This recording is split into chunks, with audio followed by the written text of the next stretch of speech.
perfect. I think, my daughter, that in the end I shall be of your opinion. I find sorrows in life that are unbearable. And despite the beautiful reasoning at the beginning of my letter, there are many other ills that are lesser than the pains, that are equally than the pains, feared. I am so often thwarted in what I wish most, that truly life seems very unkind. It was the most beautiful decoration imaginable. Brune had designed it. The mausoleum touched the vault, adorned with 1,000 lights and several figures befitting the one to be praised. That is, from Madame de Lafayette, Gabrielle Duplessis de Liancourt, Madame de Marron, who called the Duke of La Rochefoucauld my son, Paul d'Escoubleau, Marquis d'Alluye and Sourdis, Governor of Orléans, Françoise de Brancas, wife of Alphonse-Henri Charles de Lorraine, Prince of Harcourt, from Amem de Sévigné to Madame de Grignon. Paris, Friday, May 6, 1672. My daughter, I must tell you, it is a chatter that I cannot avoid. I was yesterday at a service for Mr. to the Oratory. It was the painters, sculptors, musicians, and orators, in short, the 4 liberal arts, who bore the expense. 4 skeletons below were charged with the marks of his dignity, as if having taken away his honors with life. One carried his mortar, another his duke's crown, another his order, and another the chancellor's masses. The 4 arts were bereft and desolate at having lost their protector.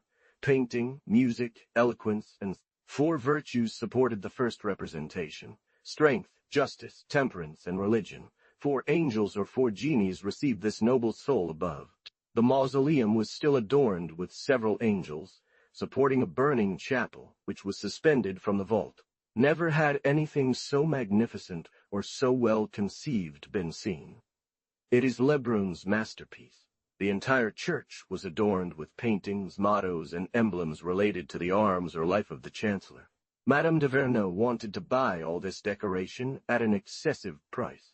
They all, in body, decided to adorn a gallery and leave this mark of their recognition and magnificence for eternity. The assembly was beautiful and grand, but without confusion. I was beside Mr. de Tourret, Mr. Colbert, and Mr. Colbert, and Mr. Cole de Monmouth, who was as handsome as he had been at the Palais Royal, which, by the way, is going to join the army to find the king. A young father from the Oratory came to deliver the funeral oration. I told Mr. from Toul Mascaron to make him descend and mount in his place, and that nothing could sustain the beauty of the spectacle and the perfection of the music, but the force of his eloquence. He is 28 years old, an intimate friend of Mr. from Toul, who takes him along with him in his diocese. We want to name him the Knight Mascaron, but I believe he will surpass his elder brother. As for music, it is something that cannot be explained. Baptiste Lully had made a final effort of all the king's music. This beautiful miserere was still enhanced there. There was a libra where all eyes were filled with tears. I do not believe there is another music in heaven. My daughter. This young man began trembling. Everyone was also trembling. He started with a Provençal accent. He is from Marseille. He is called Lenné. But, emerging from his disarray, he entered a so bright path. He so well established his speech. He gave the deceased such measured praises. He went through all delicate places with such skill. He put in everything for his day so perfectly that everyone could admire it. He made eloquent strokes and master strokes, grace that everyone, I say everyone without exception, exclaimed, and each was charmed by such a perfect and completed action. There were many prelates. I told Guittard, let's look for our friend Marseille. We have not seen him. I whispered to him, if this were the funeral oration of someone who were alive, it would not be missing 301. This madness made Guittard laugh, without any respect for the funeral pomp. There is no more forage. The crews are carrying famine with them. We are very embarrassed from the first step of this campaign. Guittard showed me your letter, and to the priest, my dear child, what kind of letter is this? I think I am mad. To what purpose can such a great narrative serve? Truly, I have well satisfied the desire I had to tell. The king is in Charleroi, and will make a rather long stay there. My daughter, how kind you are, and you very nicely justify the excessive tenderness that I have for you. Alas! I only think of leaving. Leave it to me. I observe everything with my eyes, and if my aunt takes the path of languishing, truly I would leave. You alone in the world can make me resolve to leave her in such a pitiful state. We will see. I live day by day and have not yet had the courage to decide anything. One day I leave, the next day I dare not. Finally, you are right. There are many unpleasant things in life. You ask me not to think of you when changing houses. And I pray you to believe that I only think of you, and that you are so extremely dear to me, that you occupy all my heart. I will sleep in that lovely apartment tomorrow, where you will be without me moving. Ask the Marquis of Apt. He has seen it. He says he is going to find it for you. Alas, how happy he is. Goodbye, my dear little one. You are at the end of the world. You are traveling. I fear your capricious mood. I do not trust either you or Mr. de Grignon. It is indeed a strange thing, as you say, to find yourself in Aix after having traveled 100 leagues, and at St. Pelon 302 after climbing so high. Sometimes there are very pleasant places in your letters, but it escapes you periods like in Tassia. I found this comparison. There is nothing truer. I embrace Grignon and kiss him on the right cheek, below his muscle-like mass of hair 303. 298 daughter of Chancellor Sévigné. 299 Jules Mascaron daughter. 300 natural son of Charles II, King of England, and the same who was beheaded in 1685. 301. From Puy-Maureen on Racine, who, by his will, wished to be buried at Port Royal. He would never have done that in his lifetime, he said. 302 Saint-Pelon is a domed chapel built on the rock of Saint-Baume. However, one must examine if one is willing to run the risk of the abyss, into which great expense leads. We will talk about it. 303, an allusion to some rimmed couplets that Madame de Grignon had written in livery. 101, from Amand de Sévigné to Madame de Grignon, in Paris, Friday, May 20th, 1672. I understand very well, my daughter, the pleasure, the magnificence, and the expense of your journey. I told our abbot as a heavy thing for you, but these are necessities. I say the same thing about health. I have a lot of it, but what good is it, to keep those who have none? I leave my aunt's and go to this poor Fayette. Then I leave Fayette's to return to my aunt. It doesn't really matter having rest for oneself, when one truly enters into the interests of those dear to us, and feels all their sorrows perhaps more than they do themselves. It's a way of not having much pleasure in life, and one has to be well having much pleasure in life, and one has to be well enraged to love them as much as we do. Neither livery, nor walks, nor my pretty house mean anything to me. Yet I must run to livery for a moment, because I cannot stand it any longer. This is how Providence divides sorrows and ills. After all, mine are nothing compared to the state of my poor aunt. Ah, noble indifference, where are you? It is only with you that happiness can be found, and without you everything is useless. Nothing is more romantic than your sea parties and feasts on the Royal Louis. That ship of such great reputation. The true Louis is on his way with his entire army. The letters say nothing definite because one does not know where they are going. I saw Madame de Martel at home, and I told her everything you could imagine. Her husband has written about your beauty in raptures. He is overwhelmed by your politeness. He praises and admires you. His wife came to get me to show her this letter. I finally found it, and I acquitted you of all charges. The letters are pleasant to read. You can imagine that I spend my life with people who have well-educated sons. But it is true that there is a great secret about His Majesty's intentions. It is no longer a question of Maastricht. They say they are going to take 3 positions, one on the Rhine, another on the Issel, and the third nearby. I will ask for their names when I know them. Nothing is more confusing than all the news from the army. It's not doing one's court to ask for it, nor to get involved in guessing and reasoning. Canada. The other day a man of good house 304 wrote to one of his friends, "Please tell me where we are going, and if we will cross the Issel, or if we will besiege Maastricht. You can judge from this the light we have here. I assure you that the heart is in haste. Her complexion, her throat, all her little body is admirable. She does 100 little things. She talks, she caresses, she beats, she makes the sign of the cross, dances, she flatters, she touches the chin. In short, she is pretty in every way. I enjoy playing with her for hours. I told you the other day, I do not know how one does not love their daughter. 304 M. Le Duc, 305 Allusion to the play Tartuffe. 102.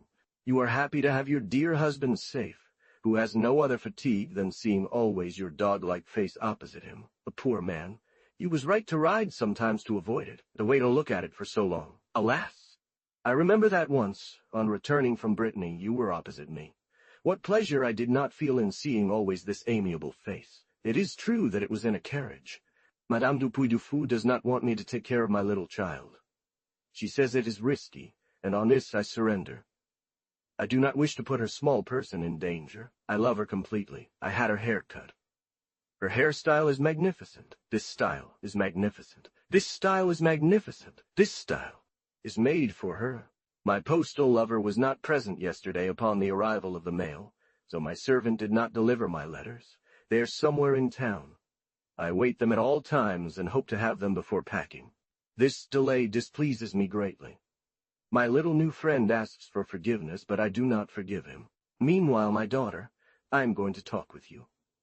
This morning, I saw Mr. de Marignan 306. I took him for Mr. de Marignan. I was embarrassed. Finally, to get it over with quickly, I asked him to untangle these two names. He did so in a gentlemanly manner. He understood that it is very possible that I am mistaken.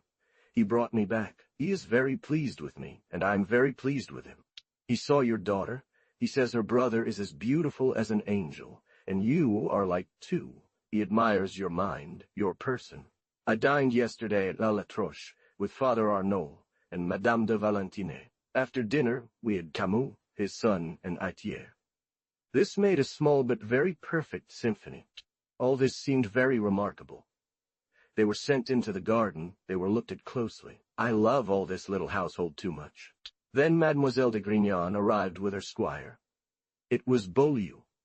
Her governess, it was Helene. Her chambermaid, it was Marie. Her little page, it was Jacko, the son of her nurse, and the nurse in her Sunday clothes. She is the most charming clothes, village woman I have ever seen. But, my daughter, it is time to leave. The priest and I say one day, let us go, and my aunt will stay until autumn. That is decided. Madame du Puy-du-Fou confused my mind by not wanting me to take charge of my little child. For after all, I don't like the nurse's children near her, and I know from her face that she will never spend the summer here without dying of boredom. What would make me wish to be in Provence is to genuinely grieve the loss of someone who has always been so dear to me. And I feel that if I stay here, the freedom she gives me will take away a part of my tenderness and good nature. The next day we find her in such extreme poverty that we say, we must not think of leaving. It would be barbaric. May's moon will bring better times. And so we pass from day to day with despair in our hearts. You understand this. Do you not admire the strange arrangement of things in this world, and how they intersect our path? What is certain is that we will go to Grignan this summer, one way or another. Let us unravel all this sad adventure, and be assured that the Abbé and I are more likely to offend Torum by leaving too early than the friendship we have for you by staying Here is a letter from Abbé Arnaud, which will inform you of the news. His brother, on leaving, asked him to share with me any news he sent. The first page is a triviality with no discernible purpose to choose a day for dinner at Mr. Daruisse.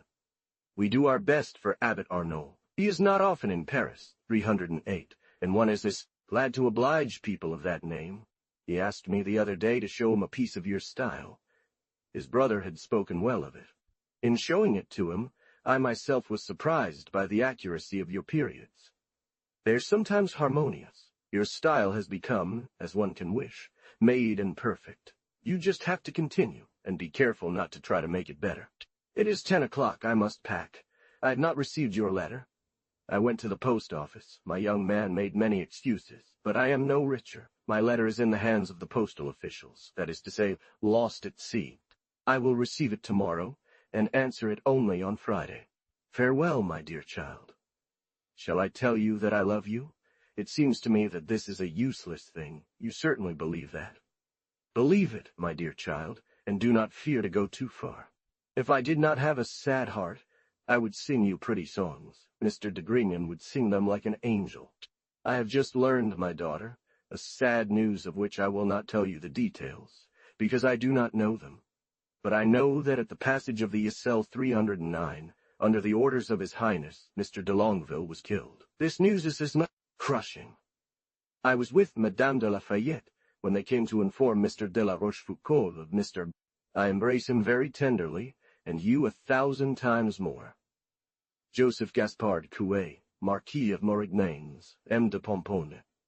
He lived in Angers, near his uncle Henri Arnaud, Bishop of Angers, 103, from Amas de Sévigné, Paris, Friday, June 17, 1672, at 11 o'clock at night. De Marcillac's injury and the death of the Chevalier de Marcillac.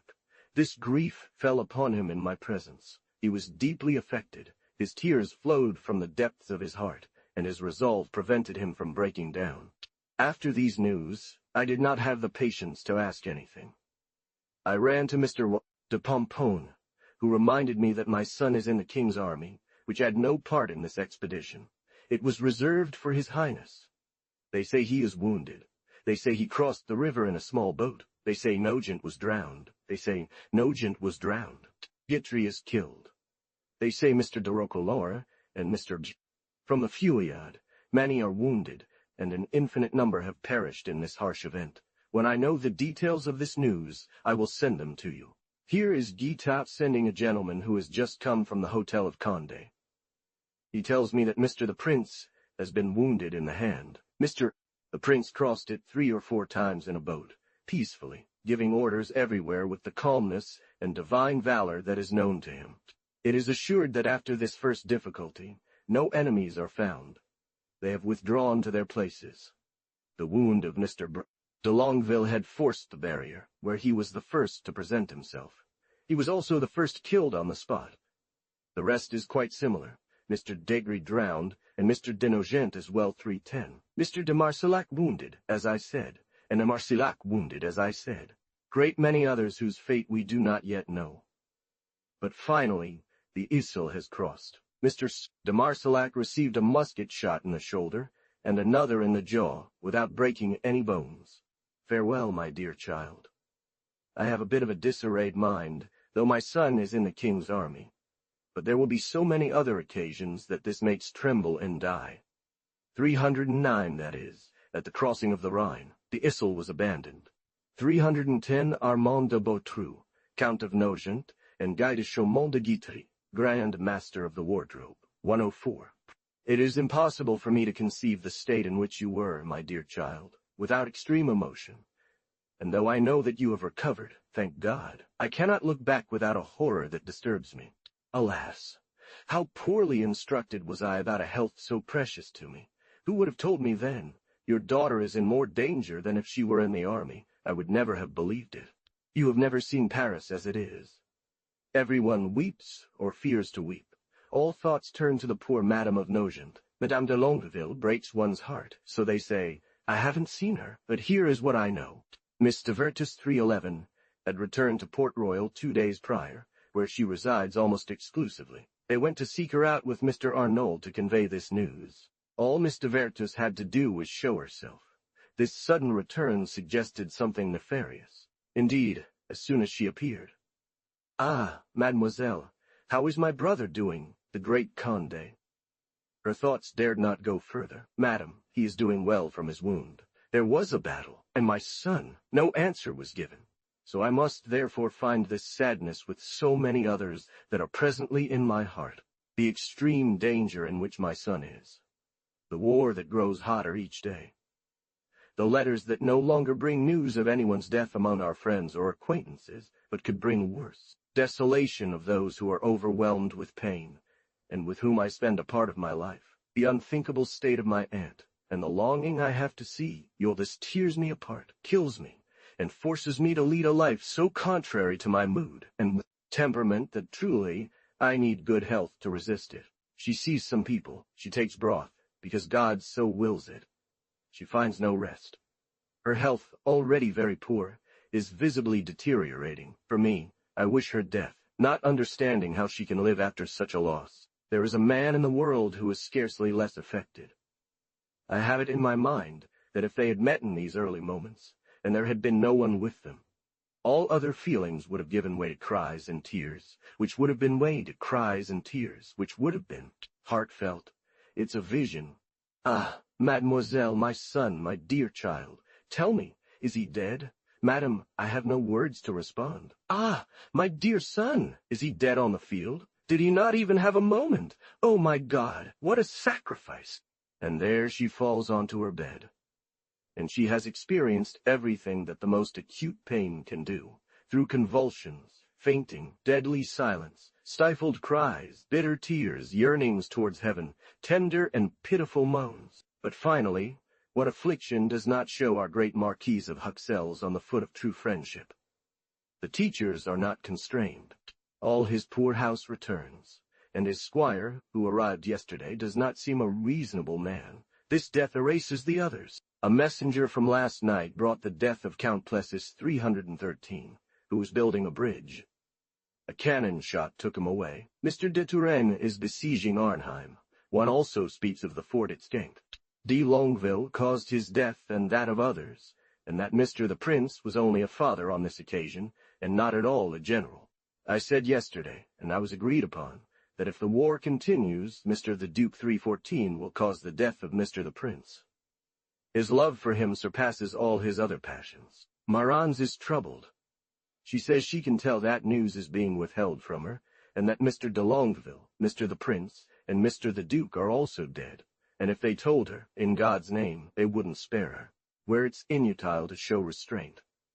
If one could laugh, one would laugh. Ah, may these beautiful beginnings be followed by a tragic end for many people. God preserve my poor son. He was not part of this passage. If there was anything good about such a profession, it would be to be attached to a charge. But the campaign is not over. Here are some reports. There could be no better ones. You will see in all of them that if she knew how little thought is given to hiding something from her, and how each person is consumed by their sorrows and fears, she wouldn't believe they'd be so diligent in deceiving her. The news I'm telling you is original. It's from Gorville, who was with Madame de Longueville when she received her letters. All the correspondence comes straight to her. De Longueville had made his testament before departing.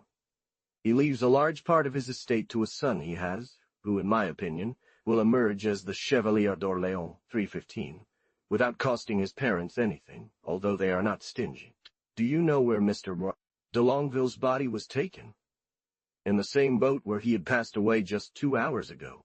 Mr. the Prince, who was wounded, had him placed beside him, covered with a cloak, as they crossed the Rhine with several other wounded men to be tended in a town beyond the river. Thus, this return was the most sorrowful thing in the world.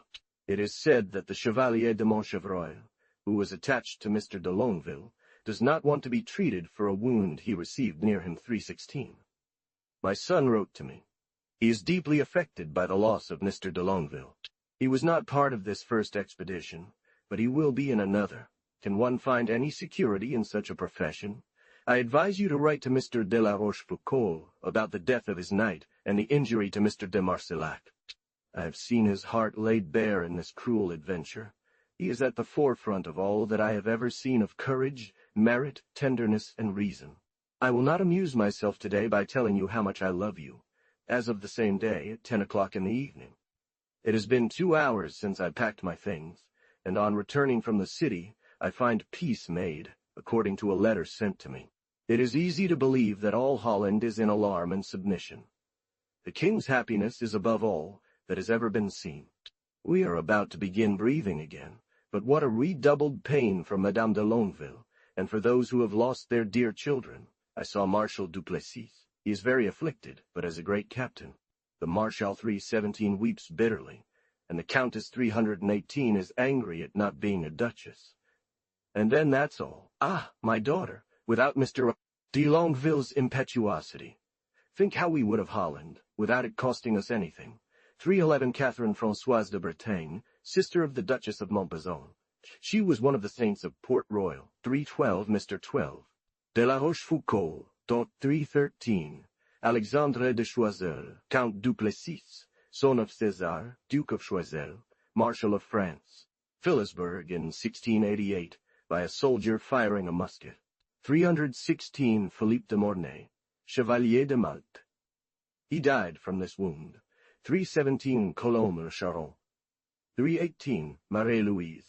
Mr. I am presently in my aunt's room. If you could see her as she is now, you would not doubt that I will leave tomorrow morning. She received the last sacraments today, but as her malady is to be entirely consumed, this last drop of oil does not come at once. She stands, that is, in her chair, with her dressing gown, her cap, a black bonnet over it, and her gloves. No scent, no uncleanliness in her room, but her face is changed more than if she had been dead for 8 days. Skin. She is entirely emaciated and dried up. She swallows only with extreme difficulty. She has lost her speech. She has been informed of her end. She takes no more remedies. Nature is giving up. She is almost no longer swollen because the edema has caused desiccation. She feels no pain, as there is nothing left to consume. She is deeply asleep, but still breathing, and that is what matters. She had chills and weakness that made us believe she was passing away. They once wanted to give her extreme unction. I am not leaving this area for fear of an accident. I assure you that no matter what I see beyond, this last scene will cost me many tears. It is a difficult spectacle to endure when one is as tender as I am. That, my daughter, is where we stand. It has been 3 weeks since she gave us all leave, as she still had a ceremony to attend. But now that the mask is off, she has made us feel, by extending her hand to the priest and me, that she receives extreme consolation from having both of us with her in these final moments. It pierced our hearts and showed us that one plays the comedy for a long time, and that at death one speaks the truth.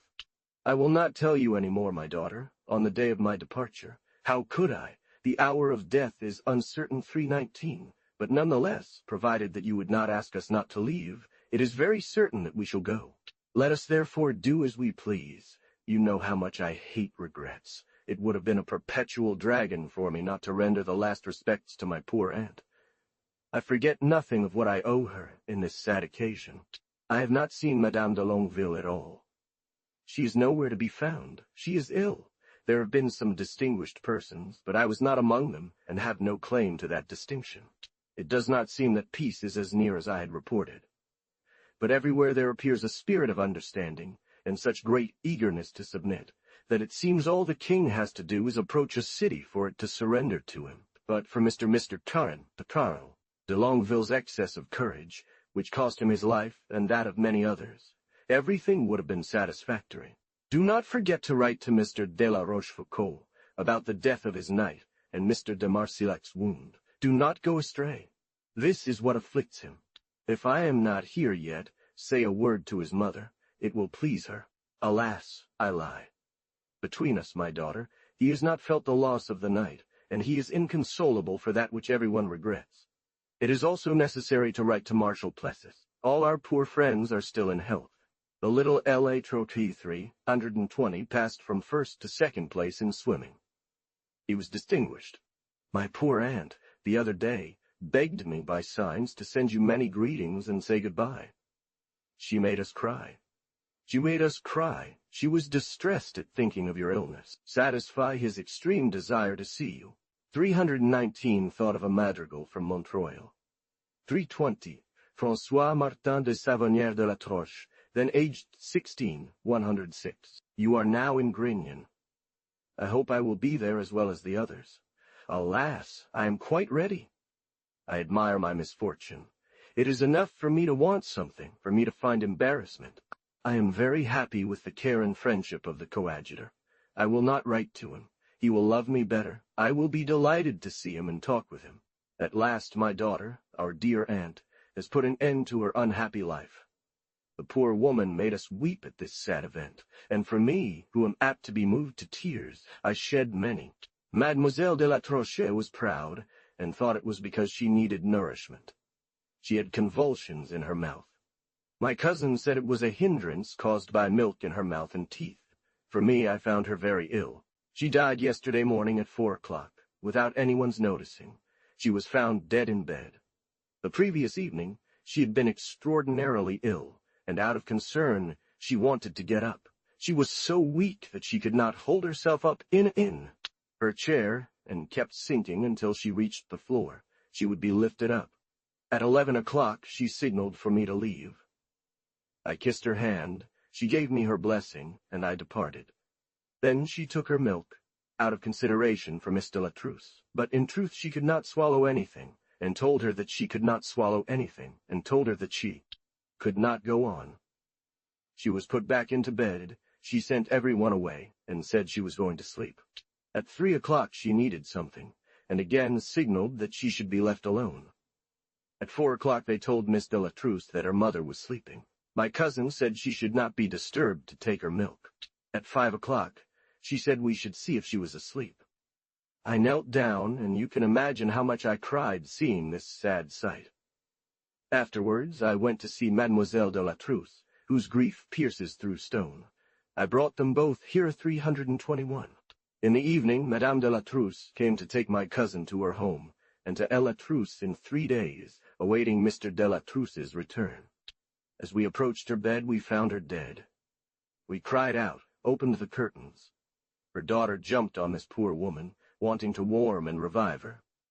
She called out, screamed, and despaired. Finally, she was torn away and forced into another room.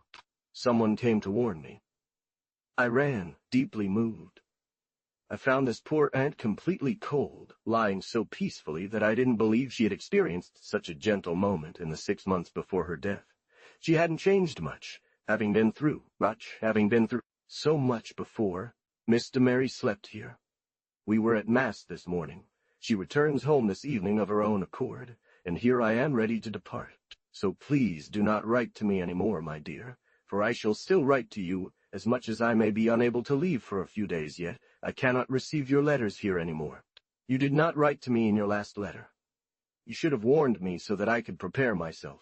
I cannot tell you how much grief this oversight has caused me, or how long this week seemed to me. It is the first time this has happened to you. I much prefer having been deeply affected by it, as I am not accustomed to such things. I look forward to hearing from you on Sunday. Farewell then, my dear child. I have been promised a report which I await. It seems to me that the king continues his conquests. You said nothing to me about Mister's death. From Longueville, and above all the care I have taken to instruct you, or all my letters. I am speaking to a deaf or mute person. I can see that I must go to Grignan. Your efforts are exhausted. One can see the strain. So farewell until we meet again. Our abbé sends you 1,000 greetings. He is adorable for his good spirit in wanting to come to Provence. 321 Mademoiselle de la Truce and Mademoiselle de Mary, both daughters of Madame de la Truce, at livery, Sunday evening, July 3rd, 1672. Ah, my daughter, I have good excuses to make you for the letter I wrote this morning on leaving to come here. I had not received your letter. My postman told me I had not. I was despairing. I left it to Madame de la Troche to ask after all the news, and set off accordingly. It is 10 o'clock in the evening, and Mr. Coolidge's, whom I love as my life, and who is the most handsome man in the world, sends me your letter that was in his package. And to give me this joy, mistake his opinion of having given me great pleasure. The prince and his Argonauts were in a boat. The first troops they encountered beyond asked for quarter, when fate willed that I am angry that you have lost one of my packages. As they are full of news, it bothers you and takes you out of the current of what is happening. You must have received very accurate accounts. They will have shown you that the Rhine was badly defended. The great miracle is to have crossed it by swimming. Mr. de Longueville, who undoubtedly did not hear it, approaches their entrenchments, and, driven by a burning enthusiasm, reaches the barrier where he kills the first person he lays his hands on. At the same time, he is pierced with 5 or 6 blows. Mr. the Duke follows. Mr. the Prince follows his son, and all the others follow Mr. the Prince. This is where the slaughter took place, which could have been very well avoided, as you can see, if one had known the desire of these people to surrender. But everything is in the order of Providence. Count de Guiche performed an action whose success covers him with glory. For if it had turned out differently, he would have been criminal. You see clearly that his happiness and his value have not separated, but you must have great relations to all this. He takes on the task of recognizing if the river is crossable. He says yes, it is not. Entire squadrons pass without trouble by swimming. It is true that he crosses first. Such a thing has never been attempted. It succeeds, forces them to surrender. Here is one of a calm temperament that reminds me of Orontes, prince of the Massagetes. Besides, there is nothing truer than The knight of Nantouillet 322 had fallen from his horse. He goes to the bottom of the water, he comes back, he turns around, he returns again. Finally he finds the tail of a horse, mounts the horse, joins the fray, receives 2 blows in his hat, and returns in good spirits. De Longueville had been to confession before leaving. As he never boasted of anything, he had not even courted his mother. But this was a confession conducted by our friends from Port Royal, and whose absolution was postponed for more than 2 months. This turned out to be so true that Madame de Longueville cannot doubt it. You can imagine what consolation. He made an infinite number of liberalities and charities that no one knew about, and he only did so on the condition that it not be spoken of. Never has a man had such solid virtues. He lacked only vices, that is, a little pride, vanity, haughtiness, but otherwise he was never so close to perfection. He paid, he was paid, he was above praise. As long as he was content with himself, it was enough. I often see people who are still far from comforting themselves for this loss. But for the majority of the world, my poor child, that is over. This sad news only stunned for 3 or 4 days. Madame's death lasted much longer. Each person's particular interests in what happens in the army prevent great application to the misfortunes of others. Since that first battle, the only talk has been of cities captured and deputies coming to beg for the privilege of being counted among His Majesty's newly conquered subjects. Don't forget to write a short note to Troche about what his son accomplished and achieved by swimming. He was praised before the king as one of the most daring. There is no sign that we can defend ourselves against such a victorious army. The French are certainly handsome. Everything must yield to their feats of bravery and audacity. In any case, there is no river left at present that serves as defense against their overwhelming strength. Nevertheless, here's some news. That is settled.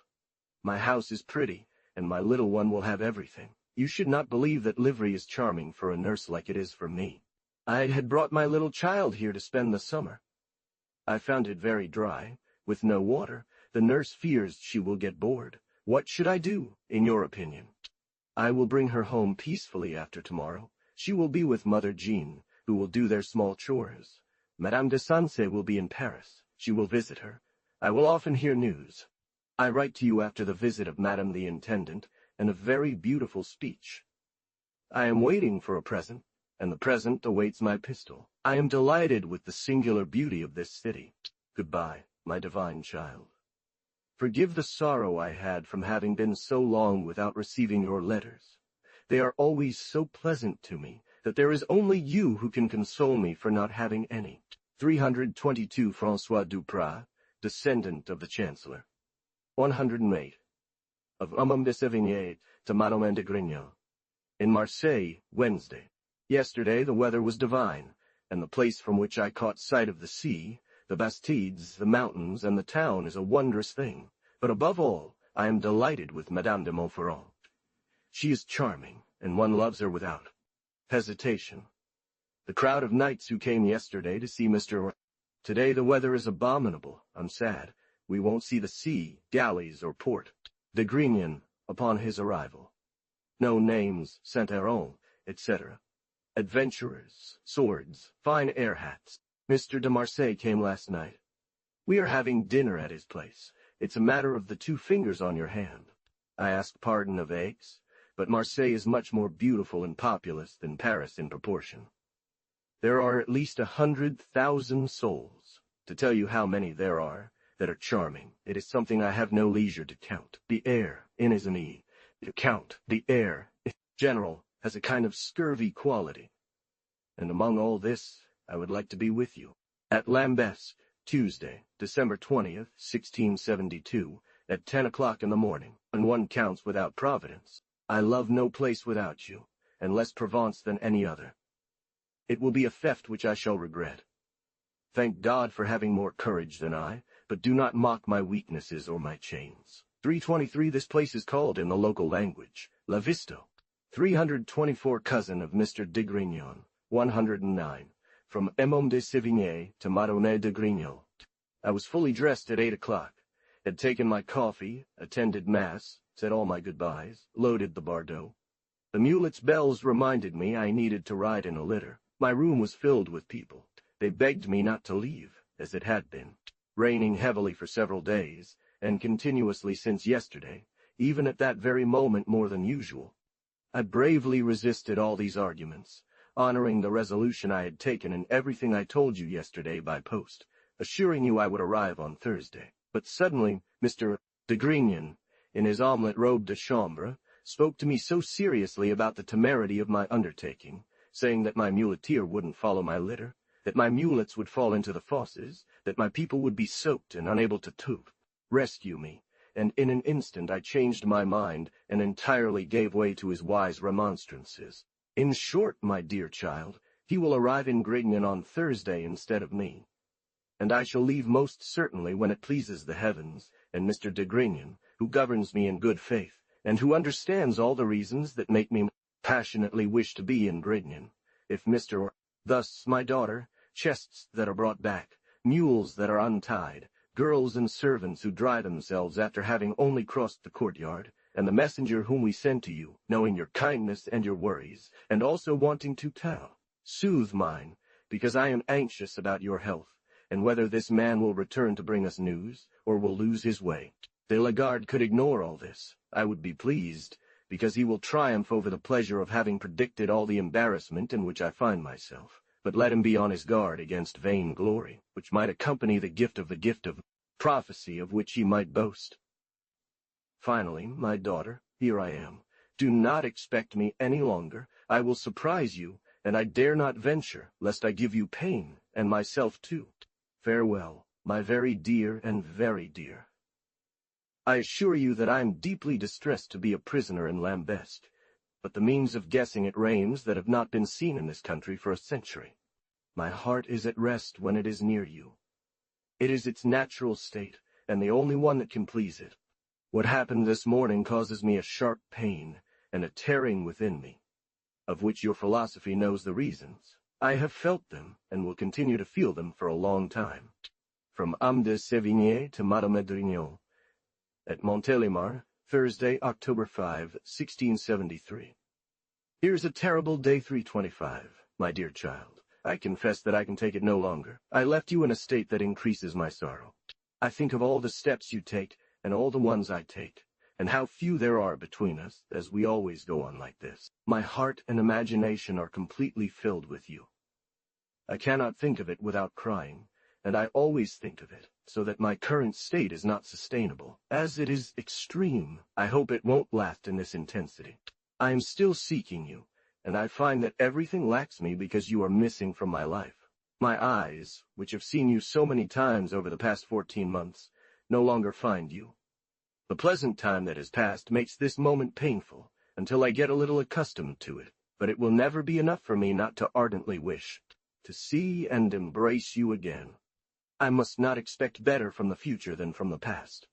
I know what your absence has made me suffer. I will be even more pitiable because I have imprudently formed a necessary habit of seeing you.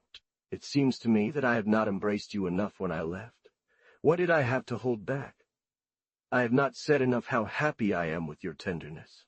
I have not recommended you enough to Mr. de Grignon. I have not thanked him enough for all his politeness and all the friendship he has for me. I will wait for its effects on all chapters. There are some where he has more interest than me, although I am more moved by them than him. I am already devoured by curiosity. I expect consolation only from your letters, which will make me sigh even more. In short, my daughter, I live only for you. May God grant me to love him one day as I love you. I think of the Pichons. I am entirely petrified by the Grignons. I hold on everywhere. Never has a journey been so sad as ours. We do not say a word. Goodbye, my dear child. Always love me. Alas, here comes Mr. de Saint-Genier to comfort me. My daughter, pity me for leaving you. I find my beautiful meadows, my little river, my magnificent woods, and my fine mill in the same place where I left them. There have been honester people than me here. Yet, as I leave Grignon after saying goodbye to you, I am dying of sadness. 325. It was the same day she left Grignon for Paris, and Madame de Grignan for Salon and Aix, from Amand de Sévigné to Madame de Grignan. Versailles, Monday, October 16th, 1673. Finally, my dear daughter, I am presently arriving at the old castle of my fathers. Here is where they triumphed, according to the fashion of that time. I would weep from the bottom of my heart right now if I believed it. But I turn away, following your advice. I saw you here, Bissy was there, who prevented us from being bored. That's where you called me a stepmother in such a pleasant tone. Trees have been cut down in front of this door, creating a very nice alley. Everything here is full of wheat, and not a word about Caron, that is, not a sow. It's raining heavily. I'm unused to these constant storms, and I'm angry about it. Mr. de Guitaut is in a Poisses. He sends messages every day asking when I'll arrive, and inviting me to his home, but that's not how business should be done. I will visit him anyway, and you can be sure we'll talk about you. Please keep an open mind about everything I say. I'm certainly not very imprudent. We'll write to you, Guitaut and I. I cannot get used to not seeing you anymore, and if you love me, you'll give me a clear sign this year. Goodbye, my child. I'm arriving. I'm a bit tired. When my feet are warm, I'll tell you more. 326 reference to Lucien's dialogue titled Caron, or the Contemplator, 112, of Amand de Sévigné to Anne de Grignan, at Poisses, Wednesday, October 25th, 1673. I brought with me Monsieur and Madame de Toulonjon, who are not strangers in this house. Madame de Château also arrived, along with M. the Marquis de Bonneval, making the company complete. This house is of surprising size and beauty. I did not finish all my affairs in Versailles until the day before yesterday, and on that same day I came here, where I was expected with some impatience. I found the master and mistress of the house with all the merit you know them to have, and the Countess of Fiesque who was leaving, bringing joy to an entire region. De Guitaut is having great fun fitting it out, and he spends a lot of money on it. He is fortunate to have no other expenses. I pity those who cannot indulge in this pleasure. We have talked endlessly, the master of the house and I. That is to say, I have had the merit of knowing how to listen well. One could pass many days in this house without getting bored. You were extremely celebrated there. I don't think I can leave if we receive news from you. But, my daughter, without boasting of what you occupy in my heart and in my memory, this state of ignorance is unbearable for me. I am scratching my head to guess what you wrote to me, and what has happened to you these past 3 weeks, and this useless application greatly disturbs my rest. I will find 5 or 6 of your letters in Paris. I don't understand why Mr. de Coulanges didn't send them to me as I had asked him to. Finally, I am leaving tomorrow to take the road to Paris, because you well remember that, from Versailles, we passed by this door, where Mr. de Guitaut came to pay us a visit one day. I will be in Paris only the eve of All Saints' Day. It is said that the roads are already terrible in this province. I am not speaking of the war. It has been declared. Others, who are ministering ways, say it is the path to peace. Mr. Dauton Gabriel de Roquette is in this country. It is not here that I saw him, but he is nearby, and one sees people who have had the good fortune to receive his blessing. Farewell, my very dear and very dear child. I cannot find anyone who does not imagine that you are right to love me, seeing what way I love you. 327 William de Pech-Peru-Comminges, Count of Guitaut. He was governor of the islands of Sainte Marguerite, commander of the king's orders. He had been chamberlain to Mr. the Prince of Condé, and honored with his particular friendship. 113. From Amand de Sévigné to Madame de Grignan, Paris, Thursday, November 7, 1673. Finally, my dear child, after 4 weeks of travel, here I am.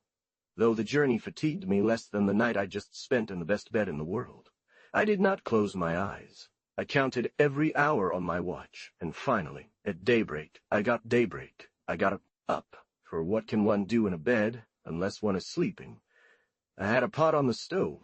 It was a stew and a broth cooking separately. We arrived yesterday, All Saints' Day. Good day, good work. We descended to Mr. de Coulanges' home. I will not tell you about my weaknesses or foolishness upon returning to Paris. I steered my thoughts, and said that the wind had made my nose red. I find Mr. de Coulanges embracing me, Mr. de Rare, a moment later. Madame de Coulanges, Miss de Mary, another moment later, Then come Madame de Sensé, Madame de Bagnols, and Mr. the Archbishop of Reims and Letellier, utterly enamored of the coadjutor. Moment later, Madame de Lafayette, M. Joie, de la Rochefoucauld, Madame Scarron, d'Acqueville, Lagarde, the Abbé de Grignon, the Abbé Tetou. You see, from where you are, all that is said and the joy shown. Finally, we supped, parted, and I spent this beautiful night. This morning, at 9 o'clock, Lagarde, the Abbé de Grignon, Brincus, d'Acqueville, entered my chamber for what is called reasoning slipper. First, let me tell you that you would not know how to love Brincus, Lagarde, and d'Acqueville. As for the Abbé de Grignon, it goes without saying. I forgot to ask you that last night. Before all else, I read your 4 letters of October 15th, 18th, 22nd, and 25th. I felt everything you explained so well, but can I sufficiently thank you neither for your good and tender friendship, of which I am very convinced, nor for the care you take to tell me about all your affairs. Ah, my daughter, it is great justice, for nothing in the world matters more to me than all your interests. I admire that Mr. de Grignon's little illness has progressed so far as you asked me. That is, one must be careful in Provence with the fold of his sock.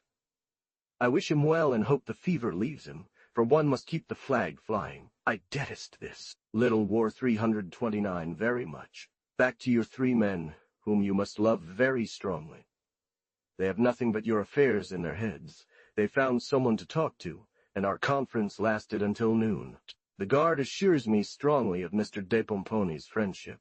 They are all pleased with him. If you ask me what is said in Paris, and about what, I will tell you that they only speak of Mr. and Mrs. de Grignon, their affairs, their interests, their return. Up to now, I have not noticed anything else being discussed. Good people will tell you what they think of your return. I do not want you to believe me. Believe Mr. de Lagarde instead. From Pomponne, and all your friends await you to set your pace for the future. As long as you are distant, they will always escape you. And indeed, he who speaks here has too much advantage over he who remains silent. When you go to Orange, that is, to Mr. de Grignon, write to Mr. de Louvois about the state of affairs, so that he is not surprised. We have considered how many things should oblige you to come and adjust what your good friend disturbed, both with the master and with all the principals. Indeed, there is no door, whose substance is poison, champered with false agreeableness. It will even be good to say aloud that you are coming, and perhaps you will find him still there, because he said he would return, and then The siege of Orange displeases me for 1,000 reasons. I just saw Mr. de Pomponne, Mr. de Bezons, Madame d'Ursel, Madame de Villars, the Abbé de Pontcarré, Madame de Raray. All of them are paying you thousands of compliments, and wishing you well. Finally, believe the guard. That is all I have to tell you. Here, they do not advise sending ambassadors. They think Mr. de Grignon and yourself are needed. The reason for war is being mocked. Mr. de Pomponne told d'Acqueville that affairs would not be sorted out in Provence, and sometimes peace comes when one talks most about war. Despreux went with Gourville to see Mr. the Prince. The king will visit her tomorrow. She will go to see the queen at Versailles, and then goodbye. 328 allusion to these lines from the fable, The Hare and the Frogs. A hare in his bed was thinking, for what to do in a bed unless one thinks. La Fontaine, Book 2, Fable the 14th. The prince wanted to see his army. Well, what do you think of it? Said Mr. the Prince. My lord, replied Despreux, I believe it will be very good when it is mature, for the eldest is not yet 18. The Princess of Modena 331 was on my heels at Fontainebleau. She arrived this evening. She is lodging at the Arsenal. 329 it concerned the siege of Orange. 330 false. It is about the Bishop of Marseille, 331 Marie d'Este, who was going to marry the Duke of York, brother of Charles II, King of England. 114 from Amne de Sévigné to Amnigon de Grignon. Paris, Monday, November 27th, 1673. Your letter, my dear daughter, seems to be written in a triumphant style. You had your say when you wrote it. You had won your little lawsuits. Your enemies appeared confounded. You hoped for a good outcome from Orange. The sun of Provence disperses at least at noon the thickest sorrows, and finally your mood is reflected in your letter. May God keep you in this good disposition. You are right to see things from where you are as you do. and we too see them from here as we do. You believe you have the advantage. We wish it as much as you do, and in such cases we say that there should be no compromise. But if money, which we regard as a divinity that cannot be resisted, causes you to question your calculations, you will admit that all expedients would seem good to us, just as they do to you. There are many people in this country who are curious to know how you will come out of your union, but I still say the truth when I assure you that the loss of this little battle would not have the same effect here as in Provence. We say everywhere, and about everything that can be said, about Mr. What makes us not always think the same things is that we are far away. Alas, we are very far away. Thus one does not know what one says, but one must reciprocally honor each other by believing that everyone says well according to their perspective. That if you were here, you would say as we do, and if we were there, we would say as we do, and if we were there, we would have all your thoughts. There is talk of a truce. Rest easy in the hands of those who will know how to ask for your leave. De Grignan's expenses, and the way he serves the king, and how beloved he is, we remember nothing. And for natural tones and arranged words, and said easily enough without vanity, we will not yield to those who make morning visits with torches 332. But still, Mr. de la Garde finds nothing so necessary as your presence. My son will come if you come. See and judge for yourself the pleasure you will bring me. There is imprudence in delaying this affair. The good abbot may die, I would not know how to proceed, and I would be abandoned for the rest of my life to the squabbles of the Bretons. I understand the expenses of this seat at Orange. I admire the inventions the devil finds to make you throw away money. I am more distressed than others, because, apart from all reasons related to your affairs, I have a particular one for wishing you will here this year. It is that the good abbot wishes to render an account of my guardianship, and it is necessary that the children whom one has been guardian of do so. I will say no more. Judge from my interest, and from the extreme desire I have to get out of such an important affair. You still have time to finish your assembly, but afterward I ask for this sign of your friendship, so that I may die in peace. I leave it to your good heart to digest this thought. All the Queen's daughters were driven out yesterday, for no known reason. There is a suspicion that someone was removed whom they wanted to get rid of, and to obscure the matter, they made everything equal. Mademoiselle de Coët-Logon 3-3 is with Madame de Richelieu, La Mauvaise 3-4 with the Marshal's wife, Lamarck 335 with Madame de Crusoe, and seems happy. Théobald 339 apparently will not stay on the street. That's what we know so far. I showed your letter to Mademoiselle de Mary. She's still languishing. I passed on your compliments to everyone you mentioned to me. The Abbot Tetu is very pleased with what you tell me about him. We often suspect things together. You are on good terms with the Archbishop of Reims. Madame de Coulanges is not very well disposed towards the brother of this prelate M. de Louvois, so do not count on that path to reach him. Brancas is entirely devoted to you. You are always tenderly loved by Madame de Villars. Finally, I and the guard have seen your first president. He is a man well made and of an agreeable physiognomy. To put it plainly, he is a fine morning star if he were to bite. He received us very civilly. We paid him compliments on behalf of M. de Grignan and yours. There are people who say that he will change sides, and that he will love you instead of the bishop. The tide carried them away. The tide carries them back. Have I not told you that the Chevalier de Bouas is here? I thought he was somewhere else. I was delighted to embrace him. It seems to me that he is closer to you than the others. He comes from Brest. He passed through Vitré. He had an admirable dialogue with Rahuel. He asked him what Mr. from Grignan and who I was. Rahuel said, "This Mr.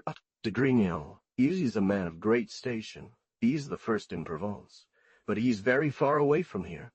Madame would have done much better to marry Mademoiselle to Rennes. Farewell, my very dear. I am yours. This truth goes with that of 2 and 2 make 4. 332 sarcasm directed against the Bishop of Marseille, who was about to solicit early in the morning against Mr. de Grignan. 336 Mademoiselle de Dampierre became since Countess of Moroil. 337 since Countess of Saint-Vallier. 338 since Marquise de Montrevel. 339 since Countess of Beauvron. 340, captain of a ship, and first cousin of Mr. de Grignan, correspondent de Sévigné, to Madame de Grignan, Paris, Monday, December 4th, 1673. I believe that after winning your small battle of Orange, you will not have taken long to start the other one. You wouldn't believe the curiosity to be informed of the good success of this beautiful siege. It was talked about in the ranks of news. Here is the translation of the provided text from Auto to English. I am relieved to no longer have Orange in my heart. It was an addition beyond what I am accustomed to thinking, which troubled me. Now it's only about the Union War. I wish it were already over. It is a pleasant thing for the attachment and love of all the nobility for him. There are very few people who can show such a beautiful sequence for such a light spark. Mr. I embrace the winner of Orange, and I will not make him any other compliment than to assure him here that I have a true joy that this small adventure has taken such a happy turn. I wish the same success to all his designs, and embrace him from the bottom of my heart. De la Garde has just left to find out what is being said about this takeover of Orange.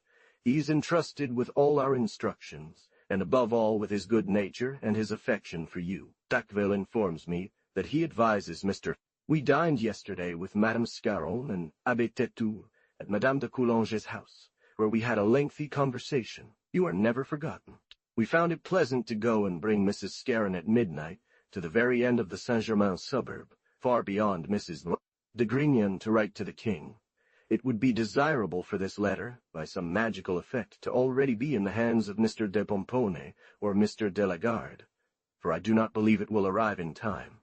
The matter of the syndic has become firmly established in my mind due to the absence of the Orange seat, de Lafayette, nearly at Vaugirard, in the countryside. A beautiful and large house 341 where one does not enter. There's a large garden, beautiful and spacious apartments. She has a carriage, servants and horses. She is dressed modestly and horses, magnificently, like a woman who spends her life with quality people. She is pleasant, beautiful, good, and neglected. One talks very well with her. All this will come down to 4 at the palace, who, as it is believed, will be the Princess of Harcourt, Madame de Soubise, Madame de Bouillon, Madame de Rochefort, and nothing is yet certain. Farewell, my very dear. We returned happily, in the favor of lanterns and in the security of thieves. Mrs. Deudecourt, 342, went to pay her respects. It had been a long time since she had appeared in that part of the country. They said the other day to Mr. the Dauphin that there was a man in Paris who had made a masterpiece of a small chariot pulled by fleas. Mr. the Dauphin said to Mr. the Prince de Conti, "My cousin who made the harnesses. Some spiders from the neighborhood," said the prince. "Is that not beautiful? These poor girls of the queen are always scattered. There is talk of making palace ladies, of the bed and table, to serve in place of the girls. Madame de Coulanges embraces you. She wanted to write to you today. She does not miss an opportunity to serve you. She is devoted to it, and everything she says is in a style that pleases infinitely. She rejoices at the capture of Orange. Sometimes goes to court, and never without saying something pleasant for us. He had everyone leave his chamber. He was in a small apartment outside the Capucines. 341. It is in this house that the children of the king and Madame de Montespan were raised, of whom Madame Scarron was the governess. 342 Bon de Pense. In Paris, Friday, December 8, 1673. We must begin, my dear child, with the death of Count de Guiche. That is what is being discussed now. This poor boy died from disease and languor in Mr. de Turenn's army. The news arrived on Tuesday morning. Father Bourdaloue announced it to Marshal Gramont, who suspected as much, knowing the state of his son. He collapsed onto a bed, unable to go on, but without weeping, for one does not weep in such a state. When alone with the father, he threw himself at his neck, saying that he could well guess what had to be told him. That this was the blow that sealed his fate, received from God's hand. That he was losing the only and true object of all his tenderness and natural inclination. That he had never known any sensible joy or intense pain, except through this son, who possessed admirable qualities. The marshal entered, falling and trembling, rather dragged and pushed than on his own legs. His face was no longer recognizable. The father wept, and had said nothing yet. Finally he spoke to him about God, as you know he does. They spent 6 hours together. Then, to make him offer his entire sacrifice, the father took him to the church of these good Capuchinese, where they were holding vigils for the dear son. This poor marshal finally returned to his small chamber. He's like a man condemned. The king has written to him. No one sees him. Madame de Monaco is entirely uncomfortable. Madame de Louvigny is too, but it's because she isn't afflicted. Don't you admire the happiness of the latter? Here she is, now Duchess de Gromont. The Chancellor is overcome with joy. The Countess of Guichet is doing very well. She weeps when they tell her the truths and apologies that her husband made to her on his deathbed. I believe that by asking me to convey your compliments to her, you will be excused. You only need to write to Countess of Guiche, Madame de Monaco, and Madame de Louvigny, she says. He was kind. I would have loved him passionately if he had loved me a little. I suffered his scorn with pain. His death moves and pities me. I always hoped he would change his feelings for me. That is the truth. There is no comedy here. Madame de Verneau is truly affected. For the good of Haqueville, he had to go to Versailles, 30 leagues away, to announce this news to Marshal Gramont and deliver a letter from that poor boy who had made a great honorable amendment to his past life, repented, publicly asked forgiveness. He had Vardes ask for forgiveness and sent him many things that might be of use to him. Finally, he ended the play very well and left a rich and happy widow. The chatelaine was so moved by the lack of satisfaction, she said, that her granddaughter had during her marriage, that she will only think of repairing this misfortune. And if she met an Ethiopian king, she would even go so far as to offer him her granddaughter. We do not see a suitable husband for her. You will appoint, like us, Mr. de Marsillac. Neither she nor he want the other. The other dukes are too young. Mr. de Foix is from Mr. Roquelaure. Look a little bit on your side, for time is pressing. Here is a great detail, my dear little one, but you have told me sometimes that you loved them. The orange affair makes a very pleasant noise here for Mr. de Grignon, this large amount of nobility who followed him solely through their attachment to him. This great expense, this happy success, for that's the whole story. All this brings honor and joy to his friends, who are not here in small numbers. The king said at dinner, Orange is taken. Grignon had 700 gentlemen with him. They tried to hold out from inside, and finally surrendered on the 3rd day. I am very pleased with Grignon. This speech was reported to me, that the guard knows even better than I do. For our Archbishop of Reims, I don't know to whom he addressed it. The guard thought he was talking about the expense. Well, he said, about the expense, as they always say, one likes to complain. But, sir, they told him, Mr. de Grignon could not dispense from it, with so much nobility having come for his sake. I am asked about our states in Brittany. Mr. the Marquis de Coetwin, the son, wanted to attack Mr. Darois, saying that he was alone rich, while all Brittany groaned, and that he knew people who could do better than him. Mr. Boucherat, say for the service of the king, replied someone. Sir, it is true, they continued, but there was no order, and this entire assembly had gathered for the service of the king, following Mr. de Grignon. Finally, my daughter, this is nothing. You know he is a very good friend, but there are days when Beale prevails, and those are unfortunate days. De Lavardin and all Brittany wanted to stone him, and were horrified by his ingratitude, as he had 1,000 obligations to Mr. Darois. Upon this, he received a letter from Madame de Rohan, instructing him to come to Paris, because Mr. de Pomponne. He was alone. I spent 2 good hours with him and Miss Lavacat, who is very pretty. He has ordered him not to attend the States. So he disappeared the day before the governor's arrival. He remained in disgrace because of the infamous accusation he wanted to bring against Mr. Darois. That, my good lady, is what you are obliged to hear because of your name. I just saw Mr. de Pomponne understood very well what we want from him, in case a courier comes, and he will certainly do it, but he said something true. Your syndic will be done before anyone here hears about the dissolution of your council. He believes that it's dissolution of your council. He believes that it's over now. We have read with pleasure a great part of your letters. You have been admired, both for your style and the interest you take in these kinds of affairs. I will tell you all the pleasant and obliging things that have been said about you, and what kind conversations we have had with this ministerial the paper in my portfolio would not be enough. In one word, I am perfectly pleased with him. On my word, he will be delighted to see you, and looks forward to your return. So do not tell me any more ill of your writing. Sometimes one thinks that the letters one writes are worth nothing, because one is embarrassed by 1,000 different thoughts. But this confusion is in the head, while the letter is clear and natural. This is how yours are. There are such pleasant places that those to whom I have the honor of showing them are delighted. Farewell, my very dear child. I await your brother every day, and as for your letters, I would want them at any moment. 117. From Madame de Sévigné to Madame de Grignan. In Paris, Monday, December 11, 1673. I have just come from Saint-Germain, where I spent 2 entire days with Madame de Coulanger and Mr. de la Rochefoucauld. We were staying at his place. That evening, we paid our respects to the Queen, who told me many kind things about you. But if I were to recount all the greetings and compliments from men and women, old and young, who overwhelmed me and spoke of you, it would be like naming virtually the entire court. I have never seen anything like it. And how is Madame de Grignan? When will she return? And this and that. In short, imagine that everyone, having nothing to do, told me a word, and I had to respond at once to 20 people. I dined with Madame de Louvois. There was such a crowd that we struggled to get a place.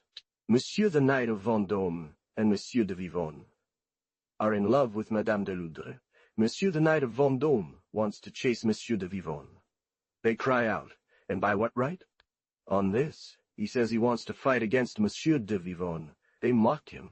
I wanted to return yesterday, but we were stopped by authority to have supper at Mr. de Marcillac's, in his delightful apartment, with Madame de Thianges, Madame Scarron, Mr. the Duke, Mr. de la Rochefoucauld, Mr. from Vivonne, and celestial music. This morning we have returned. Here's a quarrel that was the talk of Saint-Germain. No, there is no jesting. He wants to fight, and he mounts his horse and takes to the field. Herein lies what cannot be paid for, hearing Vivonne speak. He was in his chamber, very ill with his arm 343, receiving compliments from all court, for there had been no division. I regret having saved his life when crossing the Rhine. I don't want to do such actions any more without consulting the horoscope for those for whom I do them. Would you ever have believed that it was to pierce me in the chest that I put him back on the saddle? But all of this in a tone and manner so mad that in Saint-Germain nothing else was talked about. Me, said he, gentlemen, it is I who am to fight. He can certainly beat me if he wishes, but he cannot make me want to fight. Let him break his shoulder, let them make 18 incisions in him, and then we believe he will say, and then we shall fight, and then we shall fight.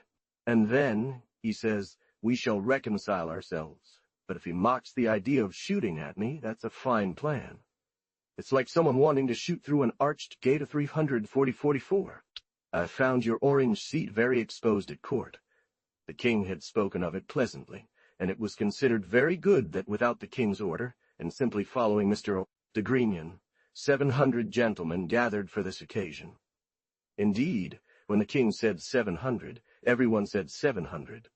They add that there were 200 carriages, and much laughter. But it is seriously believed that there are few governors who could have such a following. I spoke with Mr. for 3 hours in 2 turns. There are interruptions in our conversations, which Mr. de Pomponne calls rhetorical flourishes, to captivate the goodwill of listeners. There are articles in your letters on which I do not respond. It is common to be ridiculed when answering from far away. From Pomponne. I am delighted beyond my expectations. Mademoiselle l'Avocat 345 is in our confidence. She is very kind. She knows our union, our attorney, our satisfaction, our opposition, our deliberation, as she knows the map and the interests of men and the interests of princes, that is at her fingertips. She is called the Little Minister. She is involved in all our interests. You know what displeasure we had at the loss of some city, when it had been 10 days since Paris rejoiced that the Prince of Orange had lifted the siege. This is the misfortune of distance. 343, he had been wounded while crossing the Rhine. 344. It is known that M. de Vivonne was excessively fat. 345 sister of Madame de Pomponne, married later to the Marquis de Vence, 118, from Amame de Sévigné to Madame de Grignan, Paris, Friday, December 22, 1673. There is a news from Europe that has entered my head. I will send it to you against my usual practice.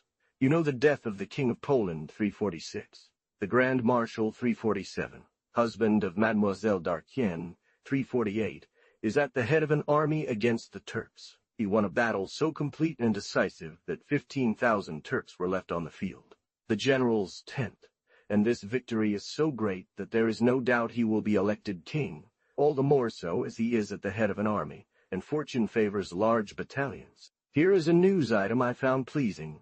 346 Michel Korybut Wisnowiecki died November 10, 1673. 347 Jean Sebest. 348. He had married the granddaughter of Marshal d'Arquienne, who, after his death, returned to France. The victory that Sobieski won in 1783, under the walls of Vienna, which saved the emperor and the empire, is even more famous than the one mentioned here, 119, from Amam de Sévigné to Anoam de Grignan, in Paris, Thursday, December 28, 1673. I begin my letter today, and will finish it tomorrow, and all the rest. First, I want to discuss your trip to Paris. You will learn from Janet that the guard found it most necessary and said that your leave should be requested. Perhaps he has obtained it, as Janet saw M. de Pomponne. But it is not, you say, a necessity to come.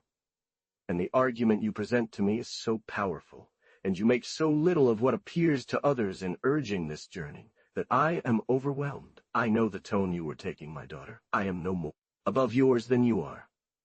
Especially when you ask if it is possible that I, who ought to think more of your future than anyone else, would want to involve you in excessive expenditure, which could greatly disturb the burden you already bear with difficulty.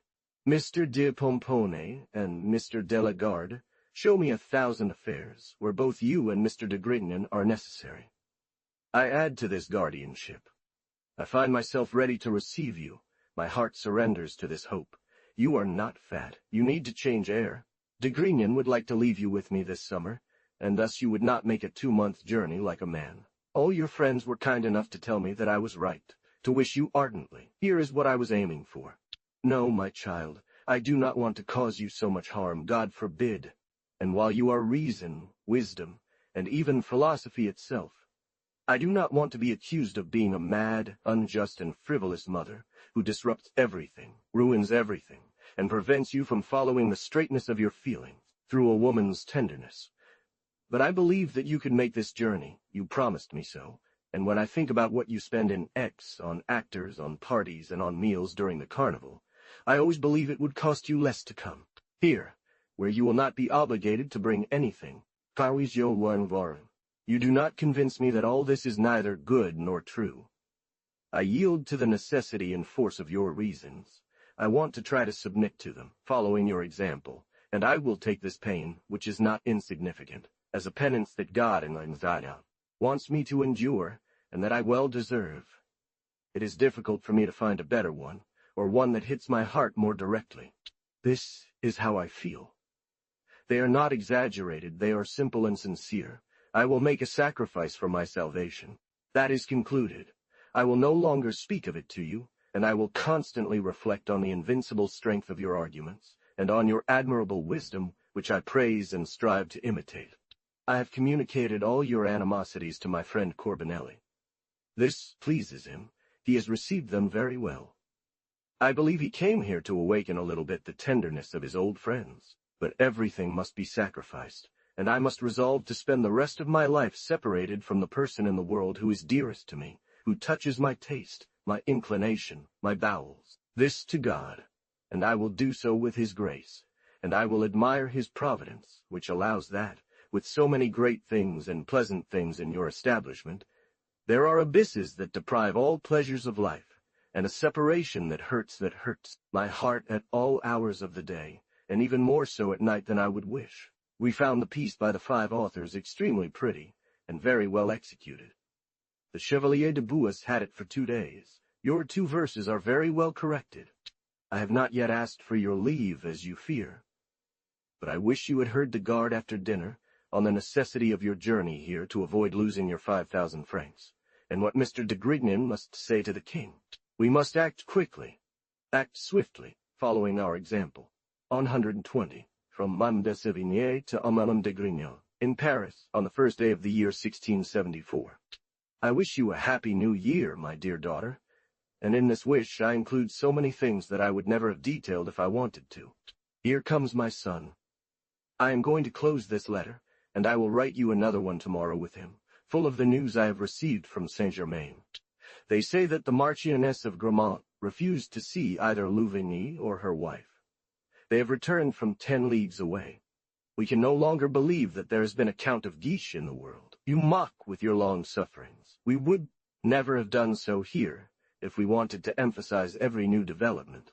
If it were a lawsuit you had to initiate against someone who wished to do you this injustice, you would certainly initiate it.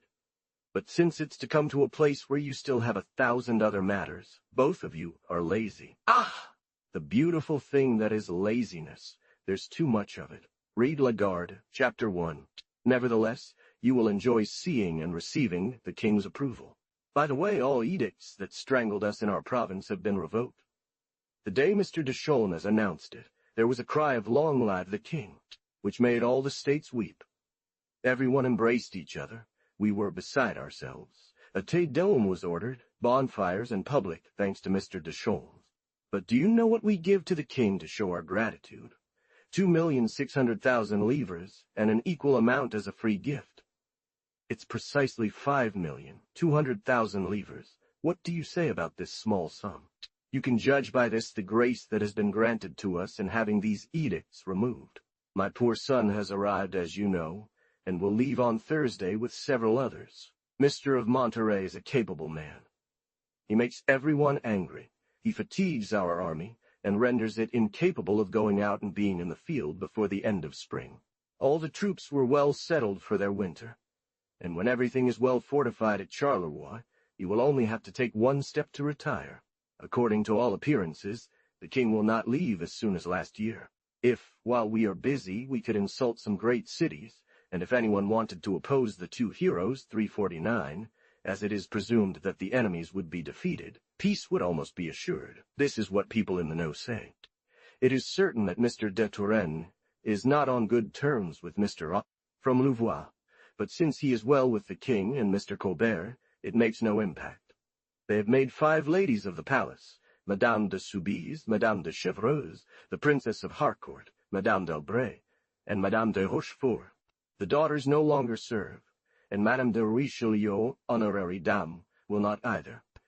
It will be the male servants and hotel masters, as was done formerly. There will always be, behind the queen, Madame de Richelieu, and 3 or 4 ladies, so that the queen is not alone among women. Brancas is delighted with his daughter, the Princess of Harcourt, who has been so well secured. The Grand Marshal of Poland has written to the king that if His Majesty wishes to make someone King of Poland, he will serve him with his forces, but if she has no one in mind, he requests her protection. De Longueville had a true tenderness for her, and especially a singular esteem, and that he had predicted that one day she would become a saint. This speech at first so struck her head that she found no rest until she had fulfilled the prophecies. The king grants it. But it is not believed that he will be elected, because he belongs to a religion contrary to the people's. The devotion of the Morans is among the best you have ever seen. It is perfect. It is all divine. I have not yet beheld it, and I loathe myself for it. There is a woman who took pleasure in telling him that One does not yet see these little princes. The eldest has been with his parents for 3 days. He is handsome, but no one has seen him. I embrace you, my dear child. I will know what can be done for your friend, who so generously killed a man. Farewell, my daughter. I embrace you with an unequaled tenderness. Yours enchants me. I am fortunate enough to believe that you love me. 349 Mr. the Prince and Mr. de Turenne. 350 Jean-Marie Colbert, Duchess of Chevreuse. 351 John Sobieski, since King of Poland. 352 The children of Madame de Montespan. 121. D'Aqueville was there. We spoke 2 or 3 times about the pleasure I would have in hearing you read it. Mr. from Amand de Sévigné to Madame de Grignan. in Paris, Monday, January 15th, 1674. So I went to dine on Saturday at Mr. de Pompon's, as I had told you, and then until 5 o'clock he was delighted, carried away, transported by the perfection of Desprose poetics. De Pomponne remembers a day when you were a little girl at my uncle de Sévigné's. You were behind a window with your brother, more beautiful, he says, than an angel. You said that you were a prisoner, that you were a princess chased from her father's Datna house. Your brother was as beautiful as you. He reminded me of that day. He has never forgotten any moment when he saw you. He takes pleasure in seeing you again, which seems to me the most obliging thing in the world. I confess, my very dear 353, that I am filled with great joy, but it will not be fully expressed until I know your resolve. Madame de Schomberg says she is a wanderer at the cost of Madame de Marolles. That wild mood, you know, has turned into a passion for retirement. Temperament does not change. She goes on foot to her parish and reads all our good books. She works. She prays God.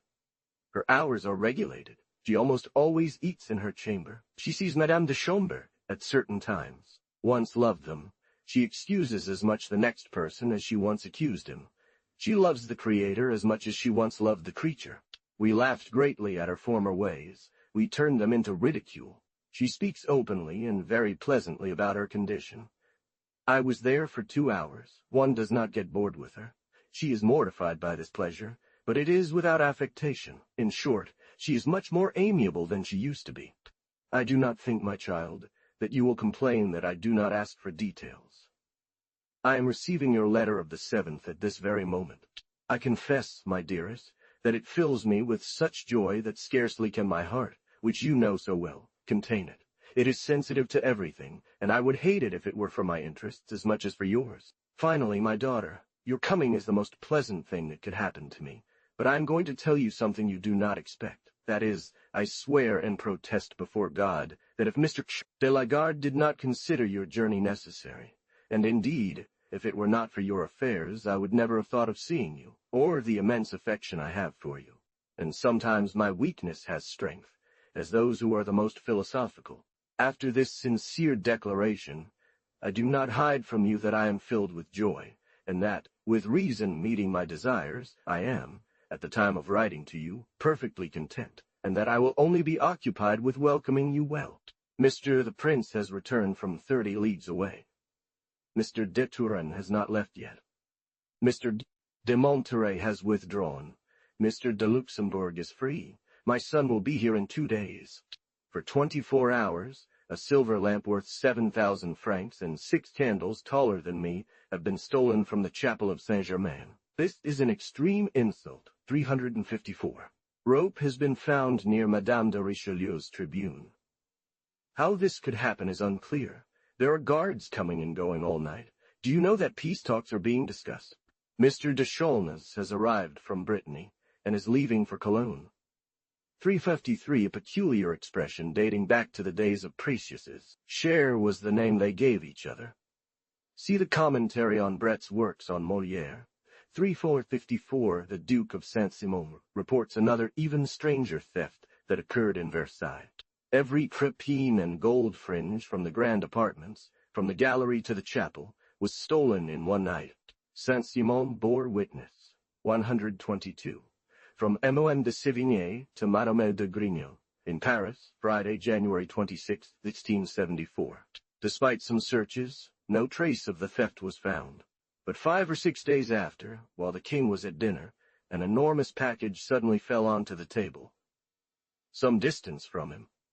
It was the stolen fringes, with a note attached to the package that read, "Good times, take back your fringes, for the penalty is about to bring joy. Your steward will not leave Provence soon. He has sent Madame d'Herbigny a message that she does you an injustice, to believe that justice alone puts him in your interests. Dacqueville and the guard are still convinced that you could not do better than to come. So come, my dear child, and you will change everything. Look at me. They look at me. It is divinely well applied. You must put your dial in the sun, so that people can look at it. There was no one at the ball last Wednesday. The king and queen had all the jewels of the crown. Fate willed that neither Monsieur, nor Madame, nor Mademoiselle, nor the ladies of Soubise, Sully, Harcourt, Ventadour, Coetkin, Grancy could be present for various reasons. It was a pity. His Majesty was grieved. I returned yesterday from Maine, where I had gone to see Mr. D'Andilly the next day. I spent 6 hours with him. I had all the joy that an admirable man's conversation can give. I also saw my uncle de Sévigné 355, but for a moment. Port Royal is a Thebaid. It is a paradise. It is a desert where all the devotion of Christianity is gathered. It is holiness spread throughout the country within a league in every direction. There are 5 or 6 solitaries who are unknown, living men, like the penitents of Saint Jean Clémat. The nuns are angels on earth. Miss de Vertus ends her life with unbearable pains and extreme resignation. Everything they possess, even the stable boys, shepherds and workers, is modest. I confess I was delighted to see this divine solitude of which I had heard so much. It is a dreadful valley, quite suited to inspire the desire for salvation. I returned to sleep at Many, and yesterday here, after embracing Mr. D'Andilly on my way by. I believe I will dine tomorrow with Mr. de Pomponne.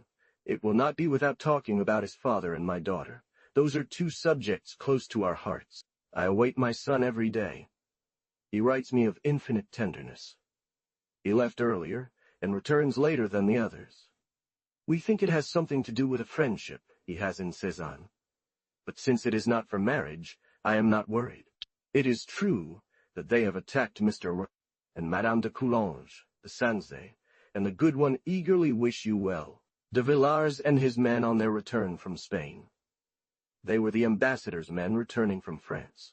It was a rather ridiculous fight. The masters exposed themselves. Shots were fired from all sides, and several valets were killed. There were no compliments paid to Madame de Villars. She has her husband, so she is content. M. de Luxembourg is here. There is much talk of peace, that is, according to France's desires, more than about the disposition of affairs. Nevertheless, one can desire it in such a way that it would be achieved. I hope, my daughter, that you will be happier and more decisive when you have your release. There is no doubt here that your return will be very good. If you were not well in this country, you would soon feel it in Provence. He looked at me. They looked at me. Nothing could be said better. One must come back to that. M must come back to that. I have diligently maintained the guard. You cannot overestimate their counsel. They spoke recently in Gordes about your affairs, which they know well and arrange perfectly. They give an admirable turn to everything that needs to be said to His Majesty. No one knows this country better than them. Everyone is charmed by Mademoiselle de Blois and Prince de Conti. Dacqueville will tell you about the news from Europe, as England is currently the big issue. It is Mr. Duke of Maine who has the Swiss. It is no longer Mr. Count of Vexin, who in return has the Abbey of Saint-Germain-des-Prés. Mr. D'Andilly and Mr. de Sévigné have been retired for several years to Port Royal des Champs.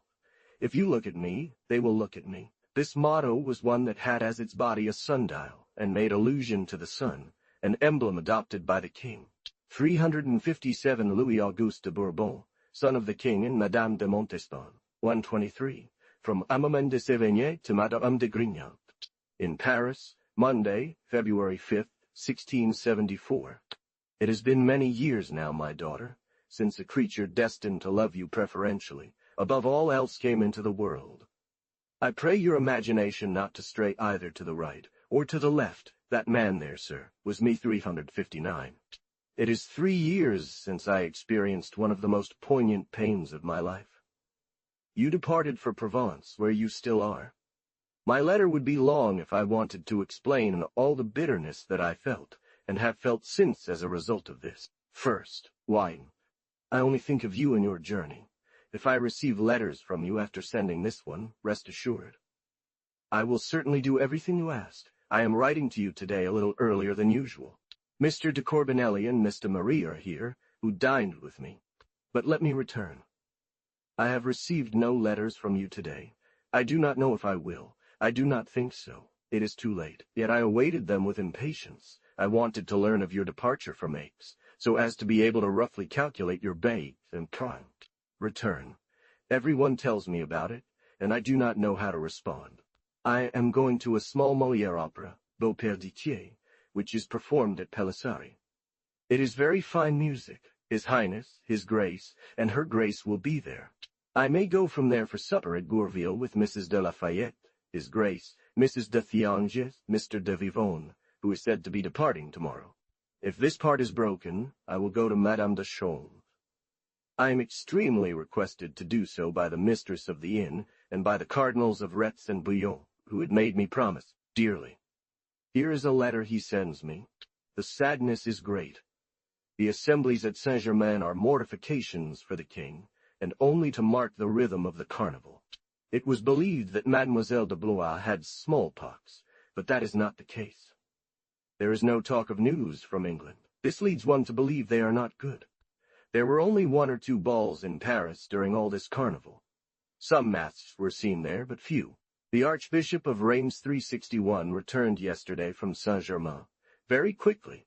It was like a whirlwind. He believes he is a great lord, but his people believe him even more. Father Bourdaloue gave a sermon on the day of Notre Dame that moved everyone.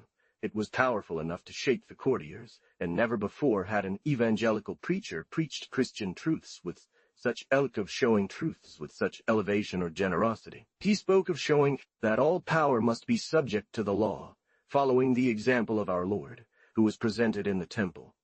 Finally, my daughter, this was brought to the highest level of perfection, and certain passages were emphasized as St. Paul himself would have done. Farewell, my very dear and very beloved one. I cannot express to what extent I wish you well. I am sending this letter on to Lyon. I sent the first 2 to the postman. It seems to me that you must be there, or never. I have just received your letter of the 28th. It delights me. Fear not, my good one, that my joy will cool. I am only concerned with the genuine pleasure of seeing you, and receiving you, and embracing you with feelings and ways of loving that are above the ordinary, and even what is considered the greatest. 362. 358. February 5th, 1627, the day of Madame de Sévigné's birth. They passed through Nanterre, They encountered a man on horseback. Gare. The poor man wants to get into the carriage, but his horse refuses. Finally, the carriage and all 6 horses flip the poor man and his horse upside down and pass over them, so thoroughly that the carriage is overturned, and at the same time, miraculously, both man and horse rise up, climb back onto each other, and flee and run away while the Archbishop's lackeys and the coachman shout, "Stop!" The Archbishop, in telling this story, said, "If I had held that rascal, I would have broken his arms and cut his ears." I dined, only yesterday, at Gourville with Madame de Langeron, Madame de Lafayette, Madame de Coulanger, Corbinelli, Abbé Tetou, Briole, and my son. Your health was celebrated there, and a day set aside to invite you to dinner. 359 lines from Moreau, in his epistle to King Francis I, for having been robbed. 360, daughter of the king and Madame de la Vallière. 361, Mr. Tellier, brother of Mr. de Louvois. 362, Madame de Grignon, arrived in Paris a few days later, and stayed there until the end of May 1675. 124, from Anne de Sévigné to Anne de Grignon. At Livry, this 1st of June, 1674. I must, my dear, be convinced of your affection for me, since I am still alive. It is a very strange thing that I feel such tenderness for you. I don't know if I reveal too much, but I certainly conceal even more. I do not want to tell you about the emotion and joy your servant and your letter have given me. I was equally pleased not to believe that you were ill. I was fortunate enough to believe what it was. It has been a long time since I said it, when you want. You are adorable. Nothing is lacking in what you do. I write in the midst of the garden, as you imagined, and the nightingales and little birds received with great pleasure, but without much respect, what I told them from your part. They are situated in a way that deprives them of any sort of humility. I was alone with the Hamadryades for 2 hours yesterday. I spoke to them of you, and they satisfied me greatly with their response. I do not know if the entire country is content with me, because after enjoying all its beauties, I could not help but say, but though you have everything, you do not have Calixte, and I see nothing when I do not see her. This is so true that I leave after dinner with joy. Decorum has no place in anything I do, That is why the excesses of freedom you give me hurt my heart. There are two resources within me that you could never understand. I commend you for winning 20 gold pieces. This loss seemed light, being followed by great honor and a good feast. I have conveyed your regards to our uncles and cousins. They adore you and are delighted with the news. It suits them well, and it is not at all what I expected for the place where I am to dine. That is why I return it to you. I had left a letter for Brancus with my servant. I can see that it was forgotten. Farewell, my very dear and beloved child. You know I am yours. 125, from Emine de Sévigné to Homme de Grignon, at Livry. What a day is the one that opens in your absence. How did it seem to you? For me, I felt it with all the bitterness and all the pain that I had imagined and anticipated for so long. What a moment when we parted. What an farewell and what sadness to go each our separate ways when we are so well together. I do not want to speak any further about it, or celebrate, as you say, all the thoughts that press upon my heart. I wish to emulate your courage and everything you have told me on this subject, which makes me admire you. Yet I thought I saw a little emotion in your embrace. For me, I returned to Paris 363, as you can imagine. Mr. de Coulanges conformed himself to my state. I went down to Mr. the Cardinal de Retz. He is having himself painted by a monk from Saint Victor. I believe that despite Caumartin, he will give you the original. He is leaving in a few days. His secret is out. His people are in tears. De la Rochefoucauld, Madame de Lafayette, and Madame de Coulanges, who came to see me, to think it best that I had not this honor. One must hide one's weaknesses before the strong. The cardinal entered into my weaknesses. The sort of friendship he has for you makes him very sensitive to your departure. Do not blame what I felt when returning home. What a difference! What solitude! What sorrow! Your room, your cabinet, your portrait, no longer to find this dear person. Mr. de Grignon understands well what I mean and what I felt. The next day, which was yesterday, I found myself fully awake at 5 o'clock. I went to get Corbinelli to come here with the priest. It is constantly raining here, and I am very afraid that your routes through Burgundy will be broken. 363. My daughter and I said our goodbyes in Fontainebleau. 126, from Homme de Sévigné to Madame de Grignon. Paris, we are reading maxims here that Corbinelli explains to me. He would like to teach me how to govern my heart. I would have gained a lot from my journey if I brought back this knowledge. I am returning tomorrow. I needed this moment of rest to bring my head back a bit and regain some kind of composure. Finally, my daughter, here I am reduced to finding joy in your letters. They are indeed of great value, but when I think back to having had you myself and enjoying your company for 15 months straight, I cannot look back without a deep sense of awe, tenderness, and sorrow.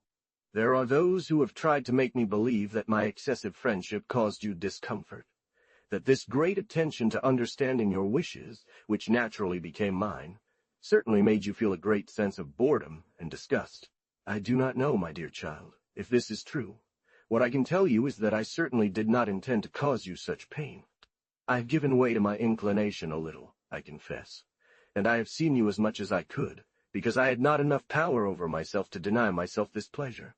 Finally, my daughter, love at least the confidence I have in you, and believe that one cannot be more devoid or more moved than I am in your absence. Providence has treated me very roughly, and I find myself greatly to be pitied for not knowing how to make my salvation of it. The cardinal, where I found it very bad not to see you. You tell me wonders about the conduct one must have to govern oneself in such occasions. I listen to your lessons, and I try to profit from them. I am with my friends, going and coming, but when I can speak of you I am happy, and a few tears give me an unparalleled relief. I know the places where I can find this freedom. You well judge that, having seen them everywhere, it is difficult for me in these beginnings not to be sensitive to 1,000 things that I meet on my way. Yesterday I saw the Villers, of whom you are revered. We were alone at the Tuileries. I had dined with Mr. There I spoke with the abbot of Saint-Mihiel, to whom we seem to entrust, as in deposit, the person of his eminence, health, and will well prevent him from taking fire too hot on penance. They are leaving on Tuesday, and it will still be a painful day for me, though it cannot be compared to that of Fontainebleau. Think, my daughter, that it is already 15 days ago, and they are finally going, in whatever way one passes them. All those whom you have named will learn of your memory with great joy. I am better for it. Madame de la Troche was delighted by what you said about her. Rest assured about my health, my dear child. I know you do not mean any sarcasm there. The Chevalier de Grignon is perfectly cured. I am going to send your letter to Mr. de Touraine. I will see our cardinal tonight. He is willing for me to spend an hour or two at his home each evening before he retires, thus allowing me to make the most of the little time I have left. Corbinelli was here when I received your letter. He took much pleasure in seeing you confuse a Jesuit. He would have liked to be a witness to your victory. Our brothers are in Saint-Germain. I feel like sending you the letter from the guard. It will give you a general idea of court life. The king paid his devotions on Pentecost. Madame de Montespan did the same. Her life is exemplary. She is very much involved with her workers, and goes to St. Cloud, where she plays at Hoka 364. By the way, my hair stood on end the other day when the coadjutor told me that on his way to Aix, he found Mr. de Grignon playing Hoka. What fury! In God's name, do not put up with it. It must be one of those things that you need to change if people love you. I hope Pauline is doing well. Since you say nothing about her, love her for the sake of her godfather, Mr. de la Garde. Madame de Coulanges has governed Princess Harcourt so well that it is she who offers 1,000 excuses for not being at home when you went to say goodbye. I advise you not to quibble about it. What you say about trees changing is admirable. The persistence of those in Provence is sad and boring 365. It is better to turn green than to remain always green. Corbinelli says that only God should be unchanging. Any other immutability is a defect. He was well discoursing today. Madame de la Troche and the Prior of Livry were here. He had great pleasure in proving to them all the attributes of divinity. Farewell, my very dear one, I embrace you. But when can I embrace you closer? Ah, it's so short. Ah, that's what we must not stop at. It's your letters that I'm impatiently waiting for now. 364. A very dangerous game, and very much in fashion under Louis XIV. Paris, Friday, July 12, 1675. It is one of the most beautiful hunts possible to see, that which we are doing after Mr. B and Mr. M. They run, they change pace, they stretch out, they dodge, but we are always on track, we have a good nose, and we continue to pursue them. Following the noble procedure of greyhounds, we will leave them there forever and not touch them. Hergol, I will send you the end of all this. I do not think of leaving this affair, but as I prevent you, on the grounds of friendship, from becoming the greatest captain in the world, Abbé de Coulanges prevents me from being the most active and busiest person in your affairs. He overshadows me with his activity. It is true that joined to his ability, he must overcome more countries than I do. He does so, and at 7 o'clock in the morning he sets out to consult the words, points, and commas of consult the words, points, and commas of this transaction. He asks for her opinion. Certainly she will give it to him and serve him. He has his moods. Is anyone perfect? I always answer that one thing, that we should just laugh at their disputes, as long as I am a witness. Farewell, my very dear child. I have no news. Our cardinal is doing very well. Write to him and let him not play the fool by quibbling in Rome. He must obey and wear out his old cassock, as the fat abbot de Pontcarré says, who complains of your silence. M. de la Rochefoucauld sends you word that his gout has returned so perfectly that he believes poverty will also return. At any rate, he does not feel the pleasure of being rich with the pains that are killing him. I embrace you 1,000 times. Besides, there are sometimes disputes with Miss de Marie, but do you know what causes them? This is undoubtedly the correctness of the abbot, much more so than interest. But when arithmetic is insulted, and the rule that 2 + 2 makes 4 is challenged in any way, the good abbot is beside himself. It's his temper. One must accept it.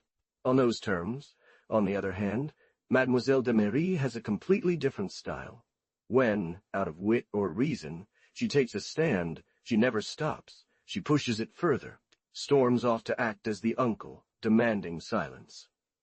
They tell him he lacks politeness. Politeness is a new insult, and everything is lost. The same time I go on campaign, I visit one, then another, like the cook in the Commedia 366. I do better in the end, because people laugh. And finally, when it comes to the Count, the next day Mademoiselle de Méry returns to the good abbot. 366 allusion to the scene of Master Jacques, Harpagon's cook, who works to reconcile him with his son in Molière's The Misanthrope. Act 4, Scene 4, line 128.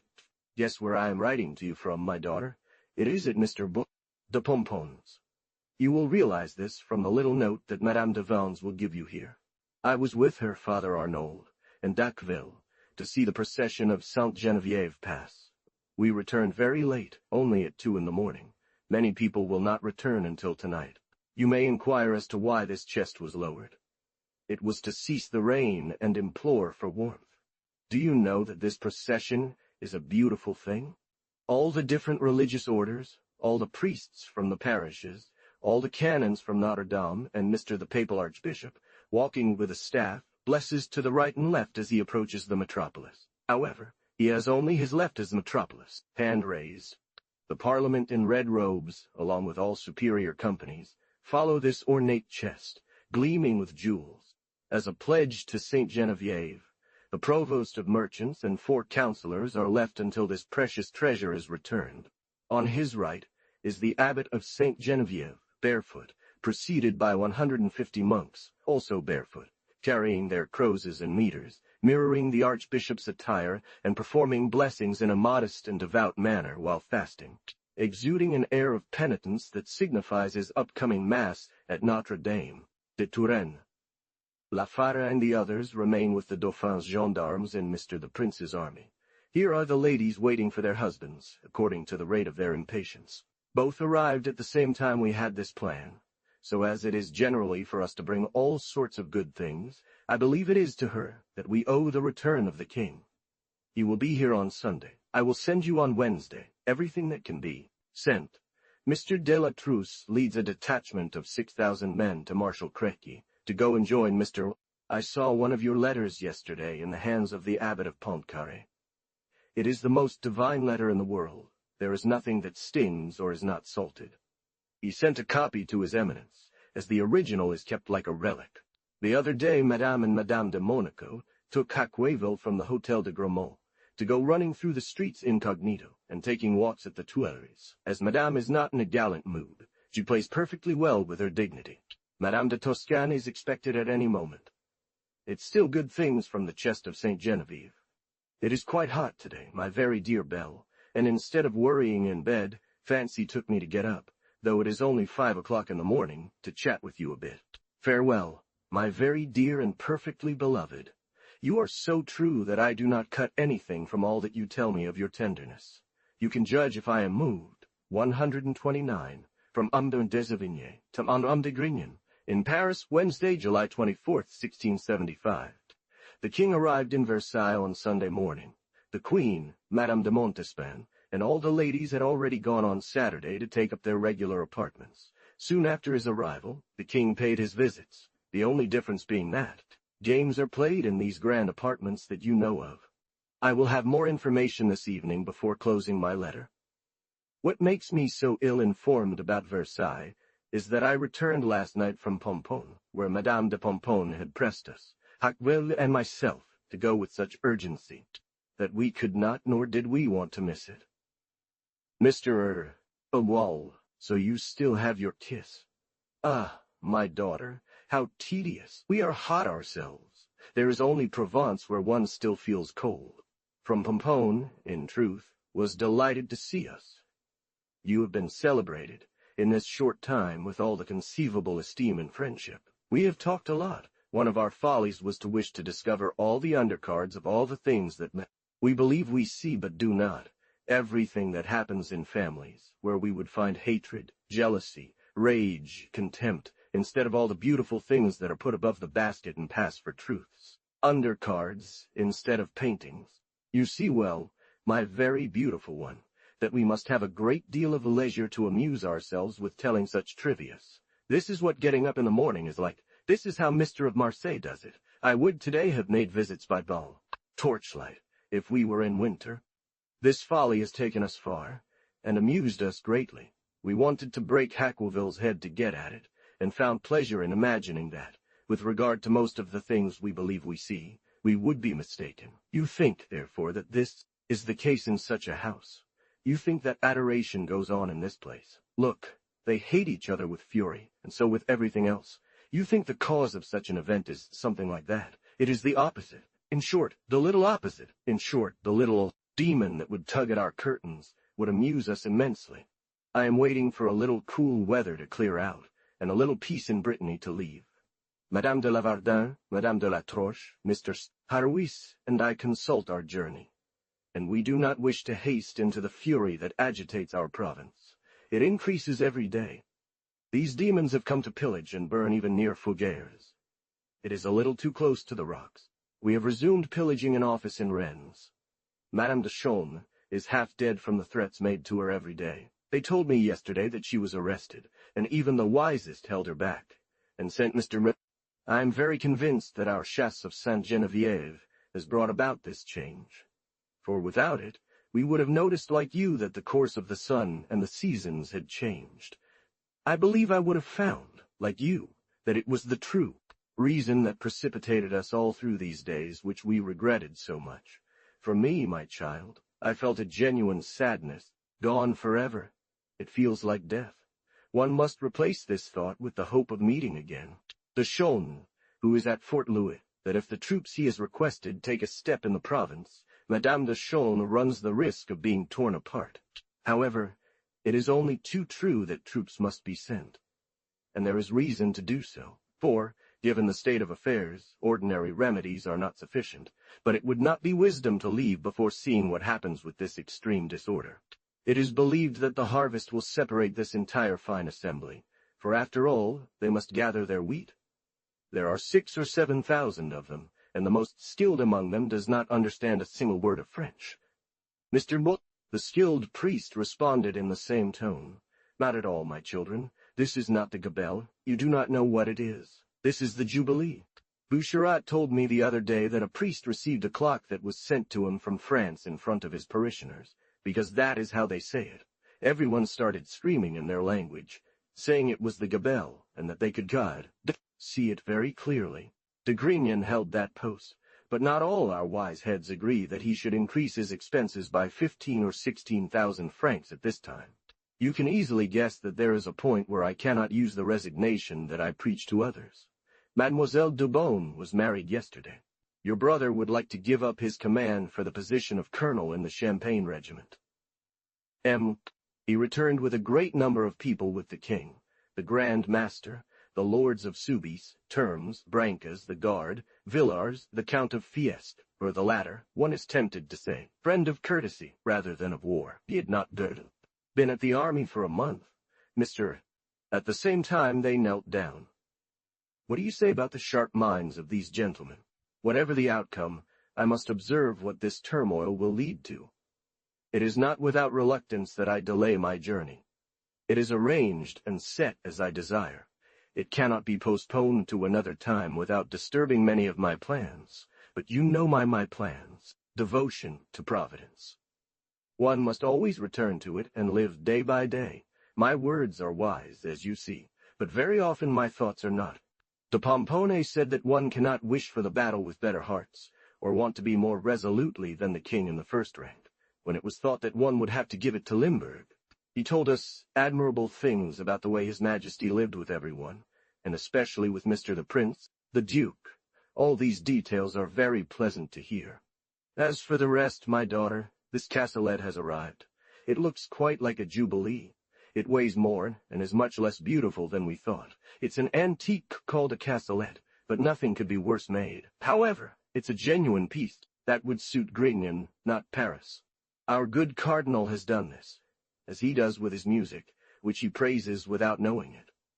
The thing to do is simply to thank him and not give him the satisfaction of believing that we are not charmed by his gift. You mustn't think either that he considers this gift anything other than a simple trifle, whose refusal would be very rude. I will thank him for it in the meantime until I receive your letter. When I suggested to you that she should amuse herself by writing her story, it was because I had been told on my side to advise her to do so, and all her friends wished to be supported, in order that it might appear that all those who love her are afoot, the same mind. Madame the Great Duchess and Madame de Saint-Meme spoke highly here of your beauty. I would have seen this princess, but for our journey from Pomponne, everyone finds her as you have described her, namely, of a most dreadful sadness. Madame de Montmartre went to Caesar at Fontainebleau.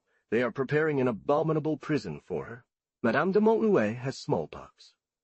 Her daughter's regrets are infinite, and the mother is despairing that her daughter will not leave her to go out for some air, as she is ordered to do. For intelligence, I think they have nothing of the finest, but in sentiments, my dear, it is just like with us, no less tender and natural. You tell me such extremely kind things about your friendship for me, and the place you give it, that in truth I dare not attempt to say how much I am touched, with joy, tenderness, and gratitude. But you will easily understand this. You know how much I love you. Your cards are pleasant to me, Mr.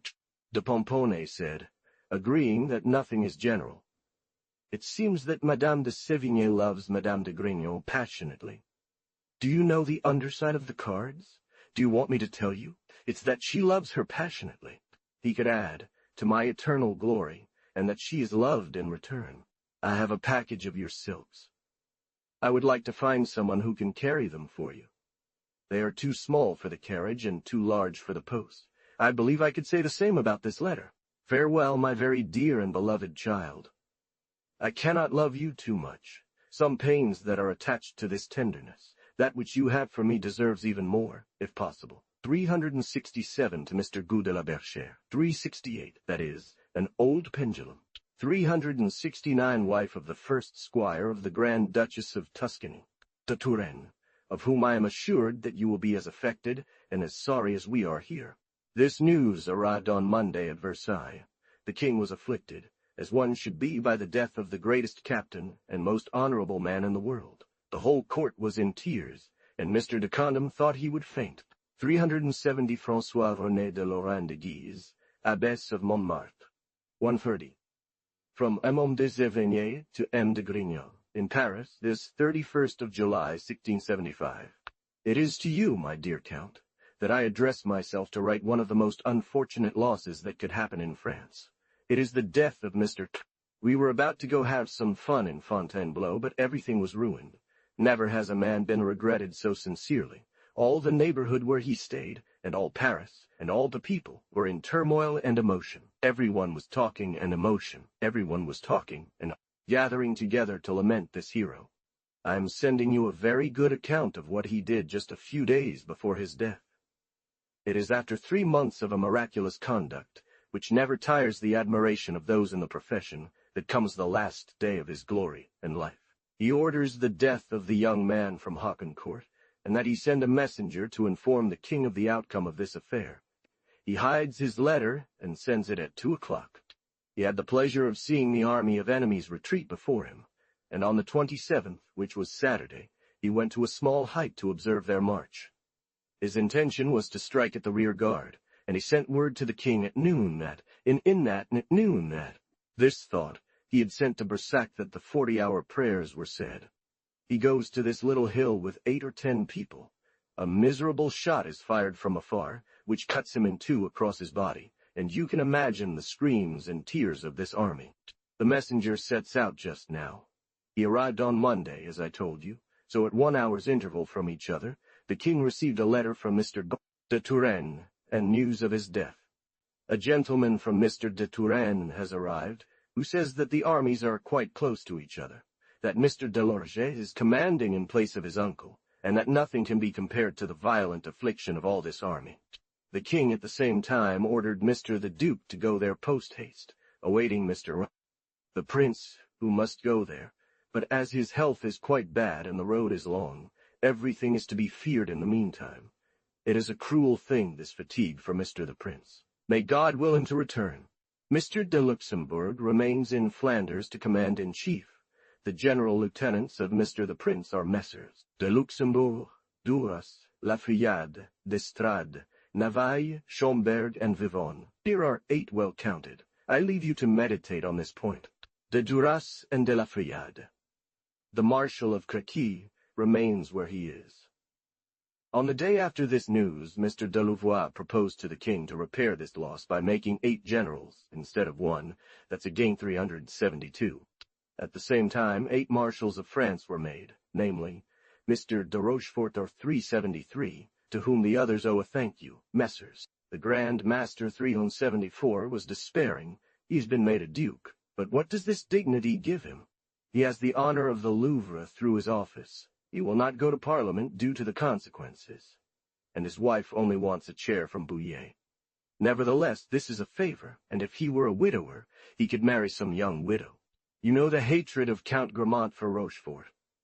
I saw him yesterday. He was enraged. He wrote to him and told the king, "Here is the letter, my lord. Favor has been able to do as much as merit. That is why I will not say any more." The Count of Grammont. Goodbye, Rochefort. I believe you will find this compliment as it was found here. The Lavardins are despairing. This is what is called disgust. If ever you go crazy, I do not wish for Bretons to be sent to correct you. Admire how my heart is distant from any vengeance. There is an almanac that I saw from Milan.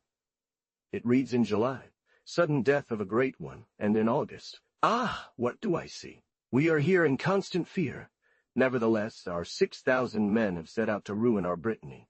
There are 2 Provençals 377 with this commission. Mr. de Pomponne recommended our poor lands. Here, my dear Count, is all we know up until now. In reward for a very amiable letter, I write you one that will give you displeasure. I am truly as angry as you are. We spent the entire winter listening to the divine perfection of this hero being told. Never has a man been so close to perfection, and the more one knew him, the more one loved him, and the more one regrets. Goodbye, Mr. and Mrs. I embrace you 1,000 times. I pity you for not having anyone to talk to about this great news. It is natural to share everything one thinks about it. If you are angry, you are like we are here. 371, the Hôtel de Touraine. The Hôtel de Touraine was located on Rue Saint-Louis in the Marais. 372. It is known that Madame Cornwell referred to these 8 marshals of France as the change of Mr. de Touraine. 373. Mr. de Louvois, wanting to make Mr. de Rochefort a Marshal of France, could not succeed except by proposing the other 7, who were older than Mr. de Rochefort. 374. Count de Lude, Grand Master of Artillery. I still think of the surprise and pain you will feel at the death of Mr. de Touraine. Cardinal de Bouillon is inconsolable. He learned this news from a gentleman of Mr. 375. Renée Eleonore de Bouillé, first wife of Count de Lude, spent her life in Bouillé, due to a peculiar taste she had for hunting. 376 verses from El Cid. 377. Bailly de Forbin and Marquis de Vin. 131. From Homme de Juvin. In Paris, Friday, August 2, 1675. Madame de Guénégaud and Cavoyer went to see him. They are not any less afflicted than him. I have just written to him a note that seemed appropriate to me. I expressed your sorrow in advance, as well as the interest you take in this matter, and the admiration you had for the hero, from Louvigny, who wanted to be the first to compliment him. He stopped his carriage as he was returning from Pontoise to Versailles. The cardinal did not understand this speech. When the gentleman realized his ignorance, he fled, pursued him, and thus learned of this terrible death. He fainted. He was brought back to Pontoise, where he remained for 2 days without eating, in constant tears and cries. Don't forget to write to him. It seems to me that you write very well on all sorts of subjects. For this one there is only to let your pen flow. There appears to be great sorrow in Paris over this great death. We are eagerly awaiting mail from Germany. Montecuccoli, who is leaving, will surely return to his steps, and will certainly claim to take advantage of this opportunity. This is from a gentleman who was with M. de Touraine, and who has come to speak to the king. He has always been overwhelmed with tears when telling you what I am saying, and the details of his master's death. M. de Touraine received the blow through his body. You can imagine if he fell off his horse and died. However, the rest of the spirits made him drag himself along for a length of a step, and even he clutched his hand in convulsion. Then they threw a cloak over his body. It is said that the soldiers were shouting cries that could be heard from 2 leagues away. No consideration could keep them back. They cried out for them to lead them into battle, that they wanted to avenge their fathers, their generals, protectors, their defenders' death. That with him they feared nothing, but would surely avenge his death.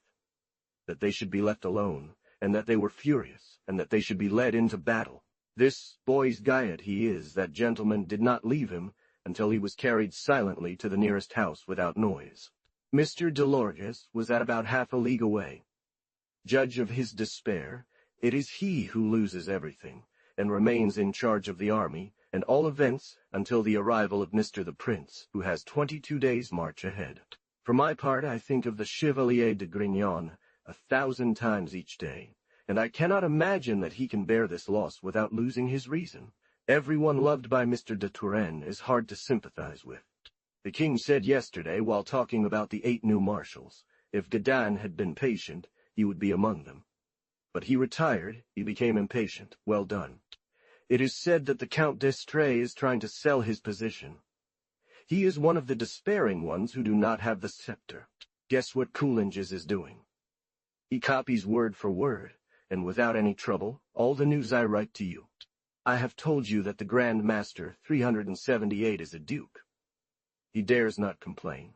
He will be Marshal of France in the first carriage, and the way the king spoke to him surpasses by far the honor he received.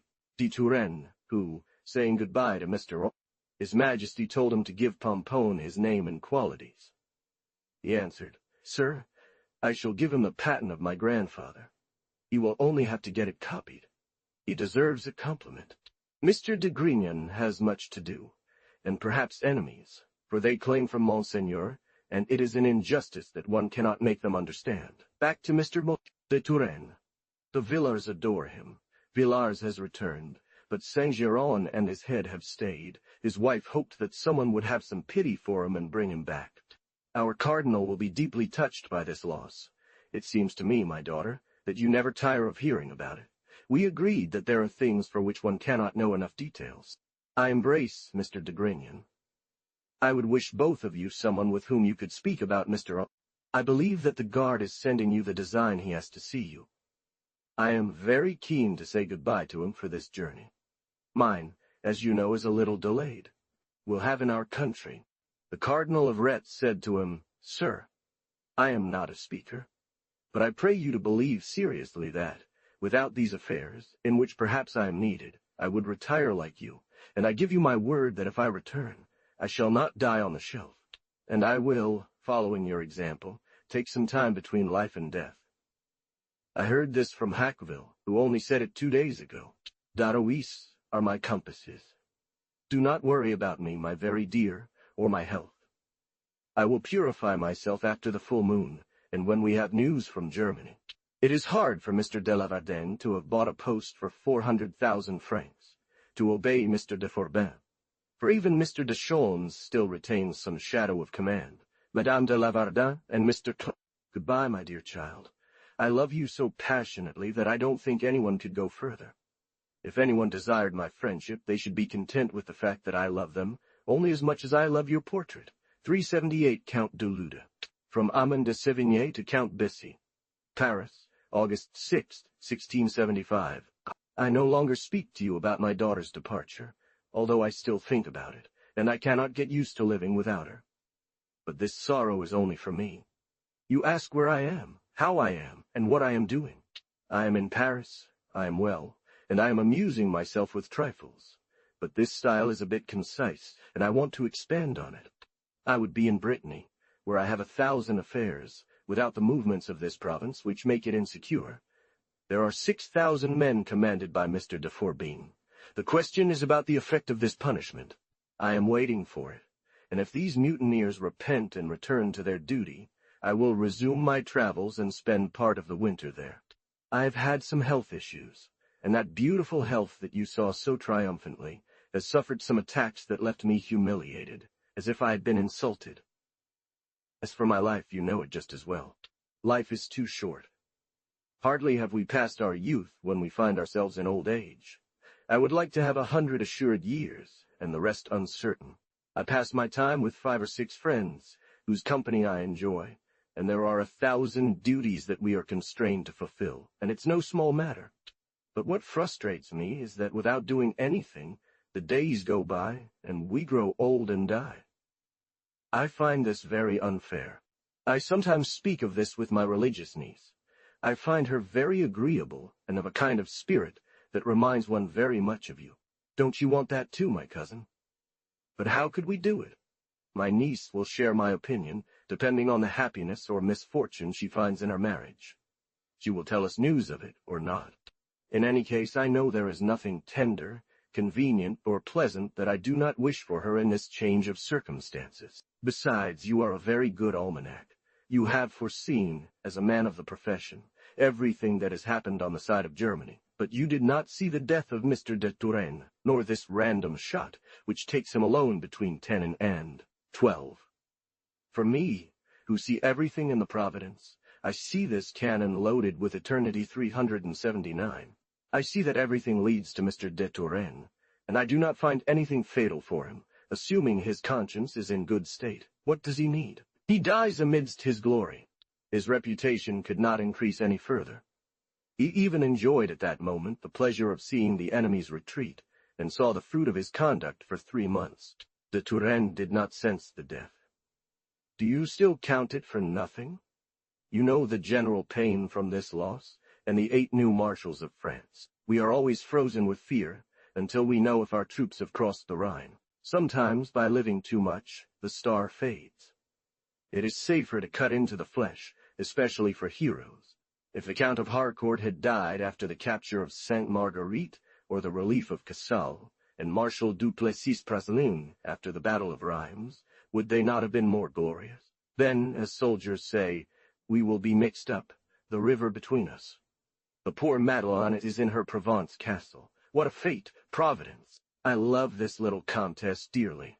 I was not in Montauban for a quarter of an hour, and yet we seem to have known each other all our lives. It is because she has ease of mind, and we had no time to waste. I thought of you 1,000 times since all this. Goodbye. Since I only wrote you a short note on Wednesday, I forgot several things I wanted to tell you. Mr. Boucherat told me Monday evening that Mr. the Coadjutor had done wonders at a conference in Saint-Germain for clerical affairs. Mr. de Condom and Mr. Descun, 379. It is noted that she sensed the beauty of this expression and enjoyed adorning herself with it before many friends. 380 Madame de Grignan. Her mother often gave her this name. 133, from Amélie de Sévigné to Madame de Grignan. In Paris, Friday, August 9th, 1675. D'Agent told me the same thing at Versailles. I am convinced he will do just as well with his speech to the king, so he must always be praised. Here's the translation from French to English. So our poor friends have crossed the Rhine most fortunately, at leisure, and after defeating the enemies. We were all eager for the king to send him the baton, after such a fine and useful action, of which he alone deserves all the honor. He had a horse killed under him by a cannon shot, which passed between his legs. He was riding at the gallop when hit by a cannon shot. Providence had indeed given its commission to him as well as to others. We lost Vaubrun in this action, and perhaps Mr. de Montlois, brother of Prince Harcourt, your cousin. The loss of the enemies was great. They admitted to losing 4,000 men killed. We only lost 700 or 800. Duc de Soult and Chevalier de Grignan distinguished themselves at the head of their cavalry. Especially the English did remarkable things. Finally, here is a great happiness. It is said that Montecucul 381, Delorge, to testify his pain at the loss of such a great captain, told him he would allow him to cross the Rhine again, and that he did not want to expose his reputation to the rage of a furious army, or to the valor of young Frenchmen, to whom nothing can resist in their initial impulsiveness. Indeed, the battle was not general, and the troops that attacked us were defeated. Several courtiers, whom I dare not name out of caution, spoke to the king about Mr. Delorge, and trivial reasons that should have made him a Marshal of France at once. But they were useless. He only has the command of Alsace, and 25,000 livres in pension that Vaubrun had. Ah, that was not what he wanted. Count of Auvergne, 382, holds the general charge of the cavalry and the governance of Limousin.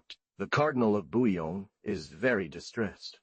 Our good cardinal has again written to the Pope, saying that he cannot help but hope that, when His Holiness has seen the reasons in his letter, she will yield to his very humble prayers.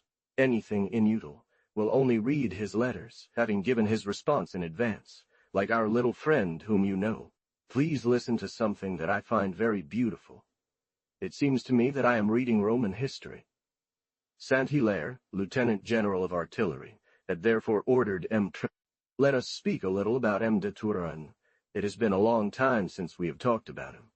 Do you not admire that we find ourselves happy to have crossed the Rhine again, and that what would have been a disgust, if it were still in the world, appears to us as prosperity, because we no longer have it? See what the loss of a single man does. De Turenne, who had always been galloping, stopped to show him a battery.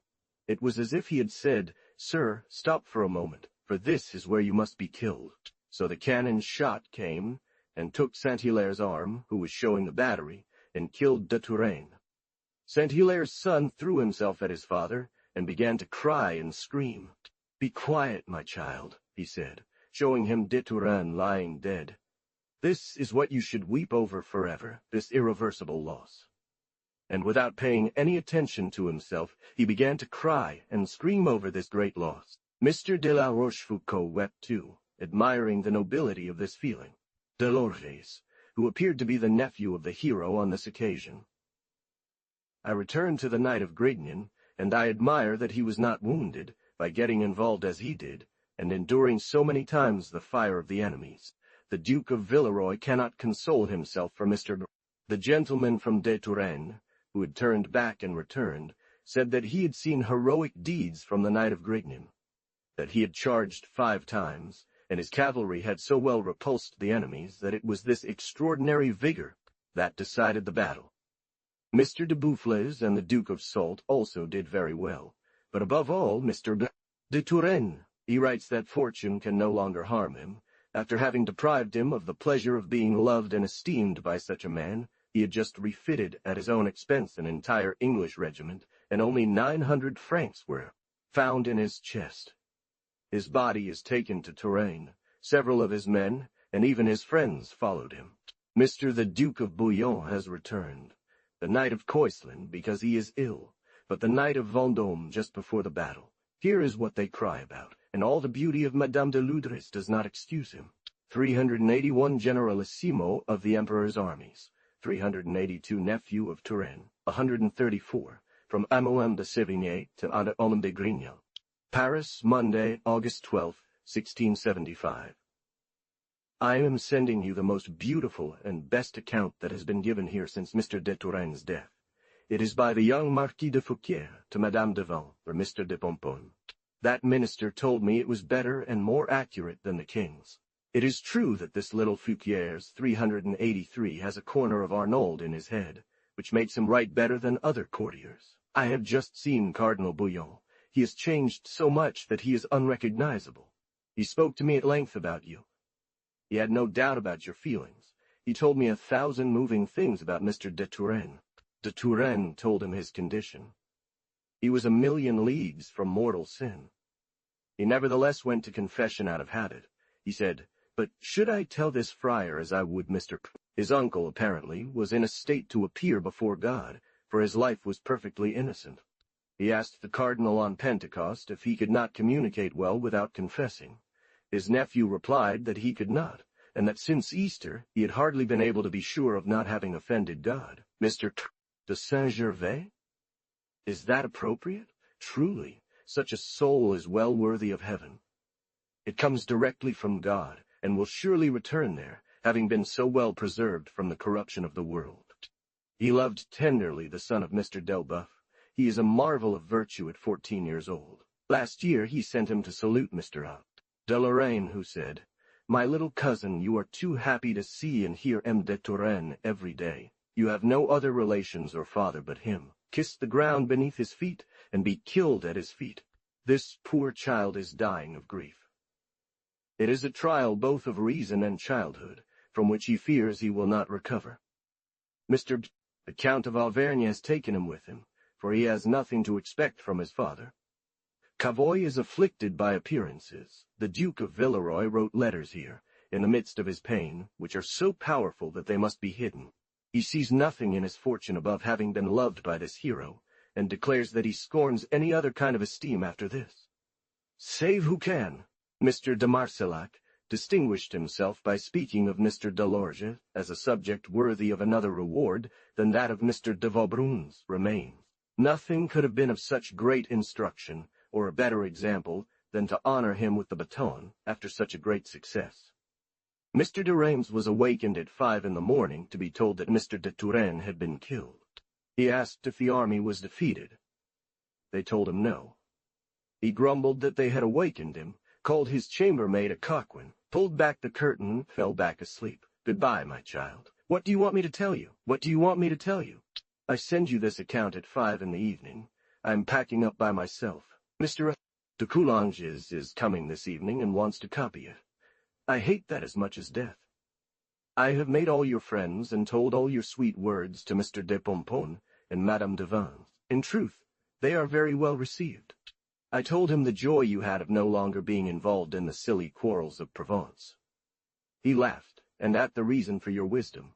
He wishes that the Bretons would amuse themselves by hating each other, rather than revolting. I saw Madame de Rouillet at home. I always found her pleasant. I thought I was in Aix. I would very much like her daughter, but she has grander ideas. Farewell.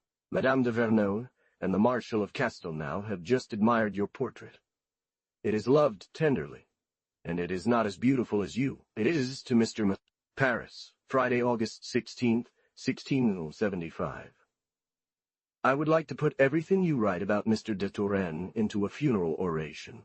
Truly your style is of extraordinary energy and beauty. You were in the bursts of eloquence that emotion brings. De Grignan that I kiss, to whom I send the account as well as to you.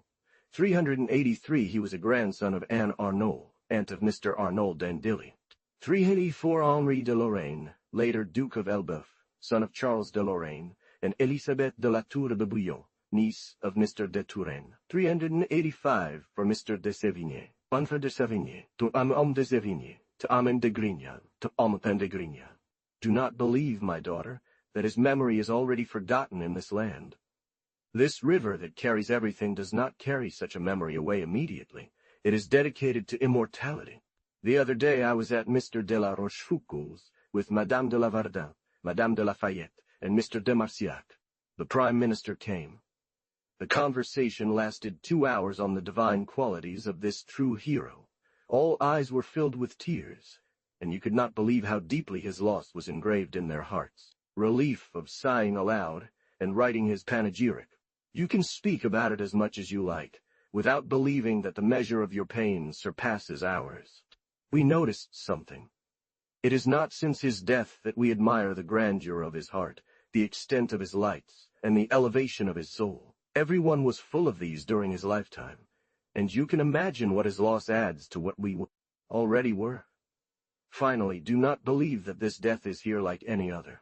There were young soldiers growing impatient in the marshes, where they were up to their knees in water.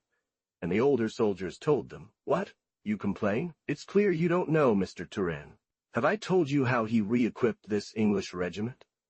It cost him 14,000 francs, and he remained without money." The English told Mr. de Lorge that they would finish serving this campaign to avenge the death of Mr. de Turenne. But afterwards they would withdraw, not being able to obey anyone but him. For his soul, it is still a miracle that comes from the perfect esteem we had for him. He did not fall into the idea of any devotee that she was not in good condition. One cannot understand how evil and sin could be in his heart. His sincere conversion seemed to us like a baptism. Everyone speaks of the innocence of his manners, the purity of his intentions, his humility distant from all affectation, the solid glory of which he was full without ostentation and without show, loving virtue for itself, without caring about human approval, generous and Christian charity. He's angrier than us when we're in trouble. He's only thinking of getting us out of here at this very moment. He watches over us while we sleep. He's like our father. Everything I tell you is true. I don't indulge in empty flattery to please distant people. That would be taking advantage of them, and I prefer what I write to you over what I might say if you were here. You will see in the news the effects of this great loss. The king said of a certain man whose absence you loved this winter that he had neither heart nor mind, just that. Madame de Rohan, with a handful of people, dispersed and drove away the mutineers who had gathered in her duchy of Rohan. Back to the point. It's notable that no devout person has doubted that God welcomed her into his arms like one of the most beautiful and best among all those he has ever created. Meditate on this general confidence in his salvation, and you will find it is a kind of miracle intended only for him. Indeed, no one dared doubt his eternal rest. The troops are in Nantes, commanded by Forbin, for Vinnes is always subordinate. Forbin's order is to obey Mr. Deschamps, but since the latter is at Fort Louis, Forbin advances and continues to command. You understand well what this kind of honor means in theory, leaving those who command without action. De la Verdun had strongly requested the command. He was at the head of an old regiment 386, and claimed that this honor was due to him, but he did not receive it contentedly. It is said that our mutineers ask for pardon. I believe they will be forgiven, provided a few are hanged. De Chamillard, who was hated by the province, has been removed, and Mr. de Marillac, a very honest man, has been appointed as intendant of these troops. He had become acquainted with a shepherd who knew the paths and country very well. He went alone with him and posted his troops according to the knowledge this man gave him. He liked this shepherd, and found him of remarkable sense. He said that Colonel Beck came like that, and believed that this shepherd would make his fortune like him. It is not these disorders that prevent me from leaving, but something else that I do not want to leave. I could not even go to livery, despite my desire to do so. One must make the best of time. One is quite at ease in the midst of news in these terrible times. Listen, please, to another word from Mr. de Turenne. When he had leisurely conducted his troops across, he was pleased, and said to Mr. de Roy, his brother-in-law, "Very well, it seems to me that this is not too bad, and I believe Mr. de Montecuculi would find enough to approve of what we have just done. It is true that it was a masterpiece of skill. Madame de Villars saw another report since the day of the battle, where it is said that, in crossing the Rhine, the Knight of Grignan made wonders of valor and prudence. God preserve him. For Mr. de Turenne's courage seems to have passed to our enemies. They find nothing impossible any more. Since the defeat of Marshal Créqui, the Dauphin, my wife, and my children, and went away on horseback. Indeed, he did not see anyone alive. This little expedition pleased the king greatly, who told of it, laughing, as how he was charged with the compliments of M. de la Feuillade. There is only happiness. Everything succeeds. 386 from the Navarre regiment, one of the 6 old ones. From La Feuillade taking the post, he came straight to Versailles, where he surprised the king, and said, "Sire, some bring their wives, it is Rochefort. Others come to see them. For me, I come to see your majesty for an hour, and thank you 1,000 times. I will only see your majesty, because it is only to her that I owe everything." He spoke for a considerable time, and took his leave, saying, "Sire, I am going. Please to convey my compliments to the Queen, Mr. 136, of Amand de Sévigné to Amand de Grignan. At livery, Wednesday, August 21st, 1675. In truth, my daughter, you should be here with me. I came here this morning alone, weary and worn out by Paris. Our abbot stayed behind for a few affairs. As for me, I have nothing until Saturday. So here I am, at peace and rest for these 3 days. I will take my 3rd medicine tomorrow. I will walk a lot. I imagine I need it. I shall think of you immensely, if not constantly. There is no place or moment that does not remind me that we were together a year ago. De la Trousse, since my dear novels, I have not seen anyone so perfectly happy as him. What a difference! It is sweet to think of you, but absence throws a certain bitterness that squeezes the heart. This evening will be the darkness of thoughts. I take pleasure in talking to you in this little cabinet that you know. Nothing disturbs me.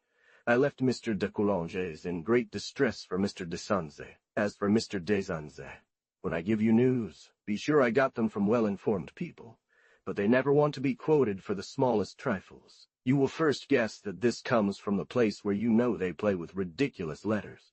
One makes an inventory of what he has lost, like his case, his cup, his buffle, his cautebec. Have you not seen a prince who fights to the end? Another steps forward to see who can display such great resistance. He perceives the unfairness of the battle. He is ashamed. He dismisses his men. He asks for pardon from this valiant man, who returns his sword to him due to his honor, and without whom he would never have gotten it back. He makes him a prisoner. He recognizes him as one of his friends from when they were both at Augustus's court. He treats his prisoner like his own brother, praising him for his extreme valor. But I believe the prisoner is sighing. I don't know if he's in love. I think they will allow him to keep his word. I can't quite tell where the princess awaits him, and there you have the whole story. What you say about Mr. de Touraine deserves to be included in his panegyric. Cardinal de Bouillon will take pleasure or displeasure in it, for I am quite sure that he will not read this part of your letter without tears. It was, he says, a devil's mess. Indeed, if I had been a general, this would not have happened. Another says, we were bravely foolish. We were only 7,000 men. We attacked 26,000. So one must see how we were brushed off. Another says, we saved ourselves as diligently as we could, and yet we did not leave without having great fear. You, my child, have a strange leisure to tell me all these silly things. You speak so dignantly of Cardinal de Retz and his retirement, that for that alone you would be worthy of his esteem and friendship. I see people saying he should come to Saint-Denis, and it is those very people who would have the most to object if he did. They want, at any cost, to tarnish the beauty of his action, but I defy the keenest jealousy. Since the death of the hero of the war, that of the breviary has withdrawn to Commercy. There was no more security at Saint-Mihiel. The first president of the Court of Aids owns land in Champagne. His tenant came to inform him a few days ago, either to lower it considerably or to break the lease made 2 years ago. Answers that, during Mr. Wall in Touraine, one could safely gather and rely on the lands of that country. But since his death, everyone was leaving, believing that the enemies would enter Champagne. Here are simple and natural things that praise him as beautifully as Fléchier and Mascaron. Do not talk to me so much about going to see you. It distracts me from thinking about all my sad duties. If I believed my heart, I would send all my small affairs to pasture and go to Grignan. From Armand de Sévigné to Madame de Grignan. In Paris, Monday, August 26, 1675. Oh, with what joy I would plant everything there. And for 4 days that one has to live, I would live in my own way and follow my inclination. What madness to constrain oneself for routines of duties and affairs. I am too much caught up in all these thoughts.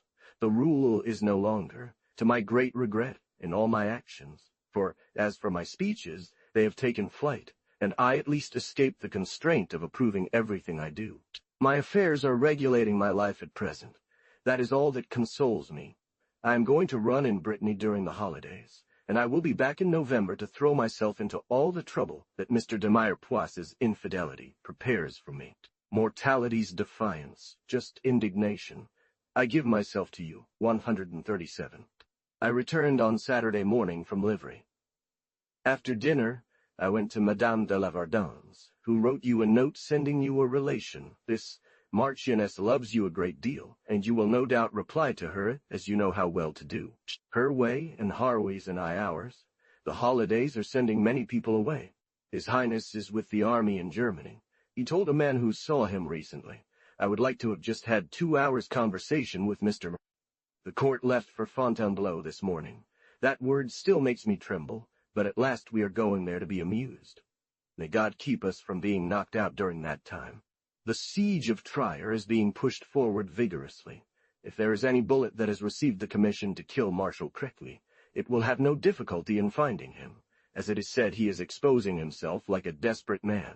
De Touraine's shadow, to follow up his plans, to enter into his views, and get familiarized with his knowledge of this country and Montecuccoli's painting techniques. And when that man said to him, "Your Highness, you look well. God preserve you for your own sake and for France," His Highness only replied by raising his shoulders. My son tells me that Prince Orange is feigning to want to besiege Quesnoy, and if so, they are on the eve of a battle. Mr. de Luxembourg is very eager to make himself heard.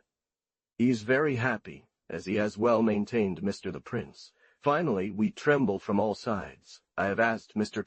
de Louvois for the Sanzay regiment in full, with the permission to sell the standard, of course. Poor Sanzay would be dead, of whom we still have no news. The Viscount of Marsilly is my resident with the minister, and has charged himself with informing me of the response. I would like it brought by Mr. de Sanzay. You can be sure that if Madame de Sanzay had any claim to it, I wouldn't have blocked her, as I respect Saint-Hérome for the royal regiment, but the king, who gave this small regiment to Sanzay, will give it to someone else. This second Chinese, nephew of Saint-Hérome, has been resurrected after 2 days. He was a prisoner of the Germans. For the Picardy regiment, one must not even think about it, unless one wants to be disgraced in 2 years. But that is wrongly said disgraced. It should be dishonored. For as it is no longer allowed to ruin oneself or borrow as before, one simply remains with infamy. To tell the truth, one recognizes every day that never was a defeat so full of disorder and confusion as that of Marshal Créqui. Do not believe, my daughter, that the death of Mr.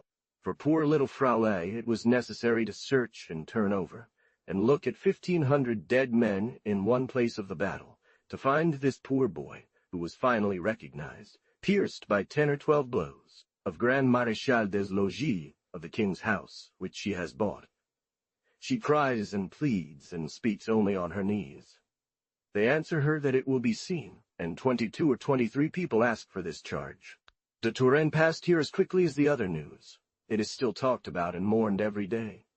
In memory of everything, nothing resembles him. One can say this verse for him. Blessed are those, as you say, who paid no attention to this loss. The defeat that followed well renewed the praises of the hero. You have given me great pleasure in shuddering at what Saint-Hilaire said. He is not dead. He will live with his left arm and enjoy the beauty and firmness of his soul. I believe you were greatly astonished to see a small defeat on our side. You have never seen one since you came into the world. Only the coadjutor profited from it, giving his speech such a new and spiritual air that this place made all the difference, at least for the courtiers. I dined on Saturday with the coadjutor and the handsome abbot. I am delighted when I see something from Grignan, 138, from Armand de Sévigné to Madame de Grignan. In Paris, Wednesday, August 28, 1675. De Turenne ... Madame d'Elbeuf, who is staying for a few days at the Cardinal de Bouillon's, asked me yesterday to dine with them, both to discuss their affliction. Madame de Lafayette came as well. We did precisely what we had resolved. Our eyes didn't dry up. If one could write every day, I would readily make time for it. I even managed to do so sometimes, although my letters don't leave, but the pleasure of writing is solely for you, because with everyone else in the world, one wants to have written, and that's because one feels obliged to. Truly, my daughter, I'm going to speak to you again about Emu.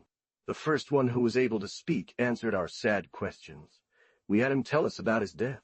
He wanted to confess, and while hiding he had given orders for the evening, and was supposed to receive communion the next day, Sunday, which was the day he believed he would fight. Madame d'Elbeuf had a divinely good portrait of this hero, whose whole train arrived at 11 o'clock. All these poor people were crying, and already dressed in mourning. There came 3 gentlemen who thought they would die upon seeing this portrait. It was cries that ripped the heart. They could not utter a word. His chambermaids, his valets, his pages, his trumpets, everything was reduced to tears, and melting others reduced to tears, and melting others. He mounted his horse at 2 o'clock on Saturday afternoon after eating, and as he had many people with him, he left them all 30 steps away from the height he wanted to go to, and said to the young man from Elbeuf, "My nephew, stay here. You are a nephew, stay here. You are only circling around me. You would make me recognized." Mr. Hamilton, who happened to be near the place he was going, told him, "Sir, come over here. They are firing in the direction you are heading." "Sir," he replied, "you are right. I do not want to be killed today at all. That would be perfect."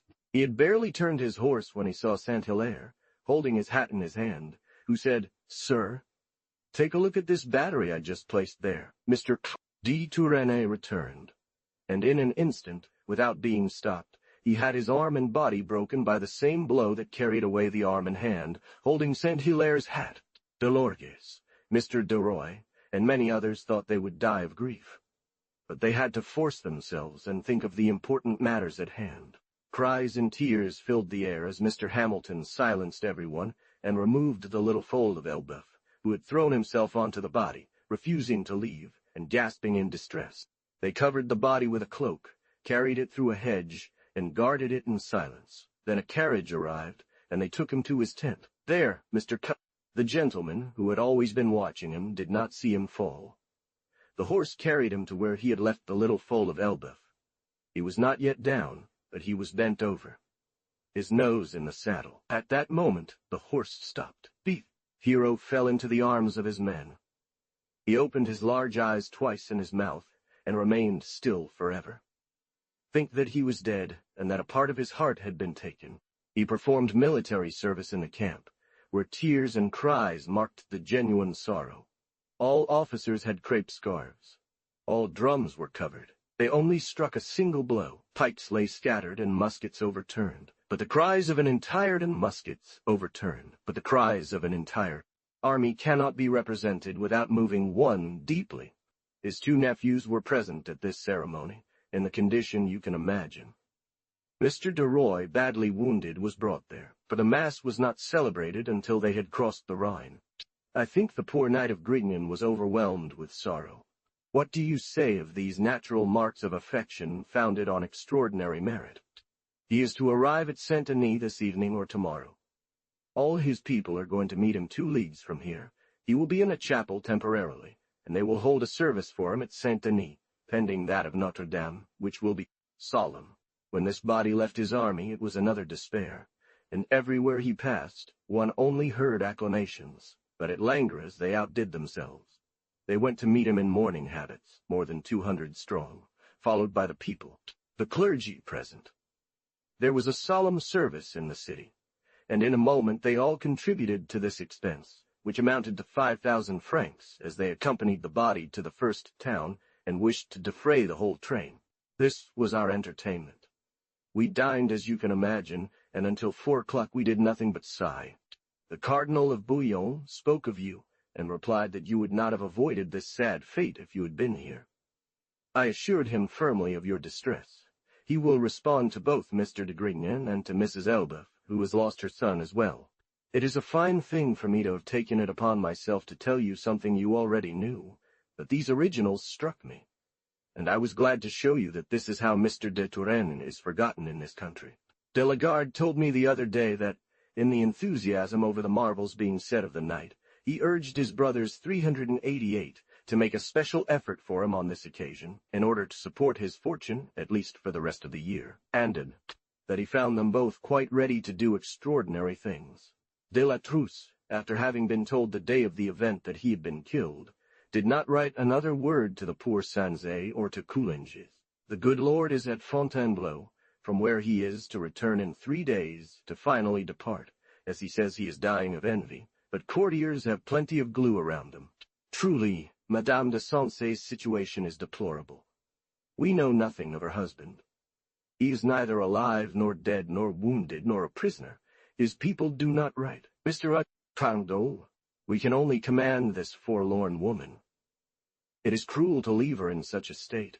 For myself, I am very convinced that her husband is dead. The dust mixed with her blood has disfigured her. She would not have been recognized. She would have been recognized. She would have been recognized. Robbed. Perhaps he was killed far from others, by those who took him, or by peasants, and remained at the corner of some hedge. I find more appearance in this sad fate than in believing that he is a prisoner, and that there is no news of him. I understand that boredom would be great during the winter. Long evenings can be compared to long marches in their tediousness. In any case, my daughter, the abbot, considers my journey so necessary that I cannot oppose it. I will not always have him. Thus, I must take advantage of his good will. It is a 2-month trip, as the good abbot is not in good enough health to want to spend the winter there. He speaks to me in a sincere manner, which I vow to be always fooled by. Too bad for those who deceive me. I was not bored this winter when I had you. You could certainly have been bored, being young, but do you remember our readings? It is true that by eliminating everything around this little table, and even the book itself, it would not be impossible to know what to do. Providence will order it. I always remember what you told me. One escapes boredom as one does from bad paths. No one stays in the middle of a month for lack of courage to finish it. It's like dying. You don't see anyone who doesn't know how to get out of this last roll. There are things in your letters that one cannot and does not want to forget. Do you have my friend Corbinelli and Mr. Devard? I hope so. You will have been right, and if you constantly talk about current affairs and Mr. de Turenne, and you cannot understand what all this will become. In truth, you are like us, and it is not at all that you are in the province. Mr.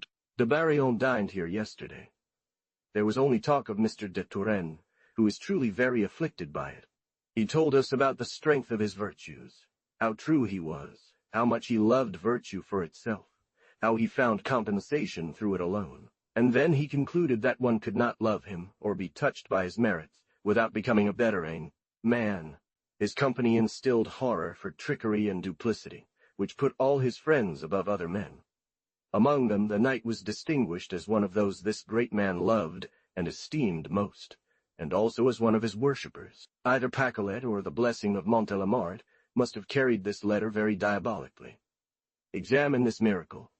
But let us say a word more about M. de Turenne. You know Pertuis well, and his adoration and attachment for me. Many centuries will not produce a similar one. I do not think we are entirely blind to this, at least the people I see. I believe it is boasting of being in good company. I have just looked at my dates. It is certain that I wrote to you on Friday, the 16th. I had written to you on Wednesday, the 14th, and Monday, the 12th. De Turenne, as soon as he learned of his death, he wrote to the king, and sent him word. Sire, I have lost him. De Turenne. I feel that my mind is not capable of bearing this misfortune. Thus, no longer being in a condition to serve your majesty, I ask permission to resign from the government of Courtrai. The Cardinal of Bouillon prevented the letter from being delivered. But fearing that he himself might come, he told the king about Pertuis's despair. The king understood this pain very well, and said to the Cardinal of Bouillon that he valued Pertuis even more, and did not want Pertuis to consider retiring, believing him an honest man who would always do his duty, regardless of his circumstances. That is how those who regret this hero are. Besides, he had a rent of 40,000 livres, and Mr. 387 Elizabeth de la Tour, sister of the Cardinal of Bouillon. 388, Mr. the Coadjutor of Arles. 390, he had been captain of M. de Turenne's guards. 139, from M. de Sévigné to M. de Grignan.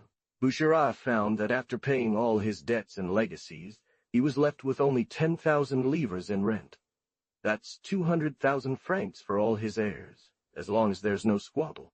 That is how he enriched himself in 50 years of service. Farewell, my dear child. I embrace you 1,000 times with a love that cannot be expressed. Al Wine. In Paris, Friday, September 6th, 1675.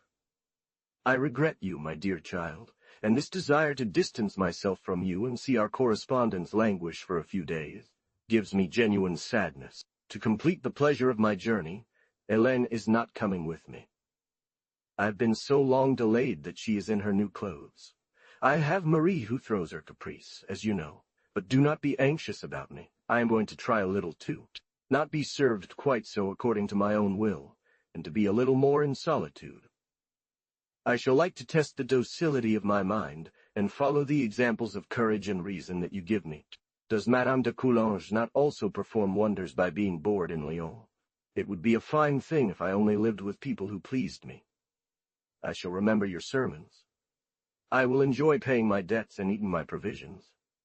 I shall think of you often, my very beautiful one. I will read, walk, write, and receive letters from you. Alas, life passes too quickly. It wears itself out everywhere. I carry an infinite number of good or bad remedies. I love them all, but especially there is not one that does not have its master, and that is not the medicine for my neighbors. I hope this shop will be of no use to me, because I am feeling extremely well. I was alone in livery the day before yesterday, strolling delightfully with the moon. There was no clear night.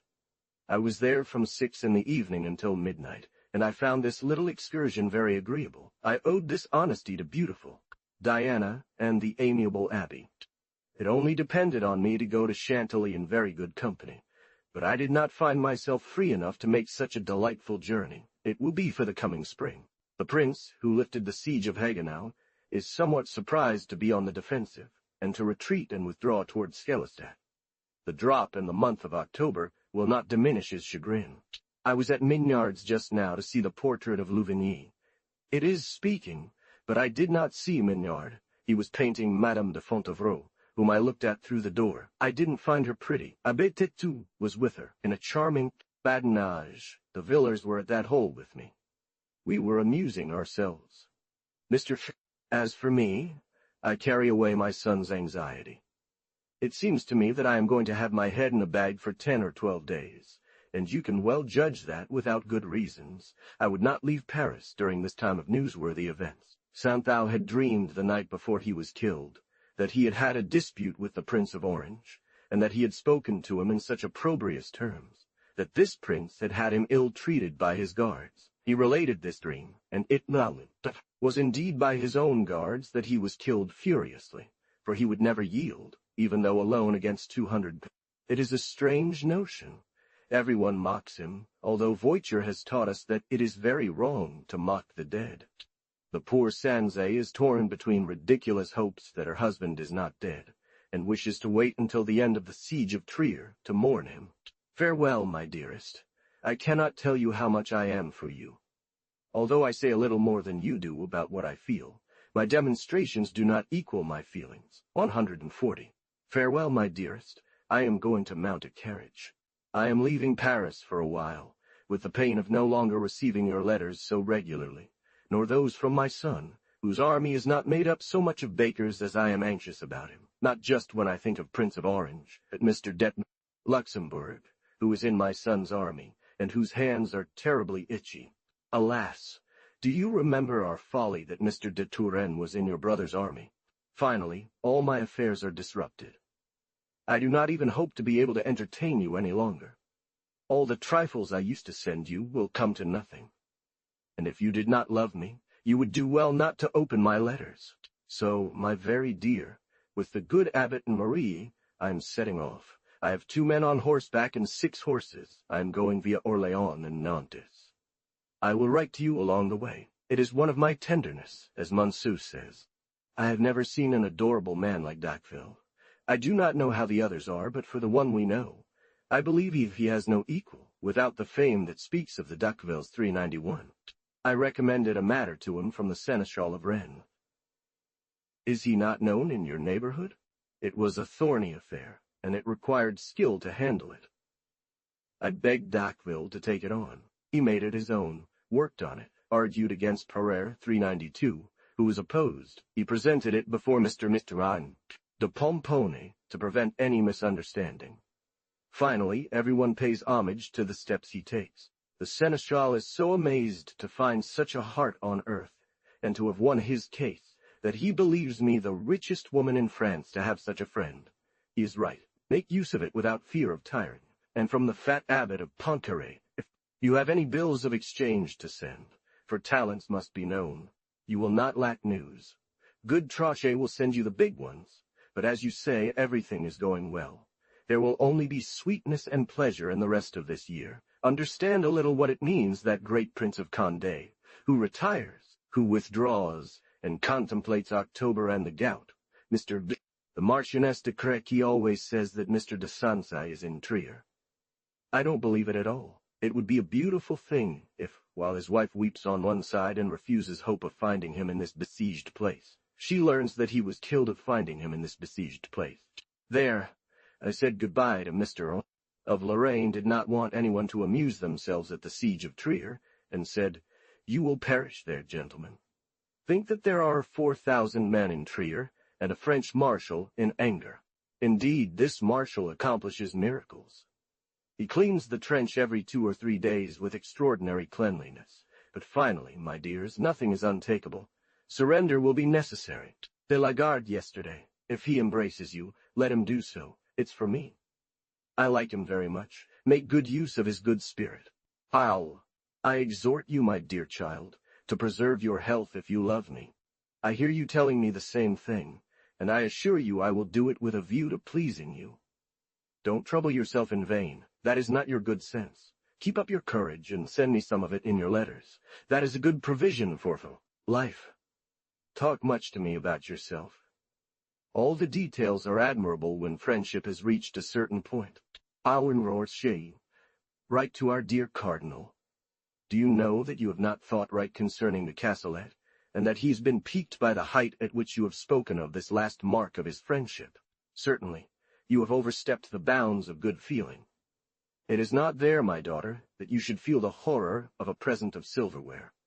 You will find no one of your sentiment, and you must challenge yourself when you are alone in your opinion. De Coulanges will tell you where it is. Mr. de Pomponne wanted to see it the other day. He spoke to him, believing that you should respond, and that there was glory 394 in your deed. Your absence increased the resemblance, and this is not what cost me the least to leave behind.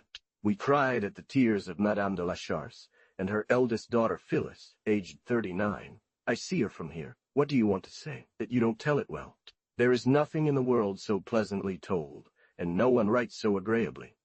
But one must weep at being in a country where mourning is carried on so burlesquely. I thank you for the trouble you have taken to narrate this folly. It is a style that you do not like, but it has pleased me well. Last night I said goodbye to the most beautiful of all prelates, 393. He asked me to lend him my portrait, that is, yours, to take it to Madame de Fontevraud. I refused haughtily, and told him that I had refused it to Miss Unclear, and at the thieves. Same time I carried it myself into a small room, where it was placed and received with affection and eagerness to please me. I am sure they will not get it out of me. They know only too well what this charming painting means to me, and if anyone comes to me to ask for it here, they will say that I took it. Mr. D. It seems to me that I have nothing more to say. Take me to the rocks. I no longer want to write. Come on. Abbe, it's done 395. I am leaving, beautiful Countess. So goodbye, my very dear Countess. I am leaving, beautiful Hermione, 396. I am going to carry out what the Abbe orders me, despite the danger that awaits me. It is to tell a folly, for our province is calmer than the Savoie. They are currently performing the service of M. de Turenne at Notre Dame in great pomp. The Cardinal of Bouillon and Madame d'Elbeuf came to propose this to me yesterday, but I am content with the position at Saint-Denis. I have never seen a better one. Farewell, my dear child. I embrace you with all my heart. 391 he was called d'Aqueville, because he multiplied himself in service to his friends. 392 first secretary to M. de Pomponne. 393. This is the beautiful abbot of Grignan. 394 glory here is taken as pride. Don't you admire what the death of this hero has done, and the turn that affairs have taken since we no longer have him? Ah, my dear child, it has been a long time since I've been of your mind. There is nothing good but to have a beautiful and good soul. We see it in everything as if through a crystal heart. There is no hiding. You have never seen fools here. One does not take the shadow for the body for too long. To appear, the world has no long injustices. You must be of this opinion for your own interests. I am on a boat, in the current of the water, far from my castle. I even think that I can finish. Ah, what madness! Because the waters are so shallow, and I am often stuck, that I regret my crew that does not stop and goes its own way. 395 parody of these verses from Corneille in Polyeucte, Act 4th, Scene 4th. Take me to my death. I have nothing more to say. From Armand de Sévigné to Madame de Grignan. Tuesday, September 17th, 1675. Here's a strange date. One gets bored on the water when one is alone. One needs a little Count of the Chapelles and a young lady of Sévigné. But it is indeed mad to embark when one is in Orléans, and perhaps even in Paris. It's just a kindness. It is true, however, that one feels obliged to hire boatmen in Orléans, as to buy rosaries in Chartres. I scented you as I had seen the abbot of Lafayette in his fine house. I wrote to you from Tours. I came to Saumur, where we saw Vinoil de Turenne. He was deeply affected by it. You will sympathize with him when you know that he is in a town where no one has seen the hero. Vinoil has seen the hero. Vinoil is well-aged, often coughing and spitting, but always devout. He sends you 1,000 compliments. There are 30 leagues from Saumur to Nantes. We have decided to cover them in 2 days and arrive in Nantes today. In this plan, yesterday at nightfall, we drove for 2 hours. We got lost and remained within 200 paces of our inn, without being 200 paces of our inn, without being able to approach. We returned to the sound of a dog, and at midnight we arrived in a hovel more poor, more miserable than you can imagine. We found only 2 or 3 old women spinning, and some fresh straw on which we all lay down without undressing. I would have undressing, laughed, but for the priest, at the shame of exposing myself to such fatigue from a journey. We set off again at daybreak, and we were so perfectly settled in our shack that it took us nearly an hour before we could resume our talk. We want, against wind and tide, to reach Nantes. I will write to you from Nantes, as you may think. I am eager for news of you and Mr. Luxembourg's army. It lies very heavy on my heart. I have had my head in this bag for 9 days. I will find your letters there, my daughter, but I have such a good opinion of your friendship that I am sure you will be glad to hear about my journey. And since I was told that the post goes through in Grande, I will leave this letter on the way. I am doing very well. All I need is some conversation. The story of the Crusades is very beautiful, especially for those who have read Tasso, and who see their old friends again in prose and history. But I am a servant to the Jesuit style. Farewell, my dearest, most kind, and most perfectly beloved. You are my dear child. 142, from Emma de Sévigné to Honom Pegrignot. At Les Rochers, Sunday, September 29th, 1675. D'Aqueville tells me he knows not what to say of me, and fears that his silence on my account may disturb you.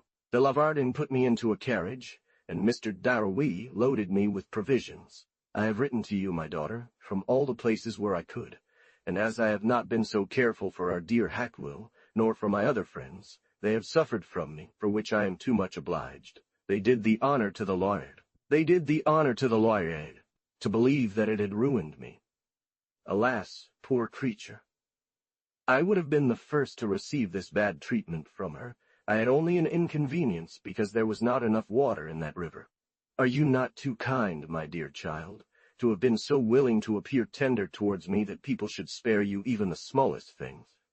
You so well persuaded me in the first place that I had only thought of writing to you very accurately. So I left Silleray the day after I wrote to you, which was Wednesday. She is always around me, but she does the heavy work. It doesn't bother me. Here she is, cutting me towels. Of Montbazon of his children, not much older than that. We arrived here on Thursday. At first I found Miss Duplessis more ugly, mad, and impolite than ever. Her taste for me dishonors me. I swear on this iron not to contribute any sweetness, friendship, or approval to it. I told her abominable rudeness as friendship or approval to it. But I have the misfortune that she turns everything into raillery. You must be convinced of this, after the slap which history thought fit to kill Pominars of laughter. I found these woods of an extraordinary beauty and sadness. All the trees you saw small have grown tall and straight, and beautiful in perfection. They are pruned, and cast a pleasant shadow. They are 40 or 50 feet high. There's a little air of 50 feet high. Maternal love in this detail. Think that I planted them all and watched them grow, as Mr. Halloran, I'm Sumut. The other day I found a letter from you, where you call me my dear mummy. You were 10 years old, in Saint Marie, and you told me about Mrs. Amelet's fall, who went from the hall to a cellar. This is a solitude designed for clear thinking. You could make good use of it, and I don't abuse it. If the thoughts are not entirely dark, they are at least gray-brown. I think of you at all times. I regret you. I wish you well. Your health, your hue well. Affairs, your distance. What do you think all this does between dog and wolf? I have these lines in my head.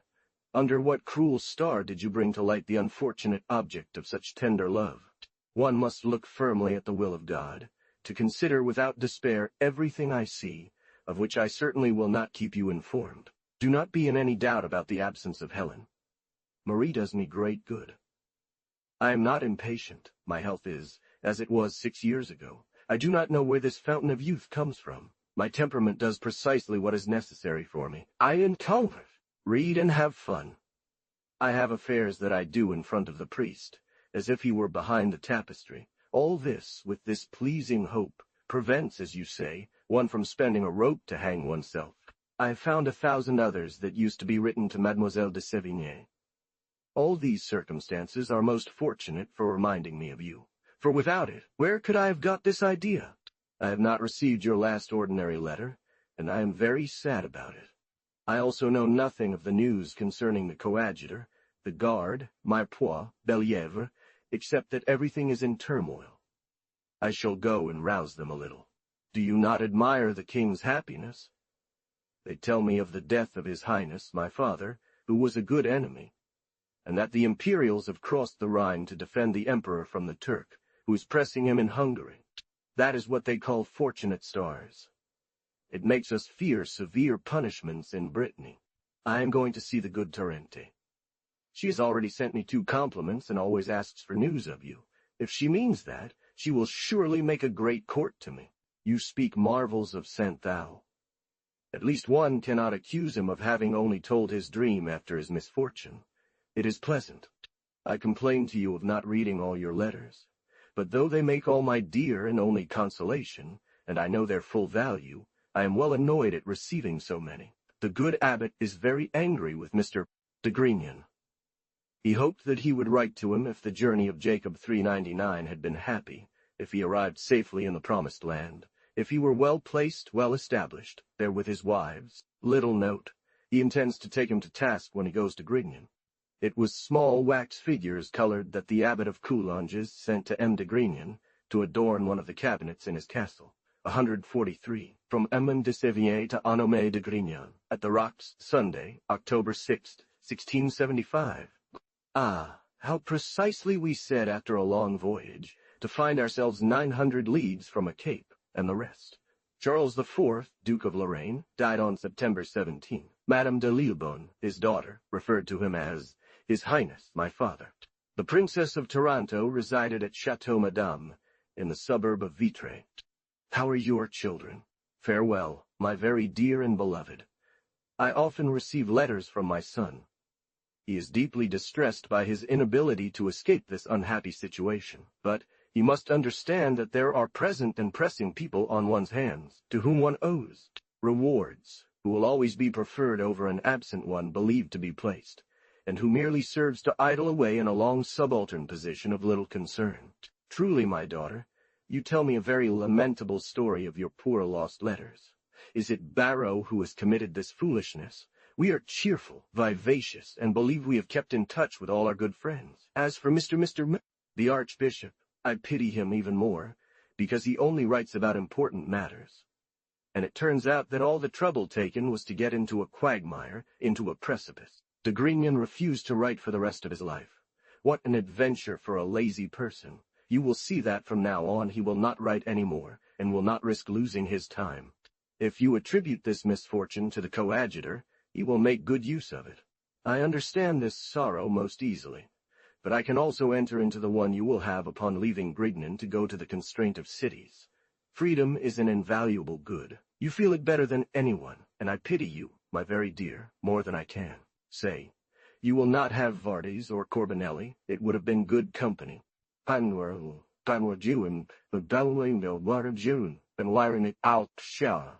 You were going to name for me the 4 ladies who came to assassinate you. As for me, I have time to fortify myself against my evil company. I feel them coming from one side, and I wander off in another. It's a trick I played yesterday on a seneschal of Vitré, and then I complain that they didn't warn me. Ask me what I mean. These are tricks one is tempted to play in this park. I found the Marshal's response of Albert very pleasant. There is more wit than in his usual style. It seemed to me of great height. The affectionate servant has a hard digestion. I like everything Montgobert tells me. She always pleases me. I find her spicy, and all her tones delight me. It is a happiness to have in one's home such company as hers. I had one once, of which I made good use. The other day that she was a saint. Do you remember a day when we avoided the Fosnels? I walk about bravely. These paths are admirable. I work as you do, but, thank God, I have no scoundrel of Montgobert to drag me along. It is in humiliation that I cannot understand how you can bear. I do not darken my silk with wool, to take my own path. It seems to me that I am only 10 years old. And if they give me a small piece of canvas to play with, your chairs would have to be very ugly not to be as beautiful as your bed. So, my daughter, did you laugh at everything I told you from Orleans? I also found it pleasant. It was the rest of my bag, which seemed quite good to me. Are you not too kind in loving news about my woods and my health? It is precisely for my love. I am recovering a little thanks to Danish affairs. Rennes is threatened with having its parliament transferred to Dinan. It would be the complete ruin of this province. The punishment intended for this city will not go without much noise. The other day, an Augustinian monk came here. It's a way of fraternizing. He traveled throughout the province. He named me several times Mr. de Grignan and Mr. Darlas. I received letters from Nantes. If the Marquis de Lavardin and Darouis made an article about this city in the Gazette, you would certainly have seen my arrival and departure there. I return you my best regards, my very dear, for the attention you give to Brittany. Everything that surrounds you within a 20-league radius is significant to me. The other day I made a fool of myself over her and my neighbors. It was amusing, but no one heard me. If there had been someone I could just look at, this madness would have delighted me. By the way, have I told you about an amazing pair of glasses that entertained us on the boat? It's a masterpiece. It's even more perfect than the one the abbot left you at Grignan. These glasses bring objects from 3 leagues away very close. What if they brought them within 200? You can imagine the use we make of it on these shores of the Loire. But here's how I use it. You know that it repels at the other end, and I turn it towards Mademoiselle Duplessis, and suddenly she is 2 leagues away from me. When you are badly pressed by bad company, all you need to do is bring out your glasses and turn them towards the side that repels. Ask Montgober if she wouldn't have laughed. That's a good topic for making fools of oneself. If you have Corbinelli, I recommend the glasses to you. Goodbye, my dear child. God be thanked, as you say. We are not mountains, and I hope to embrace you otherwise than at 200 leagues. You will still be moving away. I feel like going to Brest. I find it quite rude that Her Highness, the Grand Duchess, has a lady-in-waiting, and not the right Rori. The Guisards have given her the Holy One. I am told that the good fortune of Truce is increased by half, and that he will have the charge of Fraulein, 144, from Madame de Sévigné to Madame de Grignan, at Les Rochers. You are right to say that dates do nothing to make letters from those we love more pleasant. So believe that everything coming from you is very considerable to me, and that I am quite pleased to know everything, even your patterns. Oh my God! Must public affairs be so dear to us? Your health, your family, your smallest actions, your feelings, your lambest pets, that's what touches me. And I believe you feel the same way. So I have no hesitation in talking to you about Les Rochers, Mademoiselle Duplessis, my walks, our affairs, the good Bienbon, and Copenhagen when the occasion arises. If you still want needles for making them, I have admirable ones, for myself. I made an infinite number of them yesterday. They were as boring as my company. I work only when she comes, and as soon as I am alone I go for a walk, read or write. La Plessis does not bother me any more than Marie. I must tell you news about this province. Mr. de Chaulnes is in Rennes with many troops. He has ordered that if anyone leaves or makes even the slightest noise, he will remove the parliament from this city for 10 years. This fear causes everything to suffer. I do not yet know how these warriors use it against the poor bourgeois. We are waiting for Madame de Chaulnes and Vitré, who comes to see the Princess of Taranto. We are safe under her auspices. But I can assure you that if there were only me, God grants me the grace not to listen to what she says. I am towards her, as you are to many others. Manners. One should see how she uses my tolerance, and how she explains it, and the chains she weaves to bind me to herself, and how I serve as an excuse for her not to see her friends in Vitré anymore, and the addresses she has to satisfy her. Foolish glory, for foolish glory is universal, and the fear she has that I might be jealous of a nun from Vitré. This would make a rather nasty country joke. The Chaulnes would take pleasure in showing me respect. This is the only opportunity where I could answer for him. So have no concern. I am here as in that Provence that you say belongs to me. You do not fear, Reuter 400. I said the other day to Madame de Tarente that he was married to the Empress Dowager. Although this wedding did not make a splash, it would still prevent another. You will see that this Empress will die if her life causes any inconvenience. Reuter, however, is the god of battles.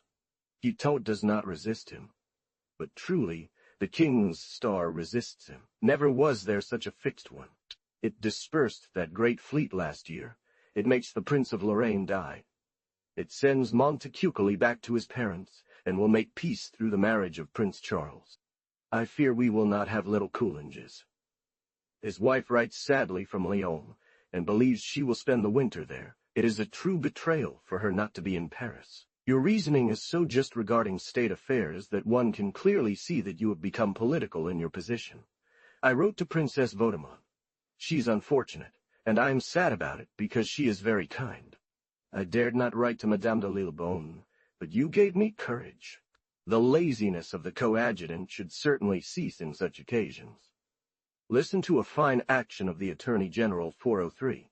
Madame de Villars still tells me wonders about the Knight de Grignon. I think these are the first ones that have been renewed, but finally it's a little boy who has the best reputation one could ever wish. I pray God that the glimmers of hope for one of your daughters 402 may succeed. It would be a great affair. He had a piece of land from Believ's house, which had been very well given to him. He put it back into the mass of creditors' goods, saying that he could not love this present when he thinks that he is doing wrong to creditors who have given their money in good faith. This is heroic. Judge if it is for us against Mr. The portfolio is in Paris and at court, overwhelmed with honors and praises. He receives them in a way that increases them. It is said that he will be entrusted with Frau Lai. If so, there will be a stir in the company, and I beg our Hackwill to pay some attention to our poor steersman who is dying of boredom in steering.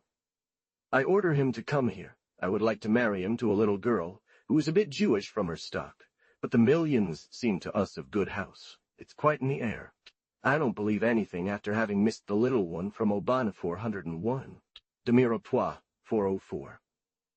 I know of no better or worse soul than that of these two men. The good is always the good. They are speaking weapons. The obligations I have towards him are innumerable. What makes them significant to me is his friendship for you, and his zeal for your affairs, and how he is preparing to confound. Mirepoix.org. I dare not think of seeing you. When this hope enters too far into my heart, and it is still distant, it causes me too much pain. I remember the suffering I endured with my poor aunt's illness, and how you helped me bear that pain. I am not yet me bear that pain.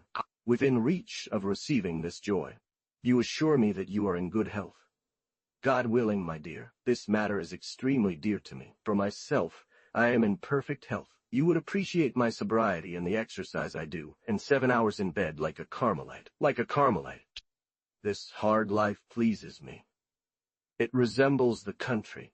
I am not putting on weight, and the air is so dense and human that this complexion, which has been praised for so long, remains unchanged. Sometimes I wish you could experience one of our evenings, as if it were sheepfoot ointment. I have 10 workers who entertain me greatly. My dear, if I were to write to you for another 4 hours, I couldn't tell you enough about how much I love you and how dear you are to me. Rahuel and Piloal, everything is in its place. You must be persuaded of my sincerity by the humble contents of this letter. Since I complained in verse about the rain, the weather has been delightful. So much so that I praise it in prose. Our entire province is so preoccupied with these punishments that there are no visits. And without wanting to appear disdainful, I am extremely pleased. Do you remember when we used to think that nothing was better in the provinces than a bad company, because of the joy of departure? That's a pleasure I won't have this year. I am convinced of Providence's care for you, as you are paying all your arrears and seeing a year of subsistence. God will take care of the rest. Continue your attention to your expenses. They do not fill up the great gaps, but they help with the present gentleness, and that is much. Is Mr. de Grignon wise? I embrace him in this hope, my very dear, and I am entirely yours, Admiral of the Dutch fleet. The Marquis de Sévigné had sought Antoinette Lefebvre d'Aubonne, cousin of Mr. d'Ormesson. There was talk of an establishment for Miss Dallarac, daughter of Mr. de Grignon's first marriage. Achille de Harlay, later president. Mr. de Sévigné testifies to the hatred against Mr. de Mirepoix, due to the trial of Mr. de Grignon, with the heirs of Miss Dupuy-Dufour, his second wife, 145. From Amanda de Sévigné to Madame de Grignon, At Les Rochers, Wednesday, October 16th, 1675. I am not in the least bit obsessed with Mr. R. He is the least cowardly and most modest courtier I have ever seen. You would like his style in certain places. You who speak, so much so, my daughter, here is my justification, which you shall communicate to the fat abbot, should he by chance on this subject have a twinge in his thighs. De Lavardin, my daughter. I see him as he is. His jests and manners do not charm me at all. I perceive them, as I always have, but I am fair enough to render true merit what belongs to it, though I find it mixed up with some inconveniences, good qualities that I firmly attach myself to, and, by chance, I had spoken of them in Paris, for without that you would believe that the enthusiasm of a good reception had intoxicated me. Finally, I will always wish for those I love more charms, but I will be content if they have as many virtues. De Louvois 47, who establishes them everywhere with such care. I am very glad that you have noticed, as I have, the admirable diligence of our letters, and the fine process of Rio 46, and these other so obliging gentlemen who come to take our letters and carry them night and day, running with all their strength to make them go faster. I tell you we are ungrateful towards postillons, and even towards Mr. D'Aqueville tells me that once a week is enough for business, but it's not enough for his friendship, and he would rather add a letter than take one away. But what? My very dear, we are still moving away, and all our admiration will cease when I think that in your last letter you still answer the one I wrote to you from Sillery, and that it will be 3 weeks tomorrow since I have been at Les Rochers. If I have been at Les Rochers, understand that we were already far enough apart without this addition. You think that, since the regime I had ordered him to follow does not please him, I let go of all restraints on his kindness and give him free rein over his writing. Consider that he writes about this fury everything outside Paris, and sees every day all that remains there. These are the d'Aqueville family. Address yourself to them, my daughter, with complete trust. Their kind hearts are enough for everything, so I want to remove from my mind any thought of sparing them. I want to abuse this opportunity, just as if it is not me who kills him, someone else will. He only loves those whom he crushes. Let us then crush him without mercy. I would like you to see what beauty these woods are now. Her birth, it seems to me, must confer a certain amount of respect on those who know how to live. She has a romantic style in her storytelling, and I am surprised that even those who love novels find it displeasing. She is waiting for Madame de Chaulnes. Madame de Tarente was here all day yesterday. The weather was wonderful. She spoke highly of you to me, saying you were much prettier than your boyfriend. Her daughter is sick, and she was sad about it. I put her in a carriage at the end of the long drive. And as she pleaded with me to leave, she said, "Madame, you take me for a German?" I replied, "Yes, madam, certainly I do. I should have obeyed your daughter-in-law." She seemed to take it as a compliment from a Frenchwoman. De Chaulnes is in Rennes with the Forbins and Vins, and 4,000 men. There is expected to be plenty of excitement. They received Mr. de Chaulnes in Rennes as if he were a king, but since it was fear that changed their attitude, Mr. de Chaulnes does not forget all the insults they directed at him, the mildest and most familiar of which was fat pig, without mentioning the stones thrown into his house and garden, or the threats whose execution seemed to be prevented only by God. This is what will be punished. D'Aqueville, in his own hand for it, it is not in his news brief that one could have copied, tells me that Mr. de Chaulnes, accompanied by his troops, arrived in Rennes on Saturday, October 12th. I thanked him for this information, and informed him that Mr. You did not tell me that your first president, M. Marin, beat his wife. I love sword strikes. It is brave and new. I am going to bet that little opt is not dead. I know those who are meant to die.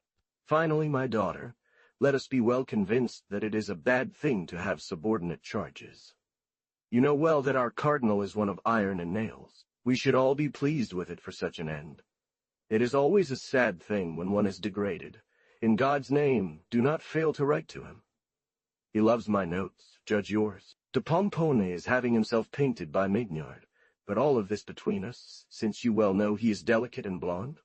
I receive letters from your brother, all full of Jeremy's lamentations about his guidance. He says just what we said when he bought it, That is the very thing he is still 900 leagues away from, but there were people who put it into his head that, since I had just married you, he should also be established. And for this reason, which was to produce, at least for a time, an opposite effect, we had to yield to his eagerness, and he despaired. There are pleasantly built hearts in this world. It is true that the happiness of the French surpasses all belief in every country. I added this gratitude to my evening prayer. Our enemies do all our business. They retreat when they see that they might embarrass us. De Grignon, as I believe he has returned from the hunt, please ask for news from me. You see that I overwhelm you with mine. You will see what will become of Ryder in your Mediterranean. Prince of Orange dreams of going to sleep, and I hope for your brother. I answer for this province, and even for the peace. It seems to me so necessary that despite the conduct of those who do not want it, it will happen all by itself. I will follow your advice, my dear child. I will inquire about the hope of seeing you again. I cannot start too early to reward myself for the tears that our separation and even fear have caused me to shed so often. I embrace Mr. Shed so often. I embrace Mr. Saint-Geran has written to me seriously about Madame de Villars' embassy, which, according to her, will go to Turin. I believe it, since there is only one regent, I answered her in the same style, but it was not without difficulty. 407 General Superintendent of Posts. 408. The miniature portrait of Madame de Grignon, from Mame de Sévigné to Madame de Grignon. At Les Rochers, Sunday, November 3rd, 1675. You are too kind to fear that wolves, pigs, and chestnuts will insult me with it. Farewell, my child. I love you with all my heart, but this is at the foot of the letter, and without cutting anything out. 405 familiar expression of Abbé de Toncaré, when he was bothered by some speech. 46 post office parcel. I am very busy with all your affairs in Provence, and if you take an interest in those of Denmark, I am even more so in those of Lambeth. Have they not thanked you for the Queen of Hungary's water? She is divine. For me, I thank you again. I get drunk on her every day. I have some in my pocket. It's madness like tobacco. Once accustomed to it, one cannot do without it. I find it excellent against sadness. I put some on in the evening, more tonic. Rejoice then to calm myself, whose woods ensure me protection. I am waiting for the outcome of this defense that was to be made in Parliament about sending someone home from the City Hall. I await the appointment of the country prosecutor and the success of the consul's trip, who wants to be noble by order of the king. I am piqued, like you, that the intendant and the bishops are not present at the opening of this assembly. I find nothing more unworthy or less respectful for the king, and for him who has the honor of representing him 400. If one waits for Mr. I always admire that one can give a speech without missing or getting flustered, when everyone has their eyes on you and great silence falls. This is for you, Count. I am delighted that you possess this boldness, which is so far above my strength. But, my daughter, it is wasted good to speak so agreeably, since there is no one here. I laughed a lot at the first president, and the effects of his jealousy. It was a great injustice to believe that a man raised in Paris would not know how to live, and rather give a good couple of slaps than flat sword blows. I'm surprised he is jealous of this little boy who smelled of tobacco. There is no one who is not dangerous to someone. It seems to me that the wine of the Bretons goes with the tobacco of the province. De Marseille to return from his embassies, one will wait a long time, because apparently he will not do it for just one. I have complained to Dacqueville. That is all I can do from here, and then there it is done for this year. I respond to her, and rejoice that she has become tender, and speaks of jealousy in a more direct manner. Did not think she would write so well. She talks to me about you, and attacks me very gracefully. Here on All Saints' Day, Mr. Boucherat and Mr. Boucherat and Mr. Bou say nothing about it to Madame de Vaux. She wrote me a very lively and very pretty letter.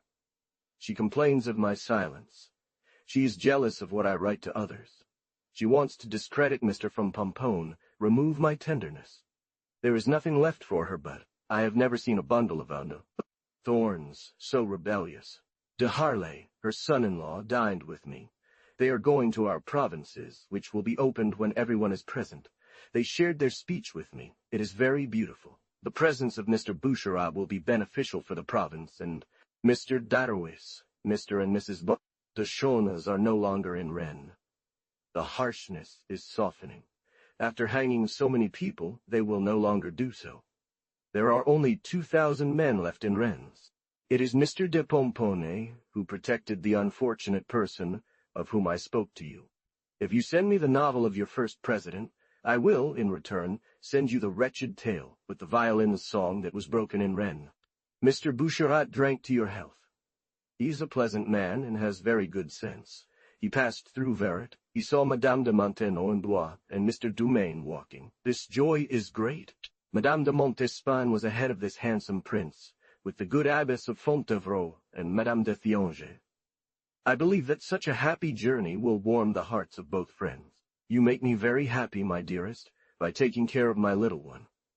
I am convinced that the good air you have is for everything that is for my love. I don't know why you say that absence disrupts all friendships. I find it causes nothing but suffering. I am entirely ignorant of the delights of inconsistency, and I believe I can answer and speak for all hearts over which you reign alone, that there is not one that is not as you left it. When I am in Paris, we will talk about seeing each other again. It is a desire and hope that sustains me in life. Is it not very generous of me to interfere by answering for other hearts than mine? That one, at least, is fully assured to you. I no longer find you so obstinate about your son. I believe it is your fault, because he had too much sense not to be always very handsome. You do not yet quite understand maternal love. That's all the better, my daughter. It is violent, but unless all the better, my daughter, it is violent, but unless one has reasons like mine, which is not often the case, one can surely do without this excess. Farewell, my very dear. I shall be as pleased as you are that we may perhaps ally ourselves to the Maccabees. But this does not bode well. I hope your reading improves. It would be a shame of which you could not rid yourself if you did not finish. Joseph. Alas! If you knew what I am finishing, and what I suffer from the style of the Jesuit Maimbourg, you would be well content to have to finish such a beautiful book. 411. It had been decided that the lieutenant general representing the king would take precedence over the bishops in the provincial states, and since this decision, the bishops often refrained from attending. 147. From Emmeline de Sévigné to Madame de Grignan. At Les Rochers, Wednesday, November 13th, 1675. Here they are both, my very dear. It seems to me that I would have received them regularly as usual, without Rupert delaying me by a day with his journey from Versailles, and more often than I would like, for it is never of my own accord that I throw myself into these sad meditations. They come naturally to my heart, and I have no mind to extricate myself from them. I am despairing, my daughter, that I have not been master today of such a vivid feeling. I am unaccustomed to yielding to it. Let us speak of something else. It is one of my sad amusements to reflect on the difference between the days of last year and those of this year. What company in the evenings! What joy to see you and meet you and talk to you at any hour! How many pleasant returns for me! Nothing escapes me of all these happy days, except the very days that have escaped. No matter what taste you have for my letters, they can never be to you what yours are to me. And since God wants them to be my sole consolation at present, I am happy to be very sensitive to them. But indeed, my daughter, it is painful to receive them for such a long time, and yet life goes by without enjoying the presence of one so dear. I cannot accustom myself to this hardness, such an extraordinary destiny. I regret every day that passes, and which drags me away without giving me time to be with you. I regret my life, and yet I feel that I would leave it with less pain, since everything is so messed up for me to make it pleasant. In these thoughts, my very dear, one sometimes weeps without saying it, and I deserve your sermons against my will. At least I do not have the displeasure of having failed to feel my happiness. It is a reproach I will not make to myself, but on this account I well sense the opposite of such a happy state. You do not tell me if you have been treated well enough in your assembly to only give the king the usual gift. Ours is increased. I thought of beating Mr. Boucherat when I saw this increase. I do not think that half of it can be paid. The States will open tomorrow. It's in Dinan.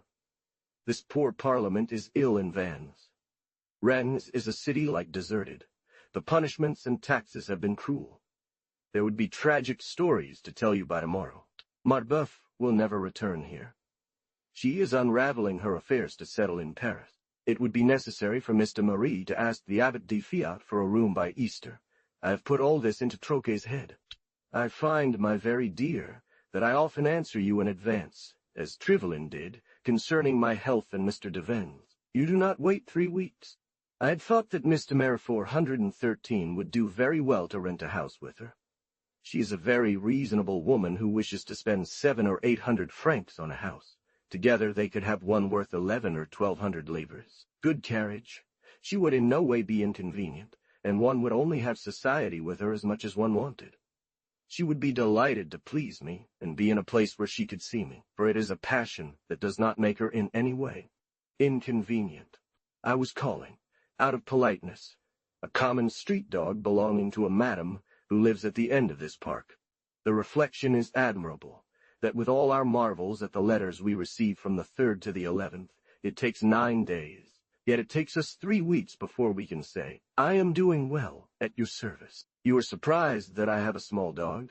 Here's the story. It is Marie who loves the little dog. He sleeps in her house and in Beaulieu's room. He only eats bread. I don't get attached to him, but he starts to love me. I fear I will succumb. It is true that his style is full of fainting, and I do not believe she has had enough leisure to love her daughter, to the point of daring to compare herself to me. Here is the translation from Otto to English, without added content or explanations. Behold the story that I beseech you not to tell to Marfise 415, for I fear her reproaches. Name that the lovers of the princess have never deserved to bear. They were indeed of a rather fine appearance. I will tell you one day his adventures. Madame de Tarente said, What? Do you know how to call a dog? I want to send you one of the most beautiful in the world. She thanked him and told him of my resolution not to get involved in this foolishness any more. It happens, one forgets about it. 2 days later, I saw a chambermaid enter with a small doghouse, all decked out with ribbons, and emerge from that pretty little house a tiny, fragrant dog, of extraordinary beauty, with ears like silk, a soft breath, small like a sylphide, blonde like a blonde. I was never more surprised or embarrassed. I wanted to send him back, but they refused to take him. The maid, to take him, who had raised him, nearly died of grief. It would take more than one heart to love so many things at once. For me, I realize every day that big fish eat little ones. If you are my protector, as you say, I am too grateful to you, and I cannot love the friendship I have for you any more. I do not know what she has kept me from, but even if it were fire and water, it would not be dearer to me. There are times when I admire that one would only let it be seen that they have approached within 900 leagues of a cape. The good princess attributes all her glory to the great scorn of her mirror, which tells her every day that with such a face one must lose even the memory. She loves me very much. In Paris it would be slandered, but here it is a favor that makes me honored by my peasants. Her horses are ill. She cannot come to the rocks, and I do not accustom myself to receive her visits more often than every 8 or 10 days. Not be at the rocks, I would be in Paris, but I adapt better to this great sorrow than to the boredom of an armchair. The summer in St. Martin continues, and my walks are very long. As I do not know the use of a large armchair, I rest in a bodily salma along these paths. I spend days alone with a servant, and I do not return until night is well declared, and fire and torches make my room have a good air. I fear the twilight and wolf when one does not speak, and I feel better in these woods than alone in a room. It is what is called putting oneself into the water, out of fear of the rain. I thank you for your appreciation of Joseph. Is it not the most beautiful story in the world? I send you by Ripert a 3rd part of the moral essays, which I find admirable. You will say it is the 2nd, but they make the 2nd one on the education of a prince, and here is the 3rd. Do not fear the calm weather, my daughter. There is none in the old paths. They are galleries. Fear only extreme rain, for in that case one must return, and I cannot do anything without hurting my eyes. It is to preserve my sight that I go to what you call the calm weather. Do not worry about my health at all. I am in perfect health. There is a treatise on self-knowledge, of which you will be very pleased. There's also one on the use that can be made of bad sermons, which would have been good for you on All Saints' Day. You do well, my daughter, not to want to forget Italian. I do the same. I always read a little of it. What you say about Mr. de Chaulney's admirable. De Chaulney's for nothing, and no consideration could make them admit that his illness was dangerous. A man was yesterday broken alive on the wheel in Rennes.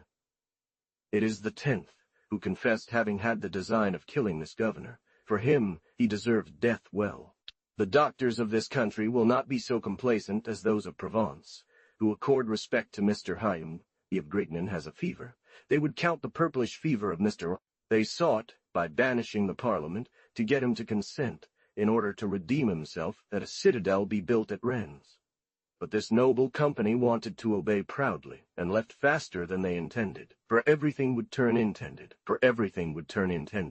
Negotiation, but people prefer evils to remedies.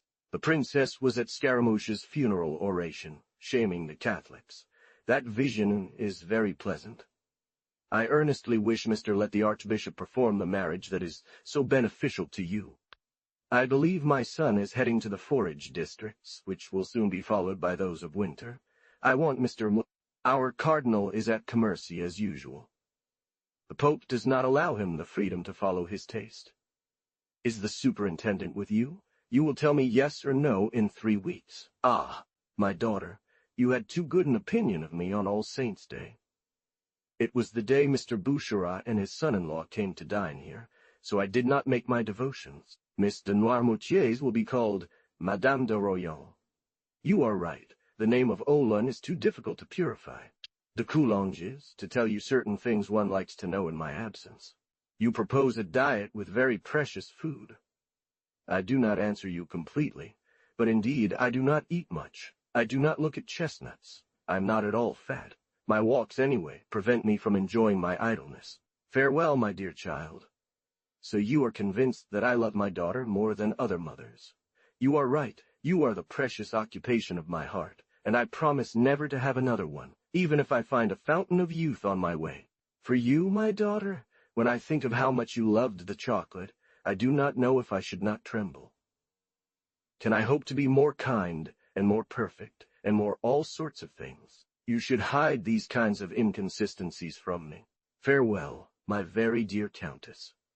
Ask me if you are sleeping, if you are not staring, if you are eating, if your complexion is beautiful, if your lovely teeth are not aching. Oh, how I would like to see you and embrace you.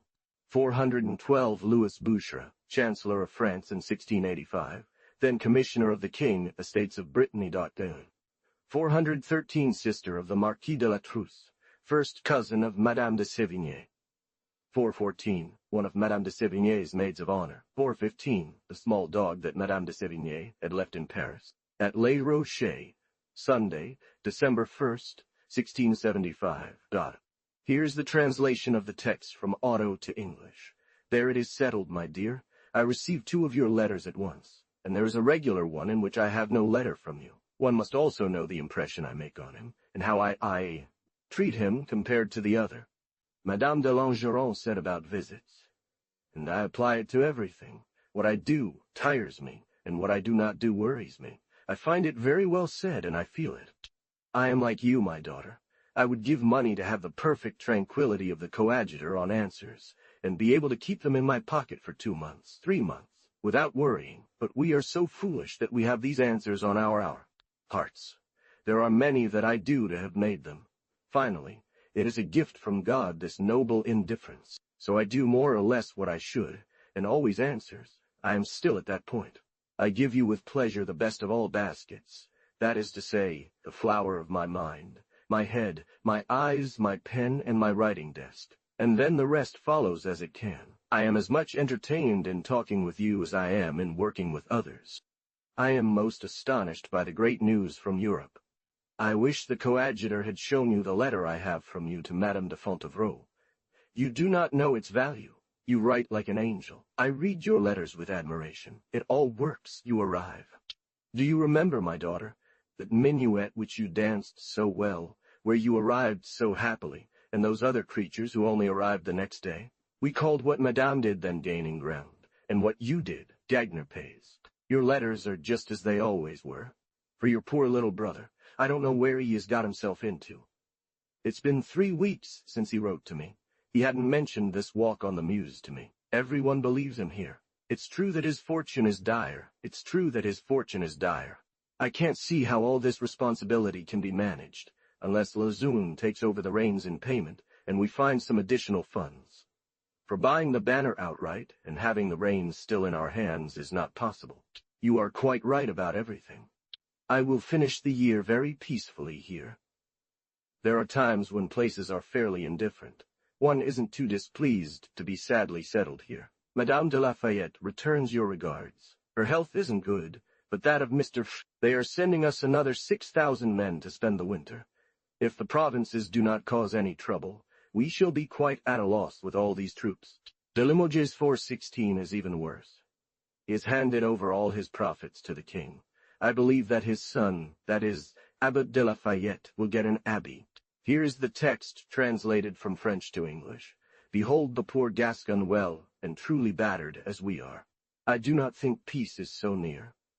Do you remember all the arguments about war, and how many people must be killed? It is always easy to prophesy, just as your letters will certainly not bore me, no matter how long they are. Ah! You may hope for this without any chimera. It is my delightful reading. Rupert has brought you a 3rd small volume of moral essays, which seems worthy of you. I have never seen such strength and energy in the style of these people. We all know the words they use, but it seems to me that we have never seen them so well placed or so artfully woven together. In the morning, I read the history of France. In the afternoon, a little book in the woods, like those essays, the life of St. Thomas of Canterbury, which I find admirable, or the iconoclasts, and at night, everything with the heaviest impression. I have no other rule. Don't you always read, Joseph? Take heart, my daughter, and finish miraculously this story. If you take the Crusades, you will see 2 of your grandfathers there, and not one from the great house of V. But I am sure that at certain places you will throw the book aside and curse the Jesuit. Yet the history is admirable. The good Trochet does its duty very well. I have little obligation for what is done for you. The princess and I were poring over papers the other day at Madame de la Trémouille's. There are 1,000 pages. We found an infinity of portraits, among others, than I am, but those who loved me 16 years ago could have found something similar. What can I say, my very dear, to your too kind, tender words, if not that I am entirely yours, and that your friendship is the thing in the world that touches me most? 416. François de Lafayette, Bishop of Limoges, first spiritual commissioner to Queen Anne of Austria. He was the uncle of Madame de Lafayette's husband, from Amand de Sévigné to Madame de Grignan. At Les Rochers, Wednesday, December 4th, 1675. Here I am, writing on the point of a needle, as I only receive your letters in pairs on Fridays. 417 Madame de Grignan had difficulty finishing long books. 418 Father Meimbourg, author of the History of the Crusades. The doctor in Persian letters recommends, as a remedy for asthma, reading all the works of this author, without stopping until the end of each period. 419. As I had just taken a walk the day before, I found the freighter at the end of the courtyard, who immediately knelt down when he saw me, feeling so guilty about having been underground for 3 weeks singing matins. Approach me any other way. I had well resolved to scold him, and I never knew where to find anger. I was very glad to see him. You know how entertaining he is. He kissed me 1,000 times. He gave me the most malicious reasons in the world, which I took as good. Lot. We read, we take walks, and we will finish the year, that is, the rest. We have resolved to offer our steed, and suffer some additional expense, according to the king's orders. If the knight of Lausanne 420 wants to sell his entire charge, we will let him find merchants on his side, as we will look for ours. We'll see how to accommodate ourselves. We are always in the sorrow of the troops that arrive from all sides with Mr. de Pomerel. This blow is hard for the high officers. They are mortified in their turn. That is, the governor. 3 million. Mr. The return from Saint-Malo has been unwelcome at the courts. He is strongly accused of a treacherous maneuver in Saint-Germain. He should have remained at court, after announcing this misfortune in Brittany, to try and arrange some compromise. As for Mr. de Rohan, He is furious and has not yet returned. Perhaps he will not return. I am keenly interested in learning what has happened to your country agent. I fear Mr. de Coulanges tells me he saw the Knight of Grignan, who does not like my absence. I am more touched than ever by not being in Paris to see him and talk with him. But do you know well, my dear, that his regiment is among the troops sent to us? It would be a delightful thing if he came here.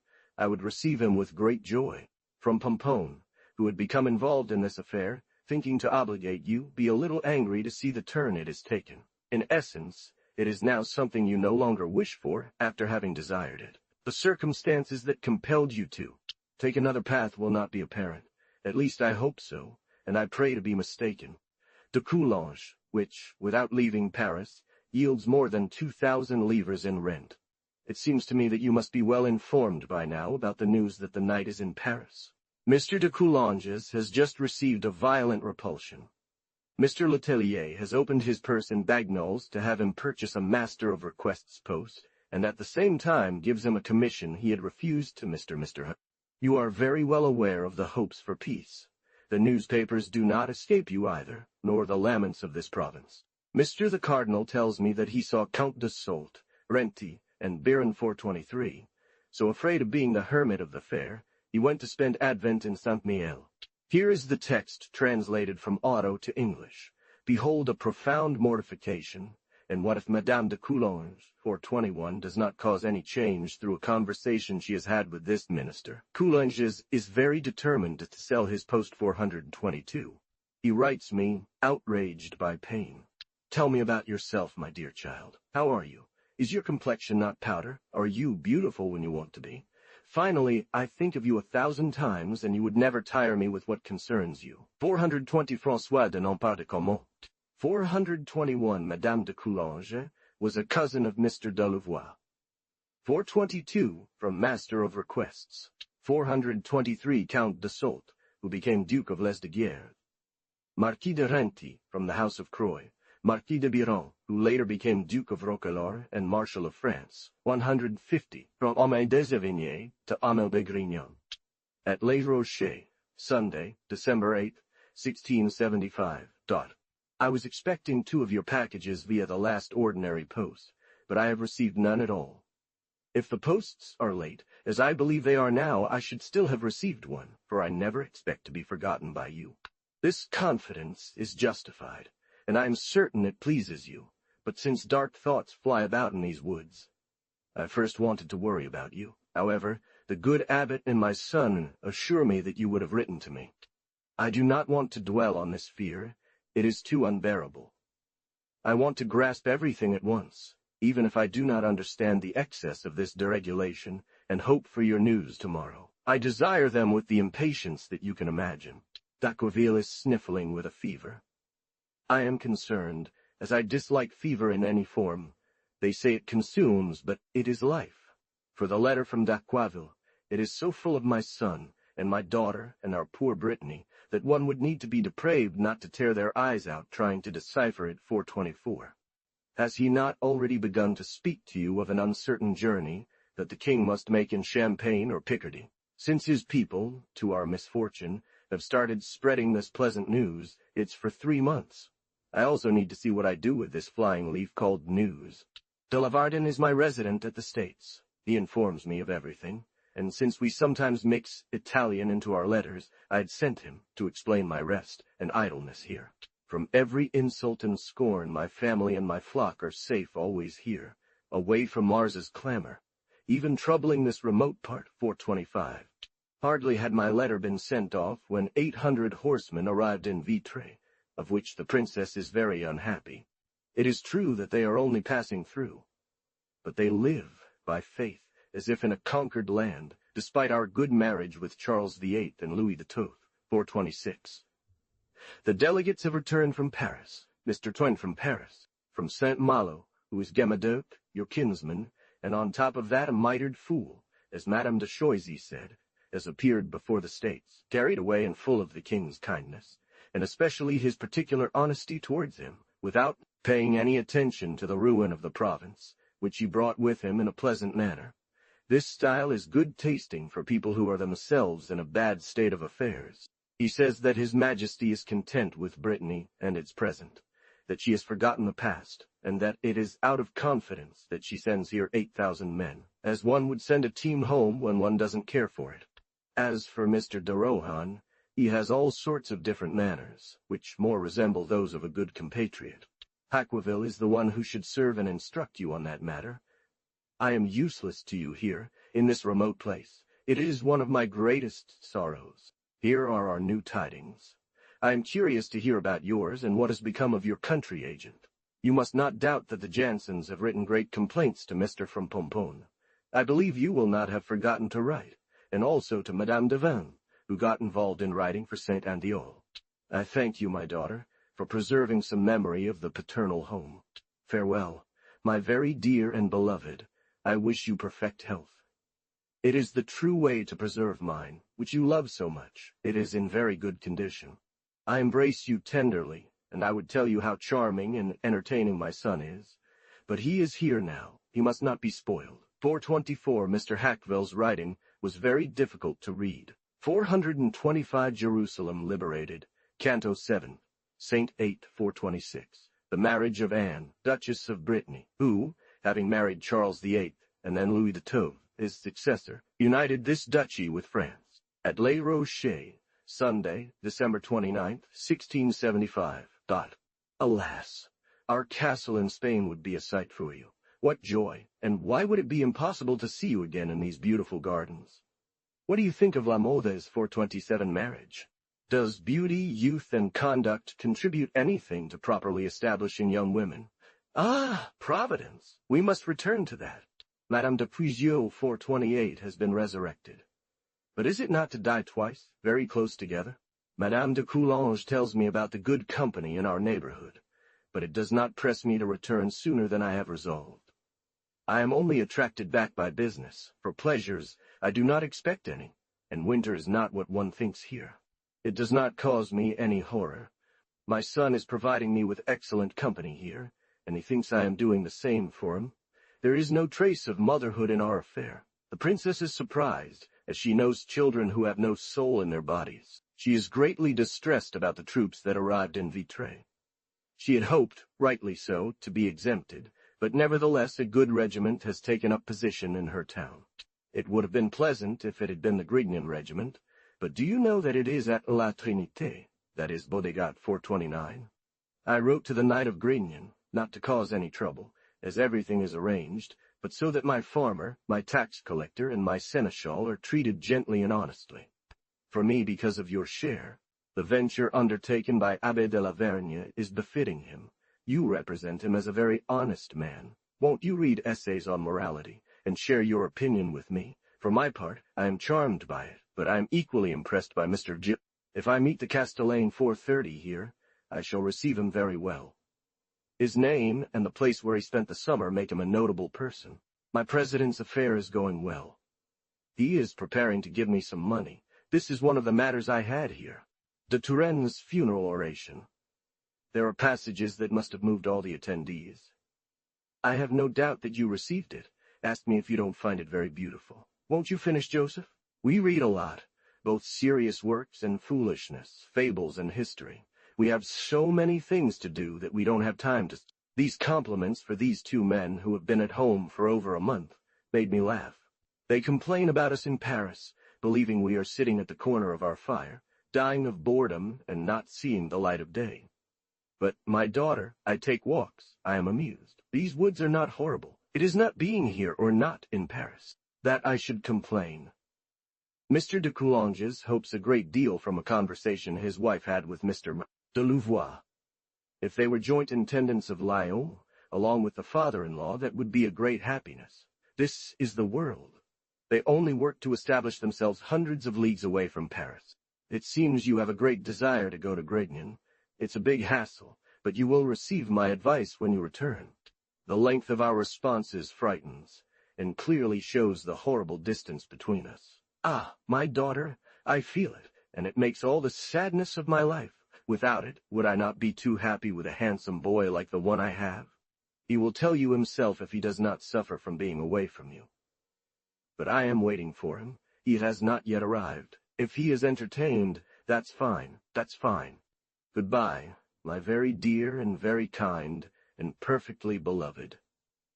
Tell me about your health and your beautiful weather, all of which please me. I embrace Mr. de Grignon on the third day of his harsh and prickly beard. One cannot expose oneself better. 427 Anne Lucie de la Mode Houdancourt, niece of the Marshal of that name. De Montbazon.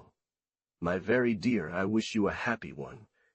And if you believe that the continuation of my friendship contributes to this happiness, you can be sure of it. 428 Charlotte d'Estampes Valençay died on September 3rd, 1677. 429 land belonging to the house of Sévigné. 430, a relative of Mr. de Grignon. 152, from Amim de Sévigné to Adame de Grignon, at Les Rochers. Here we are then at the coming year, as Mr. said. Here is a letter from Dacqueville, which will inform you of the pleasant success of our affairs in Provence. It far exceeds my expectations. You will see to what I limited myself by the letters I received a few days ago and sent to you. So this great thorn is out of my foot, so this den of thieves is destroyed, so the shadow of M. de Marseille is conjured, so the credit of the cabal is gone, so insolence is crushed. I will say more from here until tomorrow. But, by God's name, be modest in your victories. See what the good de Haqueville says. Politics and generosity oblige you to it. So serve them in their own way, and enjoy in silence their true and solid friendship. Be careful not to utter a single word that could reveal to Monsieur Haqueville that I sent him your letter. He knows the strictness of his accuracy would not tolerate this poetic license. You will also see that, in revealing his secret to you for the pleasure of showing you the cards, he intends to keep it hidden from yourself.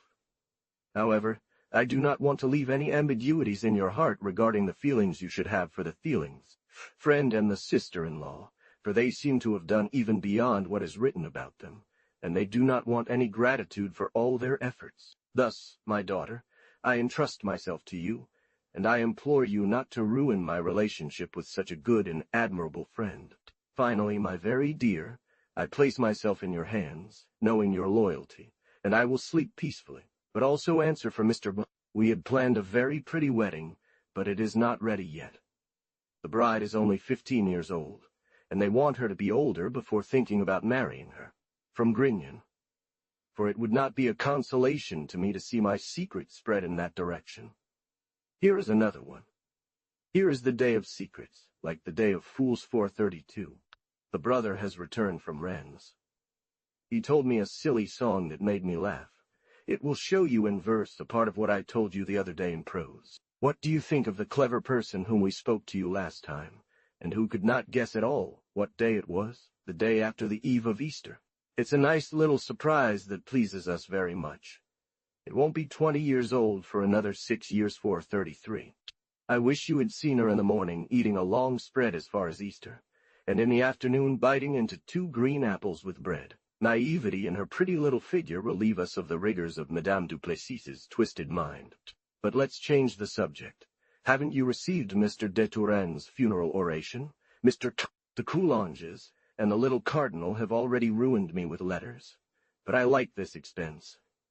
It seems to me that I've never seen anything so beautiful as this piece of eloquence. They say Abbot Fléchier 434 wants to surpass it, but I challenge him. He may speak of a hero, but it won't be Mr. de Touraine, and that's what Mr. de Touraine, de Toul, divinely achieved in my opinion. The portrait of his heart is a masterpiece, and this uprightness, this naivety, this truth with which he was imbued, finally, this character, as he says, equally distant from the flexibility, pride, and ostentatiousness of modesty. I confess that I am charmed by it. And if the critics no longer appreciate it, since it has been printed, I thank the gods for not being a Roman 435 tell me nothing of essays on morality, the treaty on trying God, and the similarity of self-love and the similarity of self-love, and charity? It is a fine conversation that one has from 200 leagues away.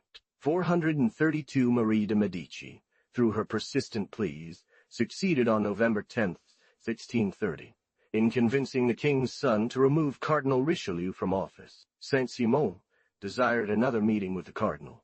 We make as much of it, however, as we can. I send you a note from the charming abbess. See if she plays it well. Nothing more is needed to see the charm of her spirit. Adieu, my very dear and very beloved. I recommend all my secrets to you. I embrace you very tenderly, and am yours more than myself. 431, M. de Pomponne and Madame de Vance. From that moment, the minister's authority was restored, and the Queen Mother's disgrace resolved. This day, November 11th, became known as the Day of the Dupes. 433, a reference to a line by Benserade in stanzas he wrote for the king, depicting a foolish spirit. It will be 20 years from now, within 2 years hence. 434, he was once Bishop of Lavore, and then Nimes.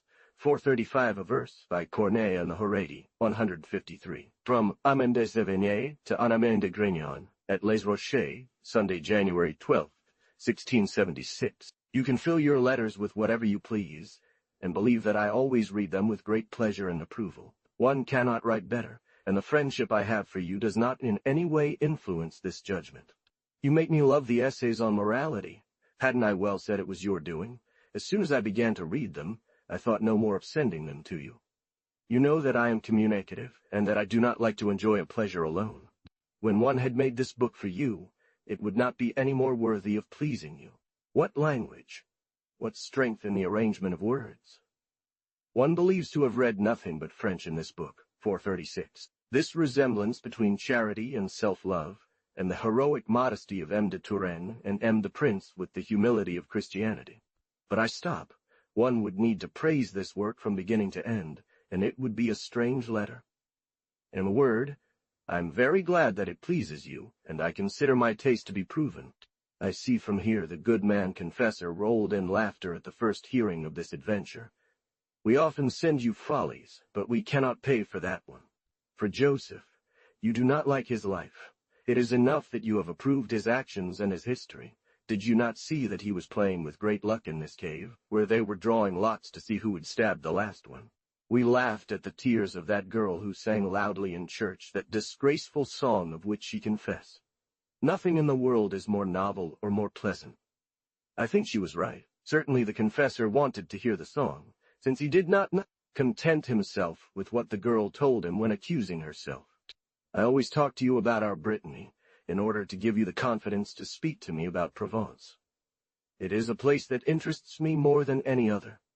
The trip I made there prevents me from being able to tire of anything you tell me, because I know everything, and understand everything better than anyone else. I have not forgotten the beauty of your winters. We have an admirable one. I go for walks every day, and I create almost a new park around these large squares at the end of the promenade. I plant 4 rows of alleys there. It will be very beautiful. All this place is united and cleared. Despite all these charms, I will leave in February. The abbot's affairs press me even more than yours. That's what prevented me from thinking about offering our house to Mr. Mary. She complains about it to just about everyone. I don't understand about it. The subject she has taken on. The good is delighted with your letters. I often show him things suitable for him. He thanks you for everything you say about the essays on morality. He was very pleased with them. I told her today about the capture of Wismar 437. She knows very well that we are angry because the King of Sweden is our ally. Finally, you see the extravagance of our amusements. The princess is delighted that her daughter has taken Wismar. She is a true Dane. She also asks Monsieur and Madame to grant her full exemption from the troops, so we are all saved. We still have the little person. She is a lively, bustling little spirit that we enjoy enlightening. She is in perfect ignorance. We make a game of clearing it up generally, on all subjects. Kings, religions, wars, stars, maps. This chaos is pleasant to unravel roughly in a small head that has never seen a city or river, and believed the whole earth did not extend beyond this park. She delights us. Madame de Lafayette is very grateful for your letter. She finds you very honest and obliging. But don't you think it's pleasant that her brother-in-law is not dead at all, and that one does not know the truths of Toulon to Aix? On the issues you raise with Frater, I boldly decide that he who is angry and says so is preferable to the traditor who hides his venom behind beautiful and sweet appearances.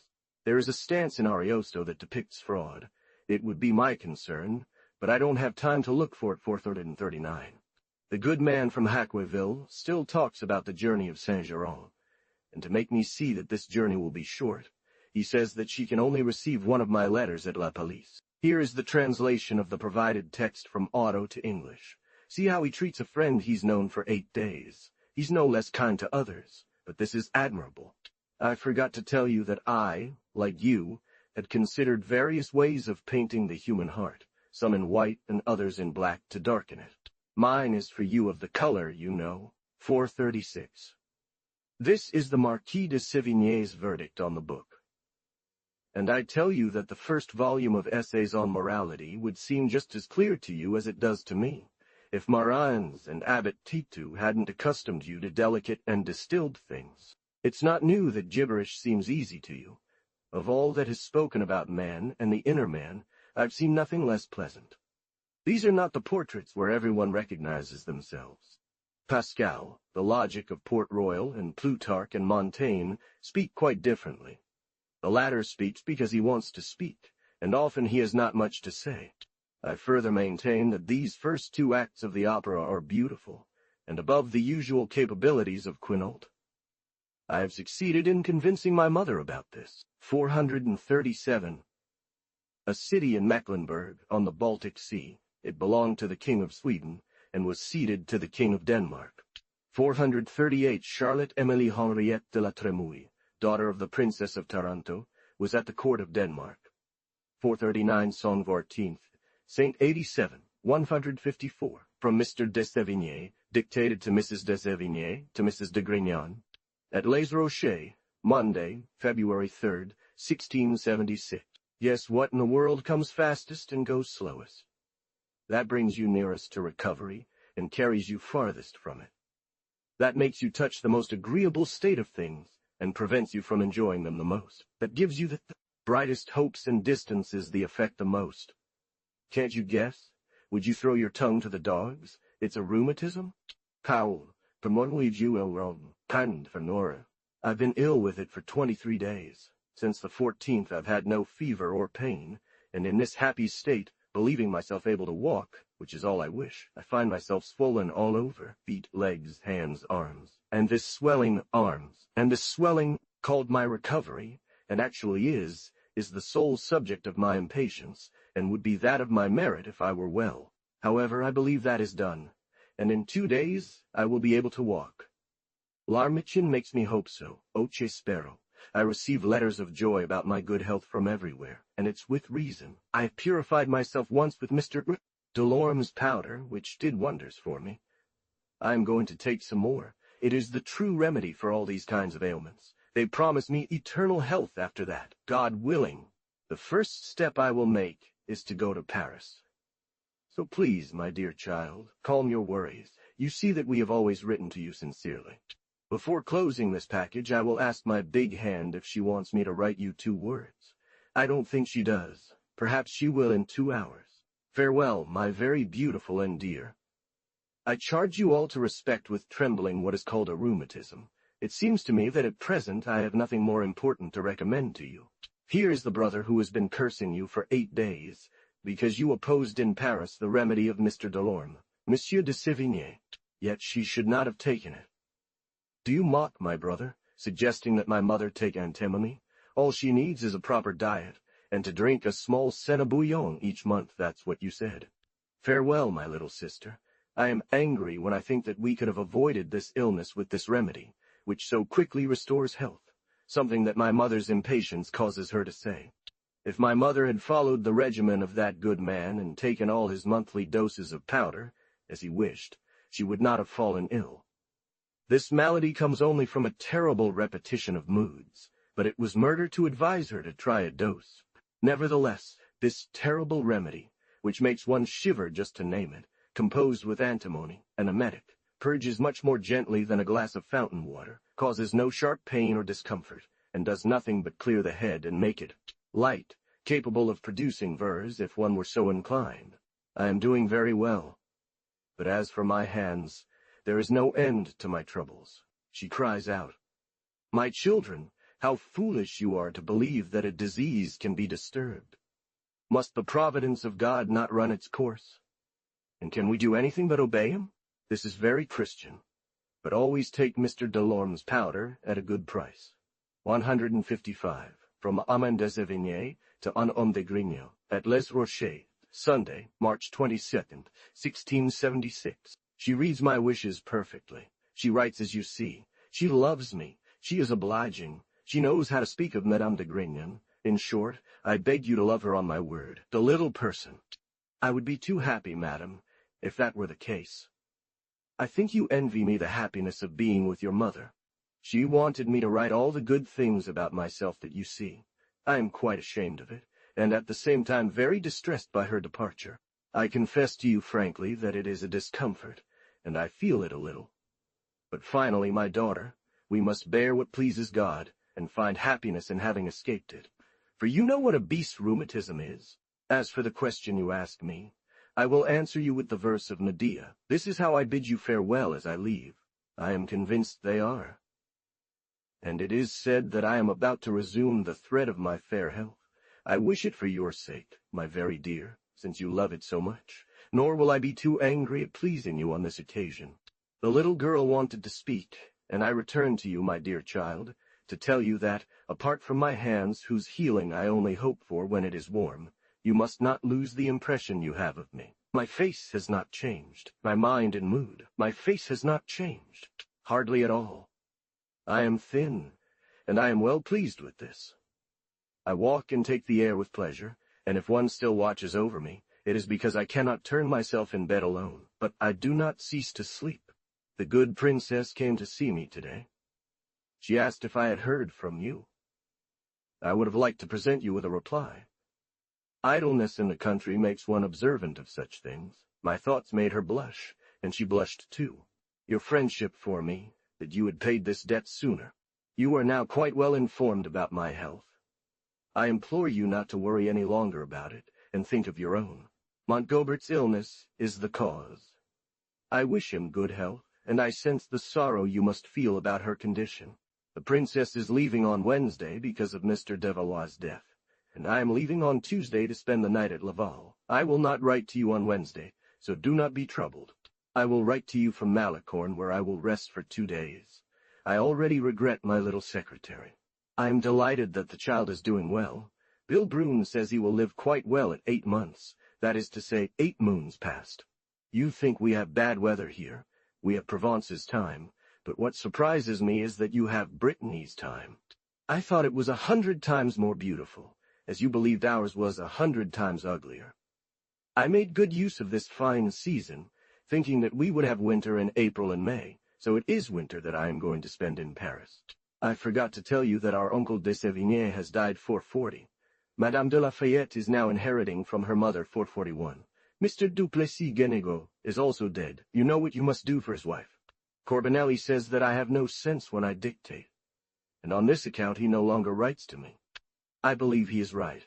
I find my style slack, but be more generous, my daughter, and continue to console me with your loving letters. I ask you to count the moons during your pregnancy. If you give birth on the 9th day, the baby will survive. Otherwise, do not expect a miracle. I depart on Tuesday. The roads are like in summer, but we have a biting breeze that kills my hands. I need warmth, sweat does nothing. Otherwise, I am doing very well, and it is a pleasant thing to see a woman with a very good face, who is fed as if she were a child. One gets accustomed to inconveniences. In any case, if you had seen me feigning illness and delicacy in my nightgown, in my large chair with pillows, and dressed in a nightcap, in truth you would not recognize the person who was styling her hair into a bun, who tucked her bust between her hair into a bun, who tucked her bust between her flesh and her shirt, and who only sat on the tiptoes of folding chairs. This is how I have changed. Farewell, my dearest. Continue to love me. I do not tell you in what way you possess my heart, or how many ties bind me to you. I felt our separation during my illness. I often thought that it would have been great consolation to have you with me. I have given orders to find your letters at Malicorne. I embrace the Count, and pray him to embrace you. I am entirely yours, and so is the good abbot, who counts and calculates from morning until night, without saving anything, as this province has been stripped bare. 440 Renaud de Sévigné, died at Port Royal on March 16, 1676. 441. The mother of Madame de Lafayette had remarried in a second union to Renaud, Chevalier de Sévigné, 156. I am mortified and sad that I cannot write to you everything I would like. I am beginning to suffer from this boredom impatiently. I am in good health. The change of air is doing miracles for me, but my hands still refuse to take part in this healing. I have seen all our friends and friends. I am keeping my room and will follow your advice. From now on, I will put my health and walks ahead of everything. Fortune is beautiful, but I do not forgive her the rudeness she shows to all of us. I arrive, madam, and I want to soothe this trembling hand. It will take up the pen when it pleases. It wishes to tell you a madness from M. d'Armagnac. The Chevalier de Grignan speaks very well with me until 11 o'clock. He is a charming boy. I managed to get him to talk about his campaign, and we reminisced about Mr. de Turenne. Is Marshal de Lorget not too happy? Dignities, great wealth, and a very beautiful woman. She was raised as if she were meant to be a great lady one day. There was talk of the dispute between princes and dukes over the Last Supper. Here's how the king settled it. Immediately after the princes of the blood, M. de Vermandois followed, then all the ladies, then M. de Vendôme and some dukes. The other dukes and the Lorraine princes were excused. On this, M. d'Armagnac wanting to speak again to the king about this arrangement, the king made it clear that he wanted it this way. M. d'Armagnac said, "Sire, the blacksmith is master in his house." This was found very amusing. We find it so too, and you will find it as we do. Madame de Sévigné, I do not like to have secretaries who are more clever than I am. They act as if they know better. I dare not ask them to write down all my foolishness. The young girl was much better for me. I always intend to go to Bourbon. I admire the pleasure people take in diverting themselves from it, without knowing why, in spite of the advice of all the doctors. I was talking yesterday with de Hacqueville about what you tell me that you will come and see me. I do not tell you if I desire it or how much I regret my life. I bitterly complain of spending it without you. It seems we have another chance to meet and enjoy each other's tenderness. Yet our present moment is all we have, and we squander it, and death comes. This thought touches me deeply. You understand that all I want is to be with you. Nevertheless, we agreed that you should take some time to reflect at home. If this trip's expense prevents that of this winter, I would not want it, and I would much rather see you for a longer time. For I do not expect to go to Grignan, though I have some desire to. The good abbot does not want to go there. Affairs here, and fears the climate. Now, I did not find in my treatise on ingratitude that it was permitted me to leave him at his age. And as I cannot doubt that this separation would tear his heart and soul from him, my remorses would give me no rest if he were to die during this absence. It would thus be for 3 weeks that we would deprive ourselves of the means of seeing each other for a longer time. Clear this in your mind, and according to your designs and affairs. But remember that at some time or another you owe me, through my friendship and the state I have been in, the sincere consolation of seeing you. If you were to return here with me from Bourbon, it would be admirable. We could spend our autumn here, or at Livry. And this winter Mr. de Grignan would come to see us and take you away. That would be the easiest, most natural, and most desirable thing for me, because after all you must give me some of your time for the pleasure and support of my life. Put all that in your mind, my dear child. There is no time to be lost. I will leave for Bourbon or Vichy next month. You want me to talk about my health. It is very good, except for my hands and knees, where I feel some pain. I sleep well, I eat well, but with moderation. No one watches over me anymore. I call, and they give me what I asked. They turn me over, and I fall asleep. I start eating with my left hand. It was a ridiculous sight of me imbibing from the sergeants. And for writing, you see where I am now, 42. They tell me many good things about Vichy, and I believe I will like it better than Bourbon, for 2 reasons. One is that they say Madame de Montespan is going to Bourbon, and the other is that Vichy is closer to you, so that if you came here, you would have less trouble, and if the good changes his mind, we would be closer to Grignan. Finally, my very dear, I receive in my heart the sweet hope of seeing you. It is up to you to arrange the way, and above all that it is not for 15 days, because it would be too much trouble and too much regret for so short a time. You mock Vilbrun. He advised me of nothing that is not also advised here. I am going to make my hands sweat. And as for the equinox, if you knew the emotion that arises when this great movement takes place, you would repent your errors. I have been in my room for 6 days, making myself heard, resting. The Sévigné would often stop, going back and forth, at the home of a friend abbess, 157. From Emma de Sévigné to Madame de Grignan, Paris, I receive everyone. Soubise and Sully have come to see me on your account. There is not a word about sending Mr. de Vendôme to Provence. He told the king 8 days ago. Sir, I hope that after the campaign your majesty will permit me to go to the government. She has honored me with bestowing upon me. Sir, the king replied, when you know how to govern your affairs, I will give you charge of mine. And that was the end of it. Farewell, my very dear child. I take up the pen a dozen times. Do not fear that I will hurt my hand. 442 Madame de Sévigné began to resume her regular writing, but still with an uncertain hand. 443 Mr. Rod de Grignan will visit you this winter, and in turn do everything he finds appropriate for you. The more I think about it, my daughter, the more I realize that I do not want to see you for 15 days. If you come to Vichy or Bourbon, you must come here with me. We will spend the rest of the summer and autumn there. You will govern me, consul. Me. And Mr. Here is the translation of the provided text from Auto to English. See how we visit a mother we love. See the time we give her. See how we comfort her for being so sick, and still having countless inconveniences, and losing the lovely illusion of death, believing herself immortal. 444.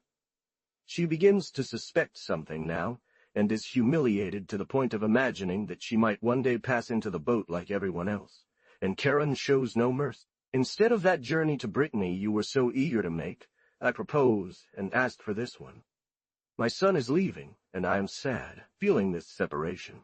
In Paris, we only see crews departing. Cries of financial scarcity are even louder than usual, but nobody will remain, nor will the years pass. I cannot bear any weight.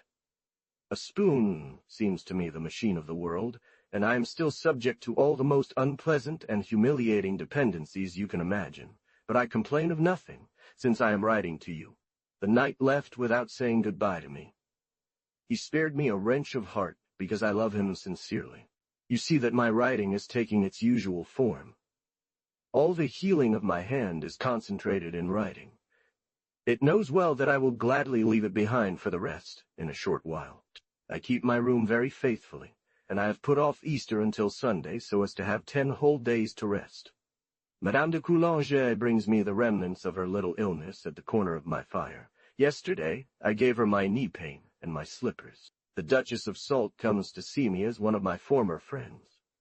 She likes me. She came for the second time with Madame de Brissac. It would take volumes to tell you about the conversations of the latter. Madame de Salt would please you, and will please you. De Sévigné, I am leaving this city. I am setting off straight to Charleville on Wednesday, despite the sorrow that awaits me. They sent for me those who were seeking me. It was the Schombergs, the Senators, the Couvers, and Miss de Marie, whom I had not yet seen. She is said to be very well provided for. I am very anxious to see her in her chateau. My hand wants rest. I owe this kindness to her for what she has shown to me. Mr. You would not believe the joy I feel at seeing my mother in her present state. I think you will be as pleased as I am when you see her in Bourbon, where I have always asked you to go and see her. You can very well return here with her, while waiting for Mr. de Grignan to restore your splendor and make you appear again like the gala of the town, the flower of April. If you follow my advice, you will be much happier than I. You will see my mother, without the sorrow of having to leave her in 2 or 3 days. It is a sorrow for me that is accompanied by several others that you easily guess. Finally, here I am again, eternal guide with gray beard. What consoles me is that despite what they say, all things in this world come to an end, and there is no appearance that only this one is exempt from the general law. Farewell, my beautiful little sister. Wish me a happy journey. I fear well that Mr. de Grignan's interested soul may prevent you. Nevertheless, I count as if both of you have some desire to see me again, from Mrs. de Sévigné. Farewell, dear good woman. I embrace this count and conjure him to enter into my interests and into the sentiments of my tenderness. 444. This was Madame de Sévigné's first illness. He begged me 1,000 times to kiss you, and tell you that he forgot to speak to you about the story of your Proteus, now sometimes a galley slave, and sometimes a capuchin. It greatly pleased him. From Madame de Sévigné to Madame de Grignon. In Paris, Wednesday, April 15th, 1676. I am very sad, my dear. The poor little fellow has just left. He possesses so many little virtues that contribute to the enjoyment of company, that if I did not regret him as much as my neighbor, I would be angry. If we lose Philipsburg, it will be difficult for anything to repair this breach. We shall see. Here comes Beaulieu, who has just seen him joyfully climb into a carriage with Broglie and 2 others. He would not leave him until he saw him hanged, like Madame de, for her husband. There is believed to be a siege of Cambrai. It is such an unusual affair that we think we have some insight into it.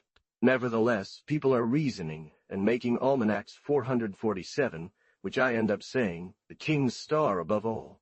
Finally, Marshal Bellefonds cut the cord that still bound him.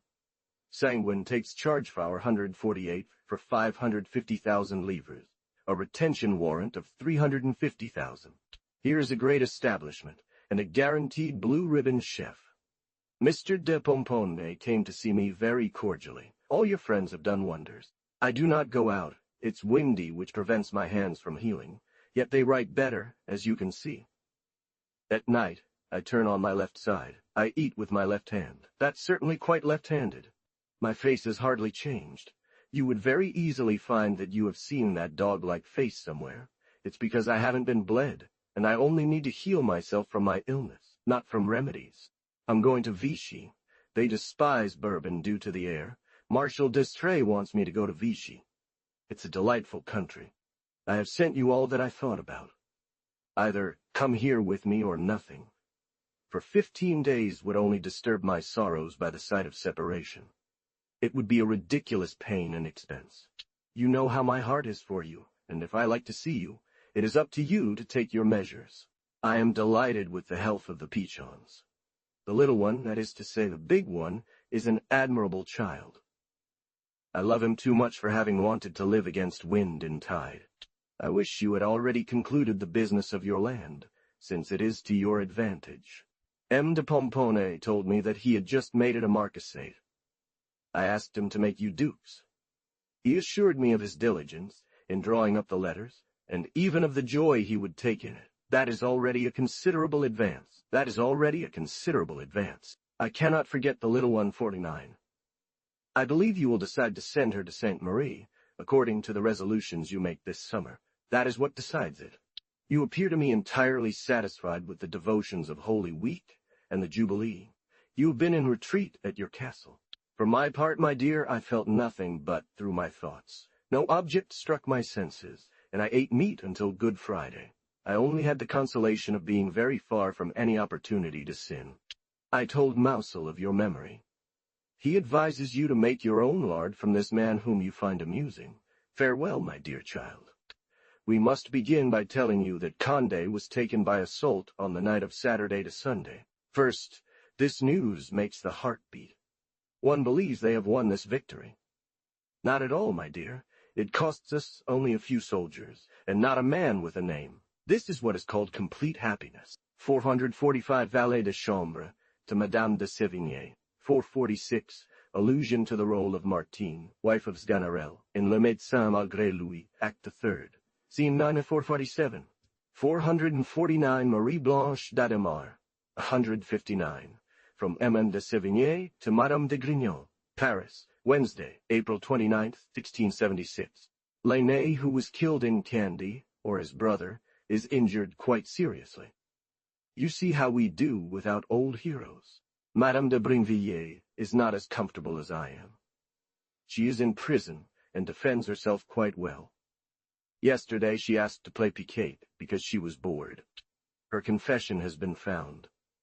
It teaches us that at 7 years old she had stopped being a girl, that she continued in the same way. that she poisoned her father, her brothers, one of her children, and herself. But this was only to try for Anne. Antidote. Medea did not do so much. She acknowledged that this confession was in her writing. It was a great folly, but that she had been feverish when she wrote it, that it was a frenzy, an extravagance, which could not be taken seriously. The queen visited the Carmelites twice with Quanto. The latter took the initiative to organize a lottery, and had all sorts of things brought to her that would be suitable for a nun. The other person, in a friendly tone, and perhaps piqued by this manner, "Anything you wish, madam, anything you want. Put into it all the grace, all the spirit, and all the modesty that you can imagine." She talked at length with Sister Louise de la Miséricorde, Madame de la Vallière. She asked her if she was really as comfortable as people said. "No," she answered, "I am not comfortable, but I am content." Quanto spoke extensively to her about Monsieur's brother, and advised her to ask him anything she wanted for herself, and what she should say, how much she then wanted to eat. She gave a piece of 4 pistoles to buy what was needed for a sauce that she made herself, and ate it with an admirable appetite. I tell you the fact without any paraphrase. When I think of a certain letter you wrote me last summer about M. de Vivonne, I take everything I send you as a satire. Just consider where the madness of a man who believes himself worthy of these hyperbolic praises might lead him. 450. Marie Marguerite d'Aubray, married in 1651 to N. Gobelin, Marquis de Brinvilliers. She was the daughter of M. d'Aubray, civil lieutenant at the Châtelet of Paris. d'Aubray, a councillor at the Parliament, his 2 brothers, and for attempting the life of Thérèse d'Aubray, his sister. His accomplice Sainte Croix perished as a victim of his experiments. Her connection with Gaudin de Sainte Croix drew her into crimes that attached a terrible notoriety to her name. She was declared insane and convicted, by decree of July 16, 1676, of having poisoned M. d'Aubray, his father, Antoine d'Aubray, a civil lieutenant, and Mr. A box filled with poisons and recipes was found in his possession, along with a written statement from his hand, declaring that everything belonged to the Marquise de Brinvilliers. She fled to foreign countries where she was arrested.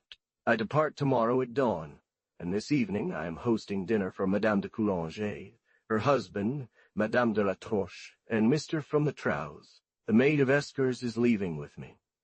And as the dear good one saw that he could put my health in his hands, he has decided to spare me the fatigue of this journey, and wait for me here, where he has many affairs. She was condemned to make a public apology at the main gate of the Paris church, barefoot, with a noose around her neck, and subsequently had her head cut off, her body burned, and her ashes scattered to the wind. 160.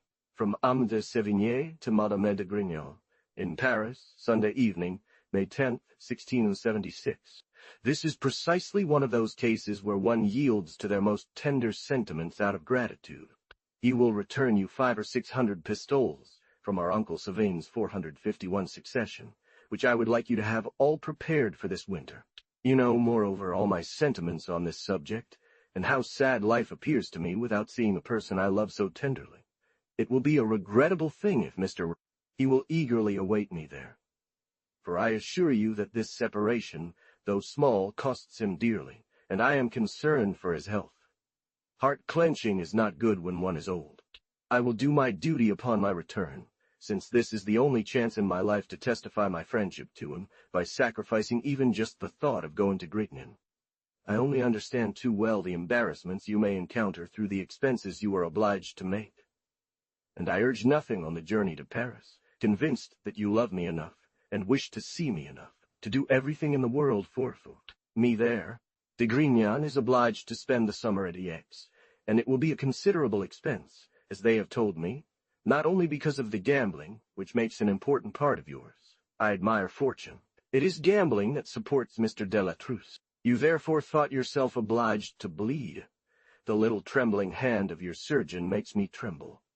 Once, Prince said to a new surgeon, "Don't you tremble to bleed me? By God, my lord, it is you who should tremble." He was right. Take this regime instead of burning yourself, and preserve your health in a way that nothing can prevent you from coming to see me. I ask for this behavior for the love of your life, and so that nothing gets in the way of my satisfaction. I am going to bed, my daughter. Here is my little company who has just left. So there you are. back from the café. Miss de Marie has also driven you out of her house rather shamefully. After such disgraces, can one rely on fortune? I am convinced that what heats up is more prone to these kinds of revers than what refreshes. One always ends up here, and so that you know, all my weaknesses come straight from the warmth of my entrails, that after Vichy has consumed them, I will be refreshed more than ever by waters, fruits, and all my washes that you are familiar with. I start writing to you today. My letter will go when it can. I want to speak with you. I arrived here last night. Ladies from Pomponne, Vins, Villers, and Saint-Geron have been here. I embraced everything for you. Madame de Villars laughed heartily at what you told her.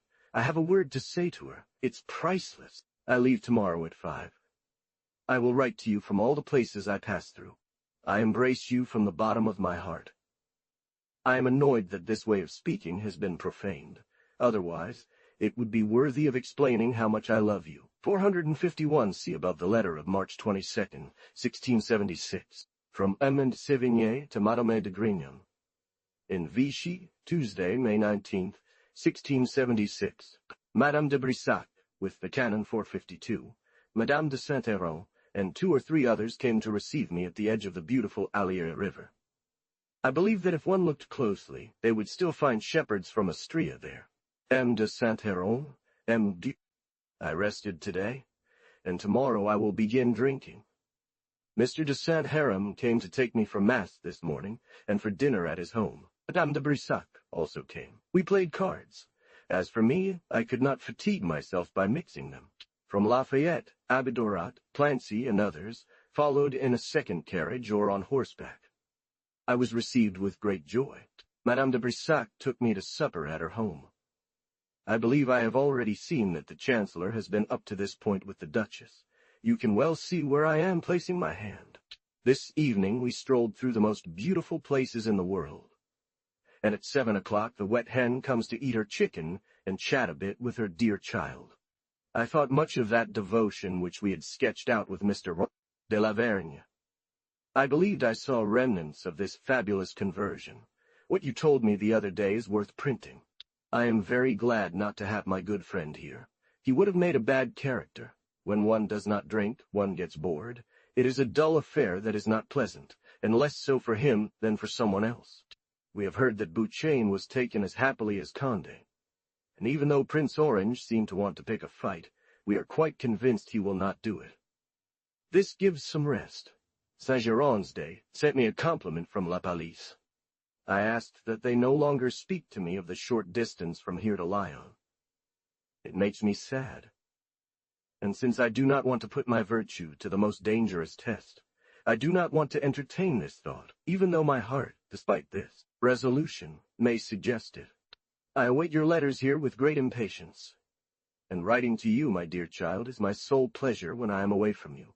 And if the doctors, whom I mock extremely, prevent me from writing to you, I would forbid them to eat or breathe, to see how they would like such a regime. Ask me about my little one, and if she has settled into her convent. Ask me many questions about yours and Mr. Delagarde's. Tell me whether he will not return this winter to Paris. I cannot hide from you that I would be deeply distressed if, through these misfortunes and impossibilities that can happen, I were deprived of seeing you. The word plague, which you mention in your letter, makes me shiver. I would fear it greatly in Provence. I pray God, my daughter, that he turn away this scourge from a place where he has put you. What pain it is for us to spend our lives so far apart, when our friendship draws us so tenderly together. 452, Madame de Longueval, Canoness. 453, a confusion, disorder. This word is no longer used. 162, from Amant de Sévigné to Anne de Grignon.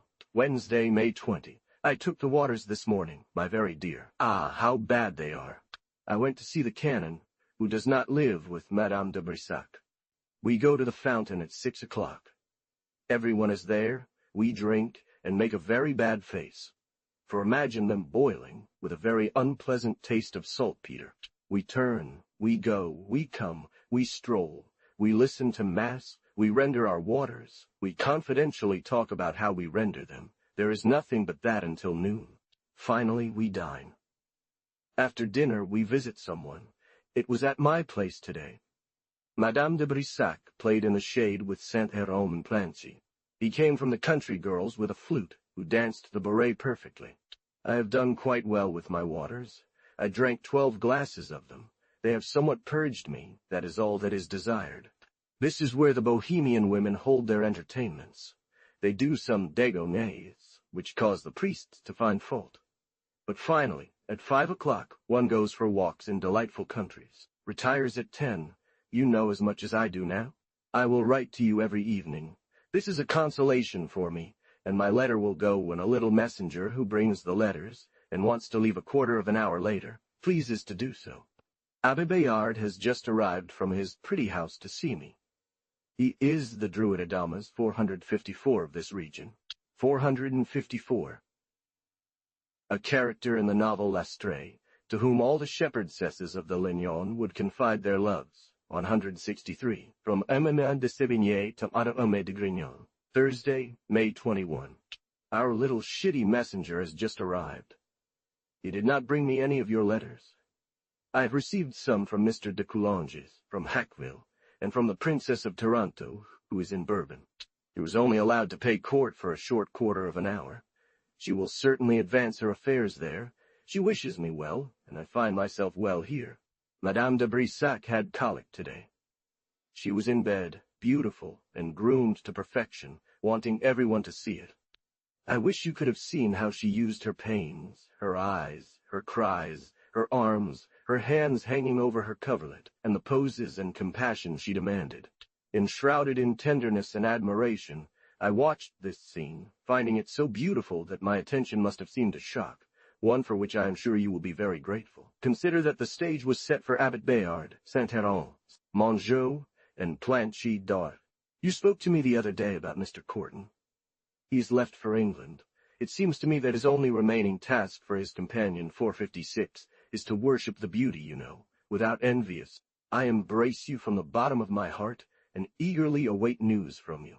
Truly, you are a real charmer when I think of how simply you are ill. The rest you give to your lovely face. And finally, what a difference. It seems delightful to me. To me send all the prosperities of Bouchain, and let the king return constantly. He will not be alone on the roads. Good evening, Count. Will you not bring her to me this winter?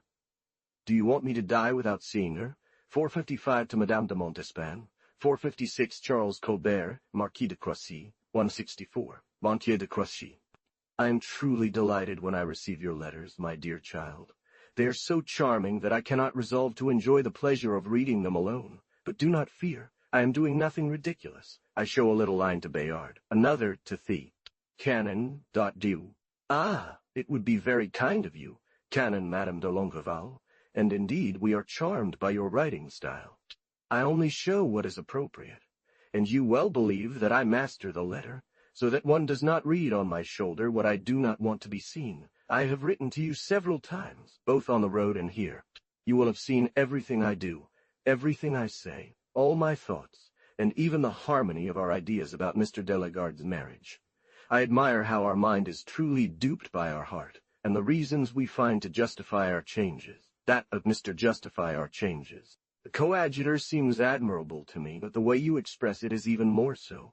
When you ask him for news on Monday, you seem well convinced of his fragility. I am very pleased that he has preserved his gaiety and his joyful face. I always feel like laughing when you talk to me about the man in the park.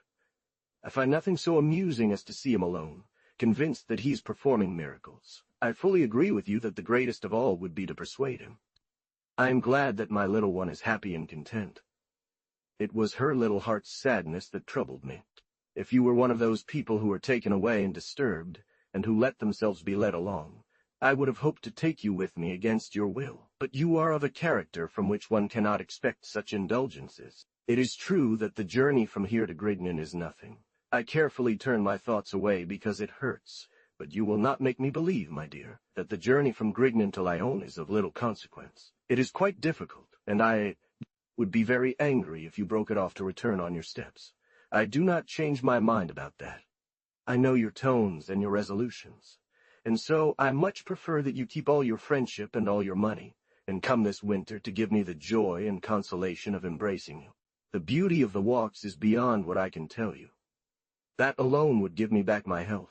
We are together all day, Madame de Brissac, and the canon dine here very familiarly. As one only eats simple meats, there is no question of providing food. I lightly touch upon many things, not to write too much. You will have seen, from what I wrote to you the day before yesterday, how ready I am to love someone more than you. After the remarkable piece on colic, we were given a recovery full of languor, which is indeed very suitable for the theatre. Volumes would be needed to say everything I discover in this masterpiece of heaven.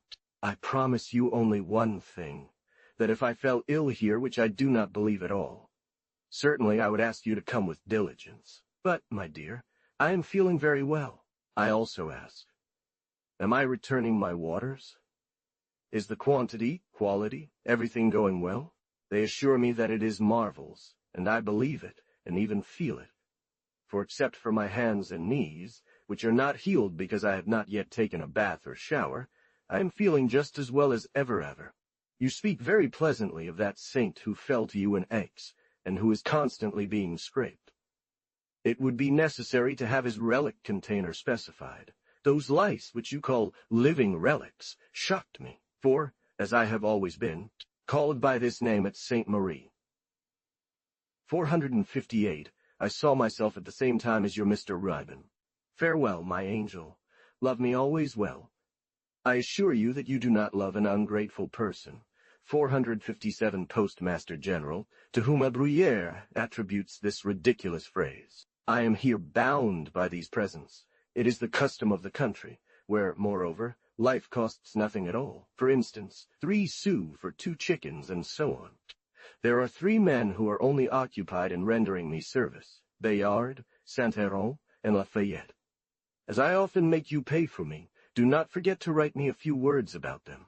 458 Madame de Sévigné was called a living relic at Sainte Marie, because of Madame de Chantal, her grandmother, who was then regarded as a saint by the Sisters of the Visitation, which she had founded, 165, from Homme de Sévigné to Homme de Grignan, at Vichy, Thursday, May 28, 1676. OI.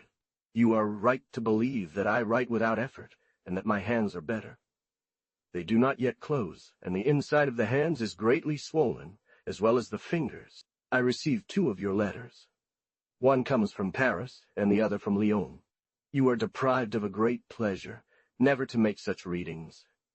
I do not know where you get all that you say, but it is a comfort, an accuracy to which one does not accustom oneself.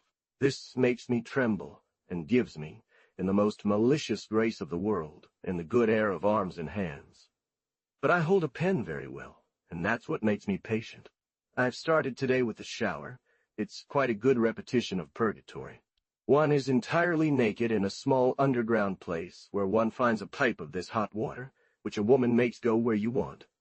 This state, where one barely keeps a fig leaf for clothing, is quite humiliating. I had wanted my 2 chambermaids to see someone familiar again. I keep him, even if it costs me my hat. For those here are entirely unbearable to me, and this man amuses me. He does not resemble an evil doctor. He is not like the one from Shells. He has spirit, honesty, knowledge of the world. Behind a curtain stands someone who gives you courage for half an hour. It was for me a doctor from Gannett 459, whom Madame de Noailles brought through all her waters, whom she loves dearly, a very honest young man, not a charlatan or preoccupied with Vaillant. Anything that she sent to me in pure and good friendship. Imagine a jet of water directed at one of your poor parts, as hot as you can imagine. First, we set off the alarm everywhere to rouse all minds, and then we focus on the joints that have been affected. But when you get to the nape of the neck, it's a kind of fire and surprise that cannot be understood. This is, however, the crux of the matter. One must endure everything, and one endures everything, and one is not burned, and then one gets into a hotbed where one sweats profusely, and that is what heals. Here, too, my doctor is excellent. For instead of leaving me to 2 hours of boredom that cannot be separated from sweating, I make him read to me, and it entertains me. Finally, I will live this way for 7 or 8 days, during which I thought I would be drinking, but they do not want to. D. Coulonges has honored me with. Finally, my dear child, It is up to you to revive me in this way. It is mainly to finish this farewell, and do one last wash that they sent me here. And I find there is reason. It's as if I were renewing a lease on life and health. And if I can see you again, my dear, and embrace you once more with a heart filled with tenderness and joy, you may still call me your bellissima madre, and I will not renounce the title of Mother of Beauty, which, I do not say that your absence has caused my pain. On the contrary, it seems I have not wept enough, since there is still so much water left, but it is true that spending my life without seeing you casts a sadness and bitterness upon it that I cannot accustom myself to. I conjure you, my daughter, to reason otherwise, and to find it good that Haqueville and I take such good care of the time of your leave that you can be in Grignan long enough, and have enough left to return. I felt painfully on the 24th of this month, 460. I marked it, my very dear, with a too tender memory. Those days do not easily fade from memory, but there would be great cruelty in using this as an excuse to no longer see me, and to refuse me the satisfaction of being with you, in order to spare me the displeasure of an farewell. This is how I reasoned, but without in any way giving up hope of seeing you again, because I confess that I feel it is necessary for the preservation of my health and life. Tell me about Pichon 461. Is he still shy? Have you not understood what I told you about this? Mine was not at Bouchain. He was a spectator of both armies lined up in battle for so long. Behold, the second time that nothing is missing but the little circumstance of fighting. But as two actions make a fight, I believe that twice within musket range is worth a battle. In any case, the hope of seeing the poor Baron gay and robust has well spared me from sorrow. What obligation will I not owe you, if you think of giving me back in the coming summer what you refused me in this one? It is true that seeing you for 15 days seemed like a burden to you and to me, and I found it more reasonable to let you keep all your strength for this winter, since it is certain that, with the expense in Provence being eliminated, you will not do any more in Paris. If, instead of philosophizing so much, you had frankly and graciously given me the time I asked for, it would have been a sign of your well-placed friendship. But I am not insisting on anything, as you know your affairs, and am not insisting on anything as you know your affairs. I understand that they may require your presence. It is a great happiness that Prince Orange was not touched by the pleasure and honor of being defeated by a hero like ours. You will have been told, as our warriors, friends and enemies, met gallantly on one side, on the other, and made presents to each other. They tell me that Marshal Rochefort died very well in Nancy, without being killed by anything but a double fever. Is it not true that little sweepers are pretty? We were well weary of love. If you still have the ladies of Buoz, I ask you to give them my compliments, and above all to the mother. Mothers deserve this preference. Madame de Brissac is leaving soon. She made great complaints to me the other day about your coldness towards her, and that you had neglected her heart and her inclination, which led her to you. The maid of Esquers and I will stay here to complete our remedies. Always tell her something. You wouldn't understand the care she has for me. The story of the two great swords strikes to weaken his man is very well applied. I haven't told you how renowned you are here by Saint Hermine, Bayard, and the ladies de Brissac and Longueville. They make me drink chicken broth every day. There's nothing simpler or more refreshing. I wish you would try it to prevent burning at Grignan. You tell me pleasant things about the beautiful doctor of Chelles. I am always anxious about our cardinal's health. He has exhausted himself reading. Oh, my God, hadn't he read everything? I am delighted, my daughter, when you speak with confidence of the friendship I have for you. I assure you that you would not believe how much joy, pleasure, and sadness you bring to my life, or finally, what you mean to me. At Vichy, Monday evening, June 1st, 1676. Go for a walk, Madame the Countess, and do not offer to write to me. Know that this is my joy, and the greatest pleasure I have here. 459, perhaps one should read Gannat, a small town near Vichy, 460 anniversary of the day when Madame de Sévigné parted from her daughter in Fontainebleau, 461. The Little Marquis, 462. It was a fan paper that Madame de Sévigné had sent to Madame de Grignan via Chevalier de Beauce. Here is a pleasant regime you are proposing. Let me drive this desire with complete freedom, since I am so constrained by other things I would like to do for you. And do not think of cutting anything from your letters. I take my time. The way you are interested in my health prevents me from wanting to make any changes. Your reflections on the sacrifices made to reason are very just given our current situation. It is true that only the love of God can make us happy in this world and the next. It has been said for a very long time, but you have given it a twist that struck me. The death of a Marshal of Rochefort is a fine topic for meditation.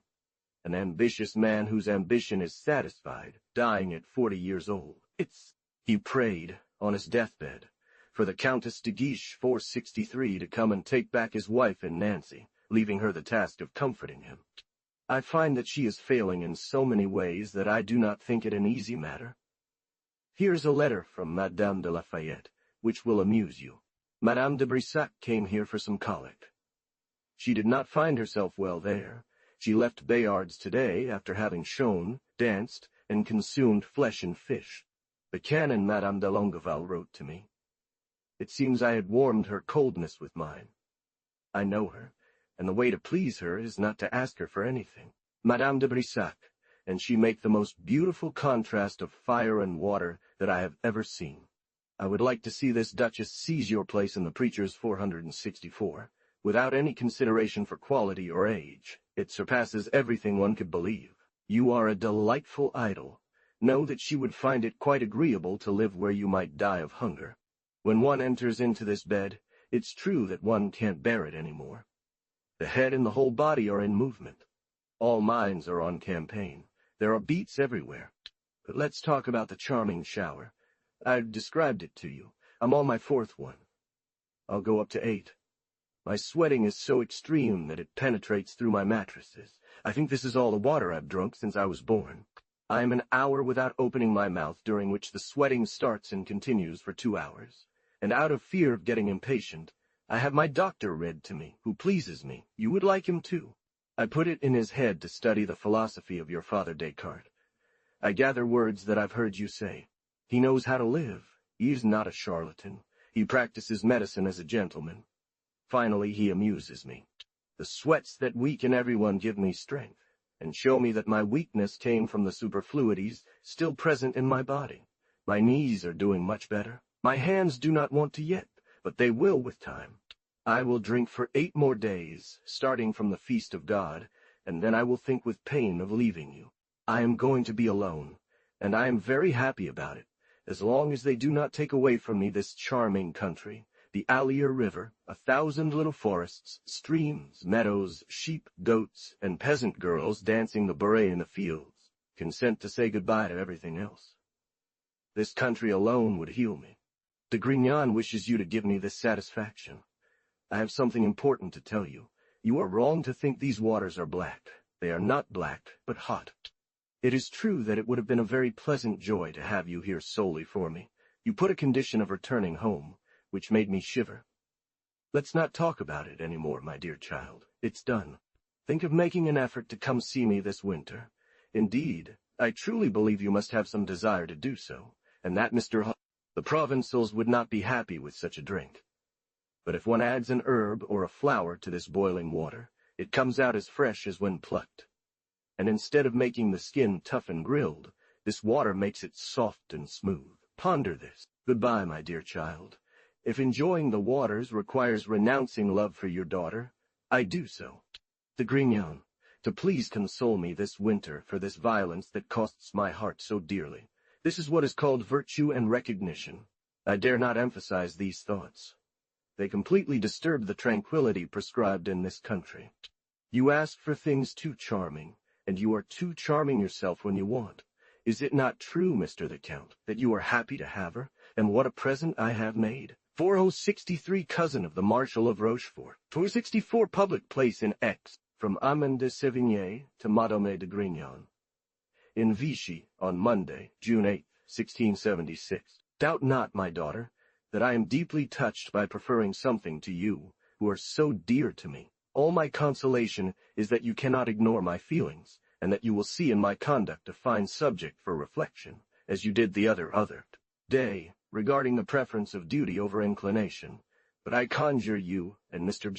I conjure you once more to conduct yourself as you always did at my place, and believe that this is precisely what I most strongly desire. You miss my shower, my very dear. I've taken it 8 mornings in a row, as I told you. It made me sweat profusely. That's all one asks for, and far from making me feel weaker, it has made me stronger. It's true that you would have been a great comfort to me. I doubt, however, that I would have wanted to endure the smoke with you. As for my sweat, it might have elicited some pity from you, but in any case, I am the wonder of Vichy for having bravely endured the shower. My shins are healed. If I clench my fists, you wouldn't even notice. I play the violin every night with a bassed drum, at very little cost, and in these meadows and beautiful hedgerows, it is a joy to see the remains of the shepherds and shepherdesses of Lignon 465 dancing. It is impossible for me not to wish, as wise as you are, for these sorts of follies. As for the waters, I'll take them until Saturday. It's my 16th day. They are purging me and doing me a lot of good. All my regret is that you didn't see the local dances. It's the most surprising thing in the world. Farmers, peasant women, an ear as refined as yours, lightness, disposition. In short, I'm crazy about them. Madame de Montespan left Thursday from Moulins in a painted and gilded boat, furnished with red damask, which we have Sybil Tumé 466 all dressed up, looking like a young person. She believes she can cure herself, which makes me feel sorry for her. I think it would be possible if this were the fountain of youth. What you say about the freedom that death takes from interrupting fortune is incomparable.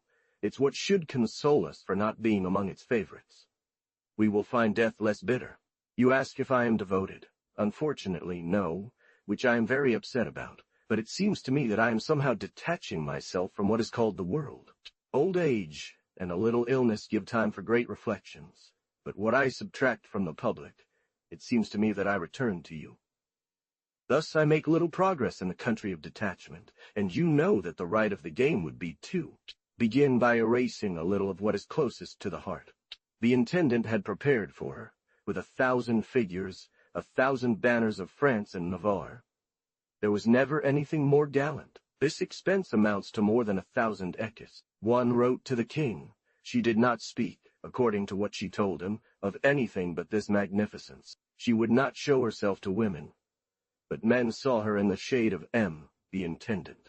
She embarked on the Allier to find the Laura at Nevers, which should lead her to Tours, and then to Fontevraud, where she will wait for the king's return, delayed by his enjoyment of war work. I don't know if we approve of this preference. If I felt like a sweet sleep, I would only need to take some naps. Nothing puts me to sleep more surely.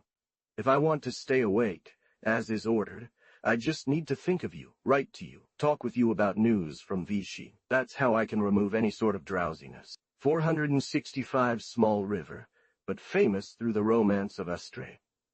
466 Madame de Picquigny.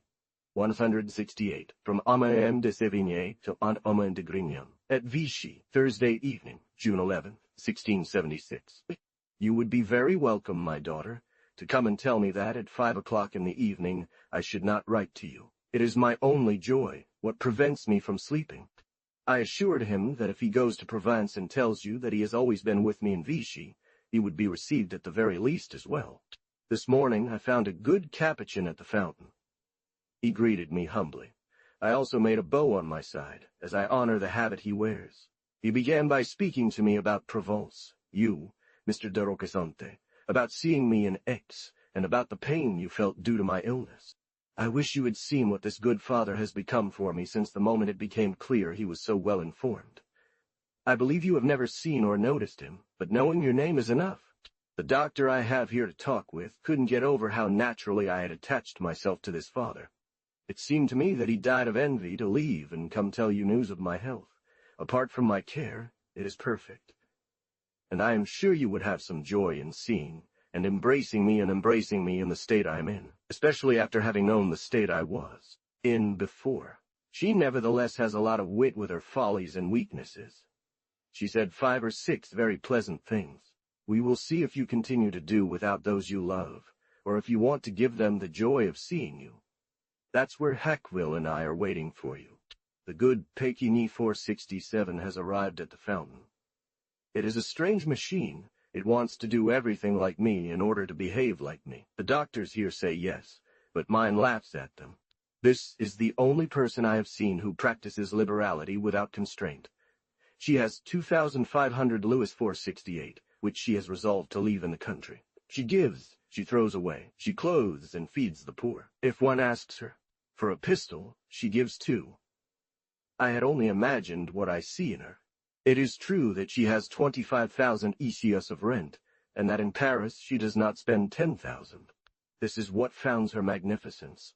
For me, I think she should be praised for having the will with the power, because these two things are almost always separated. Friday at noon. I have just come from the fountain, that is to say at 9 o'clock, and I have discharged my waters. Thus, my very dear lady, do not be angry that I make a light reply to your letter. In God's name, trust me, and laugh. Laugh on my word. I also laugh on my word. I also laugh, when I can. I am a little troubled by the desire to go to Grignan, where I will not go. You make a plan for this summer and autumn that I like, and that suits me. I will be at Mr. de la Garde's wedding. I will take my place there. I will help you avenge Livry. I will sing. The wisest hardens his resolve and embarks without knowing how. Finally, Grignan and all its inhabitants hold a place in my heart. I assure you that I am making a generous and very generous gesture by moving away from you. I love you, and I remember our Essai de Morale. I appreciate and admire them. It is true that Mr. de la Garde's knee will multiply. All the better. Everything is good. I always find him to my liking, as in Paris. I have not been curious to question about his wife's 469 situation.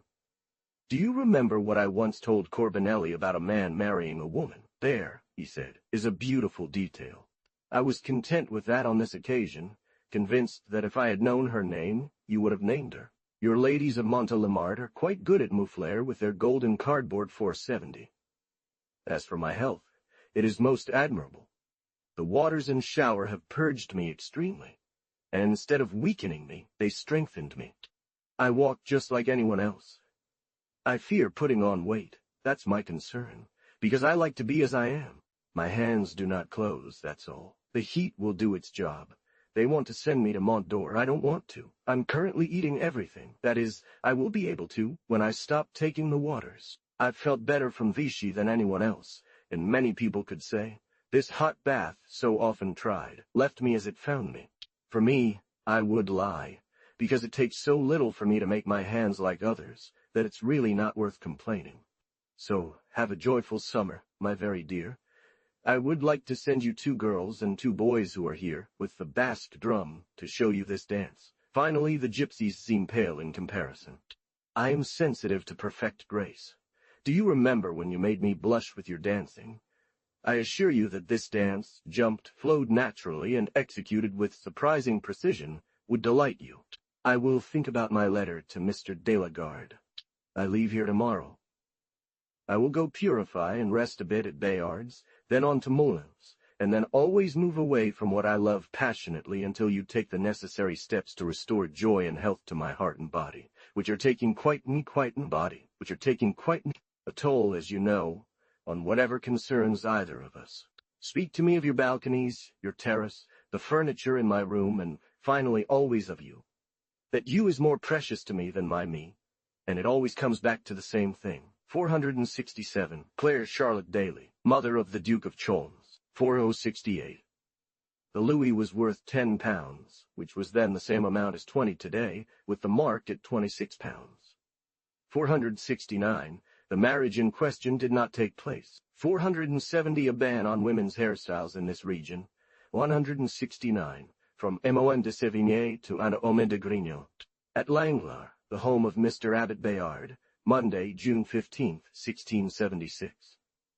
I arrived here Saturday, as I had told you. I purged myself yesterday to fulfill the Vichy ritual, just as you recently did with provincial compliments to your cardboard ladies. I am doing very well. The heat will finish my hands. I enjoy with pleasure and moderation the bridle put on my neck. I take a little late walk. I regain my hour of going to bed. My sleep adapts to the morning. I am no longer a stupid wet hen, yet I still steer my boat wisely. And if I get lost, all one would have to do is call out rheumatism. It's a word that would bring me back to my duties quickly. I am certain you would be struck by this novelty. If this mountain were in Versailles, I have no doubt that it would have its equals against the excesses of art, oppressing poor nature, in the short and violent effect of all fountains. God wills, my daughter, that by some effect of white or black magic you could be here. You would appreciate first the solid virtues of the master of the house, the freedom found there, greater than at Fresnay, and you would admire his courage and boldness in turning an ugly mountain into the most beautiful, delightful, and extraordinary thing in the world.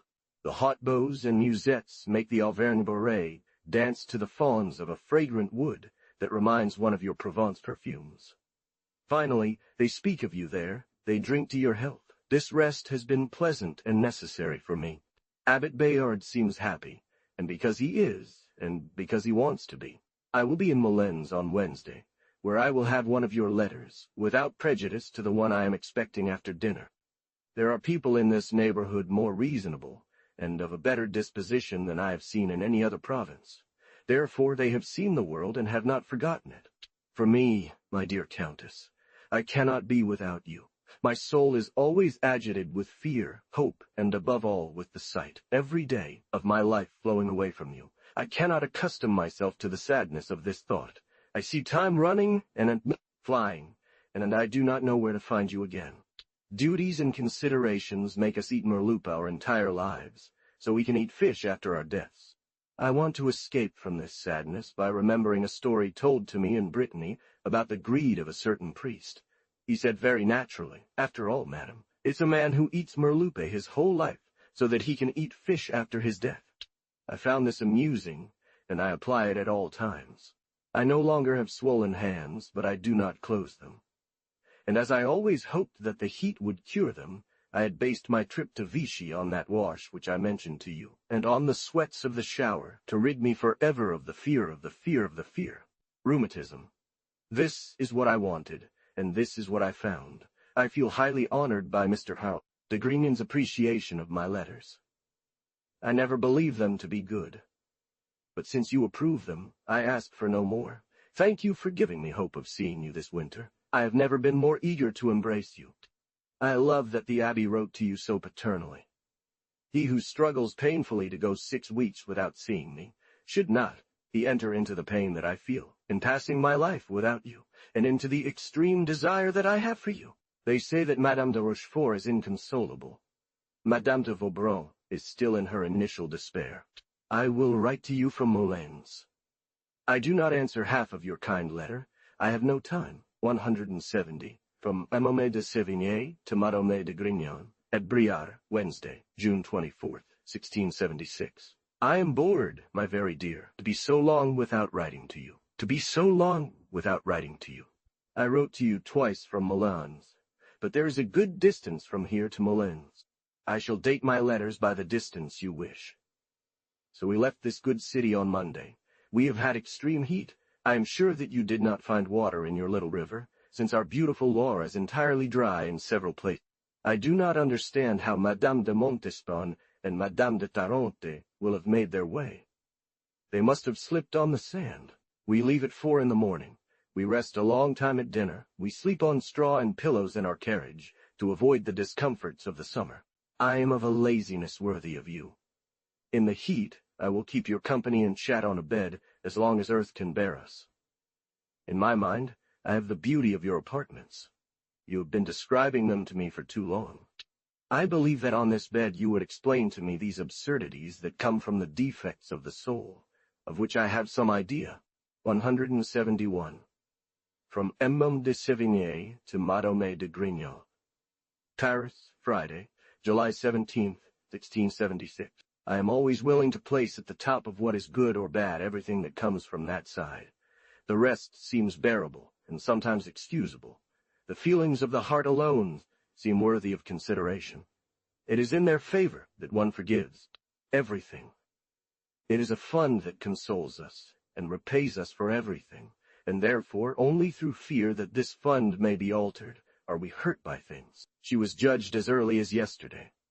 This morning her sentence was read to her, which was to make an honorable apology to Notre Dame, and have her head cut off, her body burned, and the ashes scattered to the wind. Finally the matter is resolved. Brinvilliers is in the air. Her poor little body was thrown, after the execution, into a very large fire, and reduced to ashes, which were scattered to the wind. Communication of these small spirits. They will take on us some poisonous mood, of which we will be utterly astonished. They put her to the question. She said it was not necessary, and that she would tell everything.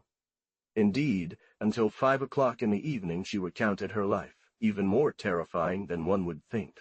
She poisoned her father 10 times in succession she could not finish, her brothers and several others. And always love and confidences mixed everywhere. They did not allow him, after this confession, to be asked the usual and extraordinary questions in the morning. She said no more, still unknown. Those who witnessed the execution say that she climbed up to the scaffold with great courage. At 6 o'clock they led her naked, wearing only a shirt, with a rope around her neck, to Notre Dame, to perform the honorable fine. Then they put her back into the same cart where I saw her, lying backward on straw, with a low cap in her shirt, a but Notre Dame. Doctor by her side, the executioner on the other side. Truly, it made me shiver. From M. de Sévigné to Madame de Grignon. Paris, Wednesday, July 22nd, 1676. For my part, I was on the Notre Dame bridge with the Maid of Esquers. Never has so much people gathered, never has Paris been so moved or so attentive, and when asked what many people saw, they only saw a cap, like me, but that day was dedicated to this tragedy. I will know more tomorrow, and it will come back to you. She told her confessor on the way to have the executioner stand before her. So, she said, not to see that scoundrel Desgrais who caught me. Desgrais was on horseback in front of the cart. She entered the place where one was to ask her questions. And seeing 3 pails of water, she said, "It is certainly to drown me. For, given my size, they do not pretend I could drink all that." She listened to her sentence in the morning without fear or weakness. And towards the end, she had it repeated, saying that this cart had struck her first, and that she had lost awareness for the rest. Her confessor rebuked her for this sentiment. She replied, "Ah, my God! I ask your pardon. Let me keep this strange sight, then." She climbed the ladder and scaffold alone and barefoot, and was subjected to a quarter of an hour of inspection, shaving, positioning, and rearranging by the executioner. This caused a great murmur and cruelty. The next day her bones were sought, because the people believed her to be holy. She had 2 confessors, one saying that everything should be confessed, and the other saying it shouldn't. She laughed at this diversity, saying, "I can do what I please in conscience." It pleased her to say nothing at all. Penautier will emerge a little whiter than snow. The public is not satisfied, and it is said that all of this is troubled. Marvel at the misfortune. This creature refused to learn what was wanted, and spoke what was not asked. For example, she said that Mr. Fouquet had sent Glaser, their toxic apothecary, to Italy to obtain a herb that makes poison. She heard this beautiful thing at Sainte Croix. See what excess of despair, and what pretense to finish off this poor wretch. All this is very suspicious. Much more is added, but that's enough for today. 173. From M. de Sévigné to Madame de Grignon. In Paris, Wednesday, July 29th, 1676. Here is a change of scene that will appear as pleasant to you as it does to everyone else. I was in Versailles on Saturday with the Villars. Here's how things are going. You know the Queen's toilette, the Mass, the dinner, but there is no need to choke oneself while their Majesties are at table, for at 3 o'clock the King, the Queen, Monsieur, Madame, Mademoiselle, all the princes and princesses, Madame de Ney, Montespan, her entire suite, all the courtiers, all the ladies, in short, what is called the French court, are found in this beautiful apartment of the King that you know. Everything is divinely furnished, everything is magnificent. One does not know what it is to be hot in such a situation. One moves from one place to another without rushing anywhere. A game of reversi gives form and fixes everything. The King is with Madame de Montespan, who holds the cards. Monsieur, the Queen, and Madame de Soubise. I watched Dangeau play, and admired how foolish we are at the game compared to him 471. He only thinks of his affair and wins where others lose. He neglects nothing, takes advantage of everything, is not distracted. In short, his good conduct defies fortune. Thus the 200,000 francs in 10 days, a month, all this goes into his receipts book. The Duke showed me 1,000 such affections, to which he does not give thought. The Marshal of Lorges attacked me under the name of the Knight of Grignan, and so on. You know what it is like to receive a word from everyone you meet. He said that I was taking part in his game, so I sat very agreeably and conveniently. I greeted the king, as you taught me. He returned my salutation, as if I had been young and beautiful. The queen spoke to me about my illness as if it were a matter of common knowledge. She also mentioned a few words to you. Madame de Montespan spoke to me about Bourbon. She asked me to tell her about Vichy and how I had found it. She said that Bourbon, instead of healing one knee, hurt both of them. I found her back quite flat, as the Marchioness of La Meilleraye said. But seriously, it is a surprising thing that her beauty is. She knew that people complained she prevented the whole of France from seeing the king. She has given him back, as you see, and you would not believe the joy this brings to everyone, nor the beauty it imparts to the court. This pleasant confusion, without any confusion, of everything most choice, lasts for 3 hours until 6. She was dressed entirely in French point.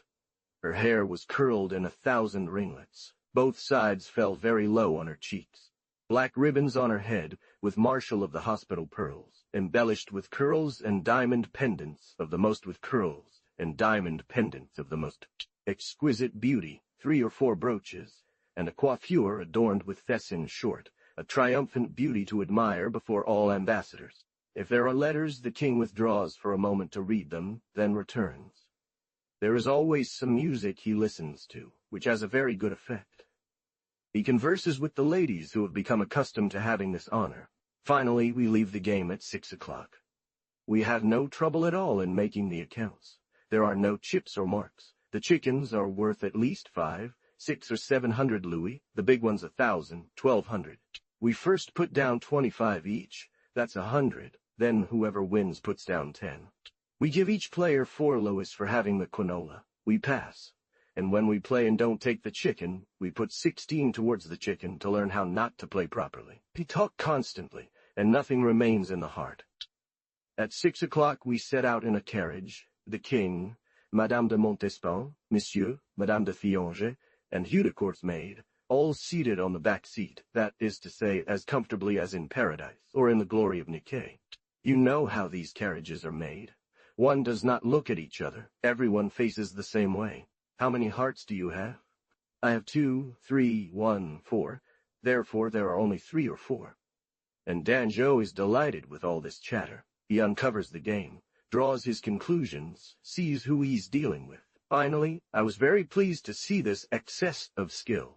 Truly, it's him who knows the ins and outs, because he knows all the other suits. The queen was in another carriage with the princesses, and then everyone gathered together according to their fancy. We traveled on the canal in gondolas, where we found music, and returned at 10 o'clock to find a comedy. Midnight rang. We celebrated media noche. That's how Saturday passed. To tell you how many times they spoke of you to me, how many asked for news of you, how many questions were asked without waiting for an answer, how many I spared, how little they cared, and how much less I did, you would recognize the wicked court. Nevertheless, it was never so pleasant, and one hopes that will continue. Madame de Maintenon, Madame de Thianges, Guelphs and Gibelin, 473, remember that everything is gathered together. Mr. the Prince went to see Madame de Lafayette the other day, this prince, to whom every victory is certain, 4074. Madame de Nevers is very pretty, very modest, very naive. Her beauty reminds one of you. Mr. de Nevers remains the same. His wife loves him passionately. Mr. Thianges is more regularly beautiful than her sister, and much less charming. Mr. Dumaine is incomparable. His intellect surprises, and what he says cannot be imagined. The way to not be flattered by such an estimation, and even less so, since he does not throw it at the feet of ladies. He speaks of war, he waits for news like everyone else. There is a little tremor over those from Germany. It is said that the Rhine is so swollen with melting snow from the mountains, that our enemies are more embarrassed than we are. Rambure's 475 was killed by one of his own soldiers, who quite innocently discharged his musket. The siege of Arras continues. We have lost a few lieutenants, and some soldiers there. Madame de Schomberg has begun to love me again. The Baron takes advantage of the excessive caresses of his general. The little glorious one has no more business than the others. He may get bored, but if he needs a beating, he'll have to give it to himself. May God preserve them in this idleness. Here, my dearest, are terrible details. They will either bore you greatly or amuse you. They cannot be indifferent. I wish you were in that mood where you sometimes tell me, but you don't want to talk to me. But I admire my mother, who would rather die than say me a single word. Oh! If you are not satisfied, it is not my fault, nor yours if I was not of Reuter's death. There are places in your letters that are divine.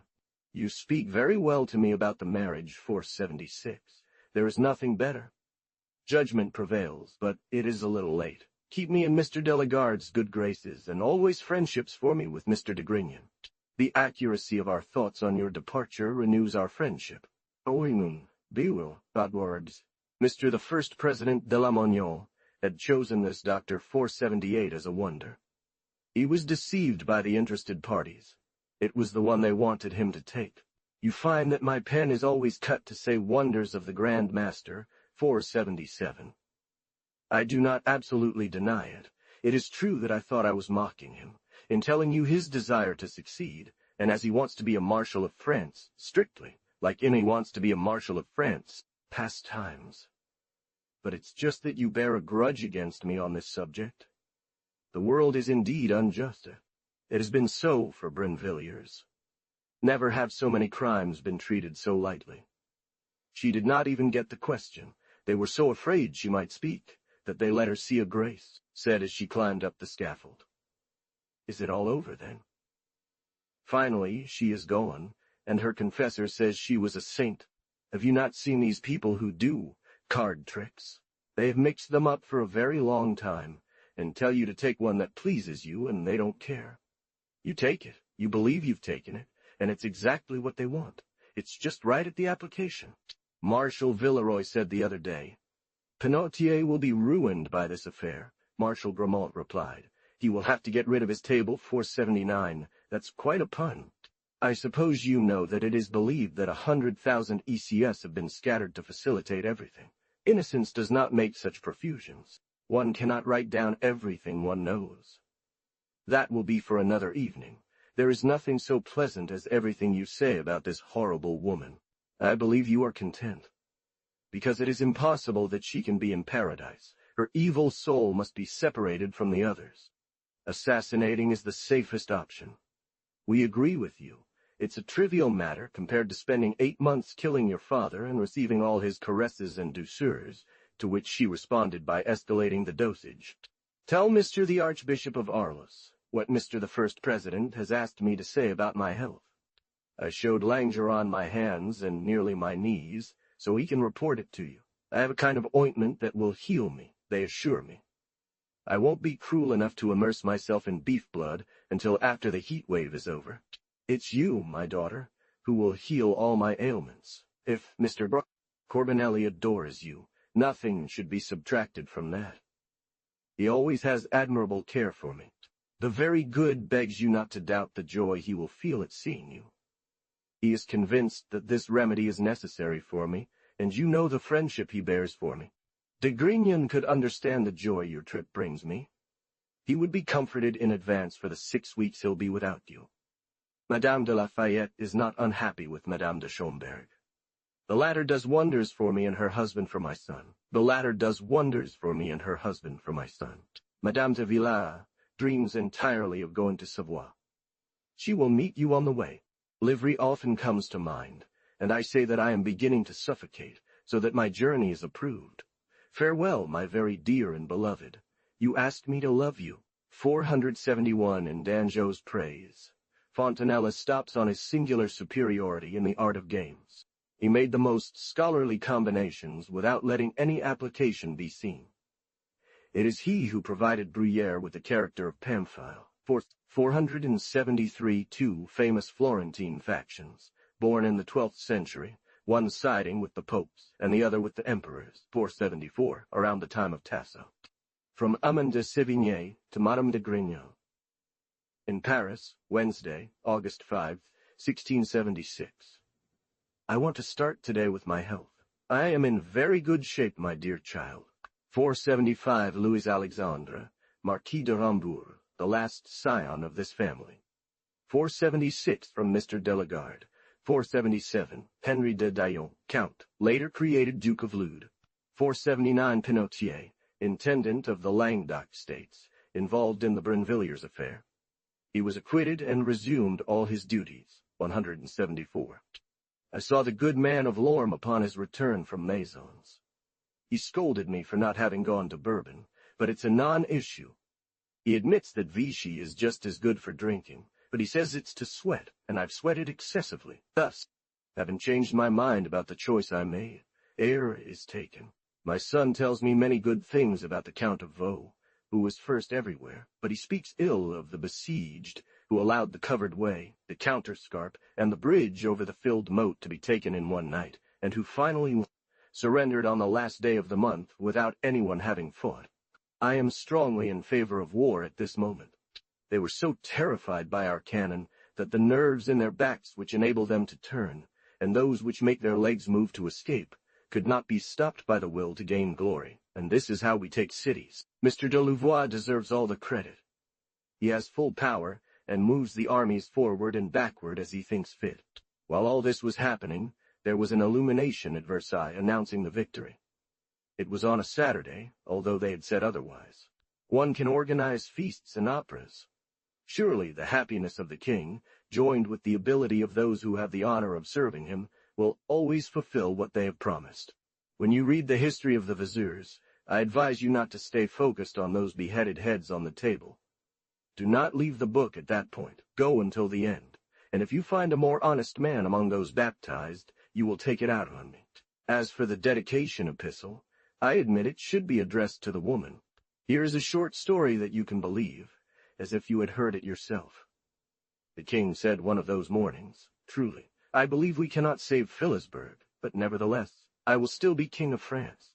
De Montaugier, who for the Pope would not say a thing that he did not believe, told him, "It is true, sir, that you would still be a very good king of France when Metz, Toul and Verdun, and the county, and several other provinces from which your predecessors have well dispensed, are taken back." Everyone clenched their lips.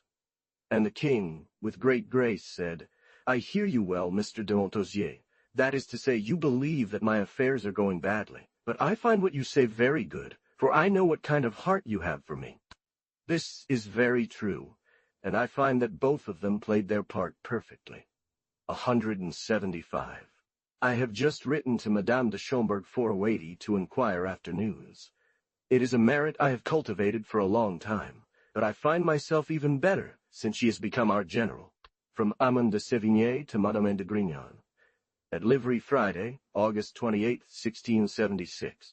I ask pardon from my dear country, but I would like Mr. de Schomberg to find no occasion for a fight.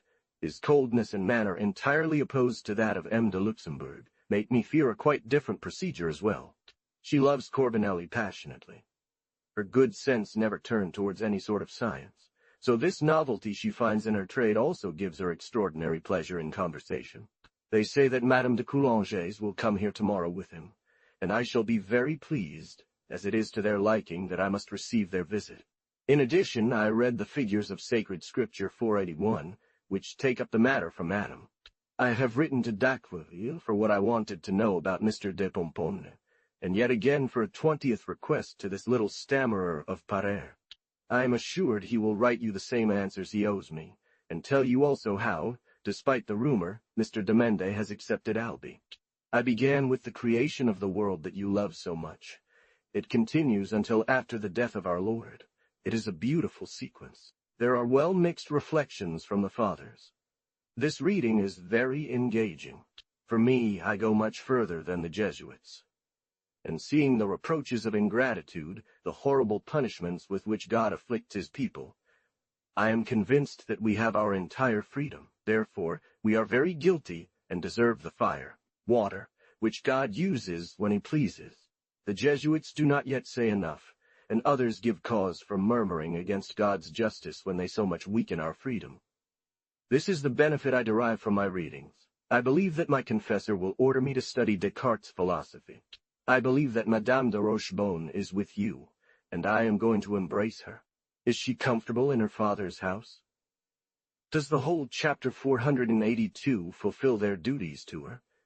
Does she find joy in seeing her nephews? And Paulina 483, is it true that they call her Mademoiselle de Mazargues 484? I would be upset to neglect the respect I owe her. And does the 8-month-old baby want to live 100 years?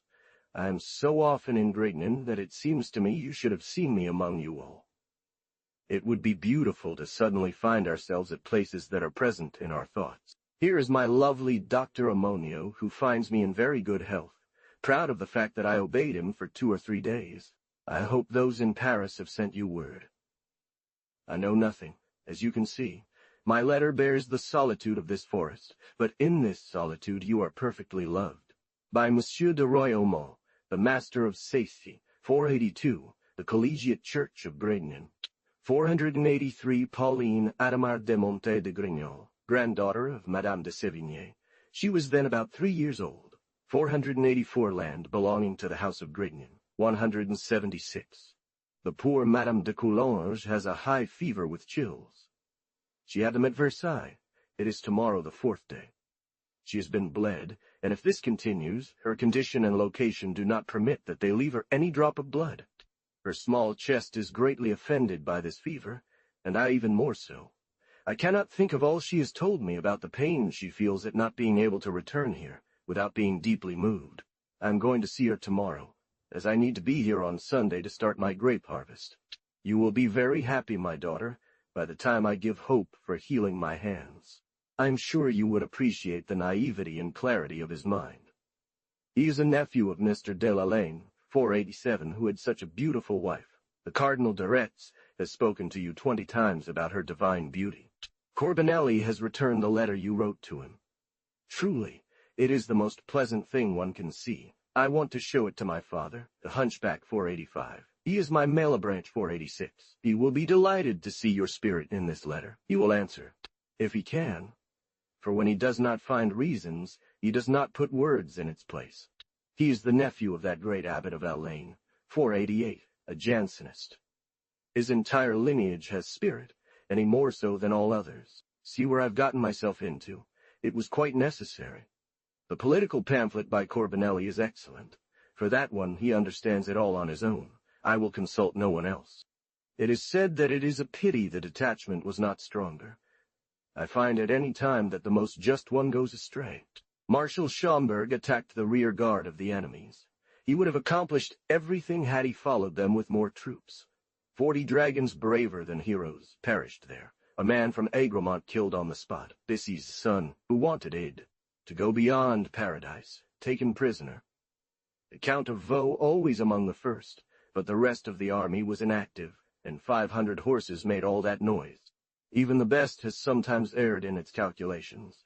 He embraces you with all his heart, and I, beyond what I can say to you, think 1,000 times a day of the joy I will have in seeing you. My very dear, believe that among all these hearts where you reign so well, there is none where you are more sovereign than in mine. Canon of Saint Genevieve, author of a treatise on epic poetry. Nicolas Malebranche, priest of the Oratory, author of The Search for Truth and several highly esteemed works. Pierre de Lalande, who died around 1661, had married Marie Gastel des Roches, whose beauty was celebrated by Menage and Chapelain. Madame Letellier was struck at the same time as she was, and returned to Paris by diligence, where she received the viaticum yesterday. Noël de la Lane, abbot of Notre-Dame de Valcroissant, doctor at the Sorbonne. To Montmet de Grignan from Amelin de Sévigné. Paris, Friday, September 25, 1676, at Madame de Coulanges' residence. In truth, my daughter, here is a poor little woman who is very sick. It is her 11th malady that struck her in Chaville her return from Versailles. They have just administered extreme unction to Beaujeu, and she will not see the night. We fear tomorrow the doubling of Madame de Coulanges' malady, because it is the one that goes hand in hand with that which carries off this poor girl. Beaujeu, the miss, in service of Madame de Coulanges, was struck by the same blow. She's always followed her mistress. Bloodletting. Our Lord, all the extremities, all the delirium, everything was alike. But may God will that this community be separated. All one has to do is look at these gentlemen to understand why they should never be given possession of his body. It was from behind that they killed Beaujeu. I have thought of Molière 20 times since I've seen all this. In truth, it is a terrible disease, but having seen the way the doctors make a poor person bleed profusely, and knowing that I have no veins, I declared yesterday to the first president of the Court of Aids, who came to see me, that if I am ever in danger of dying, I will ask him to bring Mr. Sanguine from the start. I am very determined about this. Nevertheless, I hope that this poor woman will escape despite their bad treatment. She's quite calm, and in a rest that will give her the strength to endure the intensity of this night. I saw Madame de Saint-Géran. She is by no means distressed. Her house will be a refuge this winter. Mr. de Grignan will spend his amorous evenings there. She goes to Versailles like the others. I assure you she claims to enjoy her savings and live on her acquired reputation. She will not have exhausted this fund for a long time. She sends you her regards. She is well off, very well indeed. I implore you, my daughter, to still make my excuses to Grand Rocasante if I do not reply to him. You ask me wonders about his friendship. I am by no means surprised, knowing his heart as I do. He deserves, for many reasons, the distinction and friendship that you have for him. I am in good health. I am delighted to have avoided bitterness. I will take the other remedies, and when this poor little woman is better, I will go rest for a few days in livery. Brancas arrived last night on foot, on horseback, in a cart. He faints at the foot of this poor sick person's bed. No friendship appears before his own. The one I have for you does not seem small to me. I found in Paris a matter widespread everywhere that will seem very ridiculous to you. Many people will tell you about it, but I think you see more clearly in my letters. There was at the court an agent of the King of Poland, 490, who bargained for all the most beautiful lands for his master. Finally, he settled on that of Rio in Brittany, for which he signed a contract for 500,000 livres. This agent demanded that this land be made into a duchy, with the name left blank. He had the finest rights, male and female, and everything else put in place. The king, and everyone, believed it was either for Mr. Darquien or for the Marquis of Bethune-Fourneau-91. This agent gave the king a letter from the King of Poland, naming Bridgerton, son of the Master of Accounts. He rose through an excessive train and ridiculous expenses. People simply thought he was mad, which is not uncommon. It turned out that the King of Poland, through some intrigue, asserts that Bridgerton is from Poland, hence his name augmented with a ski and him polish. The King of Poland adds that Bridgerton is his relative, and that once in France he had wanted to marry his sister. He sent a golden key to his mother as a lady-in-waiting to the Queen. Gossip, for entertainment, said that the King of Poland, for his own amusement, had shown some lenient dispositions not to hate the mother, and that this little boy was his son. But it's not true. However, the small agent divulged this affair, believing it settled. And as soon as the king learned the truth of the matter, he treated this agent as a fool and insolent, and drove him out of Paris. Consideration, he would have had him imprisoned.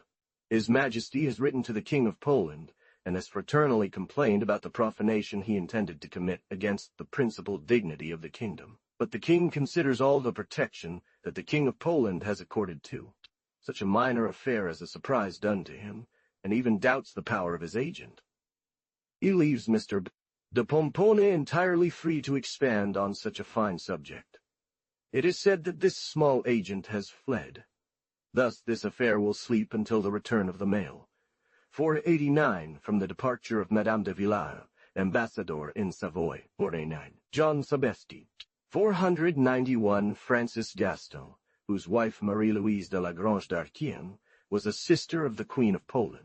I write to you a little in advance, as they say in Provence, to tell you that I will be back here on Sunday, to enjoy the good weather and rest. But I follow the usual paths of good little Prudence, even believing that it is through this that one arrives at the orders of Providence. Thus, my daughter, I will not neglect anything, since everything seems to me like a necessary obedience. I am doing very well there, and leading a solitary life which I do not mind when it's for a short time. I will also do some small remedies for my hands, purely out of love for you, as I have little faith. And it is always with the aim of pleasing you that I take care of myself, being very convinced that the hour of my death cannot advance or retreat. This is quite serious, but here is the continuation of my stay in Paris for nearly 15 days. You know what I did on Friday, and as I went to Mr. de Pompon's, we found, from Haqueville and I, you must be pleased with the arrangement, since finally the king wants the lieutenant to be treated as the governor, and we found ourselves at the opening of the assembly as we have done in the past. That's a big deal. On Saturday, Mr. and Mrs. de Pompon, Madame de Vin, Aqueville, and the Abbé de Fouquier came to take me for a walk to Conflans. The weather was very nice. We found this house 100 times more beautiful than it was during Mr. de Richelieu's time. There are 6 marvelous fountains, whose mechanism draws water from the river, and will not be completed until there is no more water left. One enjoys thinking about this natural water, for drinking or bathing whenever one wants. Mr. de Pompone was very cheerful. We talked and laughed a lot. With his wisdom, he found an air of cathedral everywhere that delighted us all. This little party pleased us all. You were not forgotten. The vision of the good woman disappears at first glance, but without believing that there is anything more than fear attached to Quanto. For Mr. de Marcillac's journey, take care not to discern any subtleties. It was very brief. Mr. de Marcillac is as well as ever with the king. He neither amused himself nor strayed. He had Gourville, who does not often have time to give. He took him around all his lands, like a river that brings fat and fertility. As for Mr. de la Rochefoucauld, he went, like a child, to revisit Versailles and the places where he had hunted with such pleasure. I do not say where he fell in love, because I do not believe that what is called love he has ever been. He returns more gently than his son, and passes through Touraine at Madame de Valentinet's and the Abbé de Fiat's. He has been in extreme distress from Madame de Coulanges, who is undoubtedly recovering from the greatest illness one can have. Fever and relapses have not yet left her.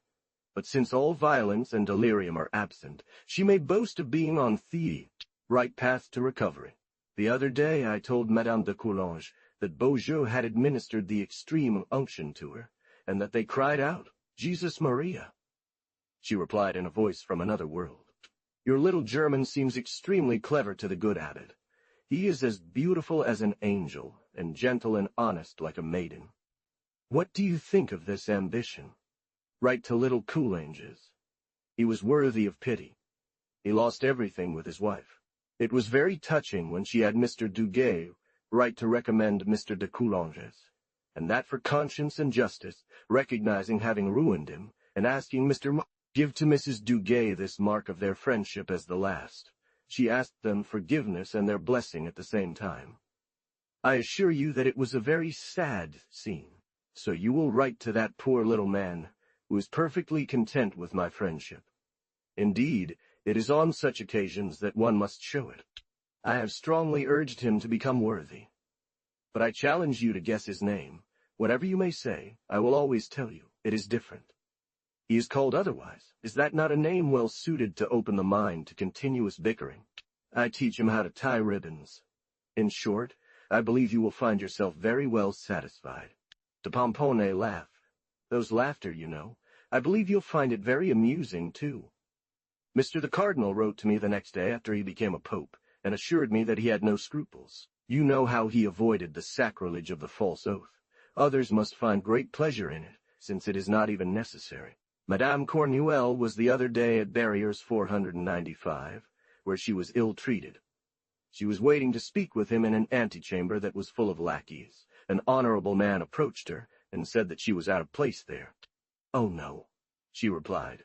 "I'm quite comfortable here. I don't fear them as long as they're lackeys." This made Mr. He tells me that the Pope is even holier in effect than in name, that he wrote to you from Lyon on his way through, and that he won't see you on his return journey for the same reason as the galleys, which he is very angry about, so he will soon be about. Back at home, as if nothing had happened. This journey has done him great honor, as nothing can be added to the good example he has set. One even believes that, through the wise choice of the sovereign pontiff, the Holy Spirit, which had been exiled for so many years, was restored to the conclave. After this example, no exile should hope to remain alone. So here you are in solitude. It is now that you must fear spirits. I wager that there are no more than 100 people left in your castle. I am certain of the kindness of beautiful Rochebonne. But Corbinelli's constancy is marred by so much philosophy, and he is so terribly attached to the correctness of his reasoning that I cannot vouch for him any longer. He says that Father Labossu does not answer your questions properly, that it would be wrong of him to want to instruct you, as you know more than all of them. I sent you the story of Bridgerton. Nothing can be said about it until the Polish mail returns. He is out of Paris in court. He is besieging the city and staying with his friends in the suburbs. He was in Clichy the other day, when Madame du Plessis came to see him from Fresnay, to make lamentations over the rupture of her market. Bridgerton told her that certainly it was not broken, and that one would see, on the return of the mail, if he was as mad as they said. If he is protected by the Queen of Poland, or the King, we will judge as you do. Mr. Debussy arrived as I was writing this letter. I showed him your recollection. He will tell you himself how pleased he is with it. He read me some most pleasant memoranda. They will not be printed for him 96, though they deserve to be much more than many others. We have just been told that Bridgerton and his mother, who were here near Gagny, have been kidnapped. This would be a bad omen for the duchy. The news is fresh. As she is currently in Paris, Aqueville will surely inform you of it. I embrace you 1,000 times, my very dear, with a tenderness far beyond what I could express. 492. The house in question belonged to the archbishops of Paris. 493. Father of Madame de Coulanges, intendant of Lyon. 494. François Agon, Cardinal of Fürstenberg, Bishop of Strasbourg. 495. Louis Barrier, perpetual syndic of the king's secretaries. He owed his fortune to Colbert's protection, becoming his creature. He had been a sergeant in Mans, and it was even said that he began as a scorekeeper at the Palm Game. It is broken. Oh, God! Have you not heard the cry I made? The whole forest repeated it, and I am too happy to be in a place where I have no witnesses of this first surprise but echoes. I will know how to take on all the tones of a friend in the city, and even there I shall not struggle. 496. The Marquise de Coligny had them printed after her father's death. 179. From Emmeline de Sévigné to Honorine de Grignan, at Livry, Wednesday, October 28, 1676. One can never be more surprised than I am to see you write that Mr. Delagarde's marriage is broken. I approved his choice, given the great respect I have for him, and for the same reason I change like him. May he be willing to return with you. Truly, that would be a guide as I desire. I am surprised that the assembly has not yet begun. Mr. de Pomponne believed it was due on the 15th of this month. So you will spend all Saints' Day in Grignan. But after that, my very dear, won't you think about leaving? I have told you so many things about it, and you know so well what I think, that I need not say anything more to you. The brother is still here, waiting for the certificates that will grant him his discharge. He limps and makes remedies, and despite the threats of all the severities of old discipline, we live in peace, hoping we will not be hanged. We jest and read. The comrade, sensing I am here for his sake, excuses himself for the rain, and does not forget anything to entertain me. De Sévigné. The daughter of Lord Alcantor will therefore not marry Lord Sganarelle, who is only 55 or 56 years old. 497. I am disappointed. Everything was said, all the expenses were incurred. I believe that the difficulty of consumption was the greatest obstacle. Sir Glory 498 will not be any worse off. This consoles me, so I do my best to console my mother, and from the bad weather, and for having left Paris, but she refuses to listen when I speak to her about it. My mother is here out of love for me. I am a poor criminal, threatened every day with the Bastille or breaking, yet I hope that everything will calm down with the imminent return of all the troops. My current situation could alone produce this effect, but it's no longer fashionable. She always comes back to the care I took of her during her illness. And as far as I can judge by her speeches, she is very angry that my rheumatism is not universal, and that I do not have continuous fever, so that I can show her all the tenderness and full extent of her gratitude. She would be quite pleased if she had only seen me in a position to make me confess, but unfortunately it's not this time. She must be content to see me limping, as Mr. de la Rochefoucauld did once, who is now walking like a bat. Colbert and the Grand Aquaville. He gave it to you so quickly to make you leave. Won't he want to do the same to bring you back? Farewell, my very dear and perfectly beloved. I embrace everything that is near you. We hope to see you soon. Do not disappoint us, and do not be impolite. They say that you are very much so on this topic. Farewell, my dear little sister. I embrace you 1,000 times from the best part of my heart, Madame de Sévigné. You can count on receiving your pension. I will go to Versailles next week to speak with Mr. God knows if I wish to see you. Yet I confess that I do not want it to be against your will, nor with all the sorrow I see in your letters. You must share this joy if you want mine to be whole. 497 see Act 2 of The Forced Marriage, a comedy by Molière. 498 Knight of Grignan, 180, from Armand de Sévigné to Madame Grignan. At Livry, Wednesday, November 4th, 1676. It is a great truth that uncertainty takes away freedom. If you were forced, you would make your choice. You would not be suspended like the tomb of Muhammad 499. One of the magnetic stones would have pulled the other. You would no longer be dragonated, which is a violent state. The voice that cries out to you as you cross the Durance, "Ah, my mother! Ah, my mother!" It would be heard in Grignan, or the one who advises to leave it would not disturb you in Briare. Thus, I conclude that there is nothing so opposed to freedom as indifference and indecision. But has the sage, who has regained all his wisdom, also lost his free will? Does he no longer advise? Does he not know how to decide? For my part, you have seen that I decide like a council. But the guard, who returns to Paris, could he not place his useful journey for us? If you come, it is not amiss to say that you descend at Sully.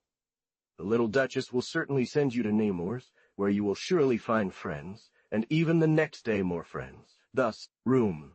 You would have been received a little better last time, but your letter arrived so late that you surprised everyone, and even thought you would not find me, which would have been nice. We would not fall into the same inconvenience. I must praise the Knight of Grignan. He arrived on Friday evening in Paris, and came to dine here on Saturday. Isn't that nice?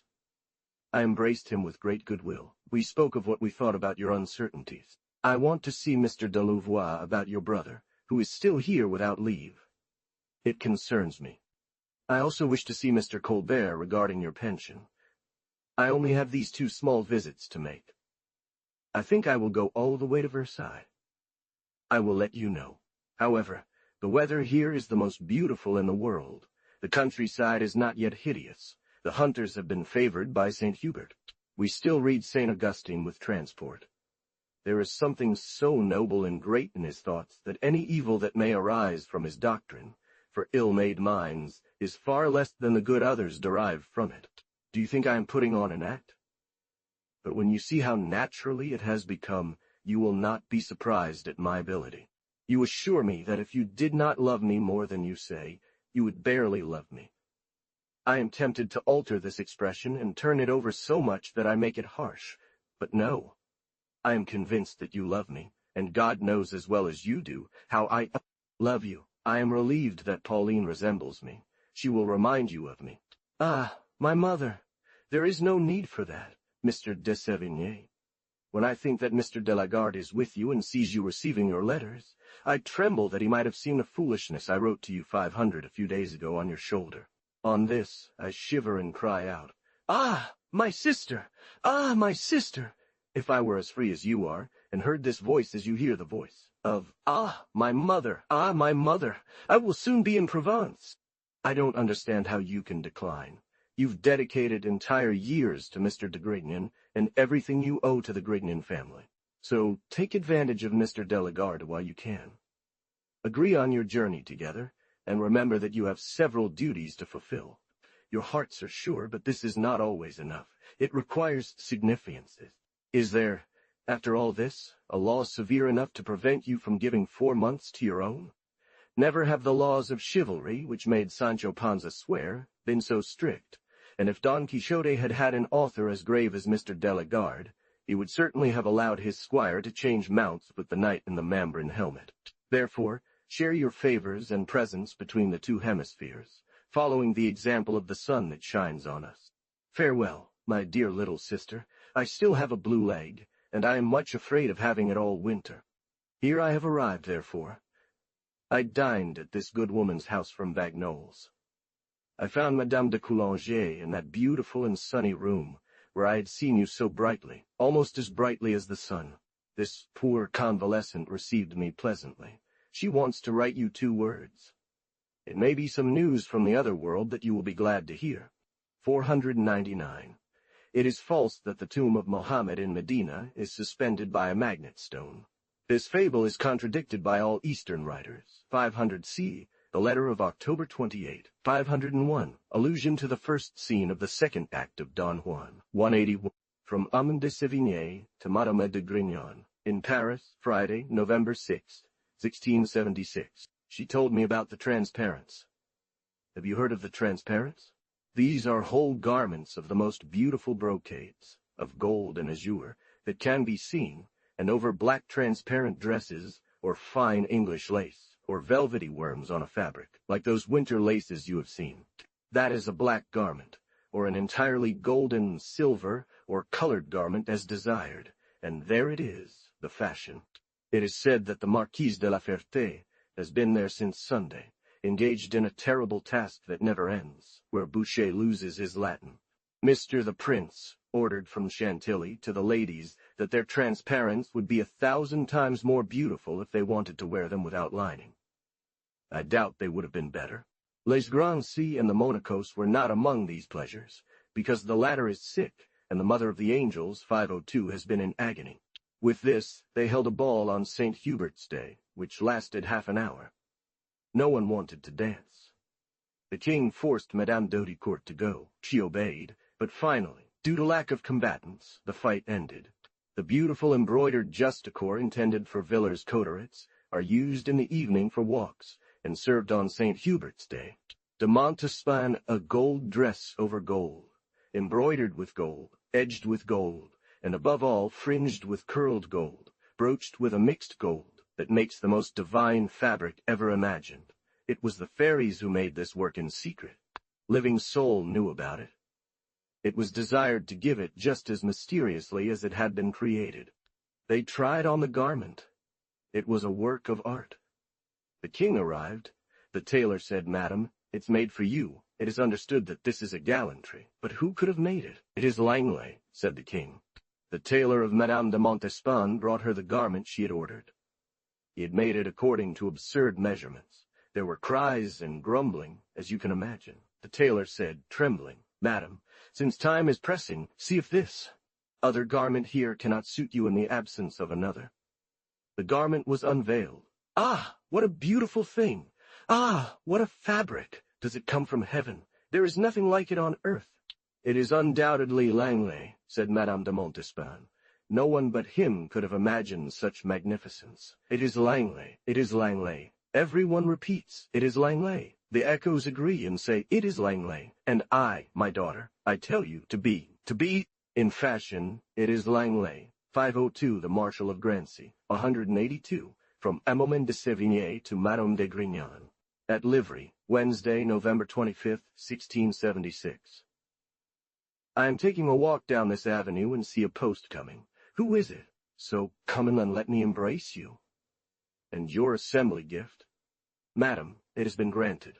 For how much? For 800,000 francs. That's very good. Our press is in good condition. There's nothing to worry about. We just need to tighten it. Our rope is good. Finally, I open your letter and see a detail that delights me. I easily recognize the 2 handwriting styles, and finally see that you are leaving.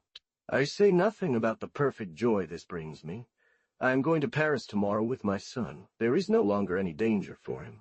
I am writing a note to Mr. de Pomponne to introduce our post. You are on your way in admirable weather, but I fear frost. I will send you a carriage wherever you wish. I am sending Pommier so that he goes tonight to Versailles, that is to say to Saint-Germain. I am strangling everything because time is pressing.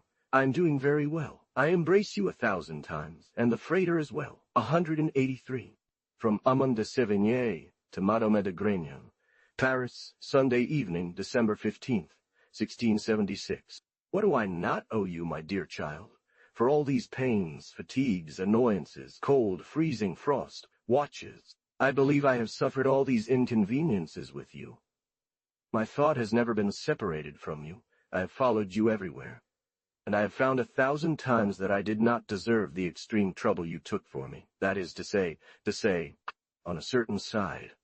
For that of tenderness and friendship well justifies my merit toward you.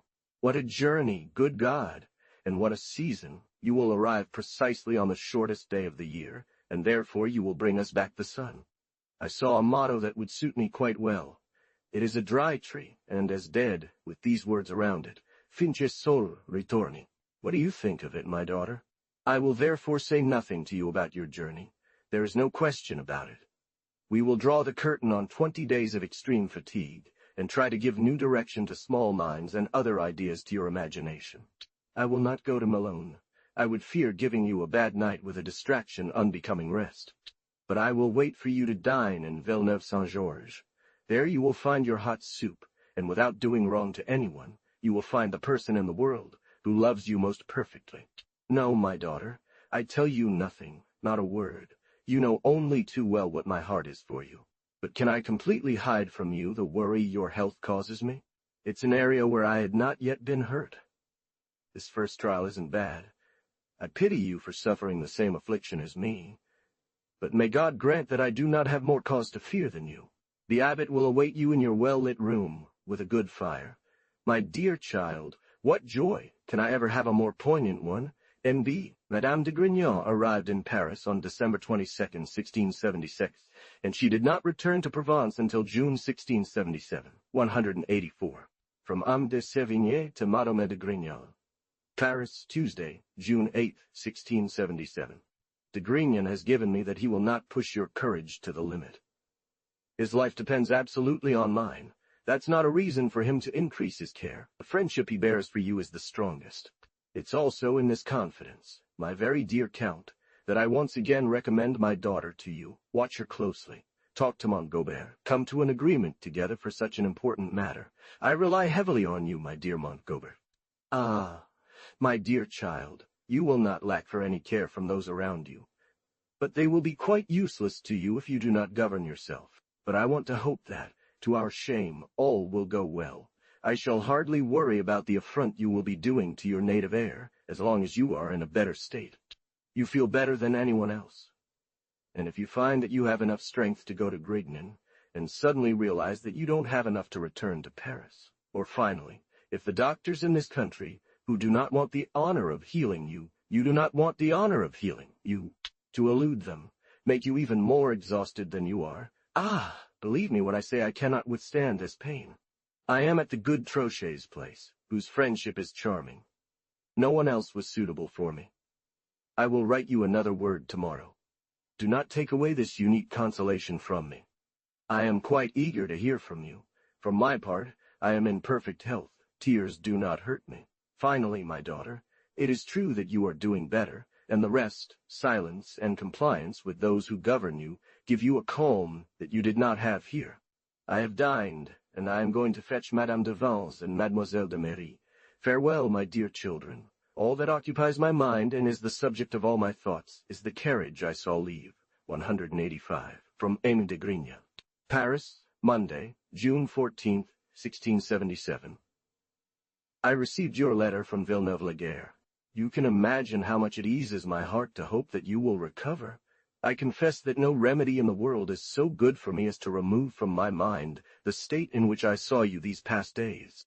I do not entertain this thought. I was so affected by it that I could not distinguish the part your absence played in what I felt. You cannot be too convinced of the pleasure I derive from seeing you, or the boredom I experience living my life without you. However, I have not yet fully reflected on these things, and I have only thought about your condition, fretting about the future, and fearing it may worsen. This is what has been haunting me.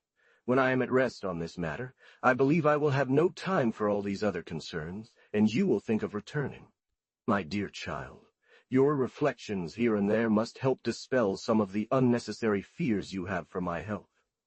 I feel guilty about a part of your worries, needs to fear any more than the harm you do to yourself. I am sure that 2 or 3 months have sometimes disfigured your dragons to such an extent that you did not recognize them. Think, my daughter, that they are still as they were then, and it is only your own imagination that gives them a value that is not theirs. You, who have so much reason and courage, must you be the dupe of these vain phantoms? You think I am ill, I am well. You regret Vichy. I do not need it at all, except for a precaution that may very well be delayed. As for 1,000 other things, for me, I am somewhat guilty. I placed Vichy in spring to be with you longer. Yet, that is something. It did not work out. Providence disrupted everything. Through this conduct, boy, I hold you in my advantage when I write to you. You do not answer me, and I continue my speeches as long as I want. What Montgovert says about this tied needle is one of the amusing things in the world. Undo it, my daughter, and do not be too quick to judge trifles. As for me, if I am anxious, it is well-founded. It is not a vision that the state in which I left you. Mr. de Grignan and all your friends were frightened. I jump up when someone comes to tell me, you are both dying, you need to be separated. Truly, this is a fine remedy, and quite effective, in fact, to end all my misfortunes. But it's not what they mean. They read my thoughts and thought I was worried about you. And why would I be worried? I have never seen so much injustice done to me in recent times. It was not you. On the contrary, I implore you, my daughter, do not believe that you have nothing to blame yourself for regarding me. All this concerns the care of my health, which you need to correct. You have not hidden your friendship, as you need to correct. Think. What do you mean? Is it possible that you can extract a dragon from so much sweetness, caresses, care, tenderness, and complacency? So therefore do not speak to me in this tone any longer. It would take great unreasonableness on my part if I were not fully satisfied. Do not scold me for writing too much. It pleases me. I will leave my letter here until tomorrow, 186, from M. de Sévigné to Armand de Grignan. In Paris, Wednesday, June 30th. 1677. You finally tell me that you are in Grignan. The care you take to write to me is a constant mark of your friendship. I assure you at least that you do not mistake the thought that I need this help. Nothing is indeed so necessary to me. It is true, and I often think that your presence would have been much more to me, but you were disposed in a way so extraordinary that the same thoughts which determined you to leave made me consent to this pain, without daring to do anything else than stifle my feelings. Ah, my daughter, we were almost at the point where we had to do as we did. It was a crime for me to be in distress for your health. I saw you perishing before my eyes, and it was not permitted me to shed a tear. It was killing you, it was assassinating you. There was nothing but to stifle. I have never seen a sort of a martyrdom more cruel or more novel. Yes, if instead of this constraint, which only increased my sorrow, you had been willing to consider yourself weak, and your friendship for me had turned into complacency, and you had truly desired to follow the advice of the doctors, taking care of yourself, followed a diet, and admitted that the rest and air of livery would have done you good. That is what would have truly consoled me, not crushing all our feelings. God showed us his will through this conduct. But we must try to see if he does not want us to correct ourselves, and instead of the despair you condemned me to out of friendship, it might be more natural and convenient to give our hearts the freedom they desire, without which it is not possible to live in peace. Here's the translation of the text from Otto to English. This, said once and for all, I shall say no more, but let each of us reflect on our own, so that when it pleases God for us to meet again, we do not fall into such inconveniences. It is a sign of your need to no longer constrain yourself, the relief you found in the fatigue of such a long journey. Extraordinary remedies are needed for those who are thus afflicted. Doctors would never have imagined this. May God grant that it continues to be good, and that the heir of Grignan does not oppose it. I had to write all this at once to relieve my heart, and to tell you that on the first opportunity we must not get into the situation where someone might unpleasantly compliment us, with all sorts of pleasantries, that to be very well we must never see each other again. I admire the patience that can endure the cruelty of this thought. You made me tear up when you spoke to me about your little one. Alas, the poor child! How can I look at him in this state? I do not recant what I have always thought, but I believe that out of kindness we should wish that he were already where his happiness calls him. Pauline seems worthy to be your plaything. Her very resemblance will not displease you. At least, I hope so. This little square nose is a beautiful feature to find in your family. I think it pleasant that the Grignons only wanted this one nose, and did not want anything to do with yours. It would have been done much sooner. But they were afraid of extremes, and did not fear this change. The little Marquis is very handsome, and, for not being changed into something better, you should not be sad about it. Talk to me often about this small people, and the amusement you find in them. I returned on Sunday from Livry. I have not seen the coadjutor or any Grignons since I have been here. I leave it to the guard to send you news. It seems to me that everything is as it was before. Io is in the prairies with complete freedom, and is observed by no Argus. Juno thundering and triumphant 5:05. Corbinelli is returning 5:06. I am leaving in 2 days to receive him in Livry. The cardinal loves him just as much as we do. The fat abbot showed me pleasant letters they wrote to you. Finally, after a lot of turning around, our soul is green. It was a great game for His Eminence to have a new mind, like that of our friend. Farewell, my dearest. Continue to love me. Teach me about yourself in a few words, because I always recommend that you cut down on your writing. For me, I only have trade with you, and I am writing this letter several times over. I believe that Madame de Coulanges will not go to Lyon. She has too much business here. Oh, what am I doing with powder 507? Why do you have a sister 508? And is it not Madame de Rochebonne? I would wish for one the same feelings as for the other, but it seems to me that it is not quite the same. It was here about the little child who came at 8 months, as that of Madame de Sévigné. God preserve the only one who remains to you. It seems to me already a strong, honest man. I would rather have his good sense and right reason than all the vivacity of those admired at this age, who are fools at 20. Alas, my dear, I am annoyed by your poor little child 509. It is impossible that this does not touch. It is not, as you know, that I had counted on his life. I found him, from the picture they had given me of him, without any hope. But at last it is a loss for you, with 3 gone. Allusion to Madame de Loudre and Madame de Montespan, from Commercy, where he had gone to see Cardinal de Retz. Allusion to a fable of Lamouche, sent by Madame de Grignan, the Marquise de Saint-Aignan, sister of M. de Grignan, 187. From Madame de Sévigné to Madame de Grignan, at Livry, Saturday, July 3rd, 1677. Be content with yours, my daughter, and lead him gently, like a horse with a delicate mouth, and remember what I told you about his timidity. This advice comes from people who are more skilled than me, but one feels it is very good. I would like to be able to kiss her, and recognize that dog-like face that I have seen somewhere. I have been here since yesterday morning. I had intended to wait for Corbinelli at the crossing, and to stop him at the end of the avenue in order to talk with him until tomorrow. We took all precautions, sent a message to Clay, and it turns out he had already been there half an hour earlier. I will see him in Paris tomorrow, and I will send you news of his journey, for I will not finish this letter until Wednesday. For Pauline, I have a little to say to you.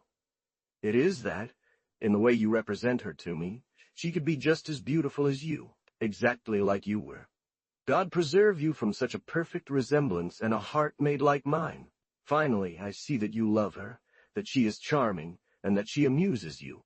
Ah, my very dear, how I would wish for nights like the ones we have here. What a gentle and graceful air, what freshness, what tranquility, what silence. You say that I am worried about your thinness. I admit it. It is because of what it says and tells about your poor health. You want to convince me of the hardness of your heart to reassure me about the loss of your little one. I don't know, my child, where you get this hardness. I only find it in you.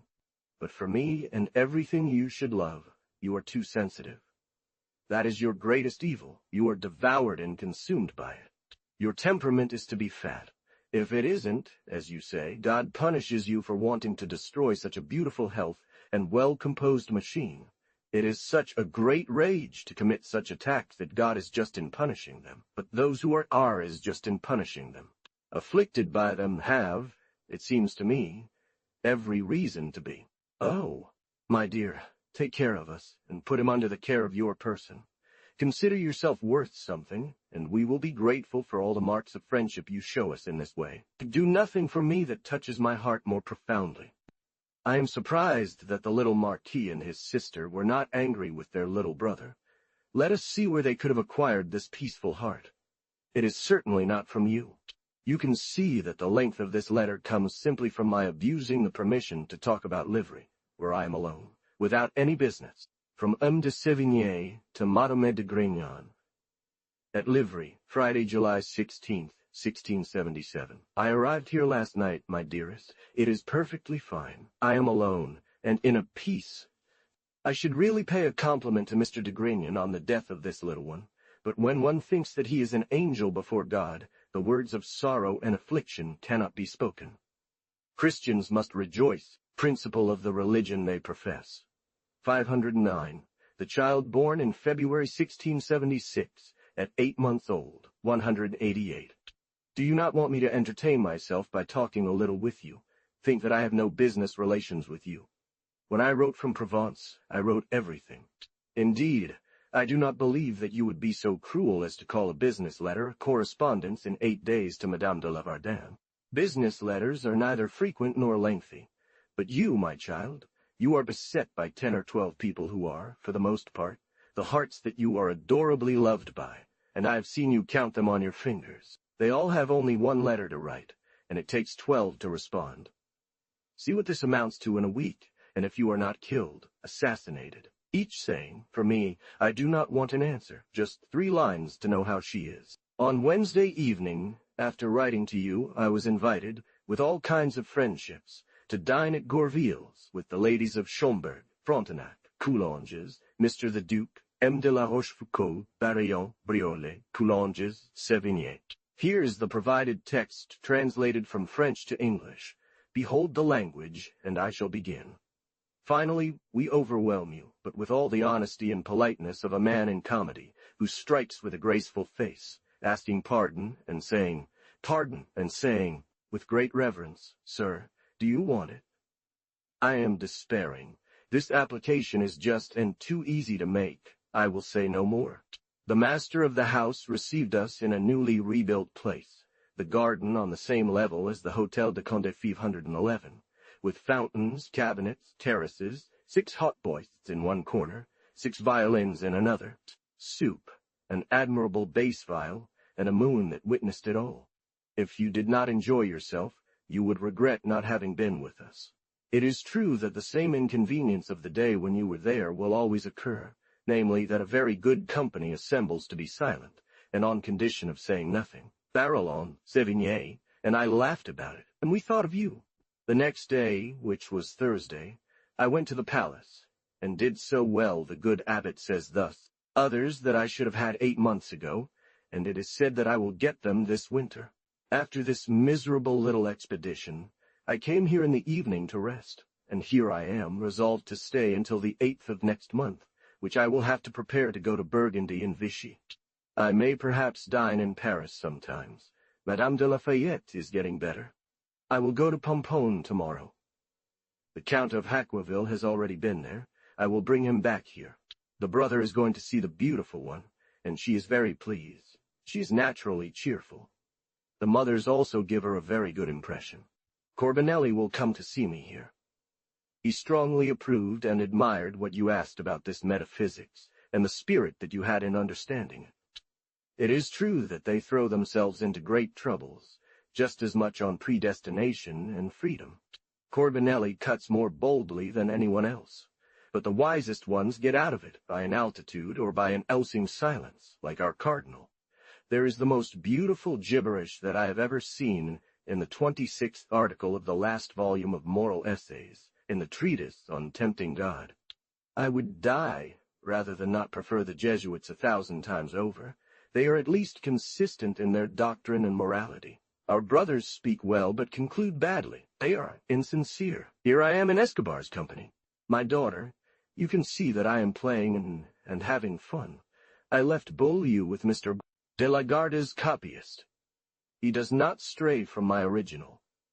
I did not show any partiality towards Mr. from the Guard with extreme penalties. You will see what this smearing is.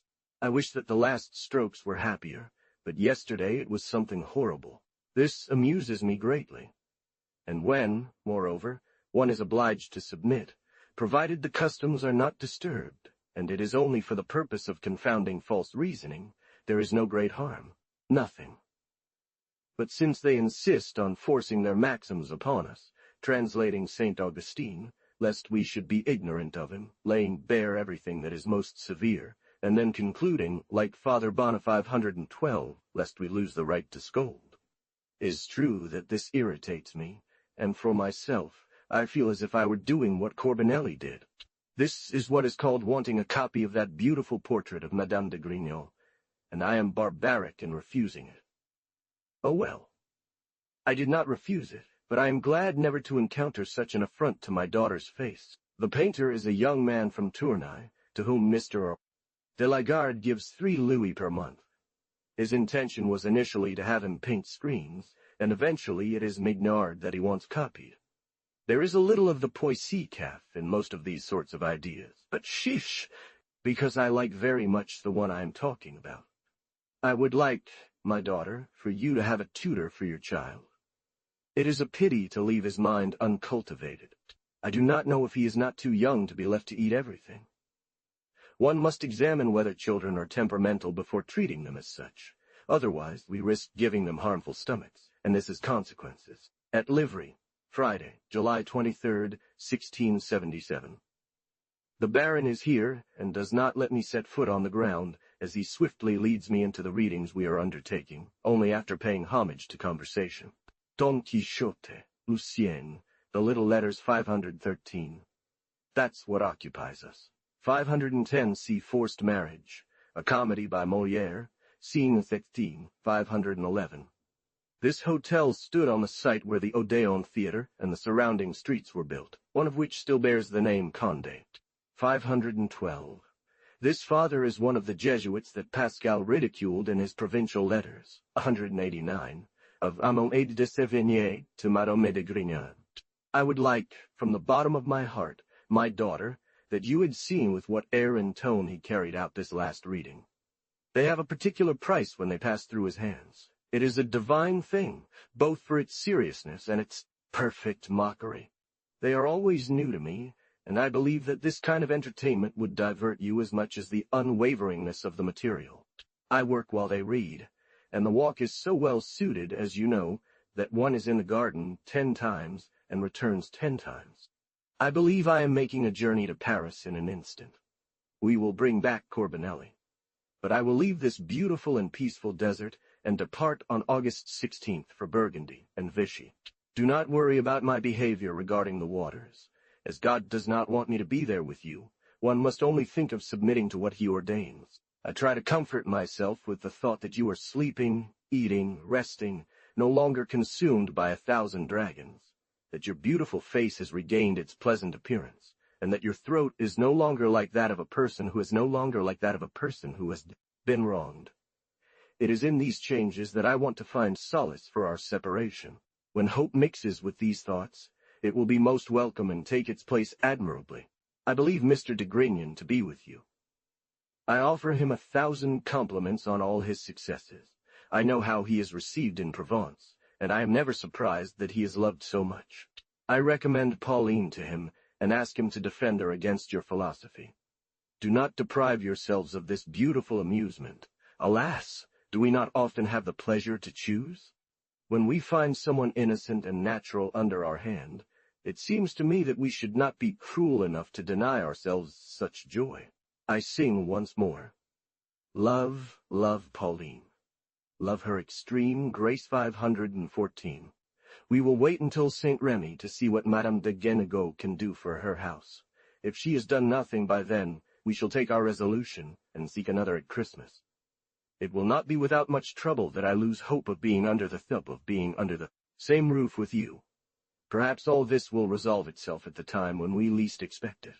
I believe Mr. Delagarde will soon leave. I shall say goodbye to him in Paris. This will be an addition to good company for you. Mr. de Charost wrote to me to speak of you. He pays you 1,000 compliments. It would seem, my daughter, that I think as you do about the epic poem. The clinking 515 of Tass has charmed me. Yet I believe you will be content with Virgil. Corbinelli made him admired for me. Someone like him would be needed to accompany you on this journey. I'm leaving to explore the schism of the Greeks. They speak highly of it, so I'll recommend it to the guard for you. I have no news of any kind. Mr. de Sévigné. Ah, poor spirit, you don't like Homer. You find perfection worthy of scorn, and natural beauty doesn't touch you. You need glitter or small bodies 516. If you want some rest with me, don't read Virgil. I would never forgive you the insults you might hurl at him. If, however, you wanted to have the 6th book, and the 9th explained to you where Nisus and Euryalus' adventure is, short, given who you are, I'd be very worried for Mr. de Grignon, if such a character were to approach Provence. But as a good brother, I wish you all the best from the bottom of my heart for such an adventure. Since it is written that you must have your head turned, it would be better if it were in this way, by the unshakability of matter and by the non-reversible negations. Whatever may happen, I assure you that it will not increase my tenderness or my gratitude toward you, my dear little sister. The fly 517 is at the court. It's a fatigue. But what can be done, Mr. It is sad to only be occupied with atoms, and with so subtle reasoning that one cannot reach it. Besides, it would be a curious thing for me to owe you my marriage. It is only missing that for you to be a sister quite different from others, and there is only this sequence that can answer to everything you have done up to now about my subject. Schomberg is always headed towards Meuse with his train, that is to say, alone face-to-face, 518. Madame de Coulanges said the other day that Mr. de Coulanges should be given the administration of this army. When I see Marshal de Schomberg, I will tell her sweet things for you. The prince is in his apotheosis at Chantilly. He is better there than all your heroes from Homer. You ridicule us extremely. We find, as you say, that there is the singing leaf in all this mix of gods and men. Nevertheless, one must respect Father the Hunchback. Madame de Lafayette starts to take bouillon without being sick. That's what caused fears of drying out 513 provincial letters. 514 parody of this verse from the opera Theseus. 515 expression by Boileau.9. From Am de Sévigné to Madame de Grignon. At Livry, Tuesday, awaiting Wednesday, August 4th, 1677. I came here on Saturday morning, as I had promised you. The comedy 519 of Friday delighted us greatly. We thought it was a representation of everyone. Each has his more or less marked visions. 516. It is known that Madame de Grignon loved the philosophy of Descartes, and made it her principal study. 517 Madame de Coulanges, an allusion to the fable that Madame de Grignon had sent to her mother. 518. Her army was reduced to nothing by the various detachments taken from it to strengthen the army of Marshal Créqui. 190. One of mine at present is not to get accustomed to this beautiful abbey, to always admire it as if I had never seen it, and to think that you are very obliging me to leave it for Vichy. These are the obligations that I blame on the good abbot, when I wrote 2 or 3 letters in Brittany for my affairs. On the same tone, you are very ungrateful to say that you always see this desk in the air, and that I write too much. So I wish that one has some effort to wrap you up, provided that the fear of gaining weight does not throw you into penance, as last year, because one must think of everything, but this fear cannot enter a reasonable head twice. You do not speak to me about your health. It is nevertheless a small article that I cannot neglect. As long as you remain thin, you will not be cured, and whether by heated and subtilized blood or by the chest, you must always fear dryness. This evening I am waiting for the second one, and I will answer it tomorrow. The good abbot is amazed that the trips to Aix and Marseille, and the payment of the guards have thrown you into such excessive expenses. Moreover, you have better glasses than the abbots. You certainly see all the trouble I go through waiting for your letters. I walk around the little bridge. I come out of my daughter's mood and look through my mother's mood 520 to see if Boost 521. doesn't come back. Then I climb back up and return to put my nose at the end of the alley that leads to the little bridge, and, by making this trip, I see the dear letter coming. I receive it and read it with all the sentiments you can imagine. For you have glasses for everything. You said 15 days ago that you were well. That's because you didn't count your host, who always plays his games high without anything being able to bring him down. You say that your castle is a great resource, I agree, but I would rather stay there by choice than be forced by necessity. You know what the Abbé de Fiat says. He married his mistress. He loved Verret when he was not obliged to stay there. He can no longer endure it because he dares not leave. Finally, my daughter, I advise you to follow all your good resolutions of rule and economy. That does not straighten the house, but it makes life less dry and less boring. Wednesday morning. I received your letter of July 28th. It seems to me that you were cheerful. Your cheerfulness marks health. There, my very dear, is how I draw my conclusion. You asked me to go to Grignan. You talked to me about your melons, figs, and muscats. Ah! You say, my dear child, that your friendship is not too visible in certain places. Neither is mine. We must give each other credit. I see yours very clearly, and I am pleased. Be the same for me. These are things that one believes because they are things that one believes because they are twined. True, and truths that are established because they are truths. I had heard vaguely of this letter from M. de Montausier. I agree with you. His conduct is worthy of him. You know how much he seems to me adorned with all sorts of virtues. He was sought to be deceived. His language was corrupted. In the end, he rectified himself, as did she. He admits it. This is the sincerity and honesty of old chivalry. So there it is, my daughter. You are assured of having these young ladies. You are such a great number of good minds that it is no wonder you take the best and most favorable part for your interests. Perhaps mine will meet with yours. I shall enjoy it with much pleasure. I feel the joy of the beautiful abbot seeing himself in his father's castle, which only becomes more beautiful and better adjusted every day. Mr. de la Garde, whom I speak of willingly because I love him, is still the cause of these copies 524, from which I am truly desperate. You who don't like portraits, I understand that you will be the first to ridicule me. I assure you that without him I would have continued my rudeness. I resisted favor, but succumbed to friendship. If I were only 20 years old, I would not reveal these weaknesses to him. So I found myself in a bind, with everyone crying out against me. She is mad, they said. She is jealous. Doesn't Mr. de la Garde had not gotten involved. But here is the first problem. This one is expensive. It is therefore the aversion we feel for others. You would laugh if you knew all the sorrow this brings me, and how much I've sweated over it. Does Saint-Geran love his wife? He allowed copies of her portrait to be taken. Well, we will have an original. It will not be refused to me. It is pleasant that she believes only she should have her daughter's portrait. I will make it more beautiful than hers. I would not have cared much about all this commotion if Mr. 520 names of 2 alleys in the Abbey Park of Livry. 521 made to Madame de Sévigné.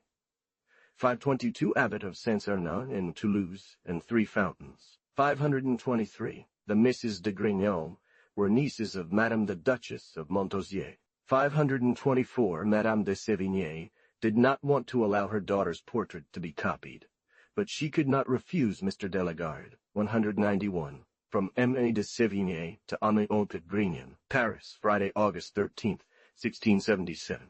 What is pleasant is that this original no longer seems whole or precious to me. It hurts my heart. Come on, come on. We must be mortified about everything. There it is. Let's not talk about it anymore. This article is long and somewhat useless. Was not the master of either my poor portrait.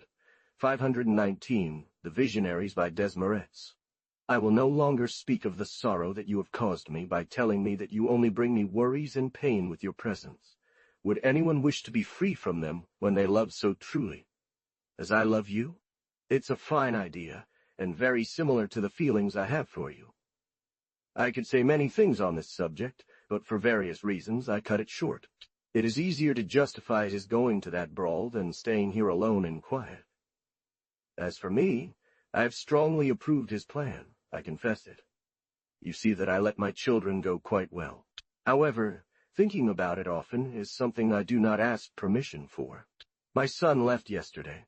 He is highly praised for this little expedition. Had it not been for his departure, he would have been blamed for it. It is in such occasions that the world is pleasant. Let us therefore, my daughter, maintain that nothing in castles is so good as a companion dog, and nothing so bad as a bad one. If anyone seeks the explanation of this riddle, let them come speak to us. It has been a long time since I agree with you in preferring bad company to good. What sadness to part from what is good, and what joy to see a troop of Provençals, like those you name, leaving. Do you not remember the hatchery of Fouesnel, and how we happily looked forward to their happy departure? We prepared ourselves the night before, and we found that we had the best game in the world the next day. I am leaving on Monday to visit our friend Guiteau. I hope he will place me among those companies feared. For my part, I find him at all times worthy of being avoided. His wife is giving birth here. She's in despair. She's tied there by a lawsuit. The good abbot is coming with me. I am not very cheerful, as you can imagine, but what does it matter? The siege of Charleroi is entirely assured. If there is any news between now and midnight, I will send it to you. Mr. de la Varden, and all those who have no place in the army, have left to go there. It's madness. She makes me renounce delicacy, fineness, politeness, for fear of appearing as she does a trickster, as you say. It's sad to become a peasant woman. One senses one would be worthy of not displeasing her, by the desire one feels, and 100 other trinkets I sometimes know by heart, but which I forget all at once. As for me, I still hope that these great mountains will only give birth to mice. May God so will. The journey of Bagnols is assured. You will be a witness to its languor, its daydreams, which are but dreams in action. She sits up straight as if in a panic, and Madame de Coulanges, as for her style, it's unbearable to me, and it throws me into coarseness, out of fear of resembling her. We call them Bassan dogs. They are enraged by having become evil. Farewell, my dearest child. Don't make any sins, if you don't want to make me endure 1,000 of them. Isn't it already too much for me to have been told that you're not worth anything to me? What a statement! Ah, what good is it to me, and what good can I be without you? Hello, Mr. Count, 192, from Homme de Sévigné to Madame de Grignan. At Villeneuve-le-Roi, Wednesday, August 18th, 1677. De Coulanges, to send me to Melun, where I was going to spend the night, something he would learn from Mrs. Delavoye. In fact, I saw a lackey arrive who told me that the siege of Charleroi had been lifted outright, and that he had seen the note that Mr. Well, my daughter, are you happy? Here I am on my way. As you see, I left on Monday, and there was talk that day of a new news item that was still in the making.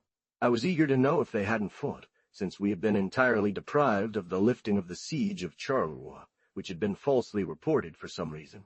So I asked Mr. de Louvois wrote to his wife, so I could continue my journey peacefully. It is indeed a great pleasure not to have to digest the worries of war anymore. What do you say about the good Prince of Orange? Would you not agree that he is only thinking of making my waters healthy, and of revealing our ridiculous letters, as he did 4 years ago when we were reasoning about a future that was not? He will not catch us a third time. So I resume my journey, where I walk in your footsteps. I had my heart a little troubled at Villeneuve-Saint-Georges, on revisiting this place where we cried from the bottom of our hearts. The hostess seems to be a person of good conversation. I asked her as strongly as you were last time. She told me that you were sad, that you were thin, and that Mr. de Grignan was trying to give you courage and make you eat. That's how I understood it. She said that she agreed with our feelings, that she had also married her daughter far from her, and that on the day of their separation they both remained pale. I thought she must have been in Lyon at the very least.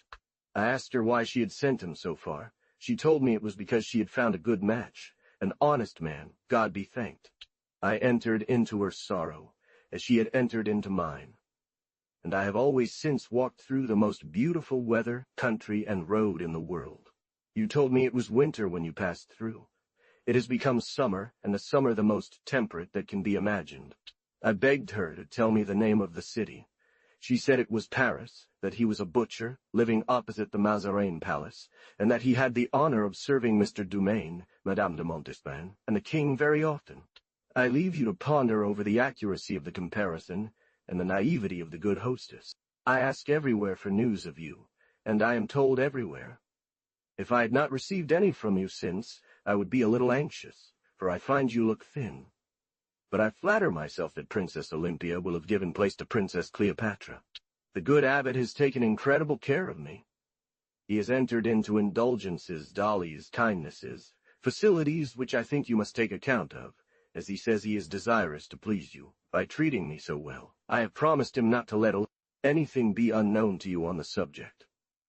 We are reading a history of the Eastern emperors, written by a young princess, daughter of Emperor Alexis 525. This story is entertaining, but it does not prejudice Lucien. That I continue. I had never seen before 3 or 4 famous pieces. The rest are just as beautiful. In any case, I do not withdraw my statement. I saw the carriage pass by. I am more convinced than ever that one cannot long endure such a ride, and for a moment's fantasy, alas, there comes a jolt that throws you, and one no longer knows where they are. By the way, B. But what I put above all are your letters, not because I love you. Ask those who are near to you. Mr. Count, answer. Mr. de la Garde, Mr. the Abbé, is it not true that no one writes like her? So I am amused by a couple of others that I have brought. Indeed, what you say about a certain woman is impressive. 526 distinguished herself in cruelty and barbarism over her mother's death, 527. It was she who should have been crying out of self-interest. She is generous as much as perverted. She scandalized everyone. She chatted and brushed her teeth, while the poor woman breathed her last. I hear you screaming from here. Oh, my daughter, how well you are at the other end. I have contemplated this death. Madame de Guénégaud had played a significant role, brought fortune to many, joy and pleasure to others. She had been involved in great affairs. She had gained the trust of 2 ministers, Mr. de Sévigné, Mr. Fouquet, whose good taste she honored. Fouquet, who was intoxicated with her favor and supported his disgrace heroically. This comparison has always struck me.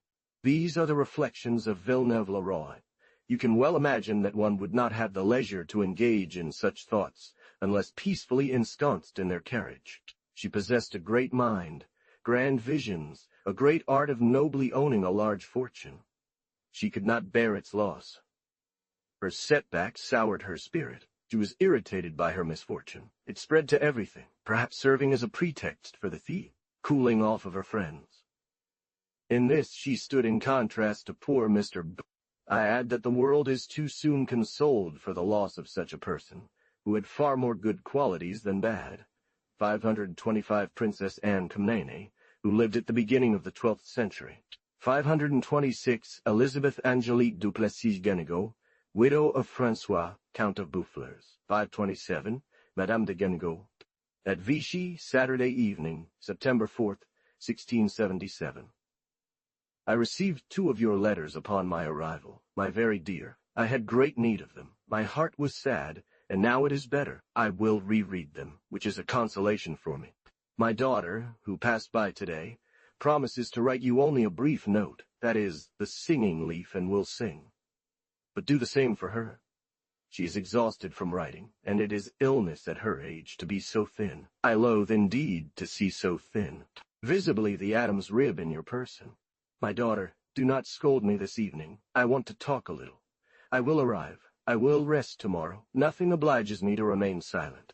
Mr. de Champlateau has already come to see me. The good abbot finds him of good society. He will often invite him to dinner. Do you know who sent me a compliment? The Marquis de Terme, who arrived yesterday very ill with gout and colic.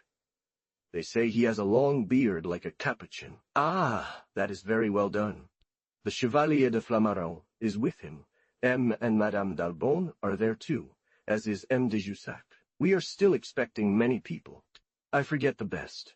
That is Vincent, who is leaving right now, and who will take extreme care of me. I am doing very well. I do not know what else to wish for other than to maintain this happy state. I wrote you yesterday from Elipalise. I saw a little boy there whom I found charming. He is 7 years old. I am sure he resembles yours. His father, who is a gentleman of Mr. Saint-Geran, taught him the use of the musket and the pike. It's the most beautiful thing in the world. You would love this little child. it releases his body. He is deliberate, dexterous, resolute. The archbishop wrote to the good abbot everything that can be asked for in terms of obliging and tender requests to engage him on the Grignan voyage, but I don't see it shake him, though he is touched by it. His father spends his life at war. He is convalescing at La Palisse and amuses himself by making his son a real little soldier. I'd rather have that than a dance master. If fate were to send you such a man, take the same pleasure, on my word. Mr. Same pleasure, on my word. Mr. I would have much to say about your 2 letters that are here, but although I am not yet initiated into the fountain, I want to set an example for you. A court man said to Madame de Loudre the other day, "Madam, you are, indeed, more beautiful than ever." "Everything well?" she replied. "I'm glad of it. That's one less ridiculous thing. I've found that amusing." The knight received a letter from the beautiful abbé of the same date, which makes me see, at least, that you were well that day. It is true that if Vardis had spoken to me about your illness a little more in the present time, no consideration could have restrained me. But he did so well that I could only turn my worry towards the past. Madame de Coulanges has admirable care of me. I look around me. Am I fortunate? She returns to me the drumming she receives from many others. Bagnols also writes to me 1,000 sweet torments. Farewell, my dear child. Avoid at all costs the heart of winter upon your return, and the detour through rains. Believe me, there is no health that can withstand these fatigues. Travel wears out the body, as does a ship's crew. 194, from Aumône de Sévigné to Aumône de Grignan. At Vichy, Wednesday evening, September 22nd, 1677. I have received a letter from you dated the 15th. I believe she went on a trip to Paris. My very dear, in the name of God, send me word of your good health and beautiful face. It is certain that I cannot do without it, nor allow you to change with age, as you are now. Therefore do not hope that I will be lenient about this pallor, which clearly marks your bad health. Mine is admirable. On Friday, I am going to Langler. My companions, Termes, Flamarens, Jussac, will follow me there. The knight will come to see me on Saturday and return on Monday to start his shower. I will finish all my business tomorrow, Thursday, and take my last medicine. I have only had 16 days of it, 2 Dutches and 2 hot baths. I could not stand the shower. I am annoyed because I like to sweat, but I was too suffocated and dizzy. In short, I no longer need it, and the drink has been enough and done wonders for me. I am desperate, my daughter, at the sadness of your dreams. Oh, my God, must I cause you harm in my current state? It's quite the opposite. I assure you, it was not my intention. You will be without me for only 8 days. I leave him in good health. The water does him a lot of good. He will receive 1,000 presents from my friends during my absence, and he is very pleased with me. As for my hands, they are better. And this discomfort is so small that time is the only remedy I want to endure. I don't know if you plan to write me from admirable places, but you would succeed. However, they don't really sink in. You do not feel the pleasure of what you say, and that is much better. You have a little desire to mock your humble servant, her petticoat, and her hairdo. But you would love me if you knew the good air I had at the fountain. I'm still very worried about Corbinelli. He was severely affected by the 3rd fever, delirium, and everything that can be frightening. He took edible gold, and we're waiting to see its effect. I believe that La Carnavalette will be better for us than the other house they suggested to us, which is very small and where none of your people could stay. We'll see what the Duke of Haqueville decides. I'm afraid that Madame de Lillebonne won't want to leave. Keep telling me about yourself and your health. Are you doing anything at all to recover from the 2 bloodletting procedures? What illness, God forbid, and what fear it must not give to those who love you. Here is the knight by my side, and the regular company, with a man who certainly plays the violin better than Baptiste. We would like to send you and Mr. de Grignan a chaconne and an echo that charm us, and which you will be charmed by. We took a walk this afternoon that you would have enjoyed. We were to leave our good company at noon, and each take our separate ways, so I'm going to Paris. I received your letter, my dearest, on my way through Briare. My friend Roujoux is a remarkable man. I hope to receive another from him before leaving Autry, where we are having dinner tomorrow. As the good company had not been prepared soon enough for this sad parting, they did not have the strength to bear it, and wanted to follow us to Autry. We pointed out the inconveniences and finally gave way. So we all crossed the Loire River at Châtillon. The weather was wonderful, and we were delighted to see that the ferry had to return to pick up the other carriage. Everyone did the same, and in this pleasant mood, we continued on the road to Gien, where we are all now.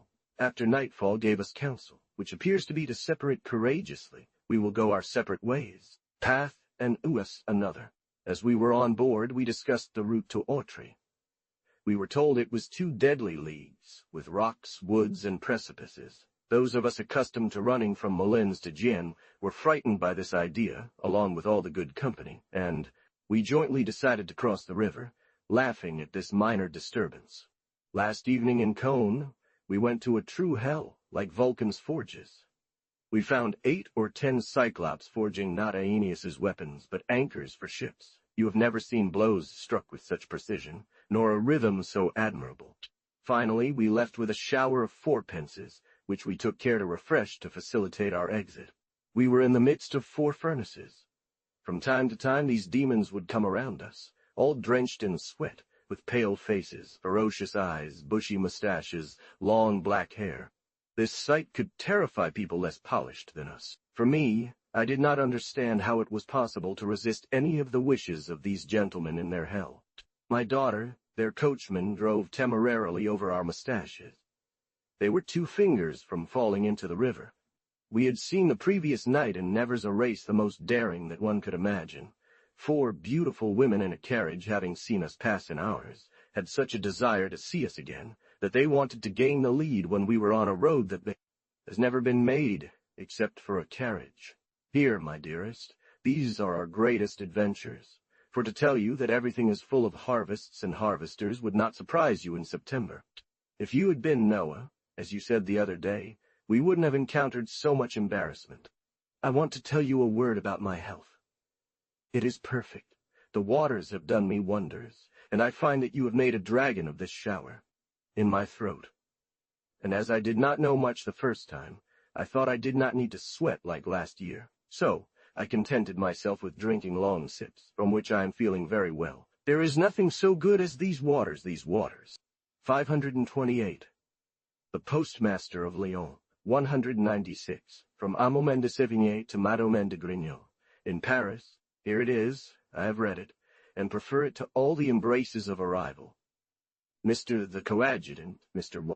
Dacrille, the fat Abbé 529, Mr. Descoulonges, Madame de la Troche, have done their duty as friends very well. The Coadjutor and the Lord of Haqueville have already made me hear the bitterness of His Majesty towards this poor curate 530, and that the king had said to Mr. de Paris, "He is a very dangerous man, who teaches a pernicious doctrine." They have already spoken to me about him, but the more friends he has, the firmer I will be in not reinstating him. This is what they told me first, which always shows an horrible aversion against our poor brothers. Could you not bring her? Alas! She has only her poor life in this world. Why take away such little pleasures? I know very well what needs to be answered on this subject, but I don't want to fill my letter with it. You should at least have a place to house this lovely child, for, thank God, we have the Carnival at Hotel 531. You move me for the little one. I believe her as pretty as an angel. I would go mad for her. I fear, as you say, that she may lose all her good manners and all her good tones before I see her. That will be a pity. Your daughters of Sainte Marie from Icere. Aix will completely spoil her. From the day she goes there, one must bid farewell to all her charms. It's an admirable affair. We will all stay there, and we'll have good air. Since one can't have everything, we must do without parquet floors and fashionable little fireplaces. But we'll have a beautiful courtyard, a beautiful garden, a nice neighborhood, and good little blue girls who are very useful, and we'll be together.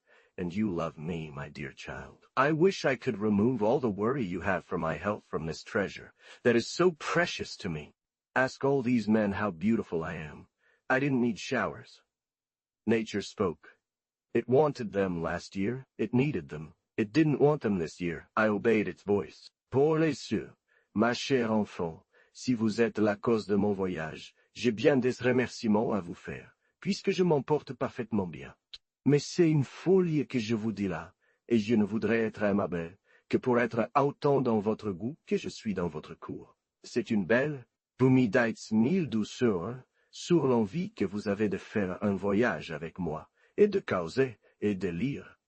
Il y a une personne qui me disait l'autre jour, qu'avec toute la tendre amitié que vous avez pour moi, vous n'en faites point le profit que vous auriez pu en faire, que vous ne connaissez pas ce que je vaux, même à votre égard.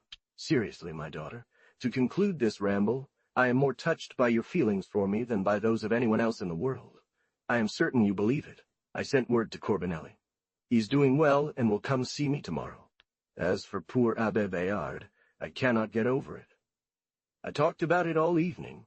I will send you as Madame de Lafayette did. She is at Saint-Maur. Madame de Coulanges is at Livry. I want to go there while our remue-ménage housekeeping is being done. Madame de Guiteau had a son who died the next day.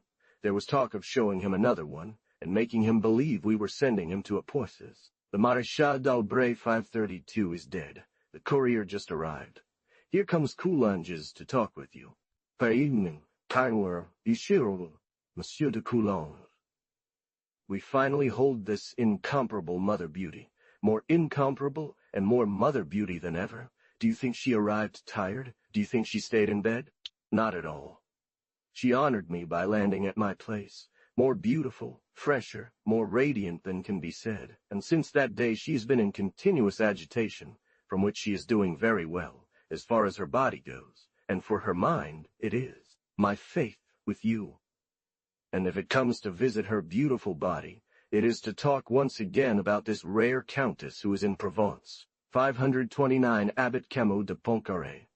530 de Jean Goujon sculpted the figures that decorate its facade. 502 Madeleine de Guénégaud, daughter of the Secretary of State. 197.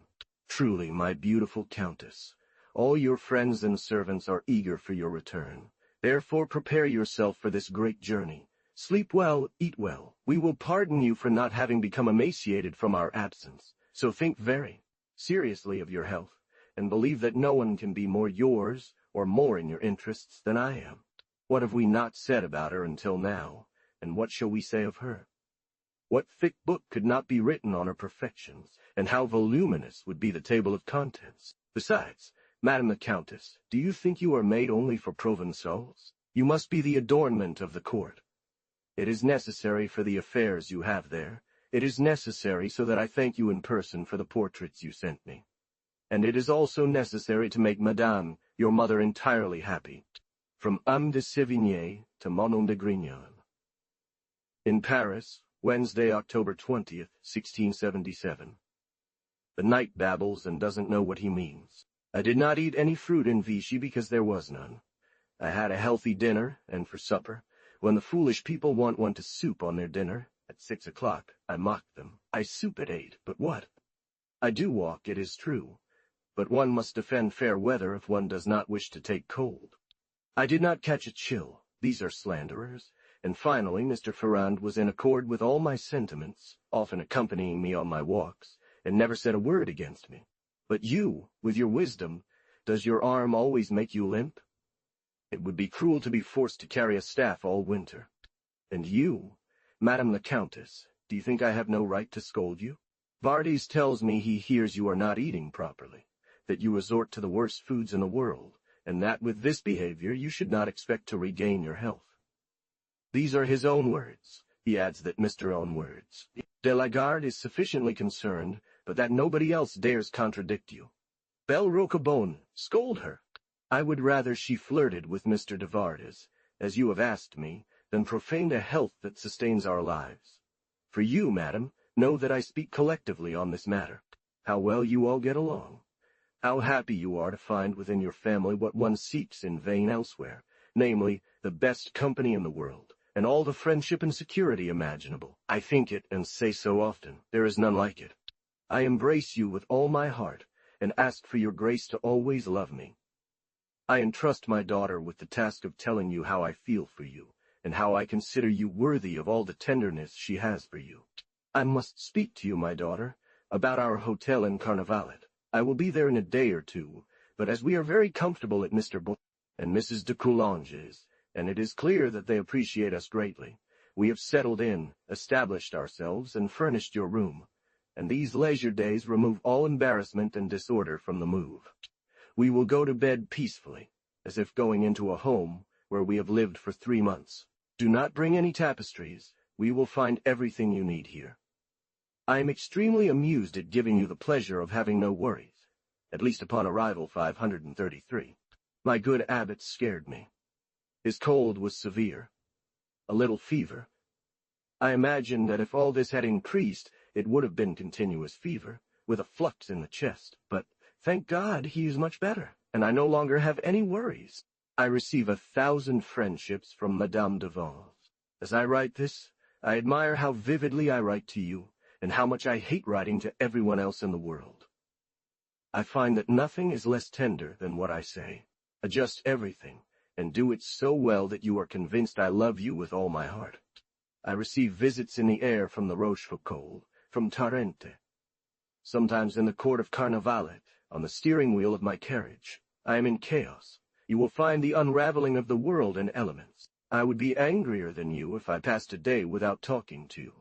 I received a letter from our cardinal. I was truly worried about his health. He tells me it is much better. I am grateful to Providence for this. Corbinelli will thank you himself for your kindness. He is not yet fully recovered. The potable gold has dried him out. He has taken too much on himself. I believe they will put him in milk. Good evening, my very beautiful and very dear, and very perfectly loved. 533 Madame de Sévigné anticipates that the sorrows that de Grignan had created for herself the previous year will be reborn. Indeed, these troubles of pure imagination only increased. Madame de Grignan arrived at Paris at the end of October, where she stayed for a year and 10 months, and returned to Provence in September 1679, 198, from Amon de Sévigné to Count Bissy, at Livry, this 3rd of November 1677. I came here to complete the beautiful days and say goodbye to the leaves. They are still all on the trees. They have only changed color. Instead of green, they are dawn, and from so many kinds of dawn, it composes a rich and magnificent golden brocade that we want to find more beautiful than green, if only for a change. I am staying at the Carnavalet Hotel. It is a beautiful and large house. I wish to be there for a long time, as moving has tired me out a lot. I am waiting for the beautiful Countess there, who will be very pleased to know that you still love her. I received your letter from Bissy here. You speak very well of Racine and Desprez to me, in truth. The king told them 4 days ago. I am angry that you did not come to this last campaign. You would have seen the war, and your journey would not have been long. The Root replied, Sir, we are 2 burgomasters, who only have city clothes. We ordered some country attire, but the positions you attacked were taken earlier than our clothes were made. This was received pleasantly. Ah! I know a man of quality to whom I would have written my story much sooner than these burgomasters, if I had been his master. Is this worthy of posterity? You know that the king made Mr. Tellier chancellor, and it pleased everyone. There is nothing lacking for this minister to be worthy of this position. The other day Barrier came to pay him a compliment at the head of the king's secretaries, 534. Mr. the Chancellor replied, Mr. Barrier, I thank you and your company, but, Mr. Barrier, no subtleties, no tricks. Farewell, Mr. Barrier.